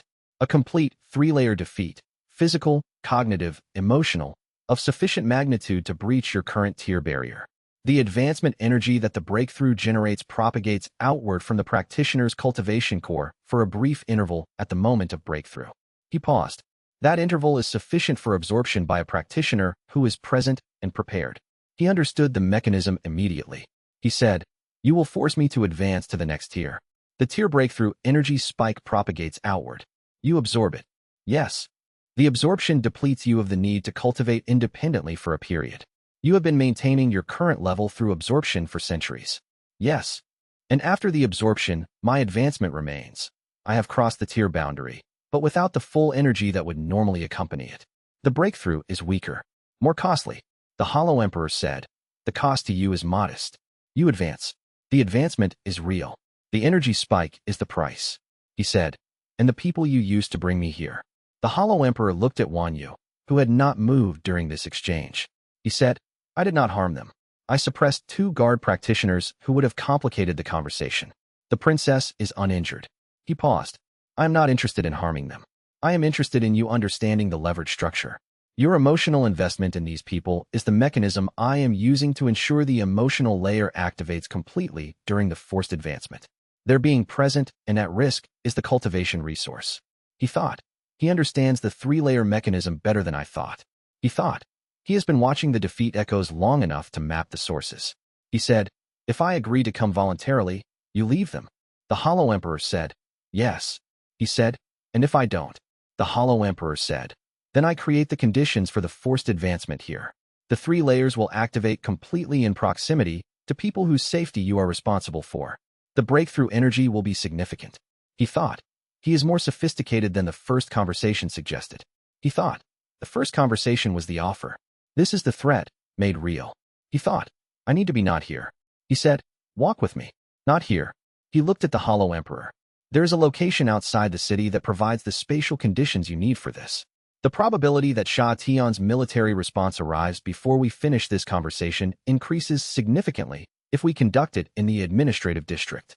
His response capability is not relevant to you, but it is relevant to the people in this street. The Hollow Emperor was quiet. He looked at Wan Yu. He said, to Xianxia, you are attempting to move this to a location where the emotional leverage decreases. He said, yes. I am also correct that Sha Tian's response capability will arrive in approximately 8 minutes, and that managing the consequences of that arrival is worse for both of us than managing it now. The Hollow Emperor considered. He said, walk. Xianxia turned to Wan Yu and said in a low voice, get the guard practitioners mobile. Send the message I asked you to prepare. She looked at him with the expression of someone who had been preparing for this message for some time. She said, it is already sent. He nodded and walked with the Hollow Emperor east, toward the city's outer district, where the space opened up. Chapter 115. What he has learned, the location he chose was the eastern field, the large cleared area beyond the city's outer wall that had been used as a staging ground during the war's defense and was now empty, with the specific quality of emptiness that came from a space that had recently been full of organized human activity and had not yet recovered its natural character. The Hollow Emperor walked beside him. The experience of walking beside someone whose cultivation was at the level it was at was specific, a constant peripheral pressure in the spatial perception, the awareness of something whose defeat perception extended so far in every direction that the concept of surprise was not available to anyone within a significant radius. He thought, I need Jingsheng. He thought, I need Baihua. He thought, when you sent the message. He thought, I need approximately 8 minutes. The Hollow Emperor had not attacked yet. The revised plan required specific conditions, a 3-layer defeat, complete, with the emotional stakes actively engaged. Simply striking him would produce a defeat, but not necessarily one with the quality to crack a tier barrier rather than simply advance within the current tier. The Hollow Emperor was setting up the emotional conditions rather than forcing the issue immediately. He said, before you do what you intend, tell me something. The Hollow Emperor looked at him. He said, you stopped being able to remember your own name 400 years ago, but you remember the people you cared about before you lost that capacity. You told me you were a person once. You had students, colleagues, specific people you were invested in. He looked at the ancient face. What were their names? The Hollow Emperor was still. He said, I cannot tell you that. He said, because you don't remember. The Hollow Emperor said, no, because I remember them as categories. I remember that there was someone who was the most important person in my life for the first 60 years of my practice. I remember the quality of what that meant. I cannot recover the specifics. The name, the face, the particular way they moved through a room. He paused. The details have been replaced by the structural weight. I know what it weighed. I have lost what it was. He said, that is what you showed me in the vision. Yes. He said, you showed me the end of the path to demonstrate that the end of the path was your current position. not a future possibility. The current reality. The Hollow Emperor said, "Yes." He said, "You want me to come with you because you think that, under your guidance, I can advance further than you did before the erosion reaches the equivalent point." The Hollow Emperor said, "I want you to come with me because you are the first practitioner in 4 centuries whose defeat echoes carry the specific quality that mine carried when I was at your equivalent stage." Before the choices compounded, he looked at Shun Quebec. "I have been watching you for a year. You make the choices differently." He said, "I am still making them." The Hollow Emperor said, "Yes, that is what I am watching." The eastern field was quiet. Behind them, the city's outer wall. Ahead, the expanse of the cleared space, and beyond it the tree line that had been stripped of its upper canopy during the war's defensive preparation. He said, "Then watch." He looked at the Hollow Emperor. "Don't engineer the forced advancement. Don't use the people in that city as leverage. Watch me make the choices. If the choices lead somewhere interesting, you will know.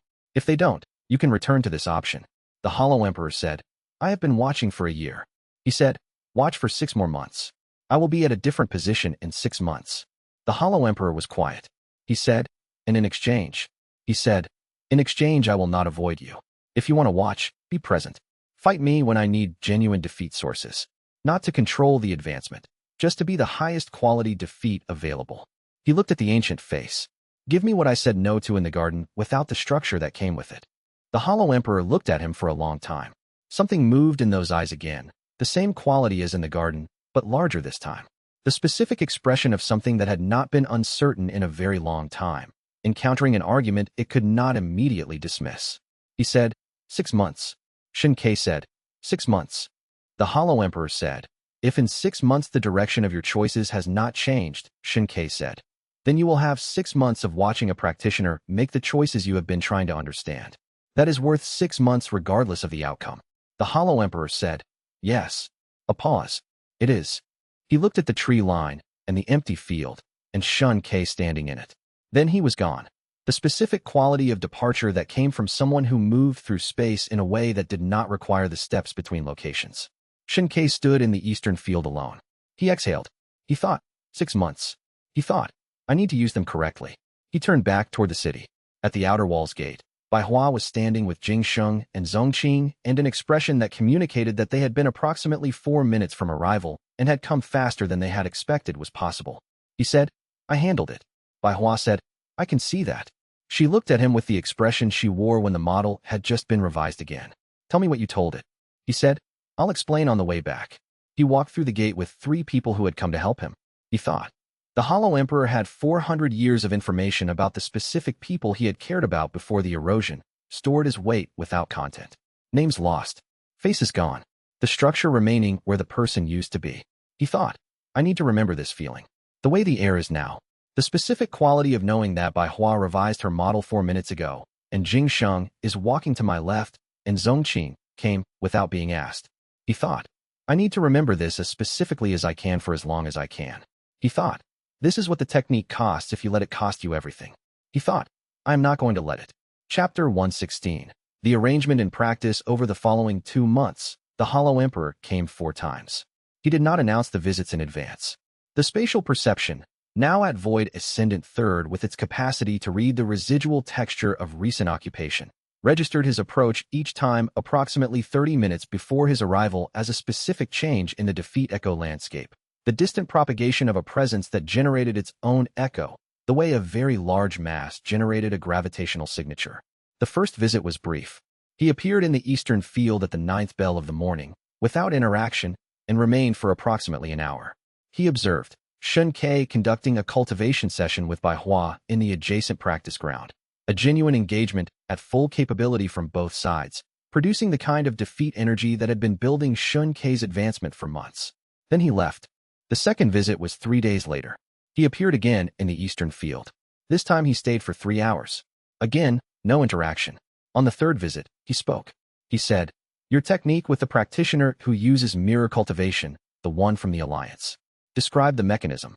Xianxia said, "Jing Sheng uses mirror reflection to read the defeat echo directly. The void that his technique produces when it tries to read me is the suppression technique's output against mirror cultivation's input. There is no reflection because the suppression creates a negative space rather than a falsified positive." The Hollow Emperor said. He found the partial counter. He said, Yes. Fighting to dominate without intending destruction reduces the emotional layer's activation. The Hollow Emperor said, I know. He paused.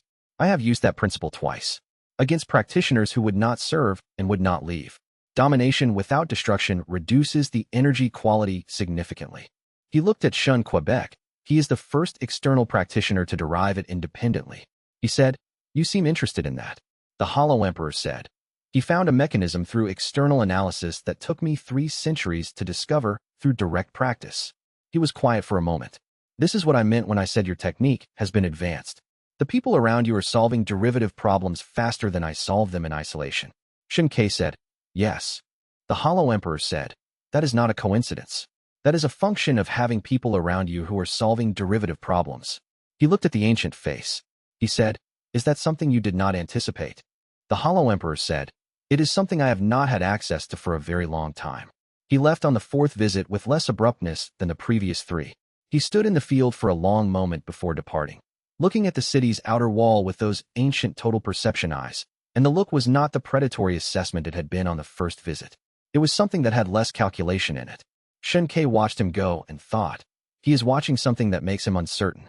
He thought, He has been certain for centuries, and certainty has been the environment he lives in. He thought, Something about this arrangement is interrupting the certainty. He thought, That is the most interesting thing that has happened since we made the arrangement. Chapter 117. The fight on the 3rd month of the 6-month arrangement. He asked the Hollow Emperor to fight him. He had been advancing consistently through the arrangement period. By Hua's genuine engagements at full capability, the ongoing court guard sessions with Instructor Long, the accumulated intellectual defeat from Jingshang's continuing analysis, and one extremely productive encounter with a senior Grand Mountain Alliance cultivator who had arrived in the city on administrative business and had agreed, with sufficient persuasion from Jingshang, to a formal cultivation exchange that produced 4 sessions of Void Ascendant 2nd-level defeat. He was at Void Ascendant 5th. The next tier barrier, 10,000 falls, was far enough from his current level that the tier advancement was not immediate, but the distance was beginning to be measurable rather than theoretical. He was moving toward it. The Hollow Emperor's defeat source, if he agreed to provide it, would be unlike anything else available. Not because of cultivation level. The gap between Xianxia's current level and the Hollow Emperor's was so substantial that the 3-layer defeat condition required careful suppression to make the defeat register appropriately rather than simply being overwhelming to the point of incoherence. But because the quality of defeat from someone who had spent 9 centuries mastering the defeat perception in both directions was categorically different from any available source. He made the request on the Hollow Emperor's 5th visit. The Hollow Emperor was quiet for a long time. He said, I will be fighting to produce a specific cultivation outcome. Xianxia said, You will be fighting to dominate without destroying. Because you do not want to destroy me. He paused. The emotional layer will be lower as a result. We discussed this. The Hollow Emperor said, Yes. The emotional layer requires that I genuinely intend your destruction. He said, I know. The partial defeat is acceptable. The other layers will be complete. They fought. He had fought by Hua 23 times in 4 years. He had absorbed defeats from practitioners at every level available in the province. He had been struck by Sha Tian, interrogated by Sha Tian's specialists, beaten at the Unity tournament, absorbed by the systematic professional application of force during 2 separate detentions. He had never felt anything like being engaged by a practitioner with 9 centuries of defeat cultivation experience. The Hollow Emperor did not fight with speed or technique or power in the conventional sense. He fought with the specific ability of someone who understood defeat at its most fundamental level, who knew, from 1,000 years of converting it, what made defeat register on all 3 layers in every possible configuration, and who could produce those configurations deliberately and precisely. He did not merely overwhelm. He made the overwhelm legible. Each strike arrived in a way that communicated the precise quality of its superiority, not just stronger, but more complete, more informed, the specific sensation of being beaten by someone who understood what defeating you meant in a way that no other opponent had approached. The cognitive layer ran at full activation for the entire fight, not the activation of a practitioner recognizing their inferiority in real time, the activation of a practitioner realizing, incrementally and completely, that their opponent's understanding of the defeat condition itself was beyond anything they had access to. He was being outclassed by someone who had mastered the mechanism of being outclassed. The emotional layer ran at partial activation, as predicted. The Hollow Emperor was genuinely trying to dominate, not destroy. The stakes were present but reduced. It was still the most complete defeat he had ever absorbed. Void Ascendant 6th arrived during the fight's second hour, triggered by the accumulated energy from the first hour reaching critical density and cracking the sublevel barrier. He felt the qualitative shift mid-engagement and kept his expression appropriate to the suppressed level. When the Hollow Emperor ended the fight, a specific, deliberate cessation that communicated he had completed what he intended, Xianxia was on the eastern field ground with the quality of someone who had absorbed something that would take 2 days to fully process. The Hollow Emperor stood over him. He said, "You advanced during the fight." He said, "Yes." The Hollow Emperor was quiet for a moment. He said, "The advancement is genuine." He said, "Yes." The Hollow Emperor said, "The quality of what you are generating is different from what I expected at your current level." He paused. The 3-layer articulation. The recovery interval. The accumulated specific quality of defeat from specific people over specific years. He looked at Xianxia on the ground. "Your defeat echoes have been carrying this quality for the entire period I have been watching. I attributed it to advancement rate. It is not advancement rate." He paused. "It is the technique being practiced with its mechanism understood." Xianxia said, "Yes." The Hollow Emperor said, "That is different from how I practiced it." He said, "I know." The Hollow Emperor was quiet for a long time. He extended one hand, not to help Xianxia up, but an offered gesture, the kind that communicated, "I am going to stay here for a moment." He sat. In the eastern field, in the afternoon, with the city's outer wall behind them and the stripped tree line ahead, the practitioner with 9 centuries of accumulated defeat mass and the practitioner with 12 years of accumulated defeat understanding sat in silence for a while. Chapter 118. The terrible choice. The attack on Yu's southern convoy happened on the 101st day of the arrangement. He was not present when it started. He was in the palace's secondary administrative wing reviewing the protectorate terms documentation when the spatial perception's extended void ascendant range registered a sudden change in the defeat echo landscape to the south. A specific, concentrated quality of large-scale cultivation pressure discharge, not random, not environmental. He ran. He reached the southern gate in 3 minutes and came through it to find Yu's convoy stopped on the southern road, 2 court guard practitioners down, 3 civilian administrators sheltering behind an overturned supply wagon, and the Hollow Emperor standing at the road center. Beside the Hollow Emperor, at approximately 15 meters, was Zongqing. Zongqing was standing, but the quality of his standing was wrong. Not upright and stable, but the specific quality of someone who had received a significant cultivation strike and was maintaining consciousness through effort rather than function. His left hand was pressed against his torso. The spatial perception showed significant cultivation structure damage, not recoverable quickly, potentially not recoverable without immediate serious intervention. The Hollow Emperor said, "I wanted to show you something." He said, "Let them go." The Hollow Emperor said, "No one is restrained. They are all free to leave." He looked at Xianxia. "I did not engineer this as a hostage situation. I engineered it as a demonstration." He paused. "Zongqing came because you sent a message asking him to meet the convoy at the southern gate. I intercepted the message route." He looked at his own hands. "I struck him because he moved toward me. Not hostility. He was moving to position himself between me and the convoy. A protective action." He paused. "I did not intend the level of damage." He looked at Zongqing. The spatial perception showed the internal damage clearly at void ascendant range. 3 cultivation meridians disrupted, 1 severely. The disruption was not immediately fatal. In the next several hours without intervention, it would become permanently debilitating. In the next day, without serious intervention, it would become fatal. He looked at the Hollow Emperor. He said, "What is the demonstration?" The Hollow Emperor said, "You told me that you make the choices differently. You told me that the technique does not require sacrificing connection. You have been building your advancement precisely because you have not made those choices." He looked at Xianxia. "Here is a choice. You are at Void Ascendant 6th. The next advancement, to 7th, is close. The defeat energy you have been accumulating across the last 2 months is at near threshold. You could produce the 7th advancement within the next hour through a high-quality defeat source." He said, "Zongqing needs help now." The Hollow Emperor said, "Yes. If you apply your cultivation energy to emergency meridian stabilization, you will burn through the accumulated defeat energy you have been building toward the advancement. You will remain at 6th. He was quiet. "If you allow his condition to stabilize on its own, which may or may not succeed in the available time, and seek out the defeat source instead, you may advance within the hour." He said, "The time required to stabilize his meridians makes finding a defeat source impossible within the relevant window." The Hollow Emperor said, "Yes. He looked at Zhongqing, who was looking back at him with the expression of someone who had already understood the structure of the situation and was not asking to be saved from the choice. Zhongqing said, "Do not stop your advancement for me." He said, Zhongqing. Zhongqing said, "I chose to stop practicing the technique so that I could keep something. I have had 6 years with what I kept. Whatever happens now is better than the alternative I was walking toward." He paused. "The choice is yours, not mine." He was quiet for exactly 1 second. He crossed to Zhongqing. Chapter 119. What he chose, emergency meridian stabilization, was not a technique he had been specifically trained in. He had sufficient cultivation knowledge, accumulated across 12 years of practice, the years at Crimson Stone and Rising Frost, and the court guard sessions, the specific understanding of how cultivation energy moved through a body at every rank level from repeated observation and direct experience of his own structure, to identify the disrupted pathways and apply stabilization energy to the most critical ones. He burned through accumulated defeat energy at a rate that felt like water pouring through a broken jar.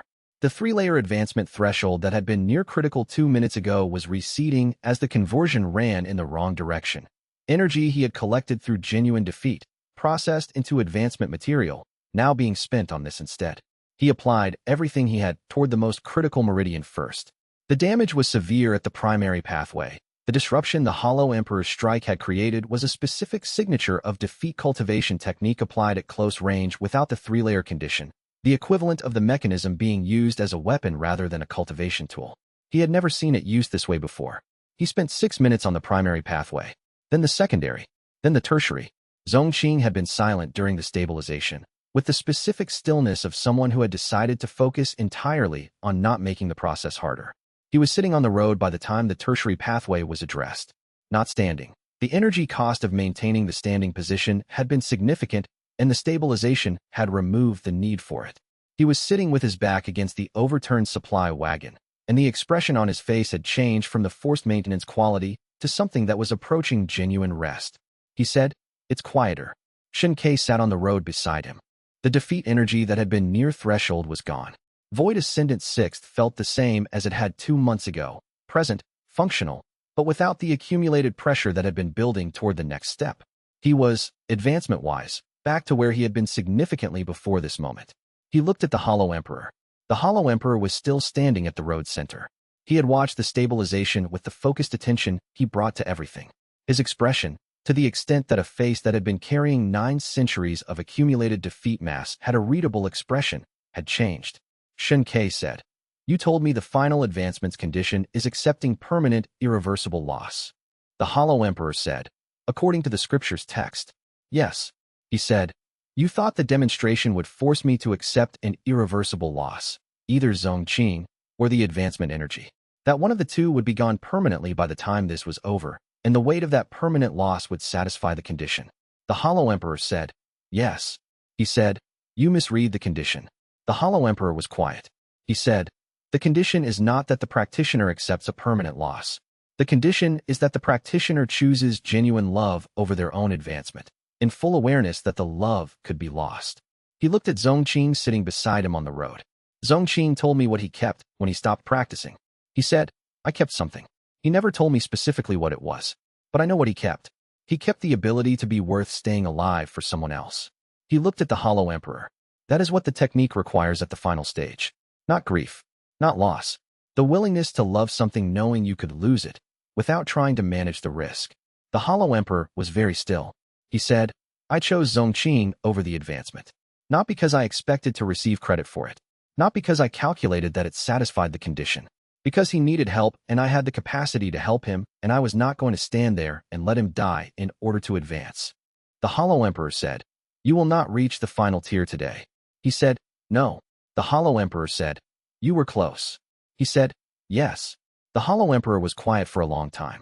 He said, "I have been practicing this technique for 900 years. I have been approaching the final tier for approximately 400 of them." He looked at his hands. "I have been unable to cross the threshold. Every time I approach it, the condition eludes me." He paused. "I understood the scripture's words. I did not understand what the words pointed at." Xianxia said, "What did you think it pointed at?" The Hollow Emperor said, "Loss. I thought it required genuine, permanent loss." He was quiet. "I have lost everything. I have lost it across 9 centuries. I have lost the ability to remember the people I lost. I have lost the names and the faces and the specific texture of what they were. I am composed entirely of loss. He looked at Shun Quebec, and I have not crossed the threshold. He said, because you were not choosing to love them while knowing you could lose them. You were protecting yourself from the loss by not fully committing to the love. Each time, across 9 centuries, the Hollow Emperor said, yes. The word came out with a quality that Shun Ke had not heard from him before, not the flat precision of someone who had long since stopped being surprised by anything, but the specific quality of a conclusion arriving that had been evaded for longer than most cultivators had been alive. Yes, that is what I have been doing. Chapter 120. What Sha Tian saw the Hollow Emperor left without violence. He stood in the southern road for a moment after the exchange, looking at the aftermath. One Yu's convoy beginning to recover its organization, the court guard practitioners being helped to their feet, Zongqing sitting with his back against the supply wagon, Shun Ke sitting beside him. He looked at all of it with those ancient omniscient eyes that saw the spatial geometry of everything simultaneously, and in the looking there was a quality that had not been present in his previous appearances. He said to Shun Ke, I am going to think about what you said. Shun Ke said, I know. He said, I may not return within the 6-month arrangement timeline. He said, that's all right. The Hollow Emperor looked at him for one more moment. He said, you are not what I was looking for when I began following your defeat echoes. He said, what were you looking for? The Hollow Emperor said, a practitioner to manage. He said, what did you find? The Hollow Emperor said, very quietly, with the specific quality of something that had been dormant for a very long time, and was discovering that dormancy was not the same as extinction. A practitioner who makes choices I do not know how to make. Then he was gone. The southern road was quiet. Wan Yu came to his position and looked at Zongqing, then at him. She said, what did that cost you? He said, 2 months of accumulated advancement energy. She said, are you all right? He said, yes. She said, will he come back? He said, yes. Eventually. She said, will it be like that next time? He thought about it. He said, I don't know. He is working through something he has been unable to work through for 400 years. The direction he was walking when he left was not the same as the direction he arrived. She looked at him for a moment. Then she turned to her administrative staff and began the process of organizing the convoy's return. He stayed beside Zongqing until the return party arrived. Zongqing said, you didn't need to stay. He said, I know. Zongqing was quiet for a moment. Then he said, I told you that I kept something when I stopped practicing. I did not tell you what. He said, I know what you kept. Zongqing looked at him. He said, the capacity to be worth staying alive for. The specific quality that makes someone's survival matter to the people around them. Not instrumentally, not because of what they can do, but because of what they are. He paused. I kept that observation because I needed it for tonight. Zongqing was quiet for a long moment. He said, you have been practicing this technique for 12 years, and you have not lost that yet. He said, no. Zongqing said, that is the piece the Hollow Emperor could not find in himself. Not the loss. The remaining. He looked at the late afternoon sky. He lost everything. He thought that was the qualification. But the qualification was what was still there after the losses, not the losses themselves. He said, yes. They sat on the southern road until the recovery party arrived from the city. Sha Tian saw the aftermath. He had received the alarm through his administrative network, a spiritual disturbance at the southern gate, significant enough to trigger the military response protocol, and had arrived at the head of his senior cultivation specialists to find the convoy recovering, 2 practitioners injured and stable, and Shun Ke seated on the road with a wounded independent cultivator, with Wan Yu organizing the convoy's return. He looked at the spatial aftermath. The defeat echo residual that the Hollow Emperor's presence left was distinctive, not like anything his specialists had seen before, the signature of cultivation at a level they did not have a framework for. His senior specialist, standing at his shoulder, said, whatever produced that pressure signature is not in our response range. Sha Tian said nothing. He looked at Shun Ke, still seated on the road with his hand on Zongqing's shoulder. He looked at the road between them and the city gate. He looked at Wan Yu's administrative efficiency managing the aftermath. He looked at the quality of the spiritual residual and at the absence of any combatant other than the wounded practitioner, which meant whatever had been here had left without a fight. He approached Shun Quebec. He stood over him with the quality of someone who had assembled significantly more of a picture than he had possessed 2 months ago. He said, you have been lying to everyone. He said it without anger, not as an accusation, as a statement of completed assessment. Shun Ke looked up at him. He said, not lying, managing the available information. Sha Tian said, this entire time, every session with the guard, the tournament, The detention. He looked at him. You could have stopped any of it at any time. He said, correct. Sha Tian was quiet for a long moment with the quality of a man who had believed that power was the only honest currency, standing over a practitioner who had spent 12 years refusing to deploy it, and finding that the logic he had built his empire on was encountering something it could not fully account for. He said, why are you telling me the truth now? He said, because you already know, and because I am tired of performing for people who deserve honesty. Sha Tian looked at him. He said, slowly, what just left this road? He said, the first practitioner of the technique I practice. He has been alive for approximately 960 years. He is not an enemy in the operational sense. He is something more complicated than an enemy. Sha Tian said, is he a threat to this province? He said, he is a threat to anyone. At the same time, he is currently in the process of understanding something that may be more important than the threat. He looked at Sha Tian. I need approximately 6 months. Give me the 6 months, and I will give you a complete account of every variable I have been managing and what they mean for the province's future. Sha Tian was quiet. He said, 6 months. He said, 6 months. Sha Tian looked at the road and at the city and at the senior specialist standing at his shoulder who was still trying to categorize the spatial residual. He said, 6 months. After that, complete honesty. He said, complete honesty. I said that once before, and I meant it. Sha Tian nodded once. He walked back toward the city. Xianxia sat on the southern road in the late afternoon light and thought about the 12 years behind him and the path ahead and the piece of what he had built today that was not about advancement at all. He thought, Zhongqing is still alive. He thought, that was the right answer. He helped Zhongqing to his feet and walked back through the southern gate into the city. Chapter 121. The honest account the meeting Sha Tian had promised was not a confrontation. It was a reckoning, which was different. A confrontation had a winner and a loser, and Sha Tian was pragmatic enough to recognize that he was sitting across from someone whose fundamental orientation toward winning and losing did not behave like anyone else's. A reckoning had no winner. It had only the truth, and what both parties chose to do with it afterward. 6 months after the southern road, they sat in the private reception room again. Xianxia had prepared the account carefully, not as a performance. Sha Tian would see through performance in the same way Jing Sheng had seen through suppression, as an absence where there should be something present. He had written the account the same way he had written the guarantor terms, with the specific attention of someone who believed honesty was a resource, and that deploying it correctly was its own form of strategy. He said, the technique is called the 1,000-False Scripture. The mechanism requires genuine defeat on 3 simultaneous layers: physical overwhelm, cognitive recognition of inferiority, and emotional investment in the outcome. All 3 must be real and present at the moment of conversion, or the energy does not generate. Sha Tian listened. He had his arms folded and his expression still, the way it went when he was processing rather than reacting. The suppression technique I used to conceal my rank was developed by the teacher who found the scripture and brought it to me. Without it, any standard cultivation assessment would read my actual level immediately. He paused. My actual level is Void Ascendant 6th. The suppression presents as collapsed heaven 2nd to any technique-based reading.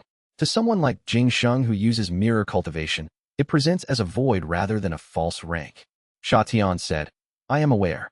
He continued, the practitioner who visited the southern road has been practicing this technique for approximately 960 years.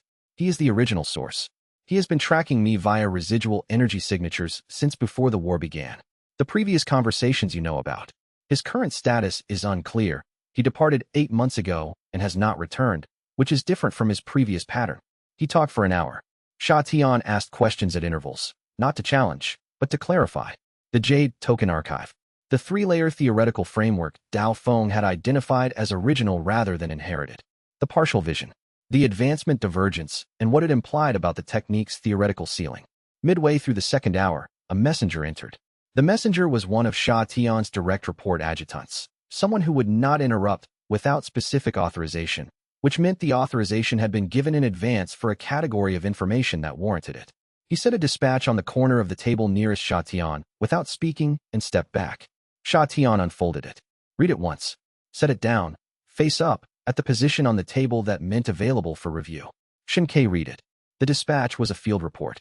A rising frost patrol in the southwestern sector had been ambushed. 6 cultivators from a faction he recognized as Alliance hardliners who had never formally submitted to the protectorate terms, working outside the sanction of any recognized authority. 2 patrol practitioners wounded. 1 critically. The convoy had been escorting a set of documentation parcels between the city's administrative districts and had included civilian staff from the palace. The civilian staff list was at the bottom of the dispatch. Xianxia's name was third. The report said, convoy status, recovered and returning to city. Casualties, 2 guard practitioners, 1 critical condition. Civilian staff, non-combatant status, no direct engagement. No individual status notes for the civilians. No indication of injury or absence of injury for each person listed. He set the dispatch down. Xianxia was watching him with the complete attention of someone who had built an empire on reading people in exactly this kind of moment. He understood the position he was in with perfect clarity. The guarantor role's value was precisely its unconditional quality, not unconditional in the sense of blind loyalty, but unconditional in the sense that his decisions derived from the terms rather than from personal investment. The moment the room's occupants understood that he could be moved by a name on a list, the terms he had written became negotiable in a different way. Every faction that had a person he cared about had a potential lever. He said, continuing. The Jade Token Archive contained a complete version of the scripture that Daofeng's fragments had never included, specifically the mechanism of the final 2 ranks and the qualifying conditions for the transition between them. He talked for another hour. When the meeting concluded, Xianxia reviewed the guarantor terms one final time against the account he had just been given and said, the terms are consistent with the account. He folded the document. You wrote terms that are genuine. He looked at him across the table with the expression he wore when he had revised his assessment upward. That is rarer than it should be. Xianxia nodded once. He walked out. He had been in the meeting chamber for 4 hours.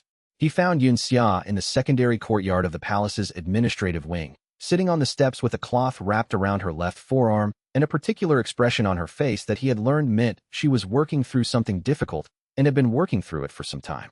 She looked up when he arrived. She saw his face. She said, how long have you known? He said, 2 hours. She was quiet for a moment. The cloth on her arm was clean. The wound beneath it was dressed and stable. A minor laceration, from the look of the bandaging. He sat down on the steps beside her. She said, I am fine. He said, I know. She said, you stayed. He said, yes. She looked at him with the expression of someone who had prepared multiple versions of what she was about to say and was now deciding which one was correct. She said, the last time you stayed and watched, you told me afterward that you chose the technique, that the advancement required you not to act. She paused. This time, he said, this time I chose the terms, which I wrote, which are what they are because I believe they were right. He paused. The cage has different walls than it used to. The dimensions are larger, but it is still a cage. She looked at the courtyard and said nothing for a long time. He waited. She said, I thought about that possibility a lot over the last 6 months. What happens to you when the secret is out and you are still constrained, but now by different things instead of the technique? She looked at him. You are not going to stop being constrained. You are too useful, too necessary. There will always be a meeting that requires your presence more than you require the ability to act. He said, yes. She said, I do not know if I can reconcile with that permanently. I know I am reconciling with it today. She looked back at the courtyard. 2 hours is a long time to not know. He said, yes. They sat on the steps together without speaking for a while. The afternoon light moved across the courtyard stones at the angle it had in late autumn. He was aware of the specific quality of sitting beside her, and of the 2 hours before this moment, and of the gap between those two things. She said, eventually, your guarantor terms. What did you write? He said, that I will enforce the agreement. That I will not deploy my cultivation in ways that expand the terms I have agreed to. That I will give 6 months' notice before withdrawing from the arrangement, to allow for transition planning. She said, that last one sounds like you negotiated yourself into a tenure position. He said, I thought it was the honest version of what I was actually committing to. She was quiet again. Then, quietly, I am still here. He said, I know. She said, that should tell you something. He said, it tells me everything. Chapter 122, The Weight of the Terms. The thing about writing your own guarantor terms, Xianxia had discovered, was that every sentence required a specific quality of attention that most documents did not demand. Most documents were records. Terms were commitments. They described not what had happened, but what you were willing to hold yourself to when it was inconvenient, when the cost was higher than expected, when the original calculation had turned out to be wrong. He had written them in 4 drafts. The first draft had been too narrow, terms so limited that they were honest about his reluctance to commit, but not useful to anyone trying to rely on them.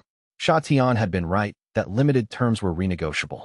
The second draft had been too expansive, He had caught himself writing terms that sounded like the kind of unconditional commitment he did not actually intend to make, the kind that came from a person who was performing integrity rather than exercising it. He had recognized the quality in the second draft the same way he recognized the quality of a staged defeat.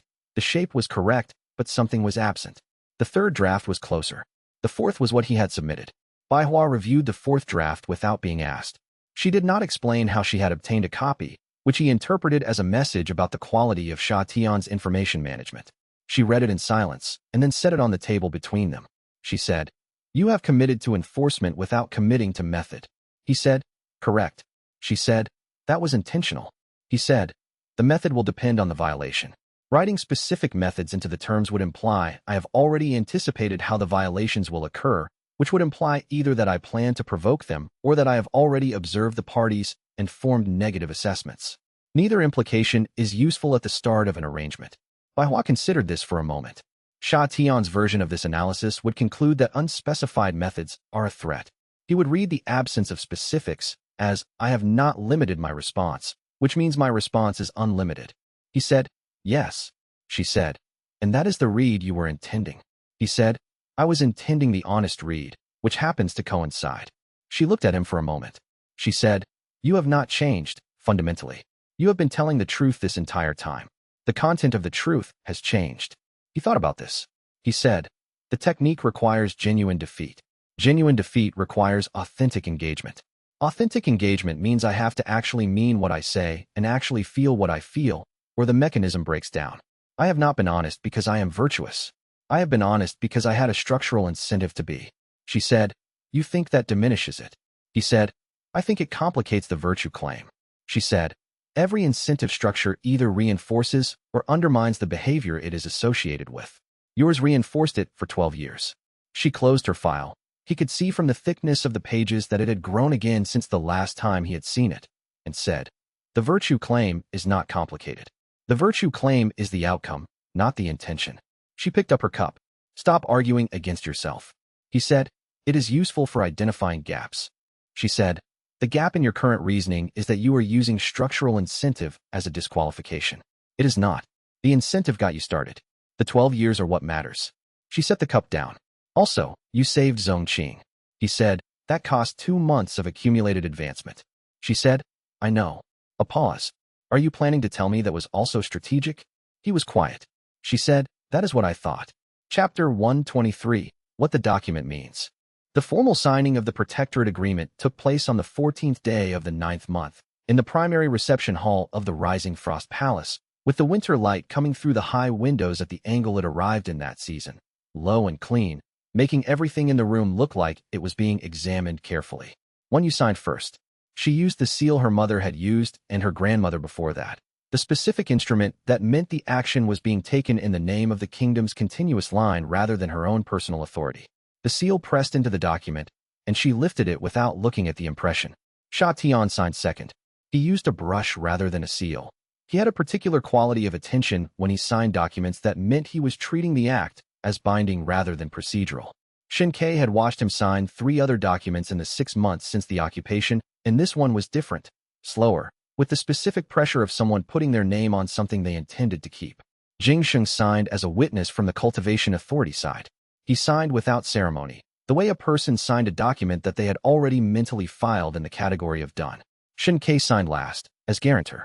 His signature was the only name on the document that did not come with a seal, a title, or an institutional affiliation. Just the name. He had thought about this while writing the terms and had decided it was the correct position. The guarantor's authority derived from the person, not the position, and writing a title beside the name would have implied that the title was where the authority lived. Sha Tian looked at his signature for a moment after the ink dried. He said, "When this arrangement was proposed, I believed you were the most useful piece on a political board. I did not expect you to become the board." Xianxia said, "I am still a piece. The board is the relationship between everyone in this room." Sha Tian said, "That is a diplomatic answer." He said, "It is an accurate one." Wan Yu rolled the document carefully and handed it to her administrative secretary. The signing ceremony was concluded. The room began to shift from formal to procedural as the witnesses and administrative staff began their post-signature work. She found Xianxia at the edge of the room as the others moved around them. She said quietly, "When you asked me what I wanted on the other side of the war, I said a kingdom and the people who helped me keep it still alive. He said, I remember. She said, I want to say something I do not say in administrative contexts. She looked at him directly. Thank you. He was quiet for a moment. She said, I will not elaborate. I do not think you need me to. He said, no. She said, go find them. They are in the secondary courtyard. She turned back to her secretary and picked up the next document in the queue with the specific quality she brought to everything. Fully present, completely prepared, already 3 steps ahead. He walked through the hall and out into the winter light. In the secondary courtyard, Zhongqing was sitting on the wall with his hands in his lap, watching the light on the stones. Baihua was reading something.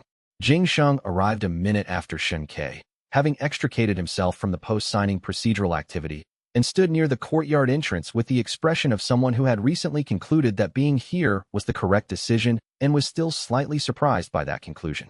Lu Rong, who had traveled from the reformed Iron Peak sect specifically for the signing, was standing with Iron Fist Chin near the water feature that the palace groundskeepers had spent 3 weeks restoring after the war damage. They were arguing about something that appeared to involve the relative merits of 2 different footwork approaches, with the good-natured intensity of people who had been arguing the same argument for years and had no interest in resolving it. Xianxia was sitting on the bottom step with a document in her lap and a writing brush in her hand, working on something. She looked up when he arrived. She said, how was it? He said, complete. She said, good. She returned to the document. He sat beside her on the step. The winter light came over the wall at the angle that meant it was mid-afternoon.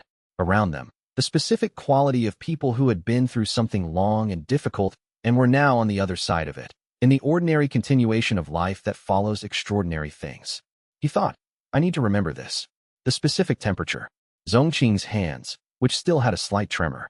Baihua's file, which she would add to tonight. Lu Rong arguing about footwork. The sound of Yunxia's brush on the document. He thought, I have been memorizing defeats for 12 years. I should know how to memorize this. Chapter 124. What he feels. The Hollow Emperor returned in the spring, as agreed. He did not arrive the way he had arrived before. Not like a slow catastrophe. Not with the full weight of 9 centuries of accumulated defeat mass displacing the spiritual atmosphere at a quarterly radius.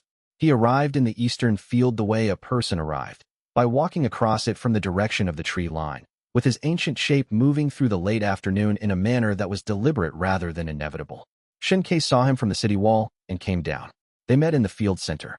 The Hollow Emperor had not deployed his presence intentionally. It was still there, the way a very large thing is present in a room regardless of whether it announces itself, but it was not active, whatever that distinction meant. He said, you came back. The Hollow Emperor said, I said I would come in the spring. He said, 8 months is longer than 6. The Hollow Emperor said, I was thinking. He looked at the field, then at Shen Quebec.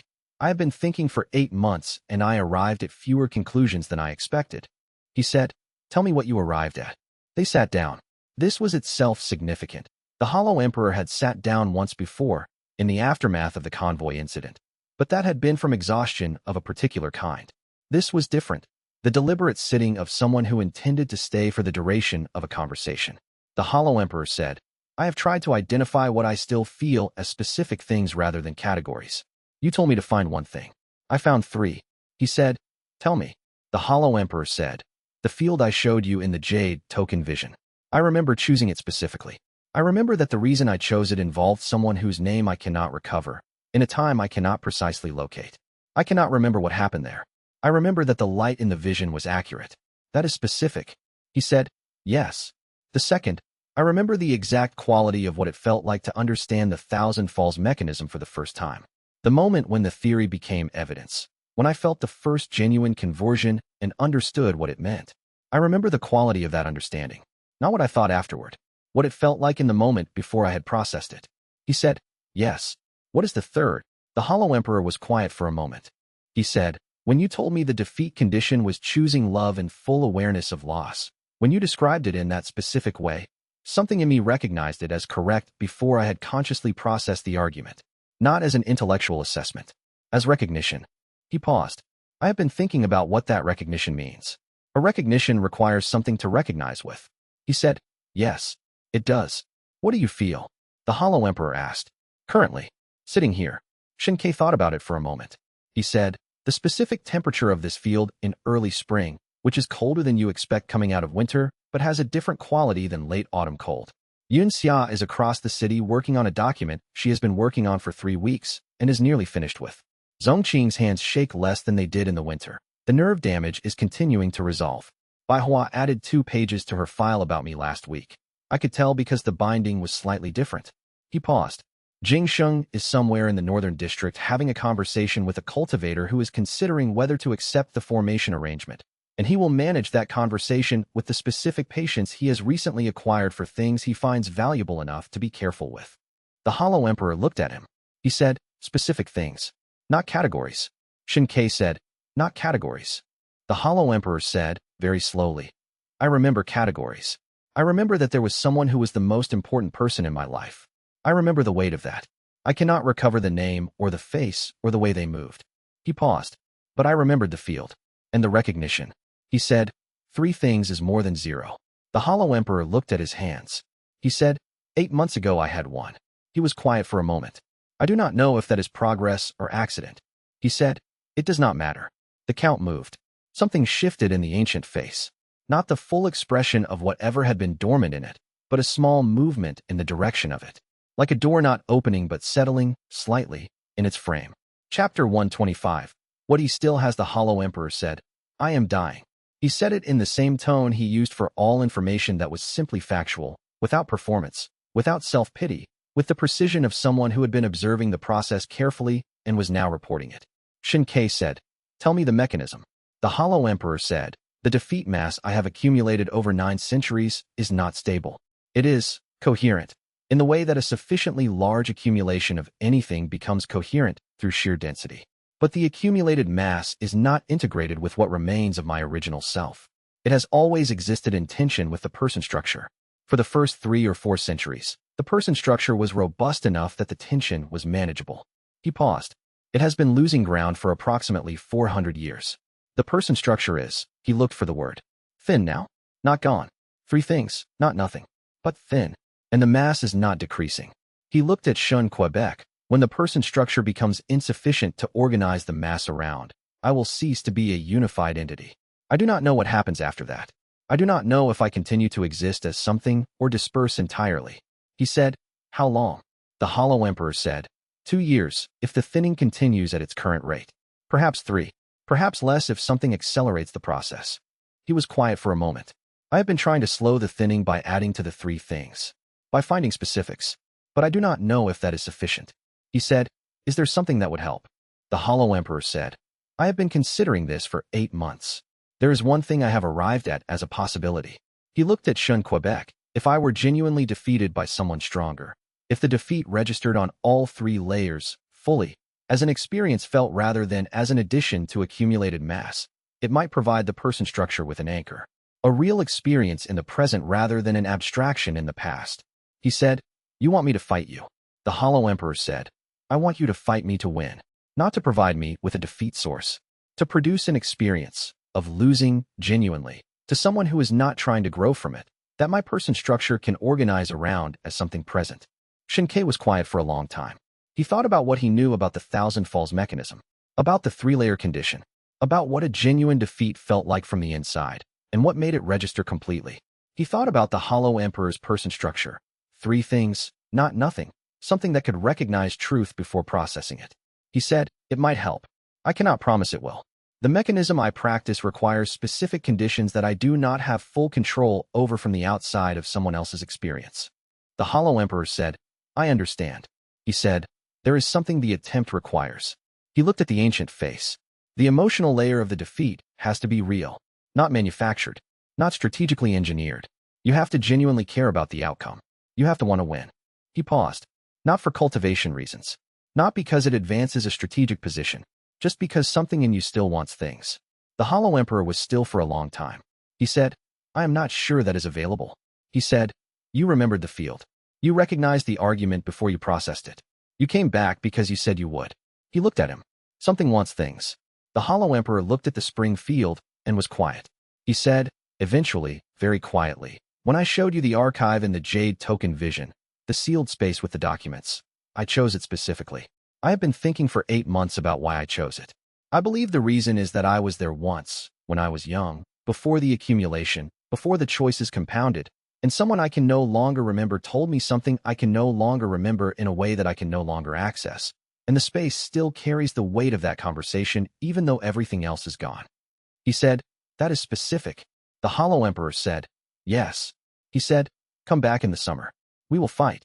But come with that, the field, the recognition, the archive, whoever was there. Come with whatever you have found between now and then. He stood. I will fight you to win. You come prepared to lose as someone with something at stake, not as an accumulation. He looked at the ancient eyes. 2 years is enough time. Use it. The Hollow Emperor said. And if the attempt fails, he said, then it fails. And I will have fought the oldest practitioner of the 1,000 false scripture who has ever lived and learned something from it regardless of the outcome. He paused. That is not a bad use of summer. Something moved in the ancient face again. The small movement, the door settling in the frame. The Hollow Emperor said, you are still doing it. He said what? The Hollow Emperor said, engineering the conditions for genuine defeat. Except this time it is mine, not yours. He thought about this for a moment. He said, I suppose I am. The technique changes direction, but the approach stays the same. The Hollow Emperor said, yes. A pause, with a quality that he had not heard from the ancient practitioner before. Not warmth, exactly, but something adjacent to it, something that had been dormant so long it had almost forgotten its own temperature. I will see you in the summer. He walked back across the eastern field toward the tree line as the afternoon light came in low and specific over the grass.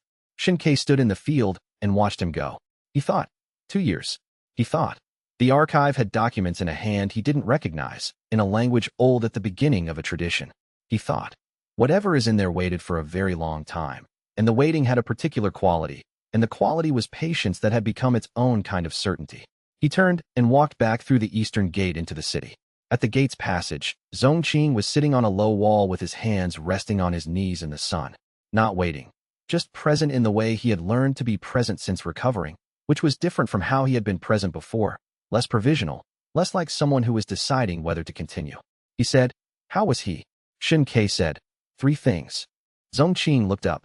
He thought about this for a moment. He said, that is more than I would have expected. He said, me too. They walked back into the city together in the spring light. Chapter 126. The summer fight. The Hollow Emperor arrived in the eastern field on the 3rd day of the 6th month, as the morning was still cool enough to show breath. He was carrying 4 things. Not visibly, spiritually, the way you carried something that had become part of the weight you moved through the world with. Xianxia had told him to come with whatever he had found between spring and summer, and the difference between 3 things and 4 was not large, but it was measurable, and in a person who had been dissolving for 400 years, measurable was significant. He said, I found the 4th one 2 weeks ago. He said, tell me. The Hollow Emperor said, the practitioners I trained before the last one. There were 7 across the centuries who developed sufficient ability that I took an interest in their advancement. I guided them. I absorbed their breakthrough energy when they crossed tier boundaries. He looked at the field. I believe the arrangement was reciprocal. They advanced under my guidance. I provided the structure. Their breakthrough energy supplemented my cultivation. He paused. 2 weeks ago, I understood that I had been telling myself a story. The arrangement was not reciprocal. It was what I told my students it was, and I told them things that served the structure rather than things that were honest. He was quiet for a moment. I remember the weight of each of them. 7 weights I am still carrying. He looked at Quebec. That is specific. The weight is specific. I do not remember their names, but I remember that they were deceived and the specific quality of having deceived them. Xianxia said, yes. He said, that is not a comfortable 4th thing. The Hollow Emperor said, no. He said, good. Comfort is not what we were looking for. They faced each other in the eastern field. He had been advancing steadily through the late spring, the sessions with Baihua continuing, the regular defeats she provided with the specific quality of someone who had fully committed to the role of high-quality defeat source without the original reluctance. By early summer, he had crossed into 10,000 Falls realm.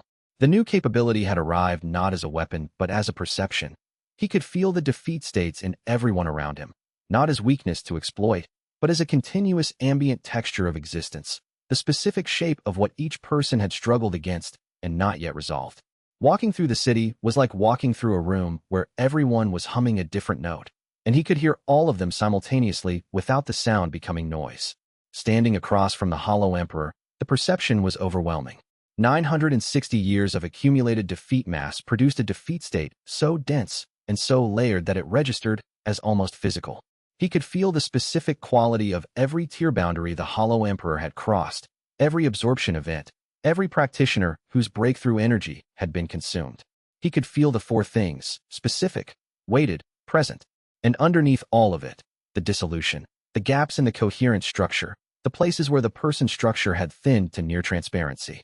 He said, "Ready." The Hollow Emperor said, "Ready." The Hollow Emperor attacked first. 9 centuries of cultivated technique meant that the attack did not announce itself the way most attacks did. No shift in stance, no build in spiritual pressure before the strike, no preliminary geometry. It was simply present, a focused application of defeat perception at close range, the same technique that had suppressed court guard practitioners and disrupted cultivation at a quarterly radius, now directed at a single point. Xianxia moved, not to avoid, to redirect. The 12 years had assembled a library of responses to every technique he had absorbed, every fight he had lost, every approach he had encountered from practitioners at every level. He had never used that library in the direction of winning before. The experience was disorienting in a specific way. 13 years of muscle memory oriented toward endurance and tactical positioning were being applied in reverse, and the reversal required active correction at every moment. But the 10,000 falls perception gave him something he had never had before. He could see the gaps. Not metaphorically, actually. The Hollow Emperor's coherence fragmented under pressure in specific locations, specific moments when the accumulated defeat mass attempted to move as a unified structure and the dissolving person structure failed to hold it together. These were brief, measured in half-seconds, but they were real. Moments when the ancient practitioner's technique lost its integrity and the 9 centuries behind it became weight without direction. He hit those moments. The first strike connected at a coherence gap, and the Hollow Emperor staggered, genuinely staggered. Not the controlled tactical repositioning of someone at 9 centuries of cultivation, but the stumble of something whose internal structure had just failed it. The Hollow Emperor recovered, reorganized, attacked from a different angle. Xianxia blocked, redirected, found the next gap. The field around them registered the spiritual displacement as pressure changes, grass flattening in waves, air moving at wrong angles, the temperature dropping and rising in the wake of exchanges that were too fast for observation. There was no cultivation gain. He had known there would not be. He was fighting to win, and winning produced nothing for the 1,000 false scripture. The absence of that familiar current, the absence of the 3-layer activation and the heat of conversion settling into his meridians was strange. He was fighting bare. Just the training and the perception and the choices. The Hollow Emperor struck him 3 times in succession. The impacts were real and complete. Physical overwhelm, the genuine awareness of facing something incomprehensibly experienced, the emotional investment in the outcome that he could not and did not suppress. But the direction was wrong. He was not cultivating from this. He was fighting through it. And the difference between those two orientations changed how the fight felt. It was harder. On the 4th exchange, he saw the largest gap yet, a coherence failure that spread across 3 seconds rather than 1, and moved into it fully. The Hollow Emperor went down. He did not fall the way a defeated cultivator fell in a tournament match or a battle, controlled, managed, the body absorbing and recovering. He fell the way something fell when the structure holding it together could no longer hold. He went to his knees in the grass and then to his hands and stayed there. He was breathing, slowly, with the specific rhythm of something working very hard to remain organized. Xianxia did not press. He stepped back and waited. The Hollow Emperor stayed in the grass with his hands on the ground for a long time. Then, slowly, he said, "That is what it feels like." His voice had a quality it had not had before. Not broken, not the dramatic, undone quality of someone who had just experienced a devastating loss. Something smaller and more specific. The quality of someone for whom an experience had just been real in a way experiences had not been real for a very long time. He said, "Tell me." The Hollow Emperor said, "Losing to someone stronger. The specific way the body understands inferiority in the moment of contact. The cognitive recognition of it." And he paused. A long pause. And the care. He looked at his hands. "I wanted to win. Not for the cultivation. Not for the energy. I simply wanted to win, because I came here with 4 things and I did not want to fail them." He looked up at Xianxia. "That is the emotional layer." He said, "Yes." The Hollow Emperor was quiet for a moment. He said, "I have not felt that in approximately 400 years. He said, "I know." The field was still around them. Morning light, cool air, the specific quality of early summer before the full heat arrived. Chapter 127. What remains he did not leave. This was the first difference. Every previous encounter had ended with the Hollow Emperor's departure, sometimes immediate, sometimes after a conversation, but always the departure of someone who had completed their interaction with the world and was returning to whatever 9 centuries of accumulated defeat mass felt like from the inside. Now he stayed in the field. Xianxia arranged for food, which required an explanation to the city's administrative logistics that he chose to keep brief, and brought it out. The Hollow Emperor ate with the careful attention of someone relearning an activity they had largely abandoned, which was accurate. They did not talk much. Xianxia sat nearby and worked on administrative correspondence from Shatian's office and let the field be what it was. On the second day, Bai Hua came out to the field and sat across from the Hollow Emperor with her file open and her writing brush and looked at him in the same way she had looked at Xianxia for years, as a specific kind of anomaly requiring rigorous documentation. She said, "Your dissolution rate has changed." The Hollow Emperor said, "I am not certain what I expected from the fight." She said, "I am not discussing your expectations. I am observing that the dissolution rate is slower than it was yesterday, which was slower than it was when you arrived." She noted something. "That is a measurable change in less than 48 hours. He said, "What is the mechanism you believe is responsible?" She considered the question with the specific quality she brought to questions she had partially answered and was still working on. She said, "You had an experience yesterday that was present tense rather than accumulated past. The defeat mass you carry is all historical, event after event after event, compressed into weight. You just had an event that is current. Something the mass has to organize around that is not older than yesterday." She tapped her writing brush against the edge of the file. "The person structure has something recent to reference. I believe that is slowing the dissolution. I do not know for how long." The Hollow Emperor looked at her for a long moment. He said, "You have been studying him for years." She said, "Yes." He said, "You would have made a very thorough student of the technique." She said, "I considered it." A pause. "I concluded that I prefer to understand how things work rather than practice them. The understanding is more useful to more people." The Hollow Emperor said, "That is a choice I did not make correctly." She said, "I know." She wrote something in the file. "I am going to continue observing you for as long as you remain here. I have questions." He said, "Ask them." She did. Xianxia listened from a distance and thought, "She has been waiting for this subject for 4 years." He thought, "The file is going to need more pages." Zongqing came on the third day. He did not come with Xianxia. He came on his own, crossing the eastern field in the afternoon with his hands in his pockets and his particular way of moving that had developed since the meridian damage, a slight favoring of the left side that came and went with the weather. He stopped 10 feet from the Hollow Emperor and looked at him for a long time without speaking. The Hollow Emperor looked back. Xianxia, sitting nearby, said nothing. Zongqing said, "I practiced the 1,000-fall scripture for 23 years. I stopped because I watched a man I knew absorb every defeat he encountered and lose the names of the people he loved while growing powerful enough to flatten mountains." He paused.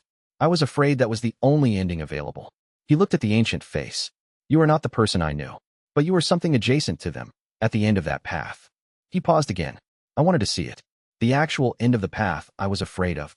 The Hollow Emperor said, "What do you see?" Zongqing said, "Something that is not finished yet." He sat down in the grass at the distance he had chosen and looked at the field. "That person I watched, I think he chose it. Not at one specific moment. 1,000 small moments where cultivation felt more urgent than the thing it was costing him." He paused. "You chose it too." The Hollow Emperor said, "Yes." Zongqing said, "But you are here." The Hollow Emperor said, "Yes." Zongqing nodded slowly.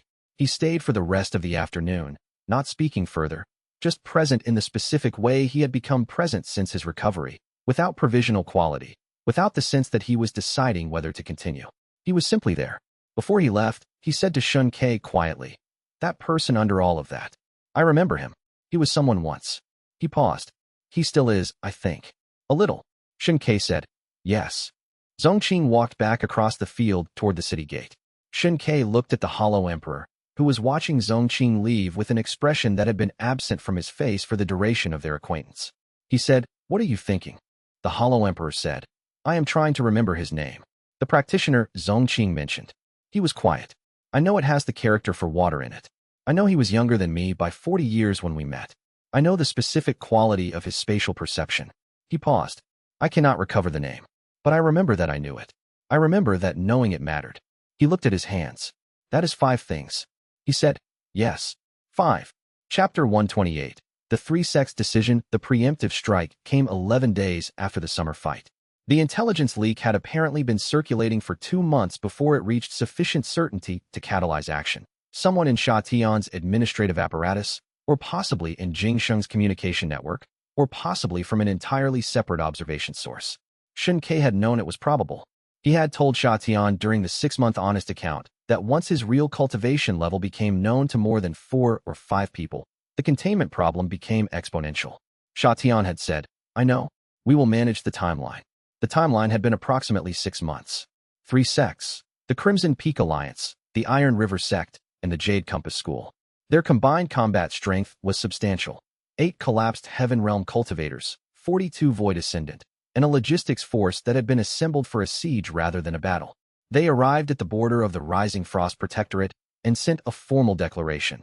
The defeat sovereign represented a destabilizing force beyond any faction's control and must submit to a multi-faction oversight council or be removed. Sha Tian sent a response through administrative channels noting that the protectorate terms did not include external oversight provisions. The 3 sects sent a second declaration noting that they did not recognize the protectorate's authority over world destabilizing cultivators. Shen Ke read both declarations and went out to meet them. Jingsheng offered to come. Bai Hua offered to come. Wan Yu offered formal administrative backing, which she specified was not the same as combat support, but the distinction may be lost on the people opposite you. He told all of them, "Stay." The coalition had assembled in the open ground north of the capital, organized, disciplined, the 8 collapsed heaven cultivators positioned at the front with the Void Ascendant formation behind them. The logistics corps was visible on the ridge to the east, waiting. He walked out alone. One of the collapsed heaven cultivators at the front, the apparent commander, based on position and the quality of her attention to incoming movement, said, "Shun Quebec. You are requested to submit to the Oversight Council." He said, "I know what you are requesting. I am not going to comply with it." She said, "Then we will proceed." He said, "Before you do, tell me what outcome you are expecting from this engagement." She looked at him across the distance between them with the specific expression of someone who had wargamed this conversation and was now in the early stages of the actual version. She said, "We expect to contain you." He said, "I have been practicing the 1,000 Falls scripture for 13 years. In that time, I have absorbed genuine defeats from practitioners at every level from Outer Disciple to Void Ascendant. I have been at 10,000 Falls realm for 4 months. The technique's current ceiling is defeat sovereign." He paused. "If you proceed, you will provide me with a defeat from 8 collapsed heaven cultivators simultaneously. I will advance." He looked at the formation. "I am asking you to consider whether that outcome serves the goals that brought you here." The commander said, "You are at 10,000 Falls, not defeat sovereign." He said, "Yes. Would you like me to change that?" Silence. Then they attacked. The opening combination was coordinated. All 8 collapsed heaven cultivators at once, a formation pattern designed to generate overlapping pressure fields that left no positioning gaps. Against a practitioner at his stated rank or lower, the pattern would have been effective.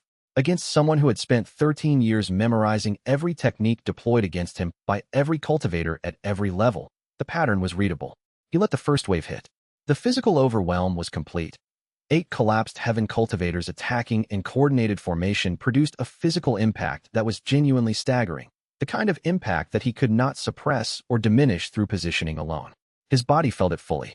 The cognitive layer activated cleanly as it always did. He was fighting 8 cultivators at a combined level that was objectively superior to his single position. The emotional investment was present. He had come out here alone, and the outcome of this engagement had real consequences for people behind him in the city. He advanced to 10,000 Falls second level while standing still in the opening formation. The defeat energy settled into his meridians with the specific heat he had been feeling for 13 years, and the 10,000 Falls perception sharpened. The defeat states of the coalition's forces came into clarity at once. The specific textures of 49 cultivators who had assembled out of genuine fear rather than malice, who believed what they were doing was correct, who had come here because the alternative was living with the possibility of an uncontrolled defeat sovereignty. Finding that unbearable, he looked at the commander. He said, "Enough."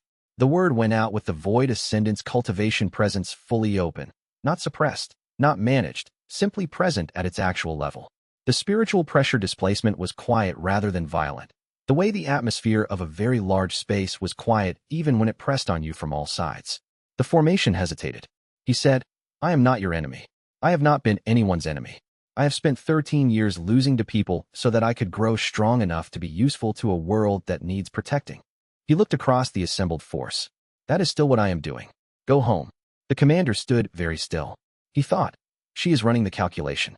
He thought, the calculation will conclude that the engagement served its purpose from his end regardless of whether it serves theirs. He thought, the question is whether she understands that the advance I just made does not change the underlying calculus in her favor. She said, slowly, you let us hit you. He said, yes. A long silence. She said, you advanced. He said, yes.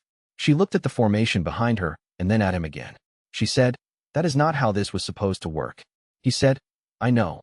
The formation held for another few minutes. Then, without a formal signal, the cultivators on the outer edges began to shift their weight back rather than forward. The logistics core on the ridge did not advance. The collapsed heaven formation began the small movements of disengagement. Weapons shifted to inactive positions, stances settling from combat ready to neutral. The commander said, this conversation is not finished. He said, no, but it does not need to be finished today. She held his eyes for one more moment. Then she turned. The coalition withdrew. He stood in the open ground alone until they were fully clear of the border. Then he turned and walked back toward the city gate. He thought, no cultivation gained from the winning. He thought, but the opening formation before I stopped them, that registered. He thought, I need to understand what winning changes about this, because fighting to win is going to become a necessary capability, and I do not yet know the rules of it. Chapter 129, The Story Spreads. The version that propagated through the cultivation world was not accurate, but it was close enough to be effective. The accurate version required knowing about the 1,000 false scripture, the 3-layer mechanism, the 13 years of careful positioning and concealed advancement, and the specific cost of a technique that could not be practiced through strength or detachment. The version that spread required knowing none of that. What spread was the pattern, which was recognizable without the explanation. The outer disciple from Iron Peak who lost every match, took every beating, failed every official assessment, was the most powerful cultivator currently operating on the continent. The recontextualization happened at different speeds for different people. Lu Rong received the information through a formal dispatch from the Reformed Sect's intelligence network. He read it once, put it down, picked it up again, and sat with it for an afternoon. He then wrote a letter that began, I am trying to remember every time I hit you. I am getting to a long list. I need you to understand that the laughter you are currently picturing is accurate. He folded the letter and called for a runner. He added a postscript. I want to know how it felt from the inside. When you have time. The letter arrived 4 days later. Xianxia read it in the secondary courtyard with xianxia sitting beside him. He read the postscript twice. He set the letter down and thought, I owe Lu Rong an honest answer, and the honest answer is complicated, and I am looking forward to the conversation.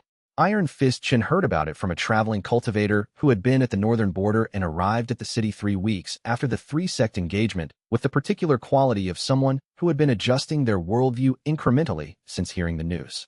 He found Xianxia in the administrative quarter and looked at him for a long time without speaking. He said, you smiled. Xianxia said, when? He said, when I hit you. The second time. I thought it was pain response. It was not pain response. Xianxia said, it was not entirely not pain response. Chen considered this. He said, was the school good? The beating post period. He said, you were one of the best sources I had in that first year. The combination work was genuinely unfamiliar and the power gap was the right ratio. Chen was quiet for a long time. He said, that is not how that explanation usually goes. He said, no. Chen said, I need to think about this. He turned and walked a few steps and then stopped. He said, without turning back, I hit you very hard sometimes. He said, I know. Chen said, I was not being cruel. I was being instructive. He said, I know. That was why it worked. You meant it. Another silence. Then Chen laughed. A short, genuine sound that surprised him as much as it surprised Chen Quebec. He walked back. He said, I cannot decide if I was used or assisted. He said both. In approximately equal measure. Chen considered this. He said, that is either an insult or the most honest thing anyone has ever said to me. He thought about it for a moment. I am going to call it honest. He put out his hand. Xianxia took it. Chen shook it once, with the specific quality of someone marking a conclusion. He said, I am starting a school. He said, I know. He said, I will need good practitioners to demonstrate what I am teaching. He said, I will lose to your best students whenever asked. Chen said, that is not what I was going to ask. He said, it is what I am offering. Chen looked at him for a moment. He said, I will keep that in mind. He walked away with the quality of someone who had arrived with one set of questions and was leaving with a different, more interesting set. Of xianxia, there was no direct word. Jingxing mentioned, in passing, that a former core disciple of Iron Peak who matched the description had recently requested admission to a remote Western sect under a different name. Xianxia made no inquiries. The outline of the story xianxia would carry with him was sufficient without elaboration. Every time he had struck the outer disciple who never advanced, he had been in the presence of something he could not recognize, and the thing he could not recognize had grown from the striking. What made the story spread the way it spread was not the power revelation. It was the duration. 13 years. Every loss. Every tournament. Every beating paid for and unpaid for. Every assessment that read him as cripple. Every elder who dismissed him. Every competitor who used him as a point. Every experienced cultivator who struck him to demonstrate technique. Every single one of them had been a deliberate event in a cultivation career that was already, at the time of their participation, more advanced than they could see. The cultivation world had a clear framework for understanding hidden masters, disguised cultivators, suppressed strength. What it did not have a framework for was someone who had not merely concealed power, but had actively, systematically sought out the experience of losing to people as the method of accumulating it. The story required you to understand that the outer disciple had genuinely been weaker than most of the people who hit him, for years, and had gone looking for people stronger than himself on purpose, because being genuinely overwhelmed was the path forward. It required you to understand that the losses were not performances. They were real. Some people understood this. Most people understood a simpler version. The punching bag was the strongest person alive. The simpler version spread faster. Chapter 130. The new problem. The first cultivator who arrived wanting to lose to him was young, barely past his first assessment, Hollow Pool's second level, from a small independent family with no sect affiliation. He stood at the eastern gate with a formal challenge document and the specific expression of someone who had heard the simple version of the story and arrived at a logical inference. He said, "I heard that losing to you makes you stronger. I want to make you stronger. I am willing to be defeated." Xianxia looked at him. He thought, there is no gentle way to explain why this does not work, and I am going to have to explain it many times. He said, the technique does not work that way. The young cultivator said, but you grow when you lose. He said, I grow when I genuinely lose to someone stronger than me, when I genuinely believe I might win, when the outcome genuinely matters. If you come here willing to be defeated, none of those conditions are present. The young cultivator said, I could try very hard. He said, you could try very hard and be genuinely defeated, and the defeat would still not register, because you came here to be defeated. You knew the outcome before we started. The emotional layer does not activate when the outcome is predetermined. The young cultivator looked uncertain. He said, what if I pretend I think I could win? He said, you cannot pretend an emotional state. I cannot pretend I am taking you seriously when I am not. The technique requires both of us to mean it. The young cultivator was quiet. Then he said, that is a very frustrating power system. He said, yes. That was the first one. By the end of the week, there had been 9 more, ranging from sincere to strategic. The strategic ones were more complex. They had assessed, correctly, that a defeat sovereign who needed genuine defeats from stronger opponents represented a specific kind of political position, and that managing his cultivation requirements was a potential source of influence. 3 of them were from collapsed Heaven Realm cultivators who had arrived with formal proposals, essentially offering regular high-quality defeat sources in exchange for something. Baihua reviewed the proposals and said, 2 of these are honest. The third is a long game. The honest ones might actually work, technically, but the problem is that you know they are cultivating a relationship for the purpose of providing defeats, which means the emotional layer will not register cleanly. He said, that is the problem with all of them. She said, yes. She set the proposals down. The technique's ceiling was always going to be this. You advance until you are strong enough that no one can genuinely defeat you without wanting to, and everyone who might want to know they can't. She looked at him. At Void Ascendant, you had a supply problem. You had to engineer access. At 10,000 Falls, you have a different supply problem. Engineered access no longer works because the supply requires authentic ignorance of the outcome. He said, I know. She said, what does the scripture say about this? He said, the scripture describes the defeat sovereign rank's qualifying condition as a particular kind of emotional state rather than a power-based achievement. The rank is reached when the practitioner genuinely chooses love over armor, not as a decision point, but as a continuous state. He paused. I have been trying to understand whether that condition, once achieved, creates its own defeat source independent of external opponents. She said, explain. He said, at defeat sovereign rank, the perception shifts. The technique reads the defeat states in all living things, not just in combat, but as an ambient perception. The scripture implies that at that level, the cultivation source is not individual opponents, but the accumulated defeat mass of existence itself. He paused. If that is accurate, the supply problem solves itself. The entire world becomes a defeat source. Bai Hua considered this for a moment. She said, "That is a significant claim." He said, "Yes." She said, "Do you believe it?" He said, "I believe it is accurate in some form. I do not yet know the specific mechanism." He looked at her. "Which means I need to advance to defeat Sovereign before I can verify it." She said, "And the qualifying condition?" He said, "The qualifying condition is already present or it is not. The scripture says the measurement is the state, not an event." He paused. "I have been trying to determine whether I am in the state or whether I am still approaching it."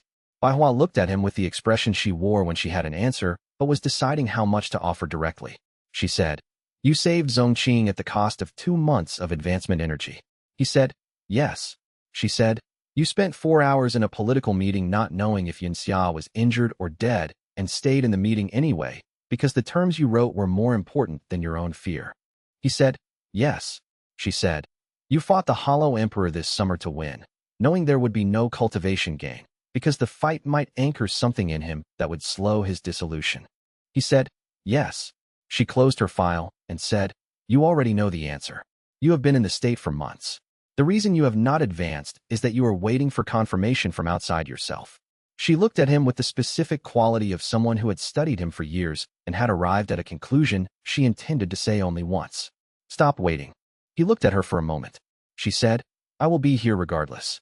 That is not what you should be deciding about." He said, "I know." She stood and picked up her file. She said, "For what it is worth, my file is nearly full. I have been keeping notes on you for 9 years. I am going to need a second volume." She walked away with the specific quality of someone who had said what they meant and did not need to add to it. He sat in the secondary courtyard alone. The defeat states of the city moved around him at the ambient frequency of the 10,000 false perception, the texture of everyone's accumulated struggles, the specific weight of what each person had not yet resolved. The carpenter on the eastern street who had been trying to repair damage from the war's occupation and kept encountering structural problems that exceeded his expertise. Zhongqing's hands, which still trembled slightly. The Hollow Emperor, still in the eastern field, adding to his count of specific things. He thought, Bai Hua is right. He thought, the waiting is its own kind of armoring. He thought, I need to talk to xianxia. He stood and walked toward the palace district, into the afternoon light, through the city he had watched be built and destroyed and built again, carrying 13 years of defeats, and the 4 things he was not willing to lose, and the specific weight of being in a state that he had apparently been in for longer than he knew. Chapter 131. What the technique costs. He found her on the outer ring wall, as he sometimes did in the late afternoon, sitting with a document she had been working on for 3 weeks and had almost finished.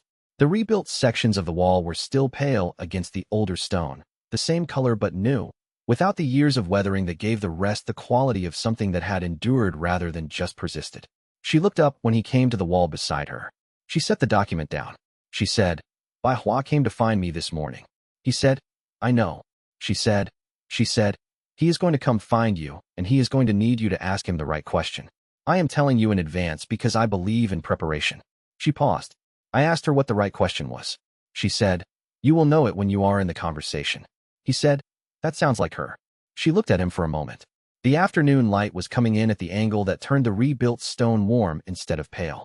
The city spread out below the wall and behind them, with the specific quality it had developed since the war's end, not the same as before, but not merely repaired either. The people who had rebuilt it had chosen some things differently the second time.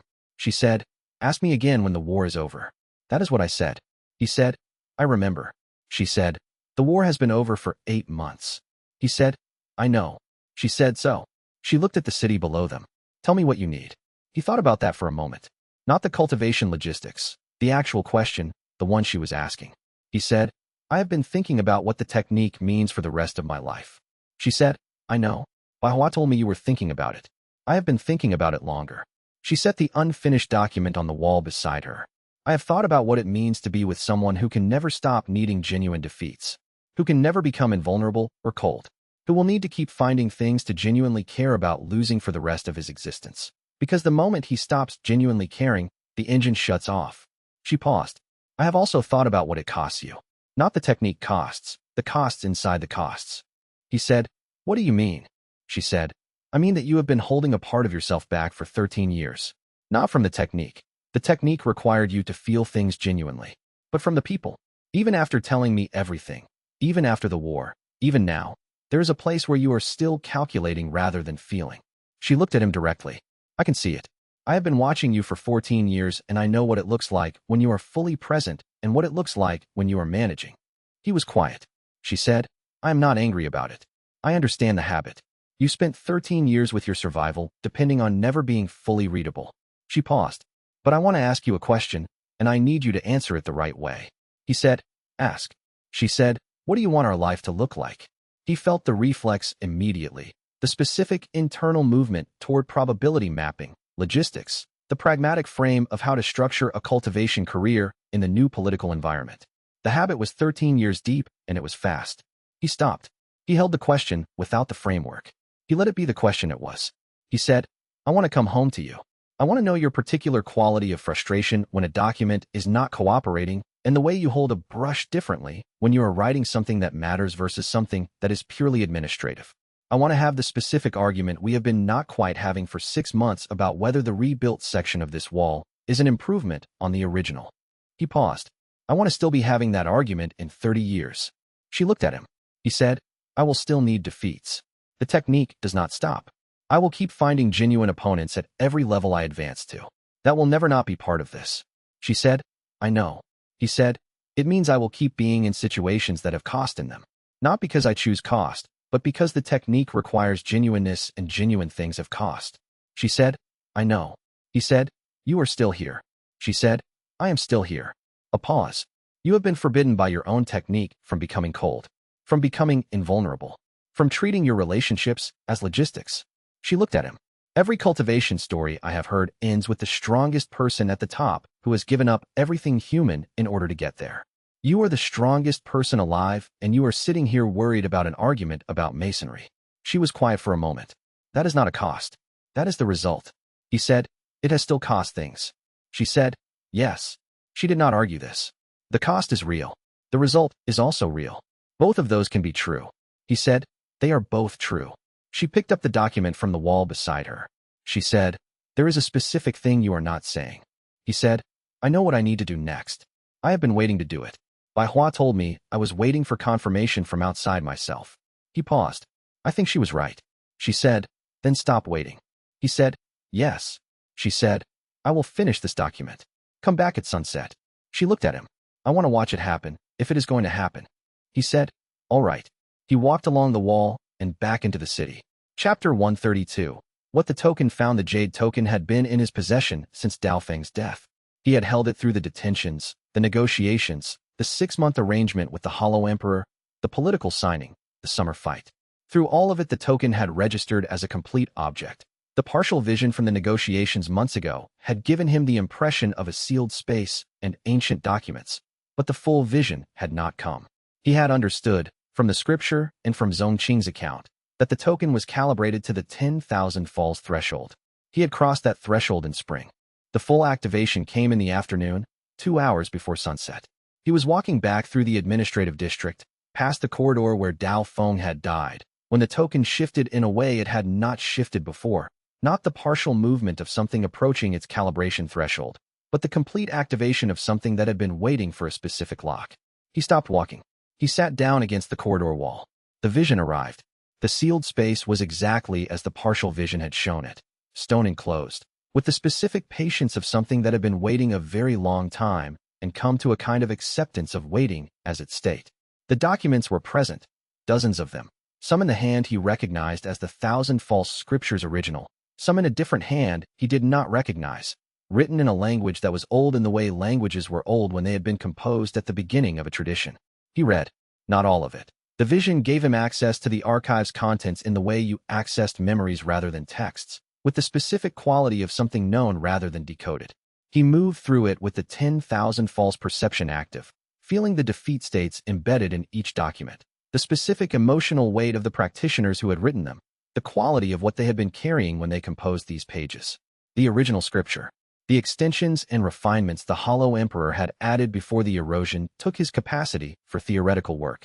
A 40-year gap in the record. Then, a different hand. A practitioner who had found the archive 3 centuries after the Hollow Emperor's last entry and had spent 20 years in conversation with its contents. The intermediate practitioner had written a single addendum to the defeat sovereign qualifying condition. The original scripture said, "The condition is measured by willingness, not outcome." The Hollow Emperor's additions had clarified that the condition was not grief, not loss, but something in the domain of them. The intermediate practitioner's addendum read, "The condition is not what you have lost. It is not what you fear losing. It is the state of loving something fully without placing the love behind glass, without the internal distance that says I love this, but I am also prepared for the possibility that it ends." The armor against loss is not protection. It is separation. The technique's final rank opens to the practitioner who has chosen, in full awareness of what they could lose, to stop being separate from what they love. He sat in the corridor. He thought. Baihua said stop waiting. He thought. Zongqing said you already crossed the threshold. He thought. Xianxia said come back at sunset. He thought. The archive existed because the intermediate practitioner had found the sealed space and spent 20 years in conversation with a library of defeats, and somewhere in those 20 years had understood something that the Hollow Emperor had spent 9 centuries approaching and never quite reaching, and had written it down in the specific hope that the next practitioner would find it at the right moment. He looked at the jade token in his hand. He thought, thank you, Dalphone. The token was now inert, its charge exhausted, its purpose complete. A small object with a weight that was exactly what it had always been, without the cultivation resonance that had made it more than itself for the last several years. He put it in his pocket and walked toward the outer ring wall. Chapter 133. What he kept. He found Zongqing first. He had not planned to. He had been walking toward the wall and Zongqing had been sitting outside the administrative support building with his back to the wall and his face turned toward the afternoon light, doing the thing he had been doing since his recovery, being present without a particular purpose, in the specific way of someone who had learned that being present was not absence of purpose but its own kind. He sat down beside him. He said, the jade token activated fully this afternoon. Zongqing said, tell me. He did. The archive. The intermediate practitioner. The addendum. Zongqing listened with the careful attention he brought to things that mattered, which was different from the attention he brought to things that were interesting. When Shun Ke finished, he sat with the information for a long time without responding. He said, eventually, when I stopped practicing, I told myself I was protecting what I loved from the technique. He turned the words over. I believed the technique would eventually require a sacrifice, that it would take people from me the way it took things from the Hollow Emperor. I stopped at 23 years because I thought stopping was protection. He was quiet. But you were saying the technique does not require that sacrifice. That the sacrifice was a choice I made, not a condition I was navigating. He said, yes. Zongqing was quiet for a long time. He said, I think that is true. His voice was careful with it. I think I was afraid. Not wise. He looked at the afternoon light. I dressed the fear in the language of wisdom because the language made the choice feel principled rather than fearful. He paused. It was still fear. He said, you kept something. Zongqing said, yes. He said, that is not nothing. Zongqing said, no. It is also not everything I could have kept. He looked at his hands, the slight tremor still present, less than it had been in winter. I do not know what I would have been at the level you have reached. I know what I was at 23 years. He paused. I think I might have been something worth finding out. He said, you still are. Zongqing looked at him. He said, you are here. You stopped at a level that was safe to stop at. You came to the war when you could have stayed clear. You sat with the Hollow Emperor for 3 afternoons because it seemed like the right thing to do. He looked at him. The technique does not have a monopoly on what counts. Zongqing was quiet for a long moment. He said, you are not afraid. He said, I am extremely afraid. I have been afraid for 13 years. I am afraid every day. He paused. I stopped letting that change the answer. Zongqing nodded slowly. He said, then you already crossed the threshold. You just have not done it yet. He looked at the light. Go. You have somewhere to be at sunset. He said, how do you know? Zongqing said, because you have been looking at the angle of the light since you sat down. He stood. He said, the Hollow Emperor is at 6 things now. Zongqing said, I know. He told me yesterday. A pause. He asked me to tell him about the water character again. The practitioner I knew.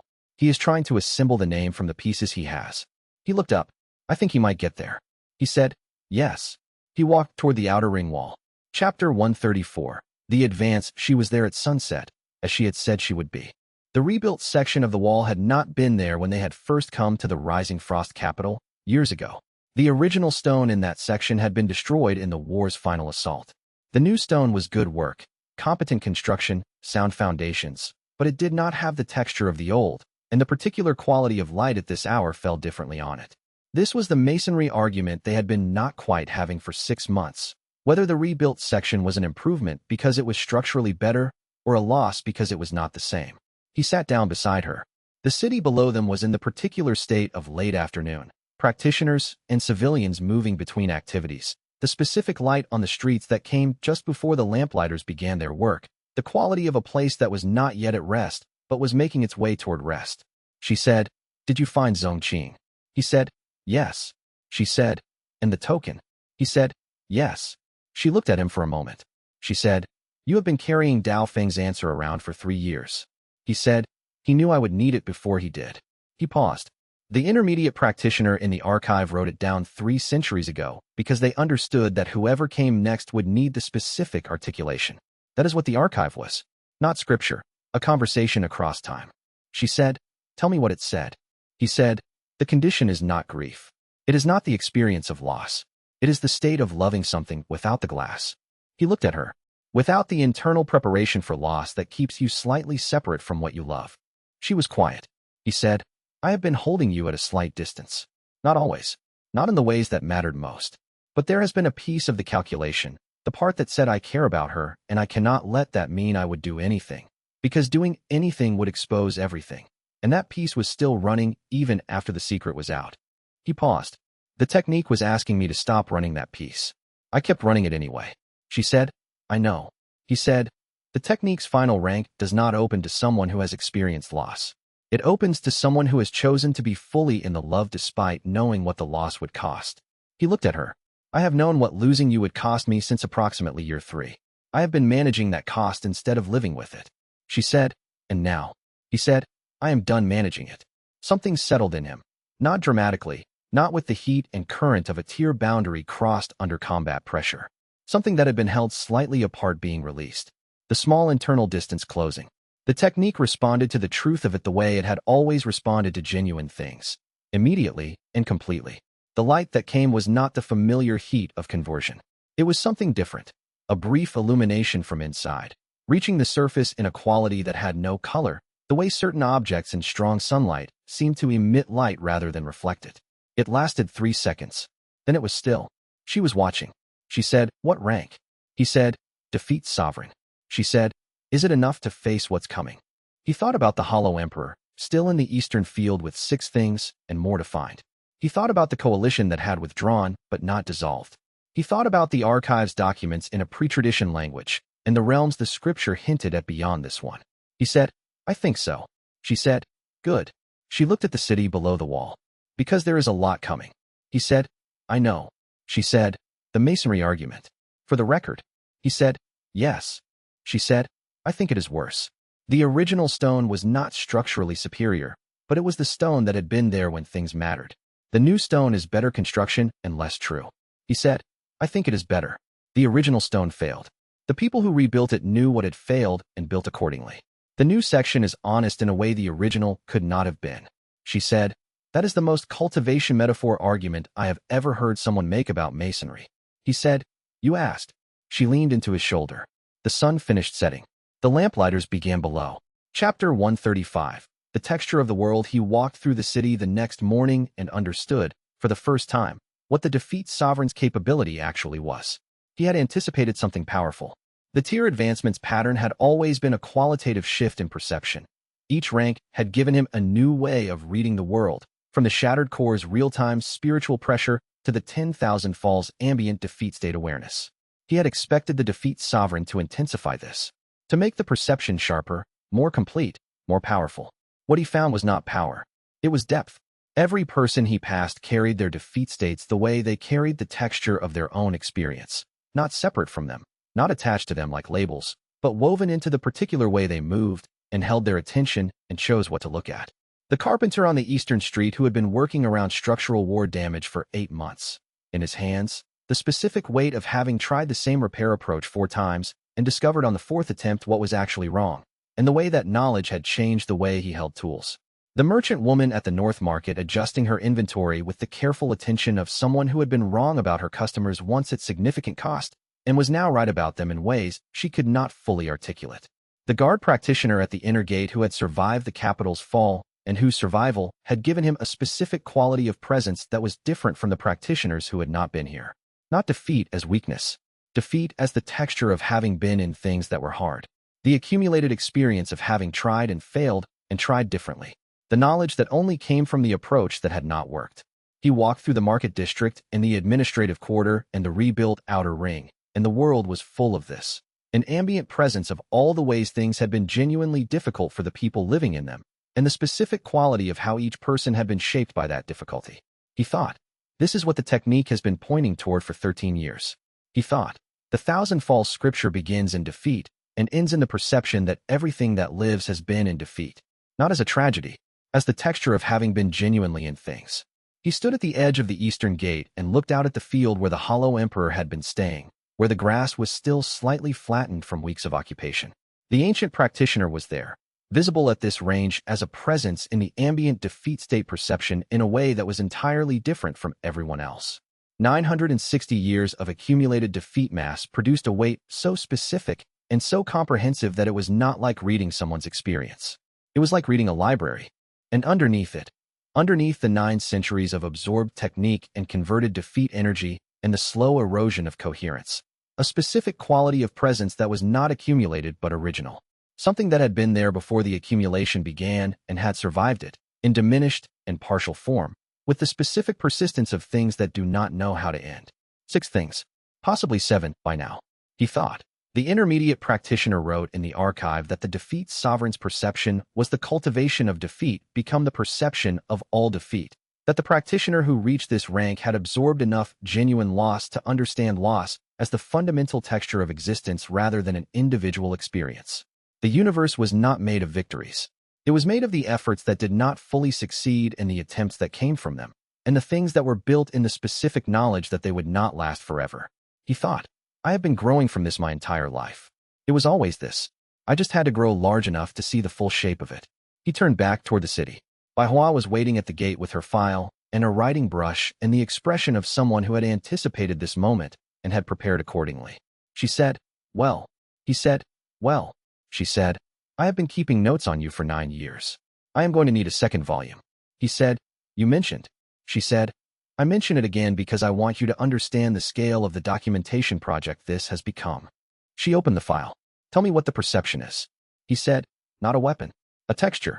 She wrote something. She said, show me. He said, you have been trying to understand a specific problem with your cultivation for 6 years. The Jade Snow Sex approach to the Iron Scar ranks spatial distortion technique. You can execute it correctly when you have time to prepare and cannot reliably access it under pressure. The problem is not the technique. The problem is that the technique requires a specific quality of attention that you have associated with preparation rather than immediacy, and the association itself is the block. She stopped writing. She said, I have not told you that. He said, you did not need to. The defeat state of that block is specific, and I have been standing close enough to it for 9 years to read the shape. He paused. The solution is that the preparation you use before executing it is not actually necessary for the execution. It is a ritual you built around a technique that happened to work while you were performing the ritual, and the ritual is now in the way. He looked at her. Treat it like a breath, not like an approach. She looked at him for a long moment. She closed the file. She said, that was annoyingly accurate. He said, yes. She opened the file again and wrote extensively. He waited. She said, the second volume is going to be longer than the first. He said, I expect so. She said, I find that I mind it less than I expected. He said, you mentioned. She almost smiled. She walked with him back into the city. Chapter 136. What he has left to give the Hollow Emperor was at 11 things when he came to Xianxia in the second week of autumn. He came to the city rather than the field, walked through the eastern gate like a person who had decided that arriving like a slow catastrophe was no longer the approach he intended to take, and who was discovering that the alternative required learning how to navigate streets without clearing them simply by being present in them. Some of the city's practitioners could feel the weight of him at a distance and gave way instinctively. Most of the civilians did not feel anything they could articulate and simply found themselves looking at an old man who walked with the specific quality of someone who was placing very careful attention on each step. He arrived at the secondary courtyard and sat down on the bottom step. Xianxia came out and sat across from him. The Hollow Emperor said, I have been thinking about what happens next. He said, tell me. The Hollow Emperor said, I have 11 things now. Specific things. Weights without names, mostly, but specific in their texture. I know the quality of what they were even when I cannot recover the content. He looked at his hands. The dissolution is still proceeding. The 11 things have slowed it. They have not reversed it. The damage to the coherent structure from 9 centuries is not the kind of damage that repairs. He paused. I have perhaps 18 months. He said, Bai Hua's estimate was 2 years in summer. The Hollow Emperor said, Bai Hua was accurate for summer. The rate has changed. He was quiet for a moment. I am not telling you this so that you will attempt to solve it. I am telling you because I have made a decision and I want you to understand what the decision is and why. He said, tell me. The Hollow Emperor said, I am carrying 960 years of accumulated defeat mass. The most potent concentration of thousand falls energy in existence. This has been the fact of my existence for 4 centuries. The mass is not mine, in any meaningful sense. It was taken from practitioners I guided under false conditions. It was taken from opponents I absorbed without consent. It is 9 centuries of converted defeat energy that I collected and held. He paused. I have been thinking about what to do with it. He said, what are the options? The Hollow Emperor said, the mass can be released. Dispersed upward, it would dissipate harmlessly in the upper spiritual register, return to the ambient field over a period of weeks. Nothing would absorb it. It would simply cease to be concentrated. He paused. Or it can be transferred. If I chose a recipient and allowed them to absorb it in full, the power gain would be significant. The emotional weight of 9 centuries of accumulated loss would be substantial, possibly consuming. He looked at xianxia. I am aware of the calculation you are running. He said, you are going to release it. The Hollow Emperor said, yes. He said, why? The Hollow Emperor was quiet for a long time. The courtyard was still around them, autumn light. The city at mid-morning with its ambient texture of people working through their days, the specific weight of 11 things present in the ancient face. He said, you described the defeat sovereign condition as loving something in full awareness that you could lose it, without the glass between yourself and the love. He paused. I have been trying to understand what that means for me. What I still love at 11 things.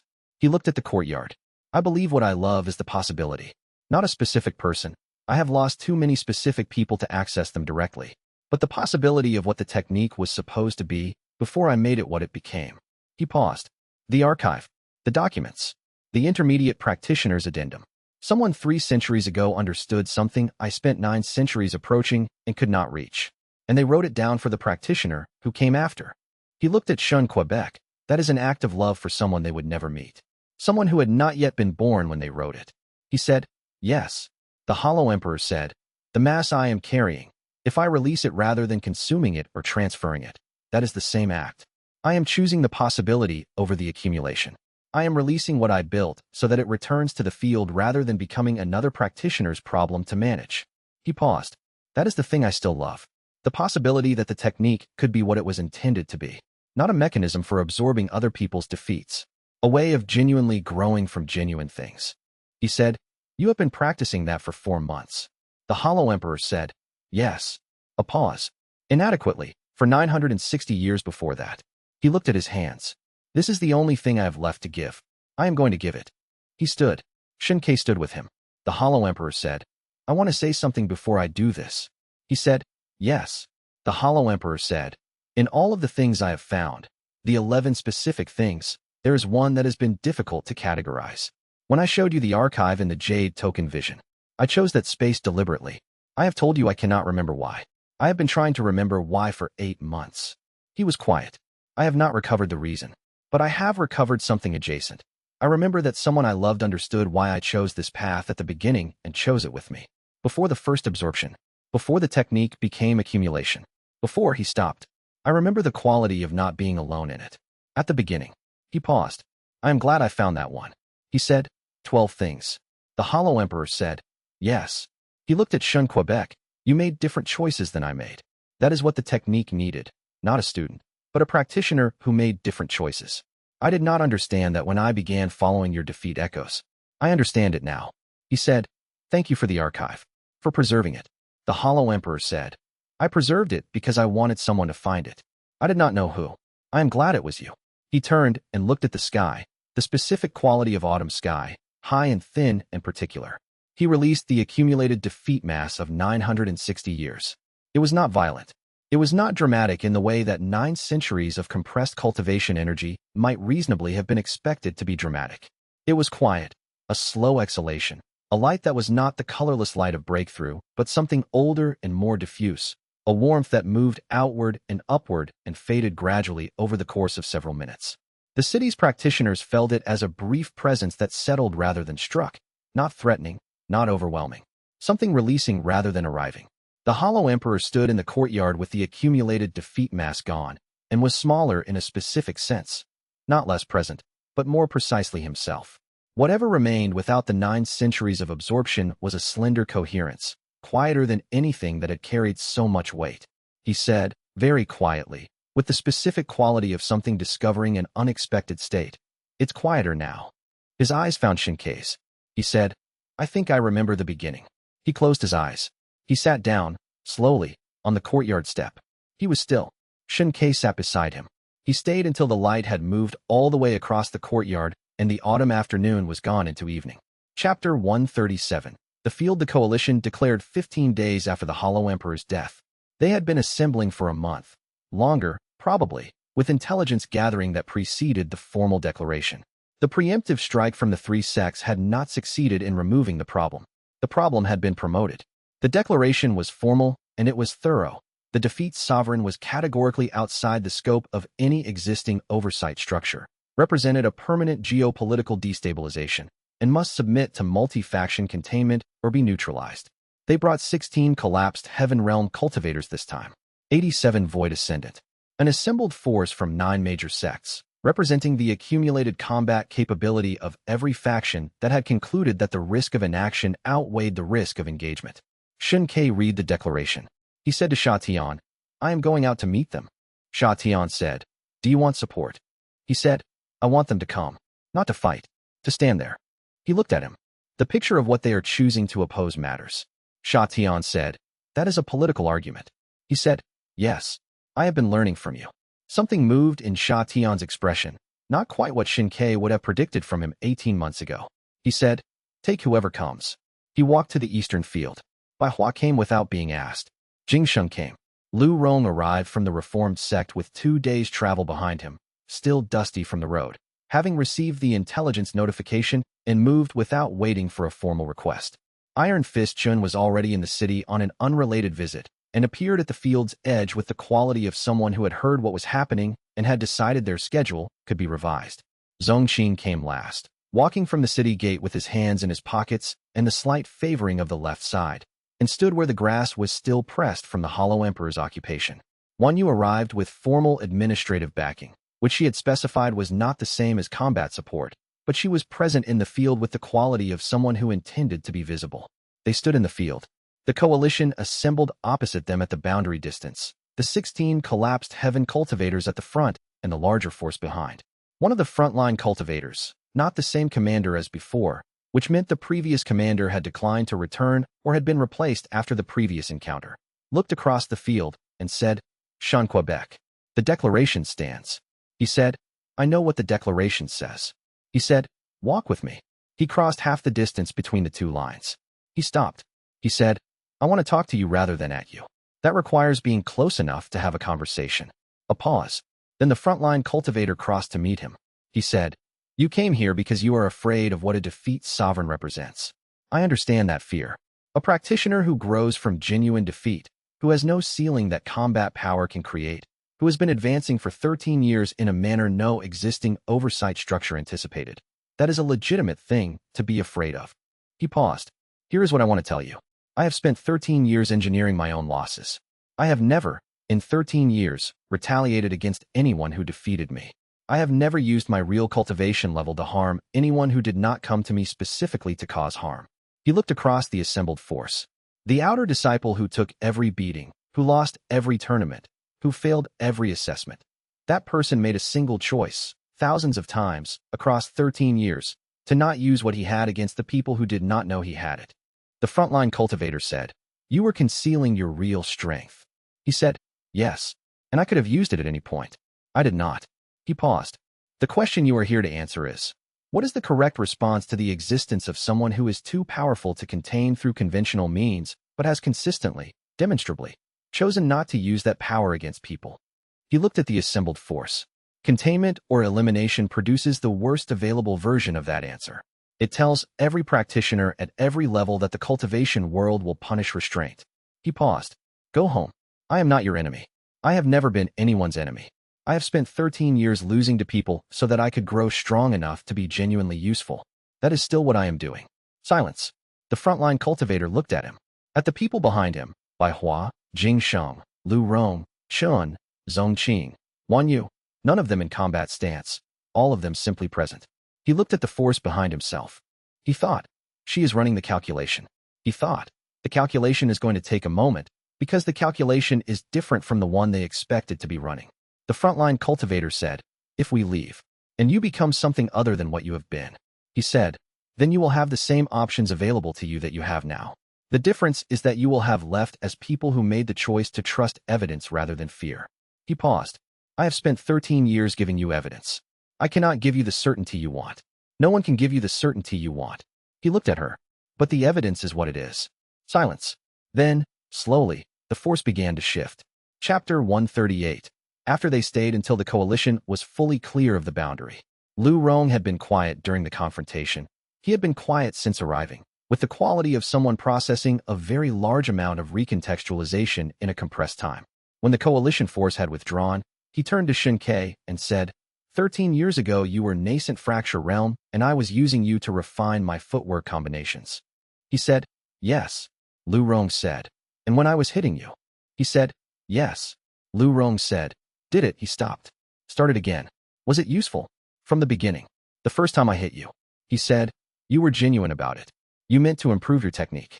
I meant to find a defeat source. Both of those were true simultaneously. He paused. You gave me 6 months of regular, reliable, authentic defeat from someone with good technique and no malice. That is not a small thing. Lu Rong said, I did not know. He said, if you had known, it would not have worked. Lu Rong processed this. He said, that is the most frustrating thing I have ever heard, and I believe it completely. He shook his head. You are going to tell me the correct posture toward this is gratitude, are you not? He said, I was thinking more like mutual benefit. Lu Rong said, right. Because you helped me too. He thought about it. That is marginally less frustrating. He held out his hand. xianxia took it.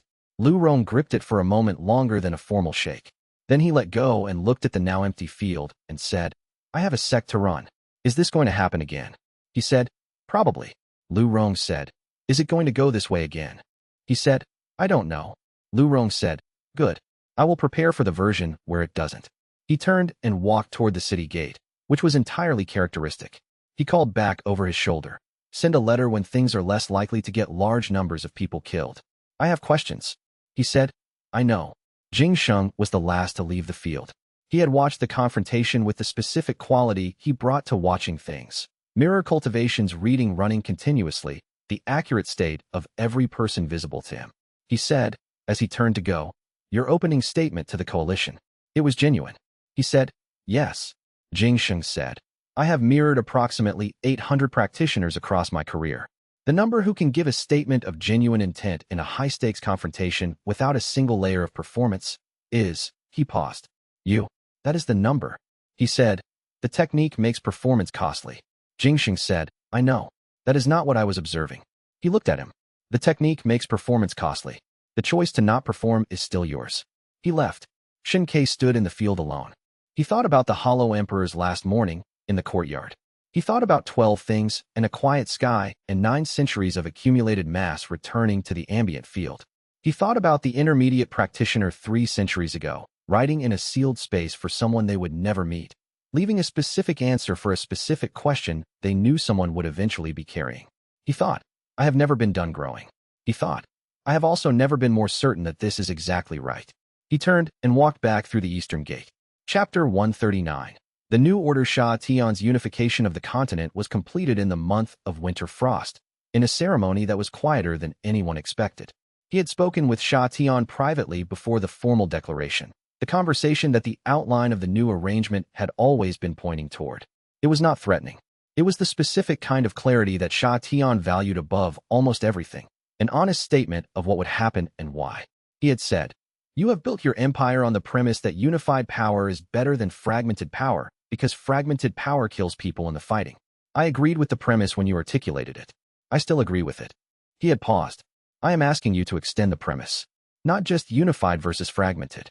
Accountable versus unaccountable. A defeat sovereign who is watching has only two reasons to watch. Because something is wrong, or because it is worth watching because it is right. I am asking you to give the watching something worth doing." Sha Tian had been quiet for a long time. He had said, "You are asking me to govern as if someone whose judgment I cannot influence is always observing." He had said, "Yes." Sha Tian had said, "Most people who tell a ruler that someone is always watching are attempting to invoke a deity." He had said, "I am not a deity. I am someone who spent 13 years losing to people and is deeply invested in the continued existence of the world those people live in." Another silence. Then Sha Tian had said, "That is simultaneously the least impressive and most compelling argument I have ever encountered for political accountability." He had said, "It is an honest argument." Sha Tian had considered this for a long moment. He had said, "All right." The formal unification happened on a cold morning with the continental representatives present in a document that had been negotiated for 3 months and revised 11 times. Rising Frost retained genuine sovereignty, not managed discretion, real sovereignty with defined scope and real authority, under Wan Yu.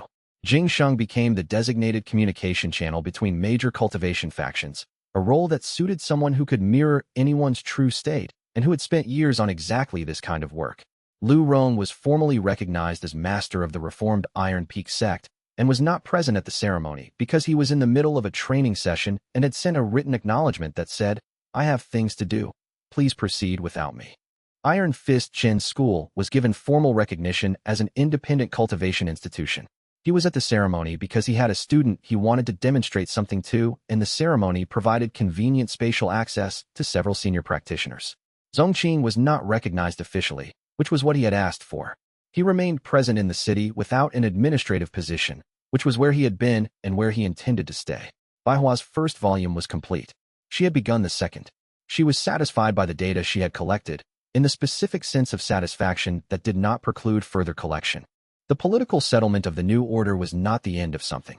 It was the formal description of what things had become through everything that had happened before it, the 13 years behind it, the war in the middle, the long and specific process of each person in that room making choices that accumulated into this moment. Shen Ke signed as guarantor, as agreed. The continent continued. Chapter 140. What comes next? The boy arrived in autumn. Perhaps 14, perhaps younger, with the angular quality of someone who had grown fast and not yet learned where his own edges were. He was from a small family with no sect affiliation, with the specific quality of someone who had traveled a significant distance with a specific purpose and had not permitted himself to consider the possibility of arriving and finding the purpose insufficient. He had heard the story. He found Shen Ke on the mountain path north of the capital, where xianxia had been walking with him because the autumn light on the northern slopes was particular, and she had wanted to see it, and he had wanted to walk beside her. The boy arrived at the top of the lower ridge looking slightly more out of breath than he would have liked to appear, and said, "I am looking for Shun Quebec." He said, "Yes." The boy looked at him. He looked at xianxia. He looked at the mountain path. He said, "You are the defeat sovereign." He said, "Yes." The boy straightened. He said, "How do you get stronger?" Shen Ke thought about this for a moment. Not the long pause, a genuine pause, the kind that came from wanting to give the question an honest answer rather than an easy one. He said, "You have to actually feel what happens when you lose. Not let it pass through you from a distance. Not suppress it and tell yourself it doesn't matter. Sit with it. Let it change you. Let it mean something." The boy said, "What do you mean, feel it?" He said, "Most people, when they lose, spend the experience trying to not be in the experience. They are already planning the next attempt, already managing the emotion of the loss, already looking for the exit." He paused. "If you stop doing that, if you let the loss be what it is while it is happening, the specific texture of it is where the growth lies, not the recovery afterward. In the loss, while it is present." The boy said, "What if you hate losing?" He said, "Then you will grow faster than anyone. The people who hate losing feel it most completely. That is the entire mechanism." He looked at the boy. "The question is not whether you hate it. The question is whether you are willing to stop protecting yourself from feeling it." The boy was quiet for a moment, processing this with the specific quality of someone who had expected a different kind of answer and was adjusting. He said, "Thank you." He started back down the path, then stopped. He said, Is it worth it? What it costs? He said, I am standing on a mountain with someone I love, watching the autumn light, after 13 years of losing to every person who wanted to beat me, in a world that is quieter than it was. He paused. What do you think? The boy looked at him for a moment. He nodded once, with the specific quality of someone who had received an answer that would take years to fully understand and was beginning to understand it anyway. He went back down the path. Xianxia waited until the boy was out of sight. She leaned into his shoulder. She said, You just told someone the truth about your entire technique. He said, They won't understand it until they have lived it. She was quiet for a moment. Then she said, There is something you are not telling me. He looked at her. She said, The Jade token showed you the complete archive, the Hollow Emperor's original notes, the intermediate practitioner's addendum. But you have not told me what the end of the scripture says. She looked at him with the expression she wore when she had been not asking a question for some time and had decided to ask it. There are realms beyond defeat, sovereign, aren't there? He said. The scripture calls the furthest one primordial empty. She sat up slowly. She looked at him. He said, The archive described it in terms that I do not fully understand yet. The intermediate practitioner reached defeat, sovereign, and spent 20 years trying to understand what came after it. They believe the primordial empty is the state in which the practitioner's accumulated understanding of defeat, the texture of all the world's losses as perceived at defeat, sovereign, becomes a form of universal recognition rather than personal perception, not reading the defeats of others, becoming part of the field that all defeats move through. She stared at him. He said, And I have never been genuinely defeated by someone who has reached those levels. She stared at him for a long time. Then she started laughing.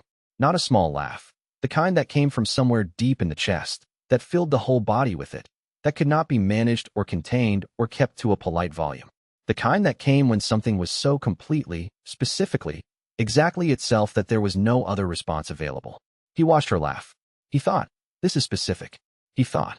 The angle of the autumn light, and the way she laughs when something is genuinely funny to her, and the particular quality of this mountain path, and the fact that I have been growing for 13 years and have, apparently, only just begun. He found, despite everything, that he was smiling. He had not stopped smiling since she started laughing. She wiped her eyes. She looked at him. She said, You will find a way. He said, I always do. She said, Yes, by losing to something stronger. She shook her head, still half laughing. You are going to lose your way to a realm that does not have a name yet.